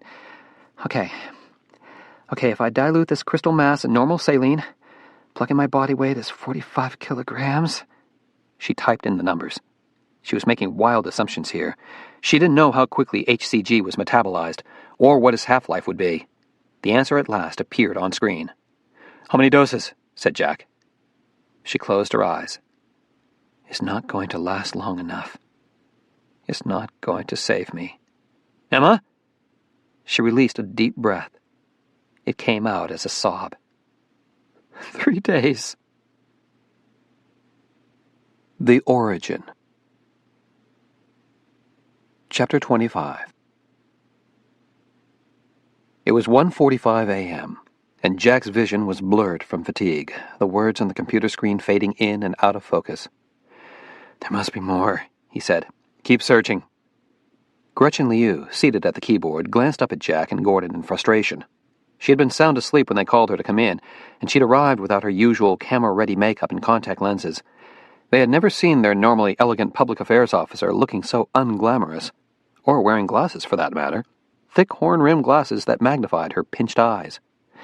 "I'm telling you guys, this is all I can find on LexisNexis search, almost nothing on Helen Koenig. On C-Science, there's only the usual corporate news releases. And as for the name Palmer Gabriel, well, you can see for yourself he doesn't court publicity. In the last 5 years, the only place his name turns up in the media is on the financial pages of the Wall Street Journal. Business articles about C-Science and its products. There's no biographical data. There's not even a photo of the man." Jack slumped back in his chair and rubbed his eyes. The three of them had spent the last 2 hours in the public affairs office, combing every article about Helen Koenig and C-Science they could find on LexisNexis. They had turned up numerous hits for C-Science, dozens of articles in which its products had been mentioned, from shampoos to pharmaceuticals to fertilizers, but almost nothing had turned up on Koenig or Gabriel. "Try the name Koenig again," said Jack. "We've done every possible spelling variation on her name," said Gretchen. "There's nothing." "Then type in the word archaeons."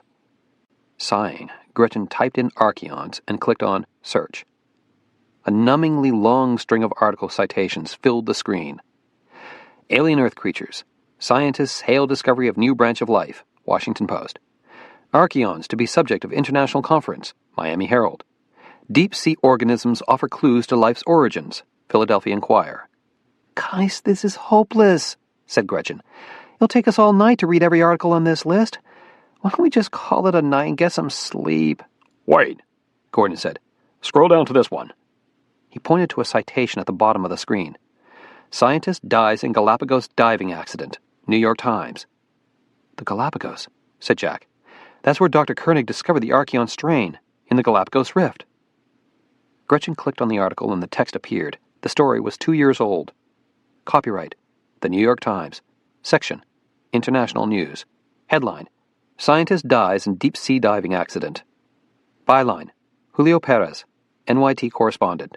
Body, an American scientist studying archaeon marine organisms was killed yesterday when his one-man submersible became wedged in an undersea canyon of the Galapagos Rift. The body of Dr. Stephen D. Ahern was not recovered until this morning when cables from the research vessel Gabriella were able to haul the mini-sub to the surface. "We knew he was still alive down there, but there was nothing we could do," said a fellow scientist aboard Gabriella. "He was trapped at 19,000 feet. It took us hours to free his submersible and haul it back to the surface." Dr. Ahern was a professor of geology at the University of California, San Diego. He resided in La Jolla, California. Jack said, "The ship's name was Gabriella?" He and Gordon looked at each other, both of them struck by the same startling thought. Gabriella. Palmer Gabriel. "I'll bet you this was a C-Science vessel," said Jack, "and Helen Koenig was aboard." Gordon's gaze shifted back to the screen. "Now this is interesting. What do you make of the fact Ahern was a geologist?" "Oh, so what?" said Gretchen, yawning. What was a geologist doing aboard a marine research vessel? "Checking out the rocks on the seafloor." "Let's do a search on his name." Gretchen sighed. "You guys owe me a night's worth of beauty sleep." She typed in the name Stephen D. Ahern and clicked on Search. A list appeared, 7 articles in all. 6 of them were about his undersea death in the Galapagos. 1 article was from the year prior to his death. UCSD professor to present latest findings on tektite research. Will be keynote speaker at International Geological Conference in Madrid. San Diego Union. Both men stared at the screen. too stunned for a moment to utter a word.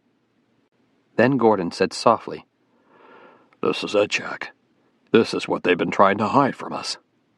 Jack's hands had gone numb, his throat dry. He focused on a single word, the word that told them everything. Tektite.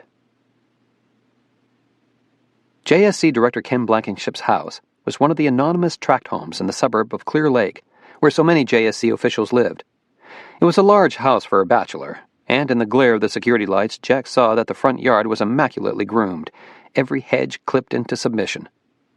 That yard, so well lit at 3 a.m., was exactly what one would expect of Blankenship, who was notorious for his perfectionism as well as his almost paranoid obsession with security. There's probably a surveillance camera trained on us right this moment, thought Jack, as he and Obie waited for Blankenship to answer the front door. It took several rings of the doorbell before they saw lights come on inside. Then Blankenship appeared, a squat little Napoleon dressed in a bathrobe. "It's 3 a.m, said Blankenship. "What are you guys doing here?" "We need to talk," said Gordon. "Is there something wrong with my phone? You couldn't have called first?" "We can't use the phone. Not about this." They all stepped into the house. Only after the front door swung shut did Jack say, "We know what the White House is trying to hide. We know where Chimera comes from." Blankenship stared at him, his irritation over a disturbed night's sleep instantly forgotten. Then he looked at Gordon, seeking confirmation of Jack's statement. "It explains everything," said Gordon. "USA Marid's secrecy, the White House's paranoia, and the fact that this organism behaves unlike anything our doctors have ever encountered." "What did you find out?" Jack answered the question. "We know Chimera has human, mouse, and amphibian DNA, but USA Marid won't tell us what other DNA is on the genome. They won't tell us what Chimera really is or where it comes from." "You told me last night the bug was sent up on a sea-sized payload, a culture of archaeons." "That's what we thought. But archaeons are not dangerous organisms. They're incapable of causing disease in humans. That's why the experiment was accepted by NASA. Something about this particular archaeon is different. Something sea-science didn't tell us." "What do you mean, different?" "Where it came from. The Galapagos Rift." Blankenship shook his head. "I don't see the significance. This culture was discovered by scientists aboard the vessel Gabriella, a ship belonging to Sea Science. One of the researchers was a Dr. Stephen Ahern who was flown out to Gabriella apparently as a last-minute consultant. Within a week, he was dead. His mini-sub became trapped at the bottom of the rift, and he suffocated." Blankenship said nothing, but his gaze remained focused on Jack's. "Dr. Ahern was known for his research on tektites," said Jack. "Those are glassy fragments produced whenever a meteor collides with the Earth. That was Dr. Ahern's field of expertise, the geology of meteors and asteroids." Still Blankenship said nothing. Why isn't he reacting? Jack wondered. Doesn't he understand what this means? "Sea Science flew Ahern to the Galapagos because they needed a geologist's opinion," said Jack. "They needed confirmation of what they'd found on the seafloor. An asteroid." Blankenship's face had gone rigid. He turned and walked toward the kitchen. Jack and Gordon followed him. "That's why the White House is so scared of Chimera," said Jack. "They know where it comes from. They know what it is." Blankenship picked up the telephone and dialed. A moment later he said, "This is JSC Director Kenneth Blankenship. I need to speak to Jared Prophet. Yes, I know what time it is. This is an emergency, so if you could connect me to his home." There was a moment's silence. Then he said into the phone, "They know. No, I did not tell them. They found out on their own." A pause. "Jack McCallum and Gordon Obie." "Yes, sir, they're standing right here in my kitchen." He handed the receiver to Jack. "He wants to speak to you." Jack took the phone. "This is McCallum. How many people know?" was the first thing Jared Prophet asked him. That question instantly told Jack how sensitive this information was. He said, "Our medical people know, and a few people in life sciences." That was all he'd say. He knew better than to name names. "Can you all keep it quiet?" asked Prophet. "That depends. On what? On whether your people cooperate with us. Share information with us. What do you want, Dr. McCallum? Full disclosure, everything you've learned about Chimera, the autopsy results, the data from your clinical trials. And if we don't share, what happens next? My colleagues at NASA start faxing every news agency in the country, telling them what exactly? The truth, that this organism is not terrestrial." There was a long silence. Jack could hear his own heartbeat thudding in the receiver. Have we guessed right? Have we really uncovered the truth? Prophet said, I'll authorize Dr. Roman to tell you everything. He'll be expecting you at White Sands. The phone went dead.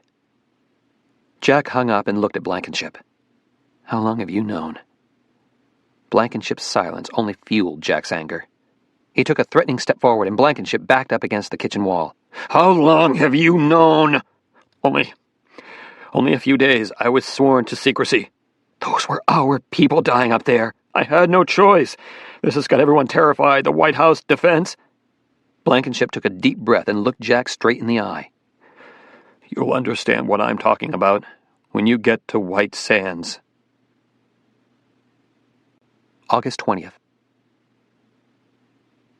With one end gripped in her teeth, Emma yanked the tourniquet tight, and the veins of her left arm plumped up like blue worms beneath the pale skin. She gave her antecubital vein a quick swipe of alcohol and winced at the prick of the needle. Like a junkie desperate for a fix, she injected the entire contents of the syringe, loosening the tourniquet halfway through. When she was finished, she closed her eyes and allowed herself to drift as she imagined the HCG molecules, like tiny stars of hope, coursing up her veins, swirling into her heart and lungs, streaming out into arteries and capillaries. She imagined she could already feel this effect, the headache melting away, the hot flames of her fever smothered to a dying glow. 3 doses left, she thought.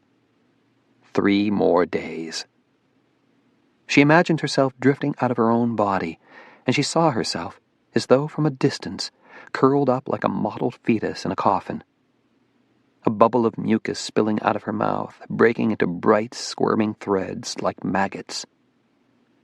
Abruptly, she opened her eyes and realized that she had been sleeping. Dreaming. Her shirt was saturated with sweat. It was a good sign. It meant that her fever had eased off. She massaged her temples, trying to force out the images from her dream, but she could not. Reality and nightmares had merged into one. She stripped off the sweat-soaked shirt and put on a clean one from Diana's locker. Despite the bad dreams, that brief nap had refreshed her, and she was alert again, ready to search for new solutions. She floated into the U.S. lab and pulled up all the Chimera files on the computer. It was an extraterrestrial organism, Todd Cutler had informed her, and everything NASA now knew about the life form had been transmitted to her onboard computers. She reviewed the files, hoping to find some new inspiration, some fresh approach that no one else had thought of. Everything she read was dismally familiar. She opened the genome file. A nucleotide sequence spilled across the monitor in an unending stream of A's, C's, T's, and G's. Here was Chimera's genetic code. Parts of it, anyway. The parts USA Merid had chosen to share with NASA. She stared, hypnotized, as the lines of code marched down the screen. This was the essence of the alien life form now growing inside her. It was the key to the enemy. If only she knew how to use it. The key. She suddenly thought of what Jack had said earlier about hormones. In order for a hormone to work, it has to bind to a specific receptor on the target cell. It's like a key in search of just the right lock in which to fit. Why would a mammalian hormone like HCG suppress the reproduction of an alien life form, she wondered. Why would an extraterrestrial organism, so foreign to anything on Earth, possess properly fitting locks to our keys? On the computer, the nucleotide sequence had finished scrolling to the end. She stared at the blinking cursor and thought of the Earth-born species whose DNA had been raided by Chimera. By acquiring those new genes, this alien life form had become part human, part mouse, part amphibian. She got on the comm with Houston. "I need to speak to somebody in life sciences," she said. "Anyone in particular?" asked Capcom. "An amphibian expert. Stand by, Watson." 10 minutes later, a Dr. Wang from NASA Life Sciences came on the loop. "You had a question about amphibians?" he asked. Yes, about Rana pipiens, the northern leopard frog. "What can I tell you about it?" What happens if you expose the leopard frog to human hormones? "Any hormone in particular?" Estrogen, for instance, or HCG. Dr. Wang answered without hesitation. "Amphibians in general are adversely affected by environmental estrogens. It's been studied quite a bit, actually. A number of experts think the worldwide decline in frog populations is due to estrogen-like substances polluting streams and ponds." What estrogen-like substances? Well, certain pesticides, for instance, can mimic estrogens. They disrupt the frog's endocrine systems, making it impossible for them to reproduce or thrive. So it doesn't actually kill them? No, it just disrupts reproduction. Are frogs in particular sensitive to this? Oh, yes, far more than mammals. Plus, frogs have permeable skin, so they're susceptible to toxins in general. That's sort of their, well, Achilles heel. Achilles heel. She fell silent for a moment, thinking about that. Dr. Watson? Said Wang. You have any other questions? Yes. Is there any disease or toxin that would kill a frog but not harm a mammal? Oh, that's an interesting question. When it comes to toxins, it would depend on the dose. You give a little arsenic to a frog, you'd kill it, but arsenic would kill a man as well if he's given a larger dose. Then again, there are microbial diseases, certain bacteria and viruses that only kill frogs. I'm not a physician, so I'm not absolutely certain they're harmless to humans, but... Viruses? She cut in. Which ones? Well, ranaviruses, for instance. I've never heard of those. Only amphibian experts are familiar with them. They're DNA viruses, part of the iridovirus family. We think they're the cause of the tadpole edema syndrome. The tadpoles swell up and hemorrhage. And that's fatal to them? Oh, very much so. Does this virus kill people as well? Well, I don't know. I don't think anyone does. I do know ranaviruses have killed off whole populations of frogs around the world. The Achilles heel, she thought. I found it. By adding the leopard frog's DNA to its own genome, Chimera had become part amphibian. It had also acquired an amphibian's vulnerabilities. She said, Is there any way to obtain live samples of one of these ranaviruses to test against Chimera? There was a long silence. I get it, said Dr. Wang. No one's tried that yet. No one's even considered... Can you get the virus? She cut in. Yes, I know 2 amphibian research labs in California who are working with live ranaviruses. Then do it, and get hold of Jack McCallum. He needs to know about this. Well, he and Gordon Obie just left for White Sands. I'll reach them there. Tumbleweeds skittered across the road, swept along in a stinging cloud of sand. The men drove past the guardhouse, past the electrified fence, and into the barren army compound. Jack and Gordon stepped out of the vehicle and squinted up at the sky. The sun was a dusky orange, obscured by wind-blown dust. The color of sunset, not high noon. They had managed to catch only a few hours of sleep before they'd taken off from Ellington, and it hurt Jack's eyes just to see the light of day. "This way, gentlemen," the driver said. They followed the soldier into the building. It was a different reception from the last time Jack had visited. This time the army escort was polite and respectful. This time Dr. Isaac Roman was waiting at the front desk, although he did not look particularly happy about their arrival. "Only you are allowed to come with me, Dr. McCallum," he said. "Mr. Obie will have to wait here. That was the agreement." "I made no such agreement," said Jack. "Mr. Prophet did, on your behalf. He's the only reason you're being allowed in this building. I haven't a great deal of time, so let's get this over with." He turned and walked to the elevators. "Now there's your standard Army issue asshole," said Gordon. "Go on, I'll wait here." Jack followed Roman into the elevator. "First stop is sub-basement level 2, said Roman, "where we house our animal trials." The elevator door opened, and they confronted a wall of glass. It was a viewing window. Jack approached the window and stared at the laboratory beyond. Inside were a dozen workers wearing biocontamination suits. Cages held spider monkeys and dogs. Right beside the window were glass-enclosed rat cages. Roman pointed to the rats. "You'll notice each cage is labeled with the date and time they were infected. I can think of no better way to illustrate Chimera's lethal nature." In the Day 1 cage, the 6 rats appeared healthy, vigorously spinning their exercise wheels. In the cage labeled Day 2, the first signs of illness appeared. 2 of the rats were shivering, their eyes a bright blood red. The other 4 were huddled in a lethargic heap. "The first 2 days," said Dr. Roman, "is Chimera's reproductive phase. You understand, this is completely opposite to what we see on Earth. Usually a life form must reach maturity before it begins to reproduce. Chimera reproduces first, and then begins to mature. It divides at a rapid rate, producing up to 100 copies of itself by 48 hours. They start out microscopic in size, not visible to the naked eye. Small enough so that you could breathe them in or absorb them through your mucous membranes, and not even know you've been exposed." "So they're infectious at this early stage in their life cycle?" "They're infectious at any stage of their life cycle. They only have to be released into the air. Usually it happens around the time of the victim's death, or when the corpse bursts open several days post-mortem. Once Chimera's infected you, once it's multiplied inside your body, each individual copy begins to grow, begins to develop into..." He paused. "We don't really know what to call them. Egg sacs, I suppose, because they contain a larval life form inside them." Jack's gaze moved on, to the Day 3 enclosure. All the mice were twitching, limbs thrashing as though repeatedly jolted by electric shocks.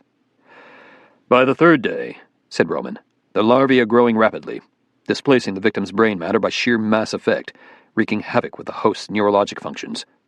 And by day 4... They looked at the fourth enclosure. All but one were dead. The corpses had not been removed. They lay stiff-legged, mouths gaping open. There were still 3 cages to go. The process of decomposition had been allowed to continue. By day 5, the corpses were beginning to bloat. On day 6, the bellies had grown even larger, the skin stretched drum-taut. Viscous fluid seeped from the open eyes and glistened on the nostrils. And on day 7... Jack halted beside the window, staring into the 7th enclosure. Ruptured corpses littered the bottom like deflated balloons, the skin torn open to reveal a black stew of dissolved organs. And adhering to one rat's face was a gelatinous mass of opaque globes. They were quivering. The egg sacs, said Roman. By this stage, the corpse's body cavities are packed with them. They grow at an astonishing rate, feeding on host tissues, digesting muscles and organs. He looked at Jack. Are you familiar with the life cycle of parasitic wasps? Jack shook his head. The adult wasp injects its eggs into a living caterpillar. The larvae grow, ingesting their host's hemolymph fluid. All this time, the caterpillar is alive, incubating a foreign life form that's eating it from the inside until the larvae finally burst out of their dying host. Roman looked at the dead rats. These larvae, too, multiply and develop inside a living victim, and that's what finally kills the host. All those larvae packing into the cranium, nibbling away at the surface of the gray matter, damaging capillaries, causing intracranial bleeding. The pressure builds. Vessels in the eyes engorge, burst. The host experiences blinding headaches, confusion. He stumbles around as though drunk. In 3 or 4 days, he is dead. And still the life form continues to feed on the corpse, raiding its DNA, using that DNA to speed its own evolution. Into what? Roman looked at Jack. We don't know the end point. With every generation, Chimera acquires DNA from its host. The Chimera we're working with now is not the same one we started out with. The genome has become more complex, the life form more advanced. More and more human, thought Jack.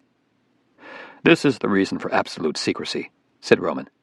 Any terrorist, any hostile country, could mine the Galapagos Rift for more of these things. This organism in the wrong hands.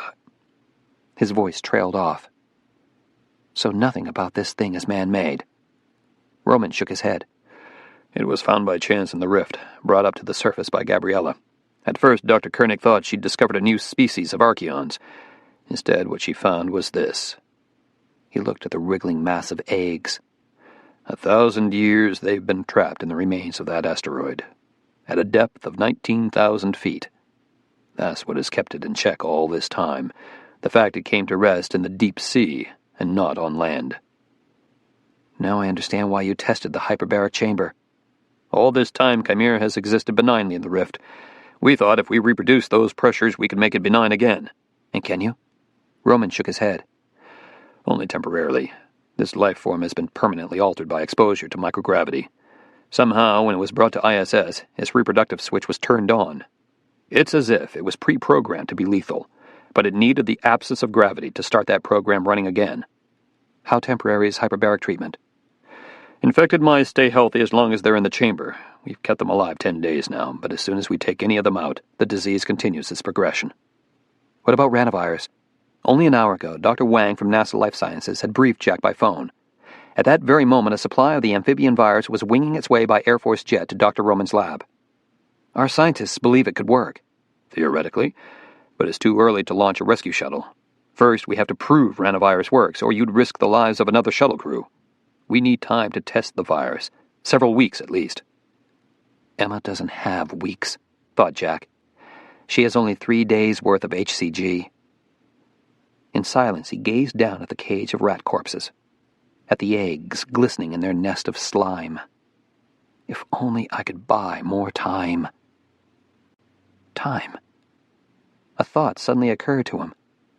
The memory of something Roman had just said. You said the hyperbaric chamber has kept mice alive for 10 days so far. That's correct.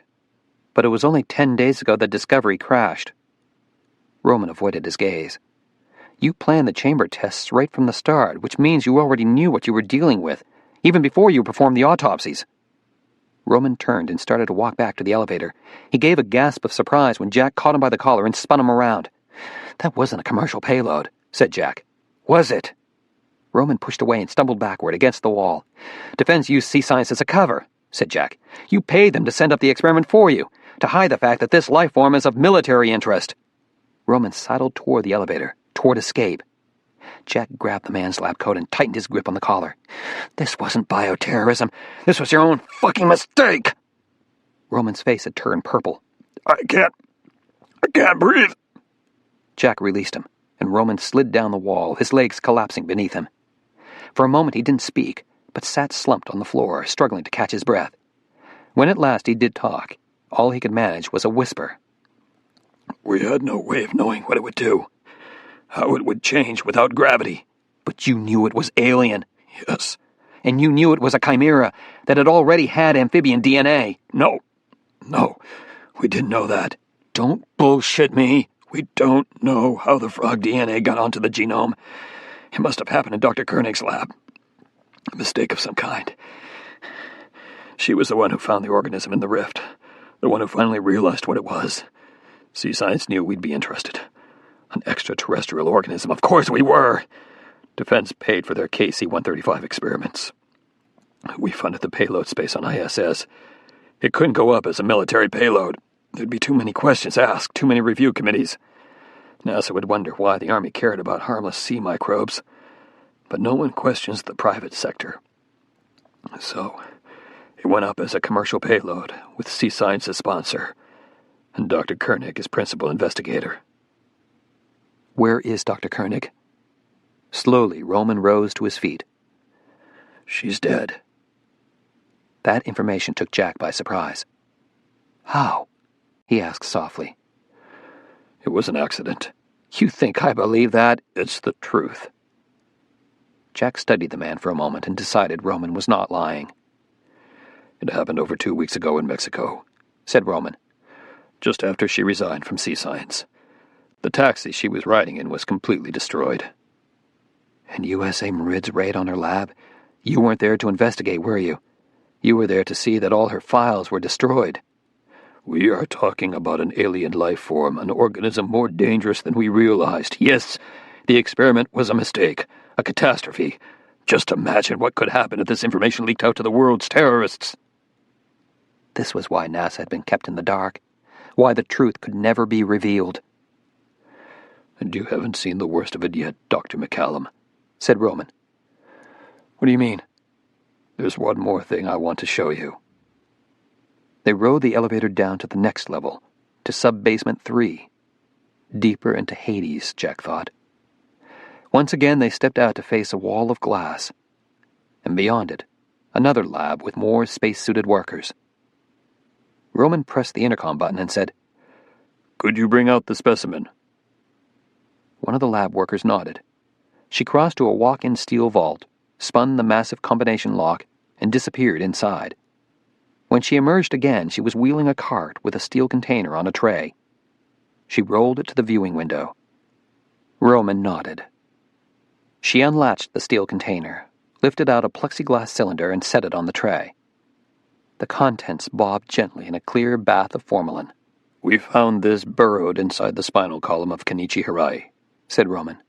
"His spine protected it from the force of impact when Discovery crashed. When we removed it, it was still alive, but only barely." Jack tried to speak, but could not produce a single word. He heard only the hiss of the ventilation fans and the roar of his own pulse as he stared in horror at the contents of the cylinder. "This is what the larvae grow into," said Roman. "This is the next stage." He understood now the reason for secrecy. What he had seen preserved in formalin, coiled up in that plexiglass cylinder, had explained everything. Though it had been mangled during extraction, its essential features had been apparent. The glossy amphibian skin, the larval tail, and the fetal curl of the spine. Not amphibian, but something far more horrifying, because its genetic origin was recognizable. Mammalian, he thought. Maybe even human. It was already beginning to look like its host. Allowed to infect a different species, it would change its appearance yet again. It could raid the DNA of any organism on Earth, assume any shape. Eventually, it could evolve to the point where it needed no host at all in which to grow and reproduce.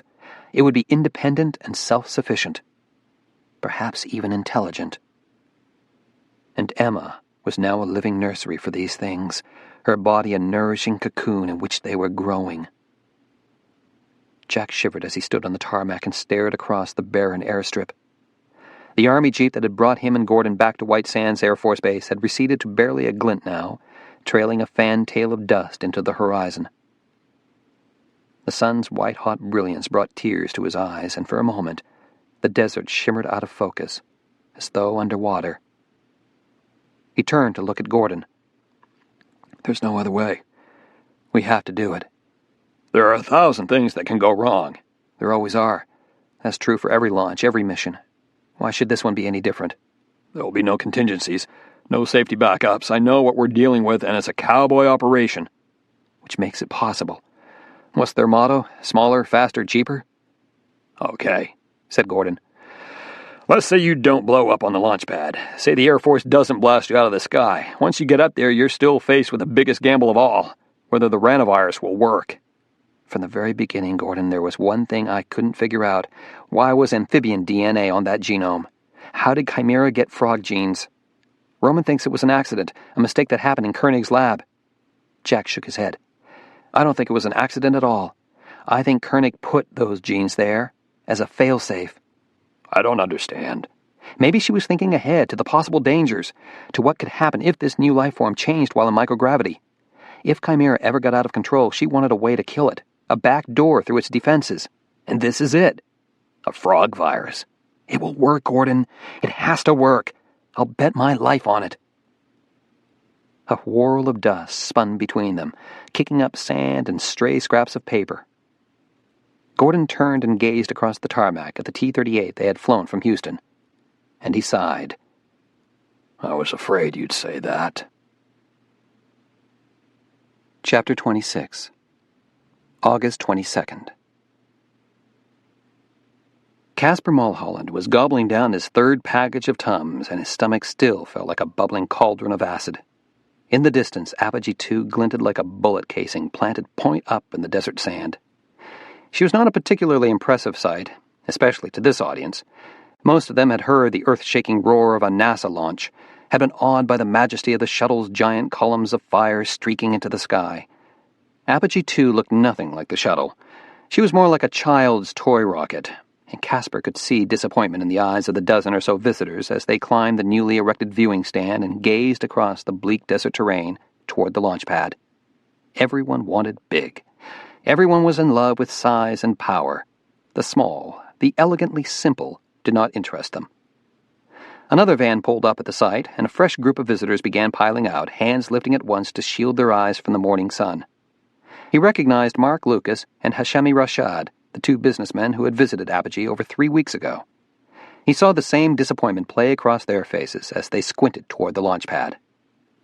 "This is as close to the pad as we can get?" said Lucas. "I'm afraid so," said Casper. "It's for your own safety. We're dealing with explosive propellants out there." "But I thought we were going to get an in-depth look at your launch operations." "Oh, you'll have full access to our ground control facility, our equivalent of Houston's mission control. As soon as she's off the pad, we'll drive over to the building and show you how we guide her into low Earth orbit. That's the real test of our system, Mr. Lucas. Any engineering grad can launch a rocket, but getting one safely into orbit and then guiding her to a flyby of the station is a far more complicated matter. That's why we moved up this demonstration 4 days, to hit just the right launch window for ISS, to show you our system is already rendezvous capable. Apogee 2 is just the kind of bird NASA's looking to buy." "You're not actually going to dock, are you?" said Rashad. "I heard the station is in quarantine." "No, we're not going to dock. Apogee 2's just a prototype. She can't physically hook up with ISS because she doesn't have an orbital docking system, but we'll fly her close enough to the station to demonstrate we can do it. You know, just the fact we're able to change our launch schedule on short notice is a selling point. When it comes to spaceflight, flexibility is key. Unexpected things always pop up. My partner's recent accident, for example. Even though Mr. Obie's laid up in bed with a broken pelvis, you'll notice we didn't cancel the launch. We'll control the entire mission from the ground. Gentlemen, that's flexibility." "I can understand why you might delay a launch," said Lucas. "Say, for bad weather. But why did you have to move it up 4 days? Some of our partners weren't able to make it here in time." Casper could feel the last Tums tablet bubble away in a fresh spurt of stomach acid. "Oh, it's simple, really." He paused to take out a handkerchief and wipe the sweat from his forehead.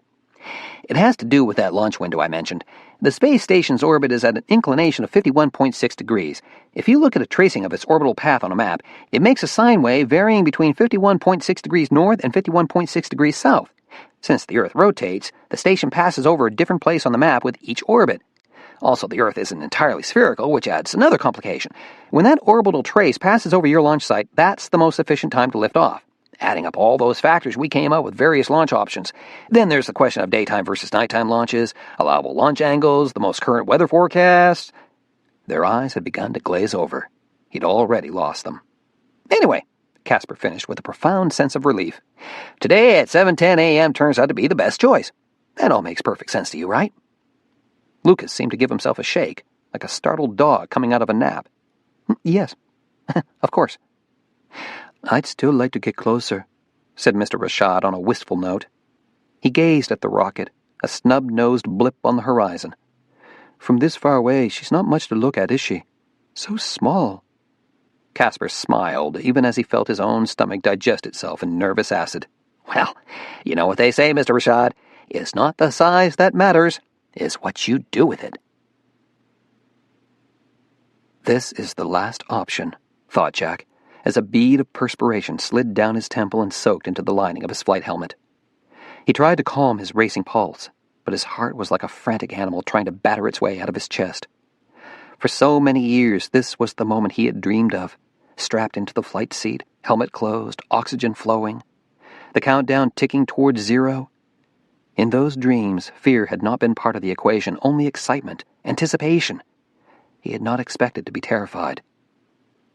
"You are at T-minus 5 minutes. The time to back out is now."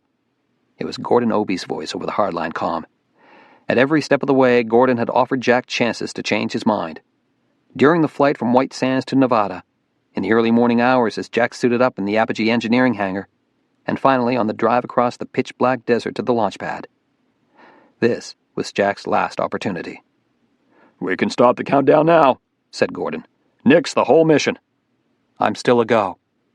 "Then this will be our last voice contact. There can't be any communication from you. No downlink to the ground, no contact with ISS, or everything's blown. The instant we hear your voice, we'll abort the whole mission and bring you back." "If we still can," was what he didn't add. "I roger that." There was a silence. "You don't have to do this. No one expects you to." "Let's get on with it. Just light the damn candle, okay?" Gordon's answering sigh came through loud and clear. "Okay, you're a go. We're at T-minus 3 minutes and counting." "Thank you, Gordy, for everything." "Good luck and Godspeed, Jack McCallum." The hard link was severed. And that may be the last voice I'll ever hear, thought Jack. From this point on, the only uplink from Apogee Ground Control would be command data streaming into the onboard guidance and nav computers. The vehicle was flying itself.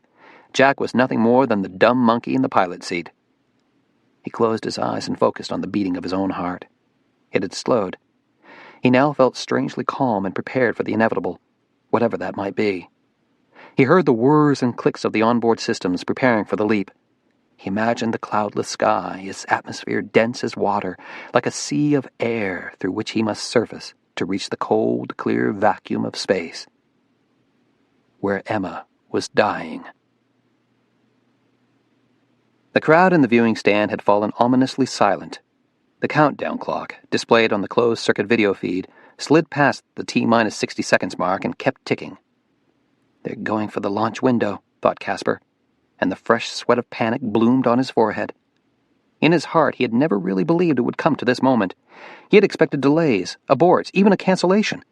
He had lived through so many disappointments, so much bad luck with this damn bird that dread rose like bile in his throat. He glanced at the faces in the stands and saw that many of them were mouthing the seconds as they ticked by. It started as a whisper, a rhythmic disturbance in the air. 29, 28, 27. The whispers became a chorus of murmurs, growing louder with each passing second. 12, 11, 10. Casper's hands were shaking so hard he had to clutch the railing. His pulse throbbed in his fingertips. 7, 6, 5. He closed his eyes. Oh God, what had they done? 3, 2, 1. The crowd sucked in a simultaneous gasp of wonder. Then the roar of the boosters spilled over him and his eyes flew open. He stared at the sky, at the streak of fire lifting toward the heavens. Any second now it would happen. First the blinding flash, then, lagging behind at the speed of sound, the pulse of the explosion battering their eardrums. That's how it had happened with Apogee 1. But the fiery streak kept on rising until it was only a pale dot punched in the deep blue sky. A hand clapped his back hard. He gave a start and turned to see Mark Lucas beaming at him. "Way to go, Mulholland! What a gorgeous launch!" Casper ventured another terrified glance at the sky. Still no explosion. "But I guess you never had any doubts, did you?" said Lucas. Casper swallowed. "None at all." The last dose. Emma squeezed the plunger, slowly emptying the contents of the syringe into her vein. She removed the needle, pressed gauze to the puncture site, and folded her arm to hold it in place while she disposed of the needle. It felt like a sacred ceremony, every action performed with reverence, with the solemn knowledge that this was the last time she would experience each sensation, from the prick of the needle to the hard lump of gauze pressing into the flesh at the crook of her arm. And how long would this final dose of HCG keep her alive? She turned and looked at the mouse cage, which she had moved into the Russian service module, where there was more light. The lone female was now curled in a shivering ball, dying. The hormone's effect was not permanent. The babies had died that morning. By tomorrow, thought Emma, I will be the only one alive aboard this station. No, not the only one. There would be the life form inside her, the scores of larvae that would soon awaken from dormancy and begin to feed and grow. She pressed her hand to her abdomen, like a pregnant woman sensing the fetus inside her. And, like a real fetus, the life form she now harbored would carry bits and pieces of her DNA. In that way, it was her biological offspring, and it possessed the genetic memory of every host it had ever known. Kenichi Hirai, Nikolai Rudenko, Diana Estes, and now, Emma. She would be the last. There would be no new hosts, no new victims, because there would be no rescuers. The station was now a sepulchre of contagion, as forbidden and untouchable as a leper colony had been to the ancients. She floated out of the RSM and swam toward the powered-down section of the station. There was barely enough light to guide her through the darkened node. Except for the rhythmic sigh of her own breathing, all was silent on this end. She moved through the same molecules of air that had once swirled in the lungs of people now dead.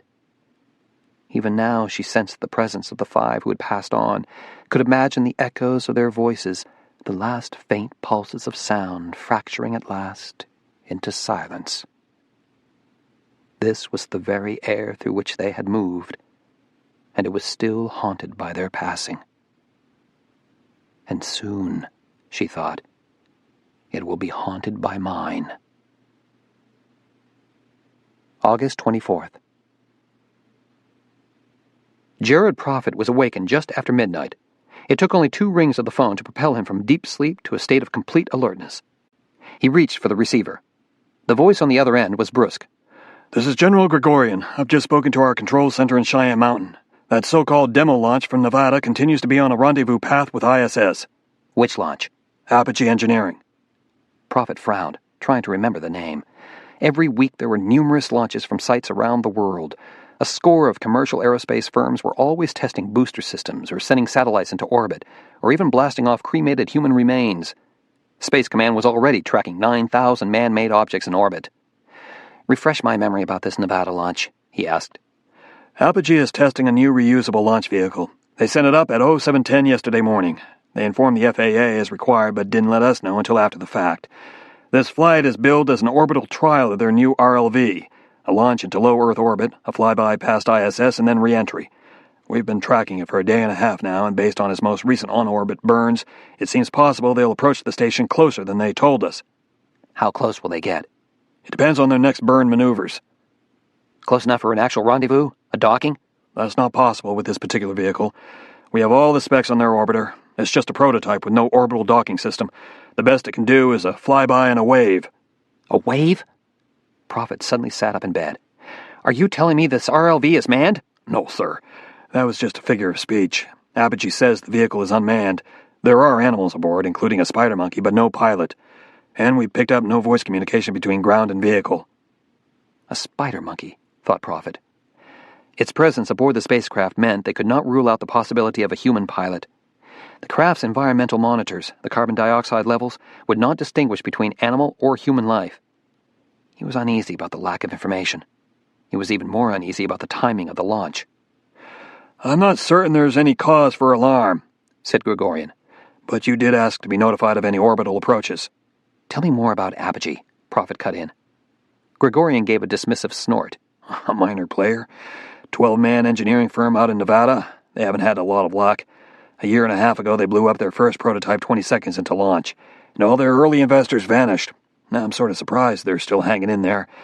Their booster's based on Russian technology. The orbiter's a simple bare-bones system with a parachute re-entry. Payload capacity is only 300 kilos, plus a pilot. I'll fly out to Nevada at once. We need to get a better handle on this. Sir, we can monitor every move this vehicle makes. Right now, we have no reason to take action. They're just a small firm trying to impress some new investors. If the orbiter presents any real concern, we can have our ground-based interceptors standing by to bring that bird down. General Gregorian was probably right. The fact that some hotshot ground jockeys decided to launch a monkey into space did not constitute a national emergency. He had to move very carefully on this. The death of Luther Ames had unleashed a national uproar of protest. This was not the time to shoot down another spacecraft, one built by a private American firm, no less. But so much about this Apogee launch disturbed him. The timing, the rendezvous maneuvers, the fact they could neither confirm nor rule out a human presence. What else could it be but a rescue mission? He said, I'm leaving for Nevada. 45 minutes later, Prophet was in his car and pulling out of the driveway. The night was clear, the stars like bright pinpricks in blue velvet. There were perhaps 100 billion galaxies in the universe, and each galaxy contained 100 billion stars. How many of those stars had planets, and how many planets had life? Panspermia, the theory that life exists and is distributed throughout the universe, was no longer merely speculation. The belief that there was life only on this pale blue dot, in this insignificant solar system, now seemed as absurd as the ancients' naive belief that the sun and the stars revolved around the earth. The only strict requirements for life were the presence of carbon-based compounds plus some form of water. Both were in abundance throughout the universe, which meant that life, however primitive, could be abundant as well, and that interstellar dust might be seeded with bacteria or spores. From such primitive creatures did all other life spring. And what happened if such life forms, arriving as bits of cosmic dust, seeded a planet where life already existed? This was Jared Prophet's nightmare. Once, he had thought the stars beautiful. Once, he had viewed the universe with awe and wonder. Now, when he looked at the night sky, he saw infinite menace. He saw biological Armageddon. Their conqueror, descending from the heavens. It was time to die. Emma's hands were shaking, and the pounding in her head was so severe she had to grit her teeth just to keep herself from crying out. The last morphine shot had barely taken the edge off the pain, and she was so dazed by the narcotic she could barely focus on the computer screen. On the keyboard beneath her fingers. She paused to still the trembling of her hands. Then she began to type. Personal email to Jack McCallum. If I could have one wish, it would be to hear your voice again. I don't know where you are or why I can't speak to you. I only know that this thing inside me is about to claim victory. Even as I write this, I can feel it gaining ground. I can feel my strength retreating. I have fought it as long as I can, but I'm tired now. I'm ready to sleep. While I can type these words, this is what I most want to say. I love you. I have never stopped loving you. They say that no one who stands poised at the doorway to eternity steps through it with a lie on his lips. They say that deathbed confessions are always to be believed. And this is mine. Her hands were shaking so badly she could not type any more.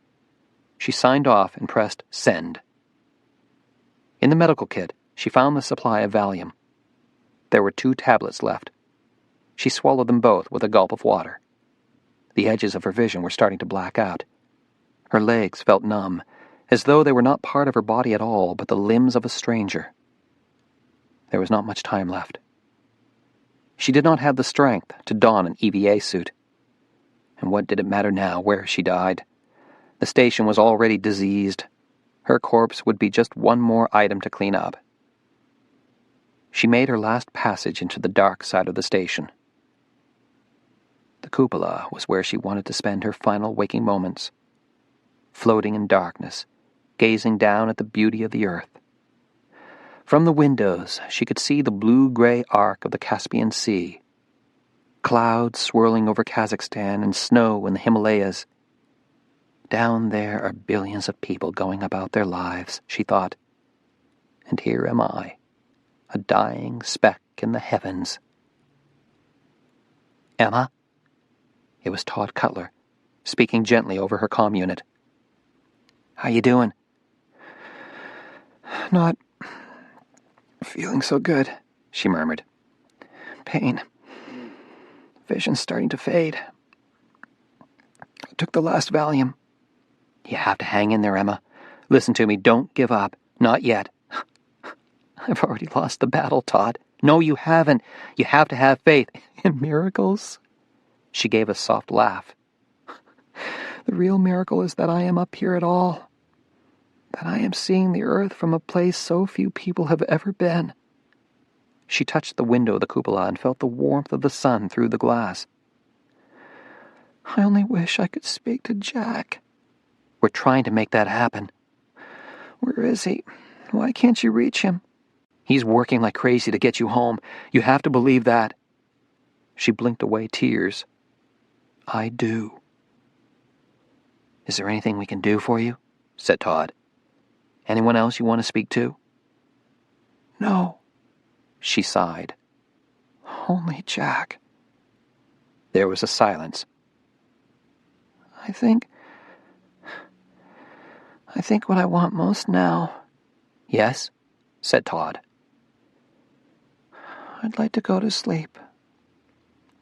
And that's all. Just go to sleep. He cleared his throat. Of course. You get some rest. I'll be right here if you need me. He closed with a soft, "Good night, ISS." Good night, Houston, she thought. And she took off her headset and let it float away into the gloom. Chapter 27. The convoy of black sedans braked to a stop in front of Apogee Engineering, tires churning up a massive cloud of dust. Jared Prophet stepped out of the lead car and gazed up at the building. It looked like an airplane hangar, windowless and bleakly industrial, its rooftop studded with satellite equipment.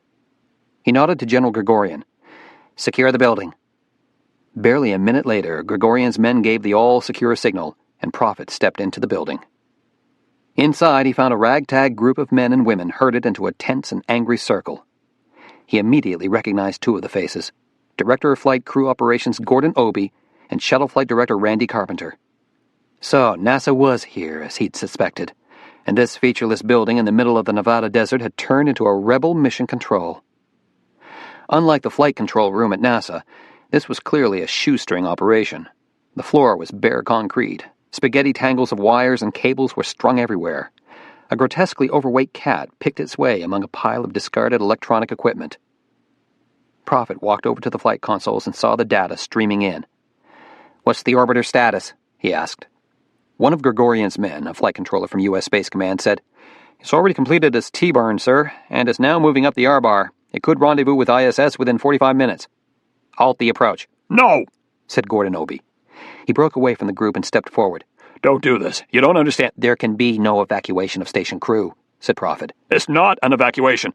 Then what's it doing up there? It's clearly about to rendezvous with ISS. No, it's not. It can't.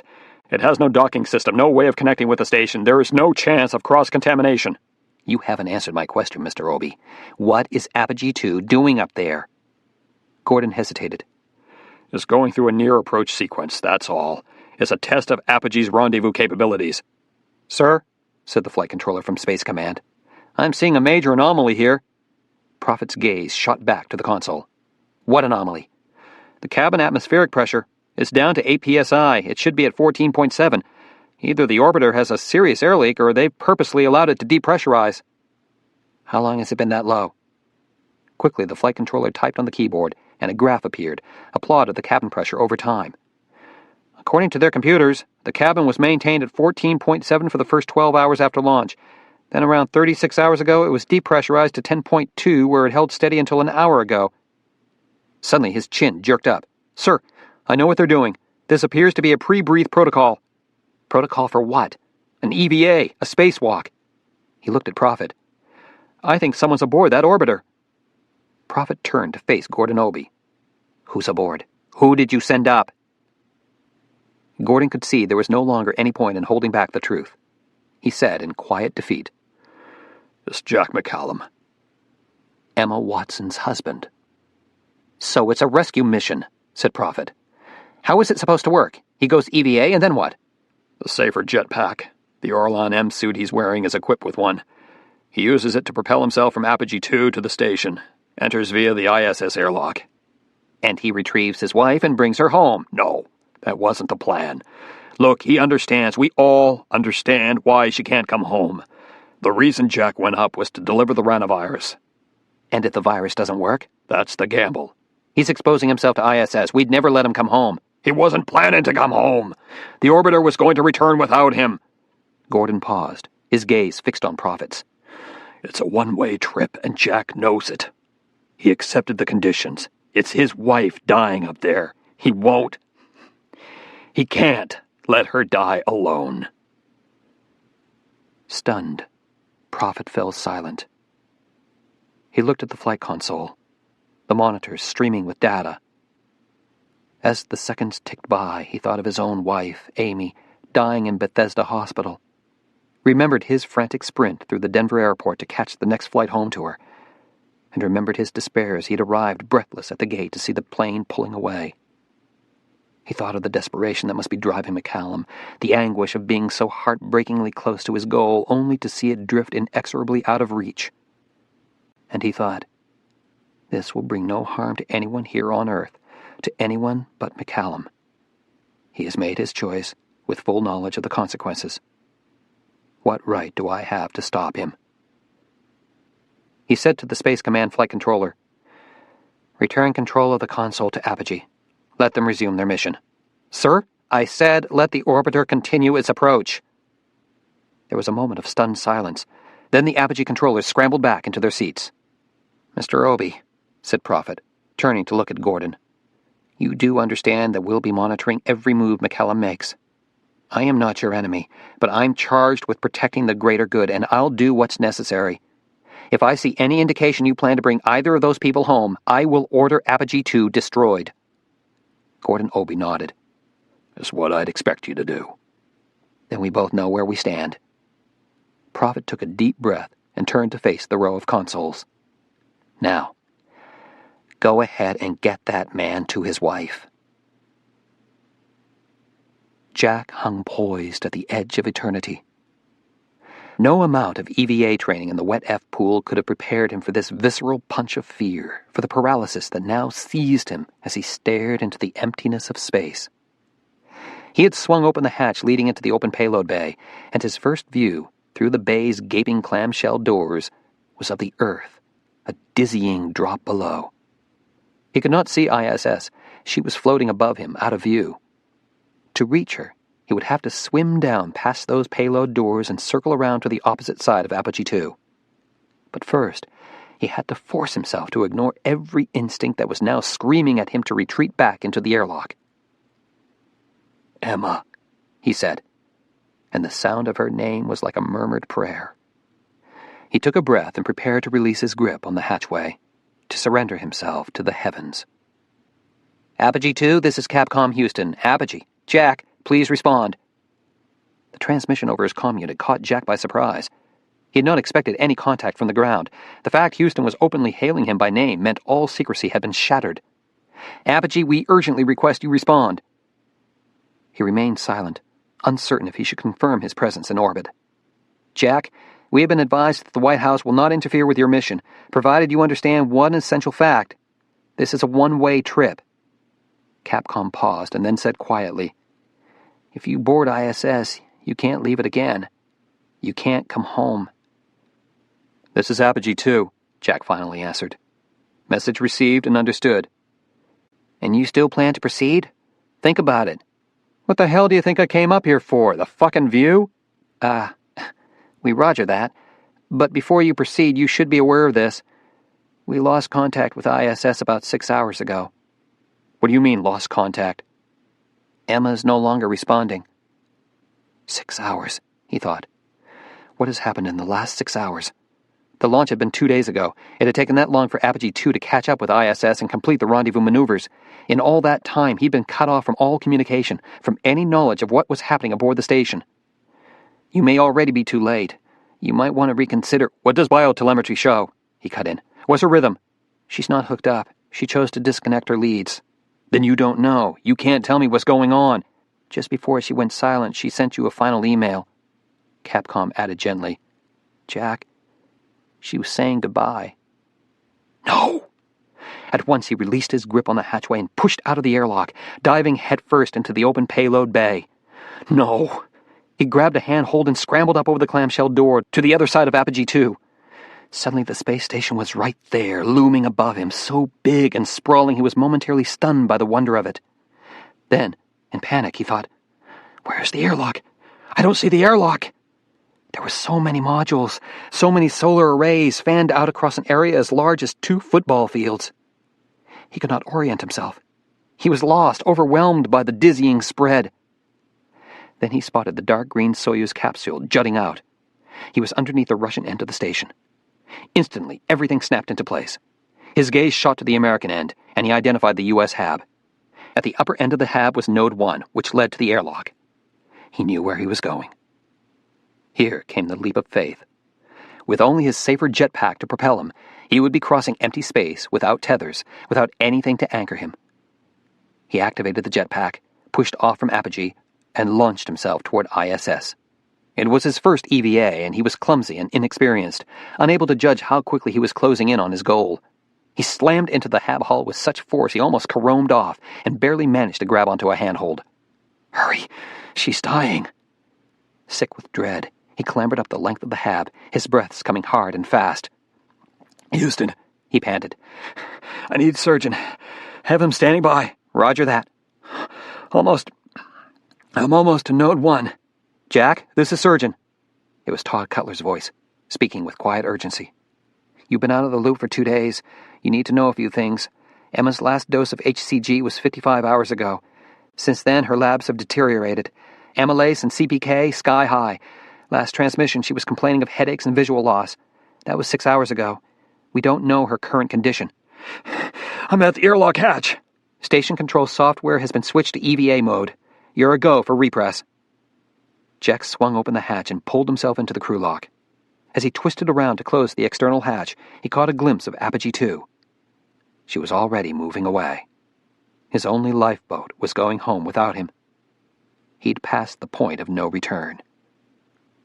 He closed and sealed the hatch. "Pressure equalization valve open," he said. "Beginning repress." "I'm trying to prepare you for the worst," said Todd. "In case she—" "Tell me something useful." Okay, here's the latest from USA Merid. The ranavirus does seem to work on their lab animals, but it's only been effective in early cases, if it's given during the first 36 hours after infection. "What if it's given after that?" Cutler didn't respond. His silence confirmed the worst. The crew lock pressure was up to 14 psi. Jack opened the middle hatch and dove into the equipment lock. Frantically, he detached his gloves, then doffed his Orlon M suit and wriggled out of the cooling garment. From the Orlon's zippered pockets, he pulled out various packets containing emergency medications and pre-filled syringes of ranavirus. By now, he was shaking with fear, terrified of what he would find inside the station. He swung open the inner hatch and confronted his worst nightmare. She was floating in the gloom of Node 1, like a swimmer adrift in a dark sea. Only this swimmer was drowning. Her limbs jerked in rhythmic spasms. Convulsions racked her spine, and her head snapped forward and back, her hair lashing like a whip. Death throes. No, he thought. I won't let you die. God damn it, Emma, you are not going to leave me. He grasped her around the waist and began to pull her toward the Russian end of the station, toward the modules that still had power and light. Her body twitched like a live wire jolted by electric shocks, thrashing in his arms. She was so small, so fragile, yet the strength now coursing through her dying body threatened to overpower his grip on her. Weightlessness was new to him, and he bounced drunkenly off walls and hatchways as he struggled to maneuver them both into the Russian service module. Jack, talk to me, said Todd. What's going on? I've moved her into the RSM. I'm getting her onto the restraint board. Have you given the virus? Tying her down first. She's seizing. He fastened the Velcro straps over her chest and hips, anchoring her torso to the medical restraint board. Her head slammed backward, her eyes rolling up into the orbits. The sclerae were a brilliant and horrifying red. Give her the virus. Do it now. A tourniquet was looped around the restraint board frame. He whipped it free and tied it around her thrashing arm. It took all his strength to forcibly extend her elbow, to expose the antecubital vein. With his teeth, he uncapped the syringe of ranavirus. Stabbing the needle into her arm, he squeezed the plunger. It's in, he said. The whole syringe. What's she doing? She's still seizing. There's IV Dilaton in the medkit. I see it. I'm starting an IV. The tourniquet floated by, a startling reminder that in weightlessness, what was not tied down would quickly drift out of reach. He snatched it from midair and reached once again for Emma's arm. A moment later, he reported, Dilaton's going in. IV's running wide open. Any change? Jack stared at his wife, silently demanding, Come on, Emma. Don't die on me. Slowly, her spine relaxed. Her neck went limp and her head stopped battering the board. Her eyes rolled forward, and he could see her irises now, two dark pools ringed by blood-red sclerae. At his first glimpse of her pupils, a moan rose in his throat. Her left pupil was fully dilated, black and lifeless. He was too late. She was dying. He cupped her face in his hands, as though by sheer will he could force her to live. But even as he pleaded with her not to leave him, he knew that she would not be saved by mere touch or prayer. Death was an organic process. Biochemical functions, the movement of ions across cell membranes, slowly ceased. The brain waves flattened. The rhythmic contractions of myocardial cells faded to a quiver. Just wishing it so would not make her live. But she was not dead. Not yet.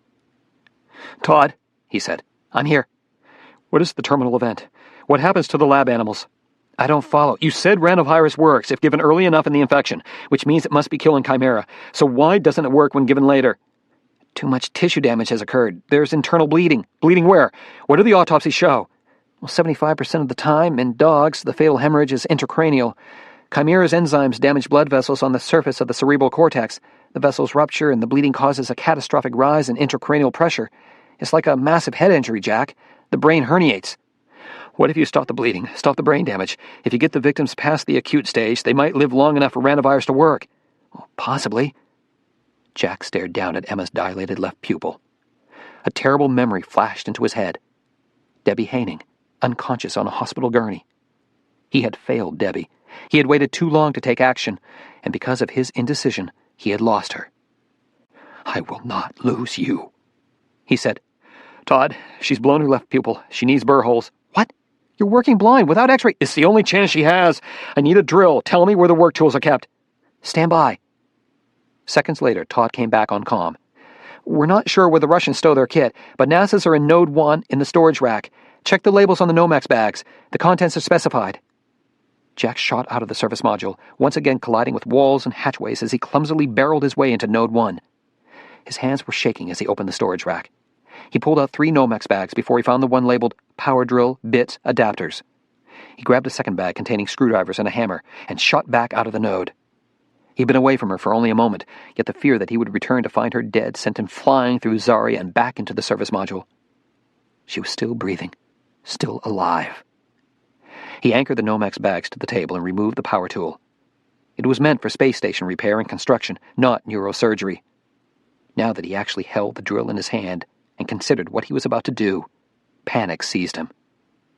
He was operating in unsterile conditions, with a tool meant for steel bolts, not flesh and bone.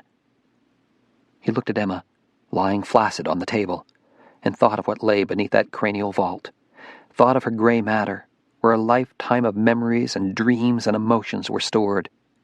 Everything that made her uniquely Emma. All of it dying now.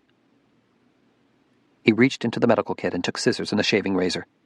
Grasping a handful of her hair, he began to snip it away, then shaved the stubble, clearing an incision site over her left temporal bone. "Your beautiful hair. I have always loved your hair. I have always loved you." The rest of her hair he bound up and tucked out of the way so it would not contaminate the site. With a strip of adhesive tape, he restrained her head to the board. Moving more quickly now, he prepared his tools: the suction catheter, the scalpel, the gauze. He swished the drill bits in disinfectant, then wiped them off with alcohol. He pulled on sterile gloves and picked up the scalpel. His skin was clammy inside the latex gloves as he made his incision. Blood oozed from the scalp, welling into a gently expanding globule. He dabbed it with gauze and sliced deeper until his blade scraped bone. To breach the skull is to expose the brain to a hostile universe of microbial invaders. Yet the human body is resilient. It can survive the most brutal of insults.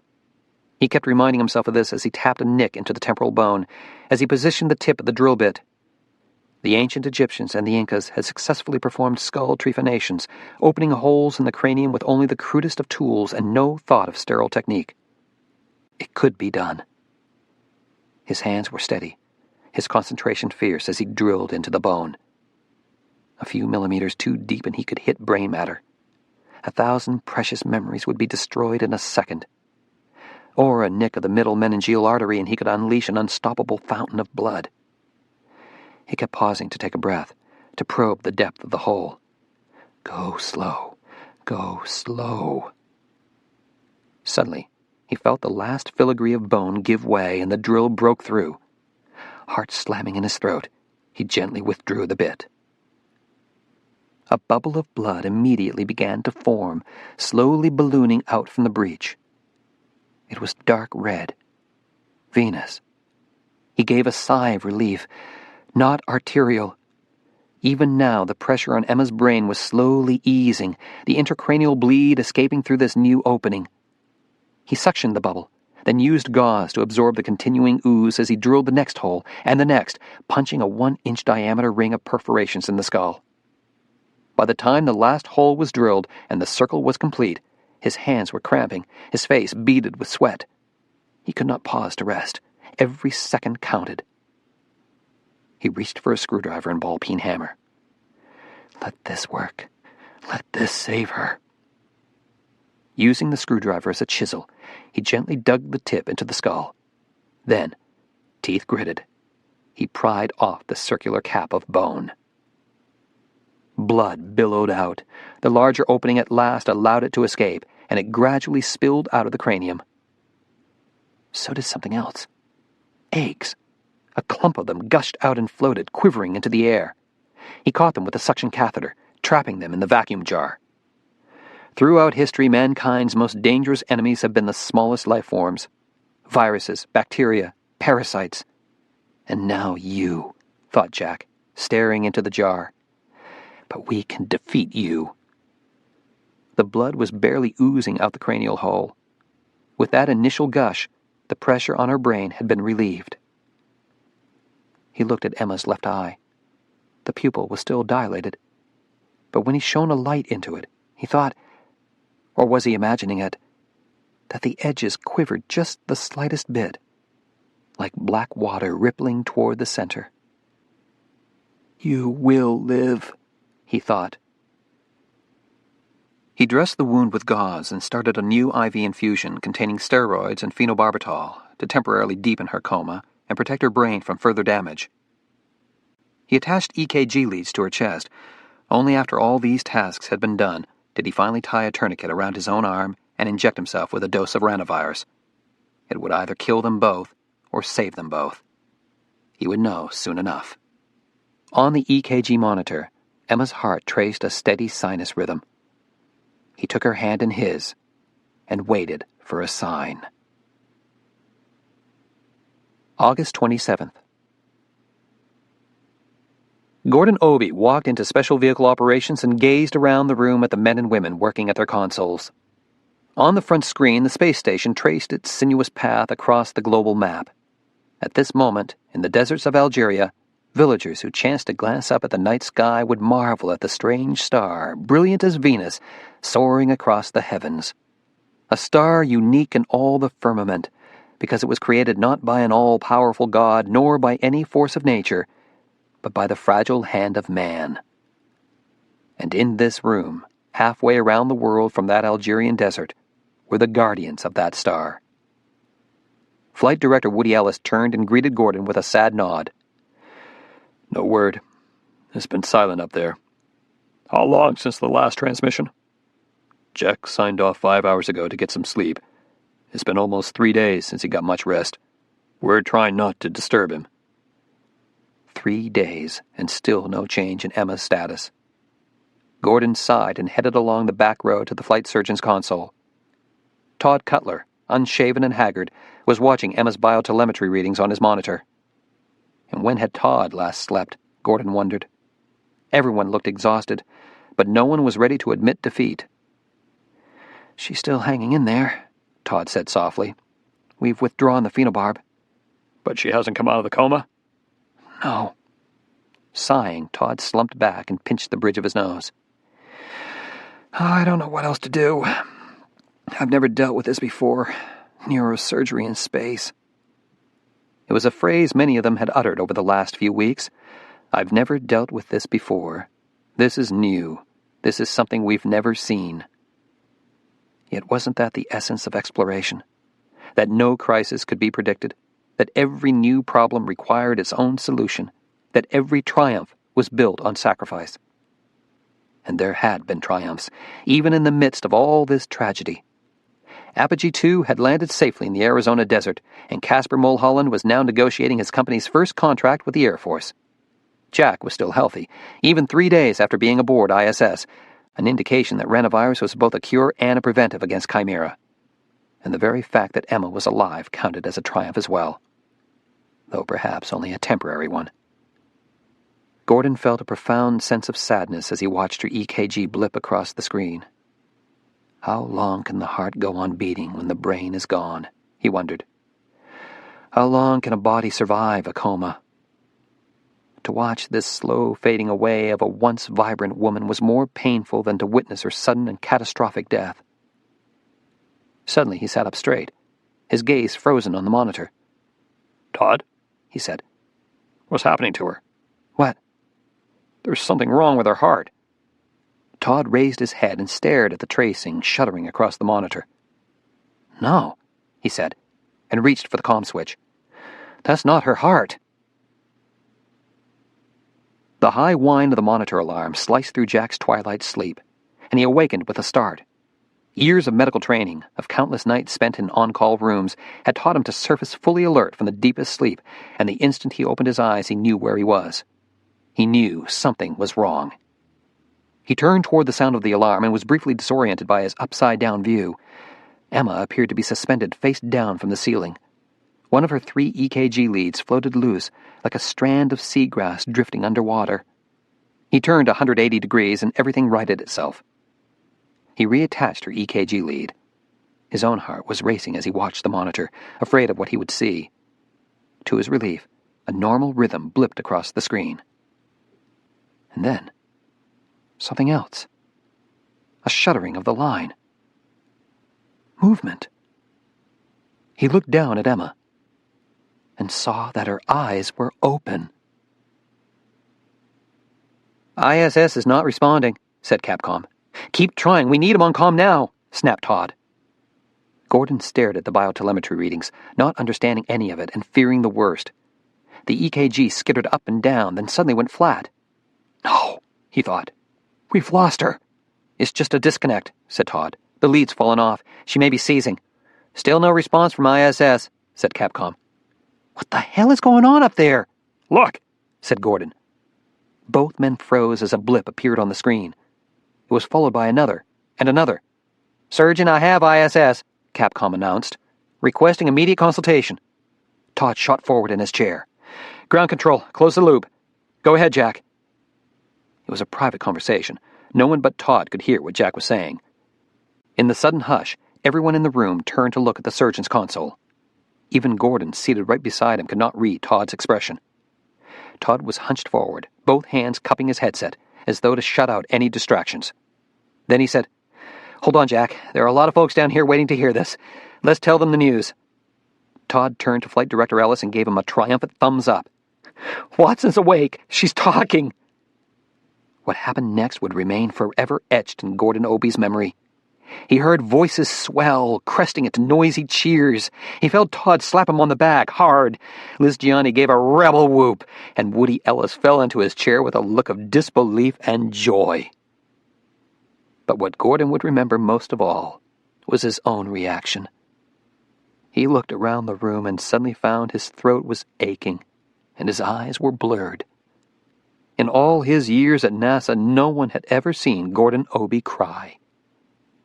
They were damn well not going to see it now. They were still cheering as he rose from his chair and walked, unnoticed, out of the room. 5 months later, Panama City, Florida. The squeal of hinges and the clank of metal echoed in the vast Navy hangar as the door to the hyperbaric chamber at last swung open.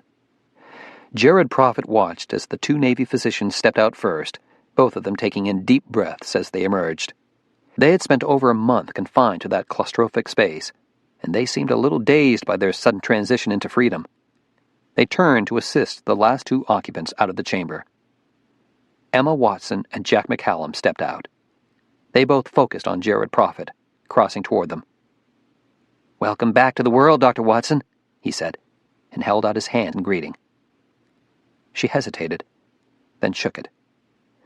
She looked far thinner than her photographs, more fragile. 4 months quarantined in space, followed by 5 weeks in the hyperbaric chamber, had taken its toll. She had lost muscle mass, and her eyes seemed huge and darkly luminous in that pale face. The hair growing back on her shaved scalp was silver, a startling contrast against the rest of her brown mane. Prophet looked at the 2 Navy doctors. "Could you leave us alone, please?" He waited until their footsteps faded away. Then he asked Emma, "Are you feeling well?" "Well enough," she said. "They tell me I'm free of disease." "None that can be detected," he corrected her. This was an important distinction. Though they had demonstrated that ranavirus did indeed eradicate Chimera in lab animals, they could not be certain of Emma's long-term prognosis. The best they could say was that there was no evidence of Chimera in her body. From the moment she'd landed aboard Endeavour, she'd been subjected to repeated blood tests, x-rays, and biopsies. Though all were negative, USA Merid had insisted she remain in the hyperbaric chamber while the tests continued. 2 weeks ago, the chamber pressure had been dropped to a normal 1 atmosphere. She had remained healthy. Even now, she was not entirely free. For the rest of her life, she would be a subject of study. He looked at Jack and saw hostility in the man's eyes. Jack had said nothing, but his arm circled Emma's waist in a protective gesture that said clearly, "You are not taking her from me."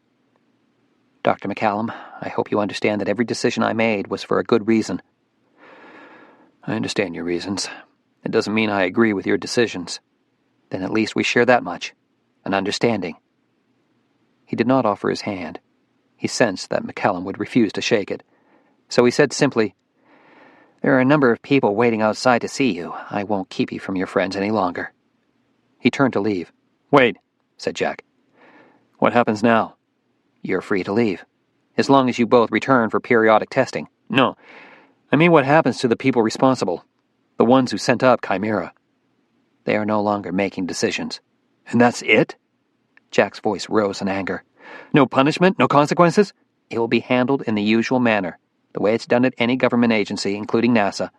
A discreet shuffle to the sidelines, and then a quiet retirement. There can't be any investigation, any disclosure whatsoever. Chimera is too dangerous to reveal to the rest of the world. But people have died. Marburg virus will be blamed. Accidentally introduced ISS by an infected monkey. Luther Ames's death will be attributed to a mechanical malfunction of the CRV. Someone should be held accountable. For what? A bad decision. Prophet shook his head. He turned and looked at the closed hangar door where a slit of sunlight shone through. There's no crime to punish here. These are people who simply made mistakes. People who didn't understand the nature of what they were dealing with. I know it's frustrating for you. I understand your need to blame someone. But there are no real villains in this piece, Dr. McCallum.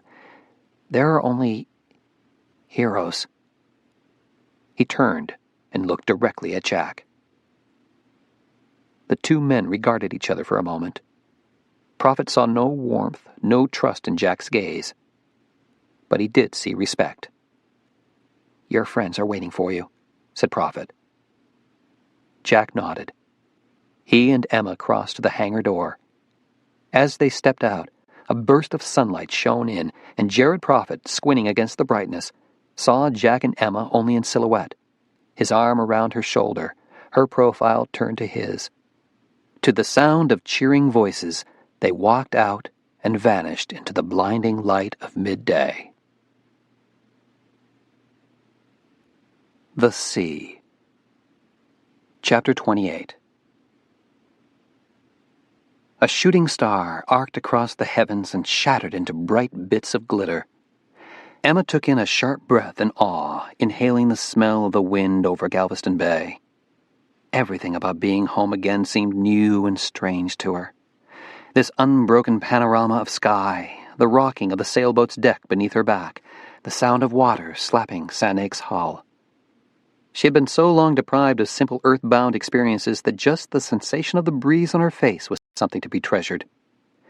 During the last months of quarantine on the station, she had stared down at the earth, homesick for the smell of grass, the taste of salt air, the warmth of the soil under her bare feet. She had thought, when I am home again, if I am ever home again, I will never leave it. Now here she was, savoring the sights and smells of earth, yet she could not help turning her wistful gaze toward the stars. Do you ever wish you could go back?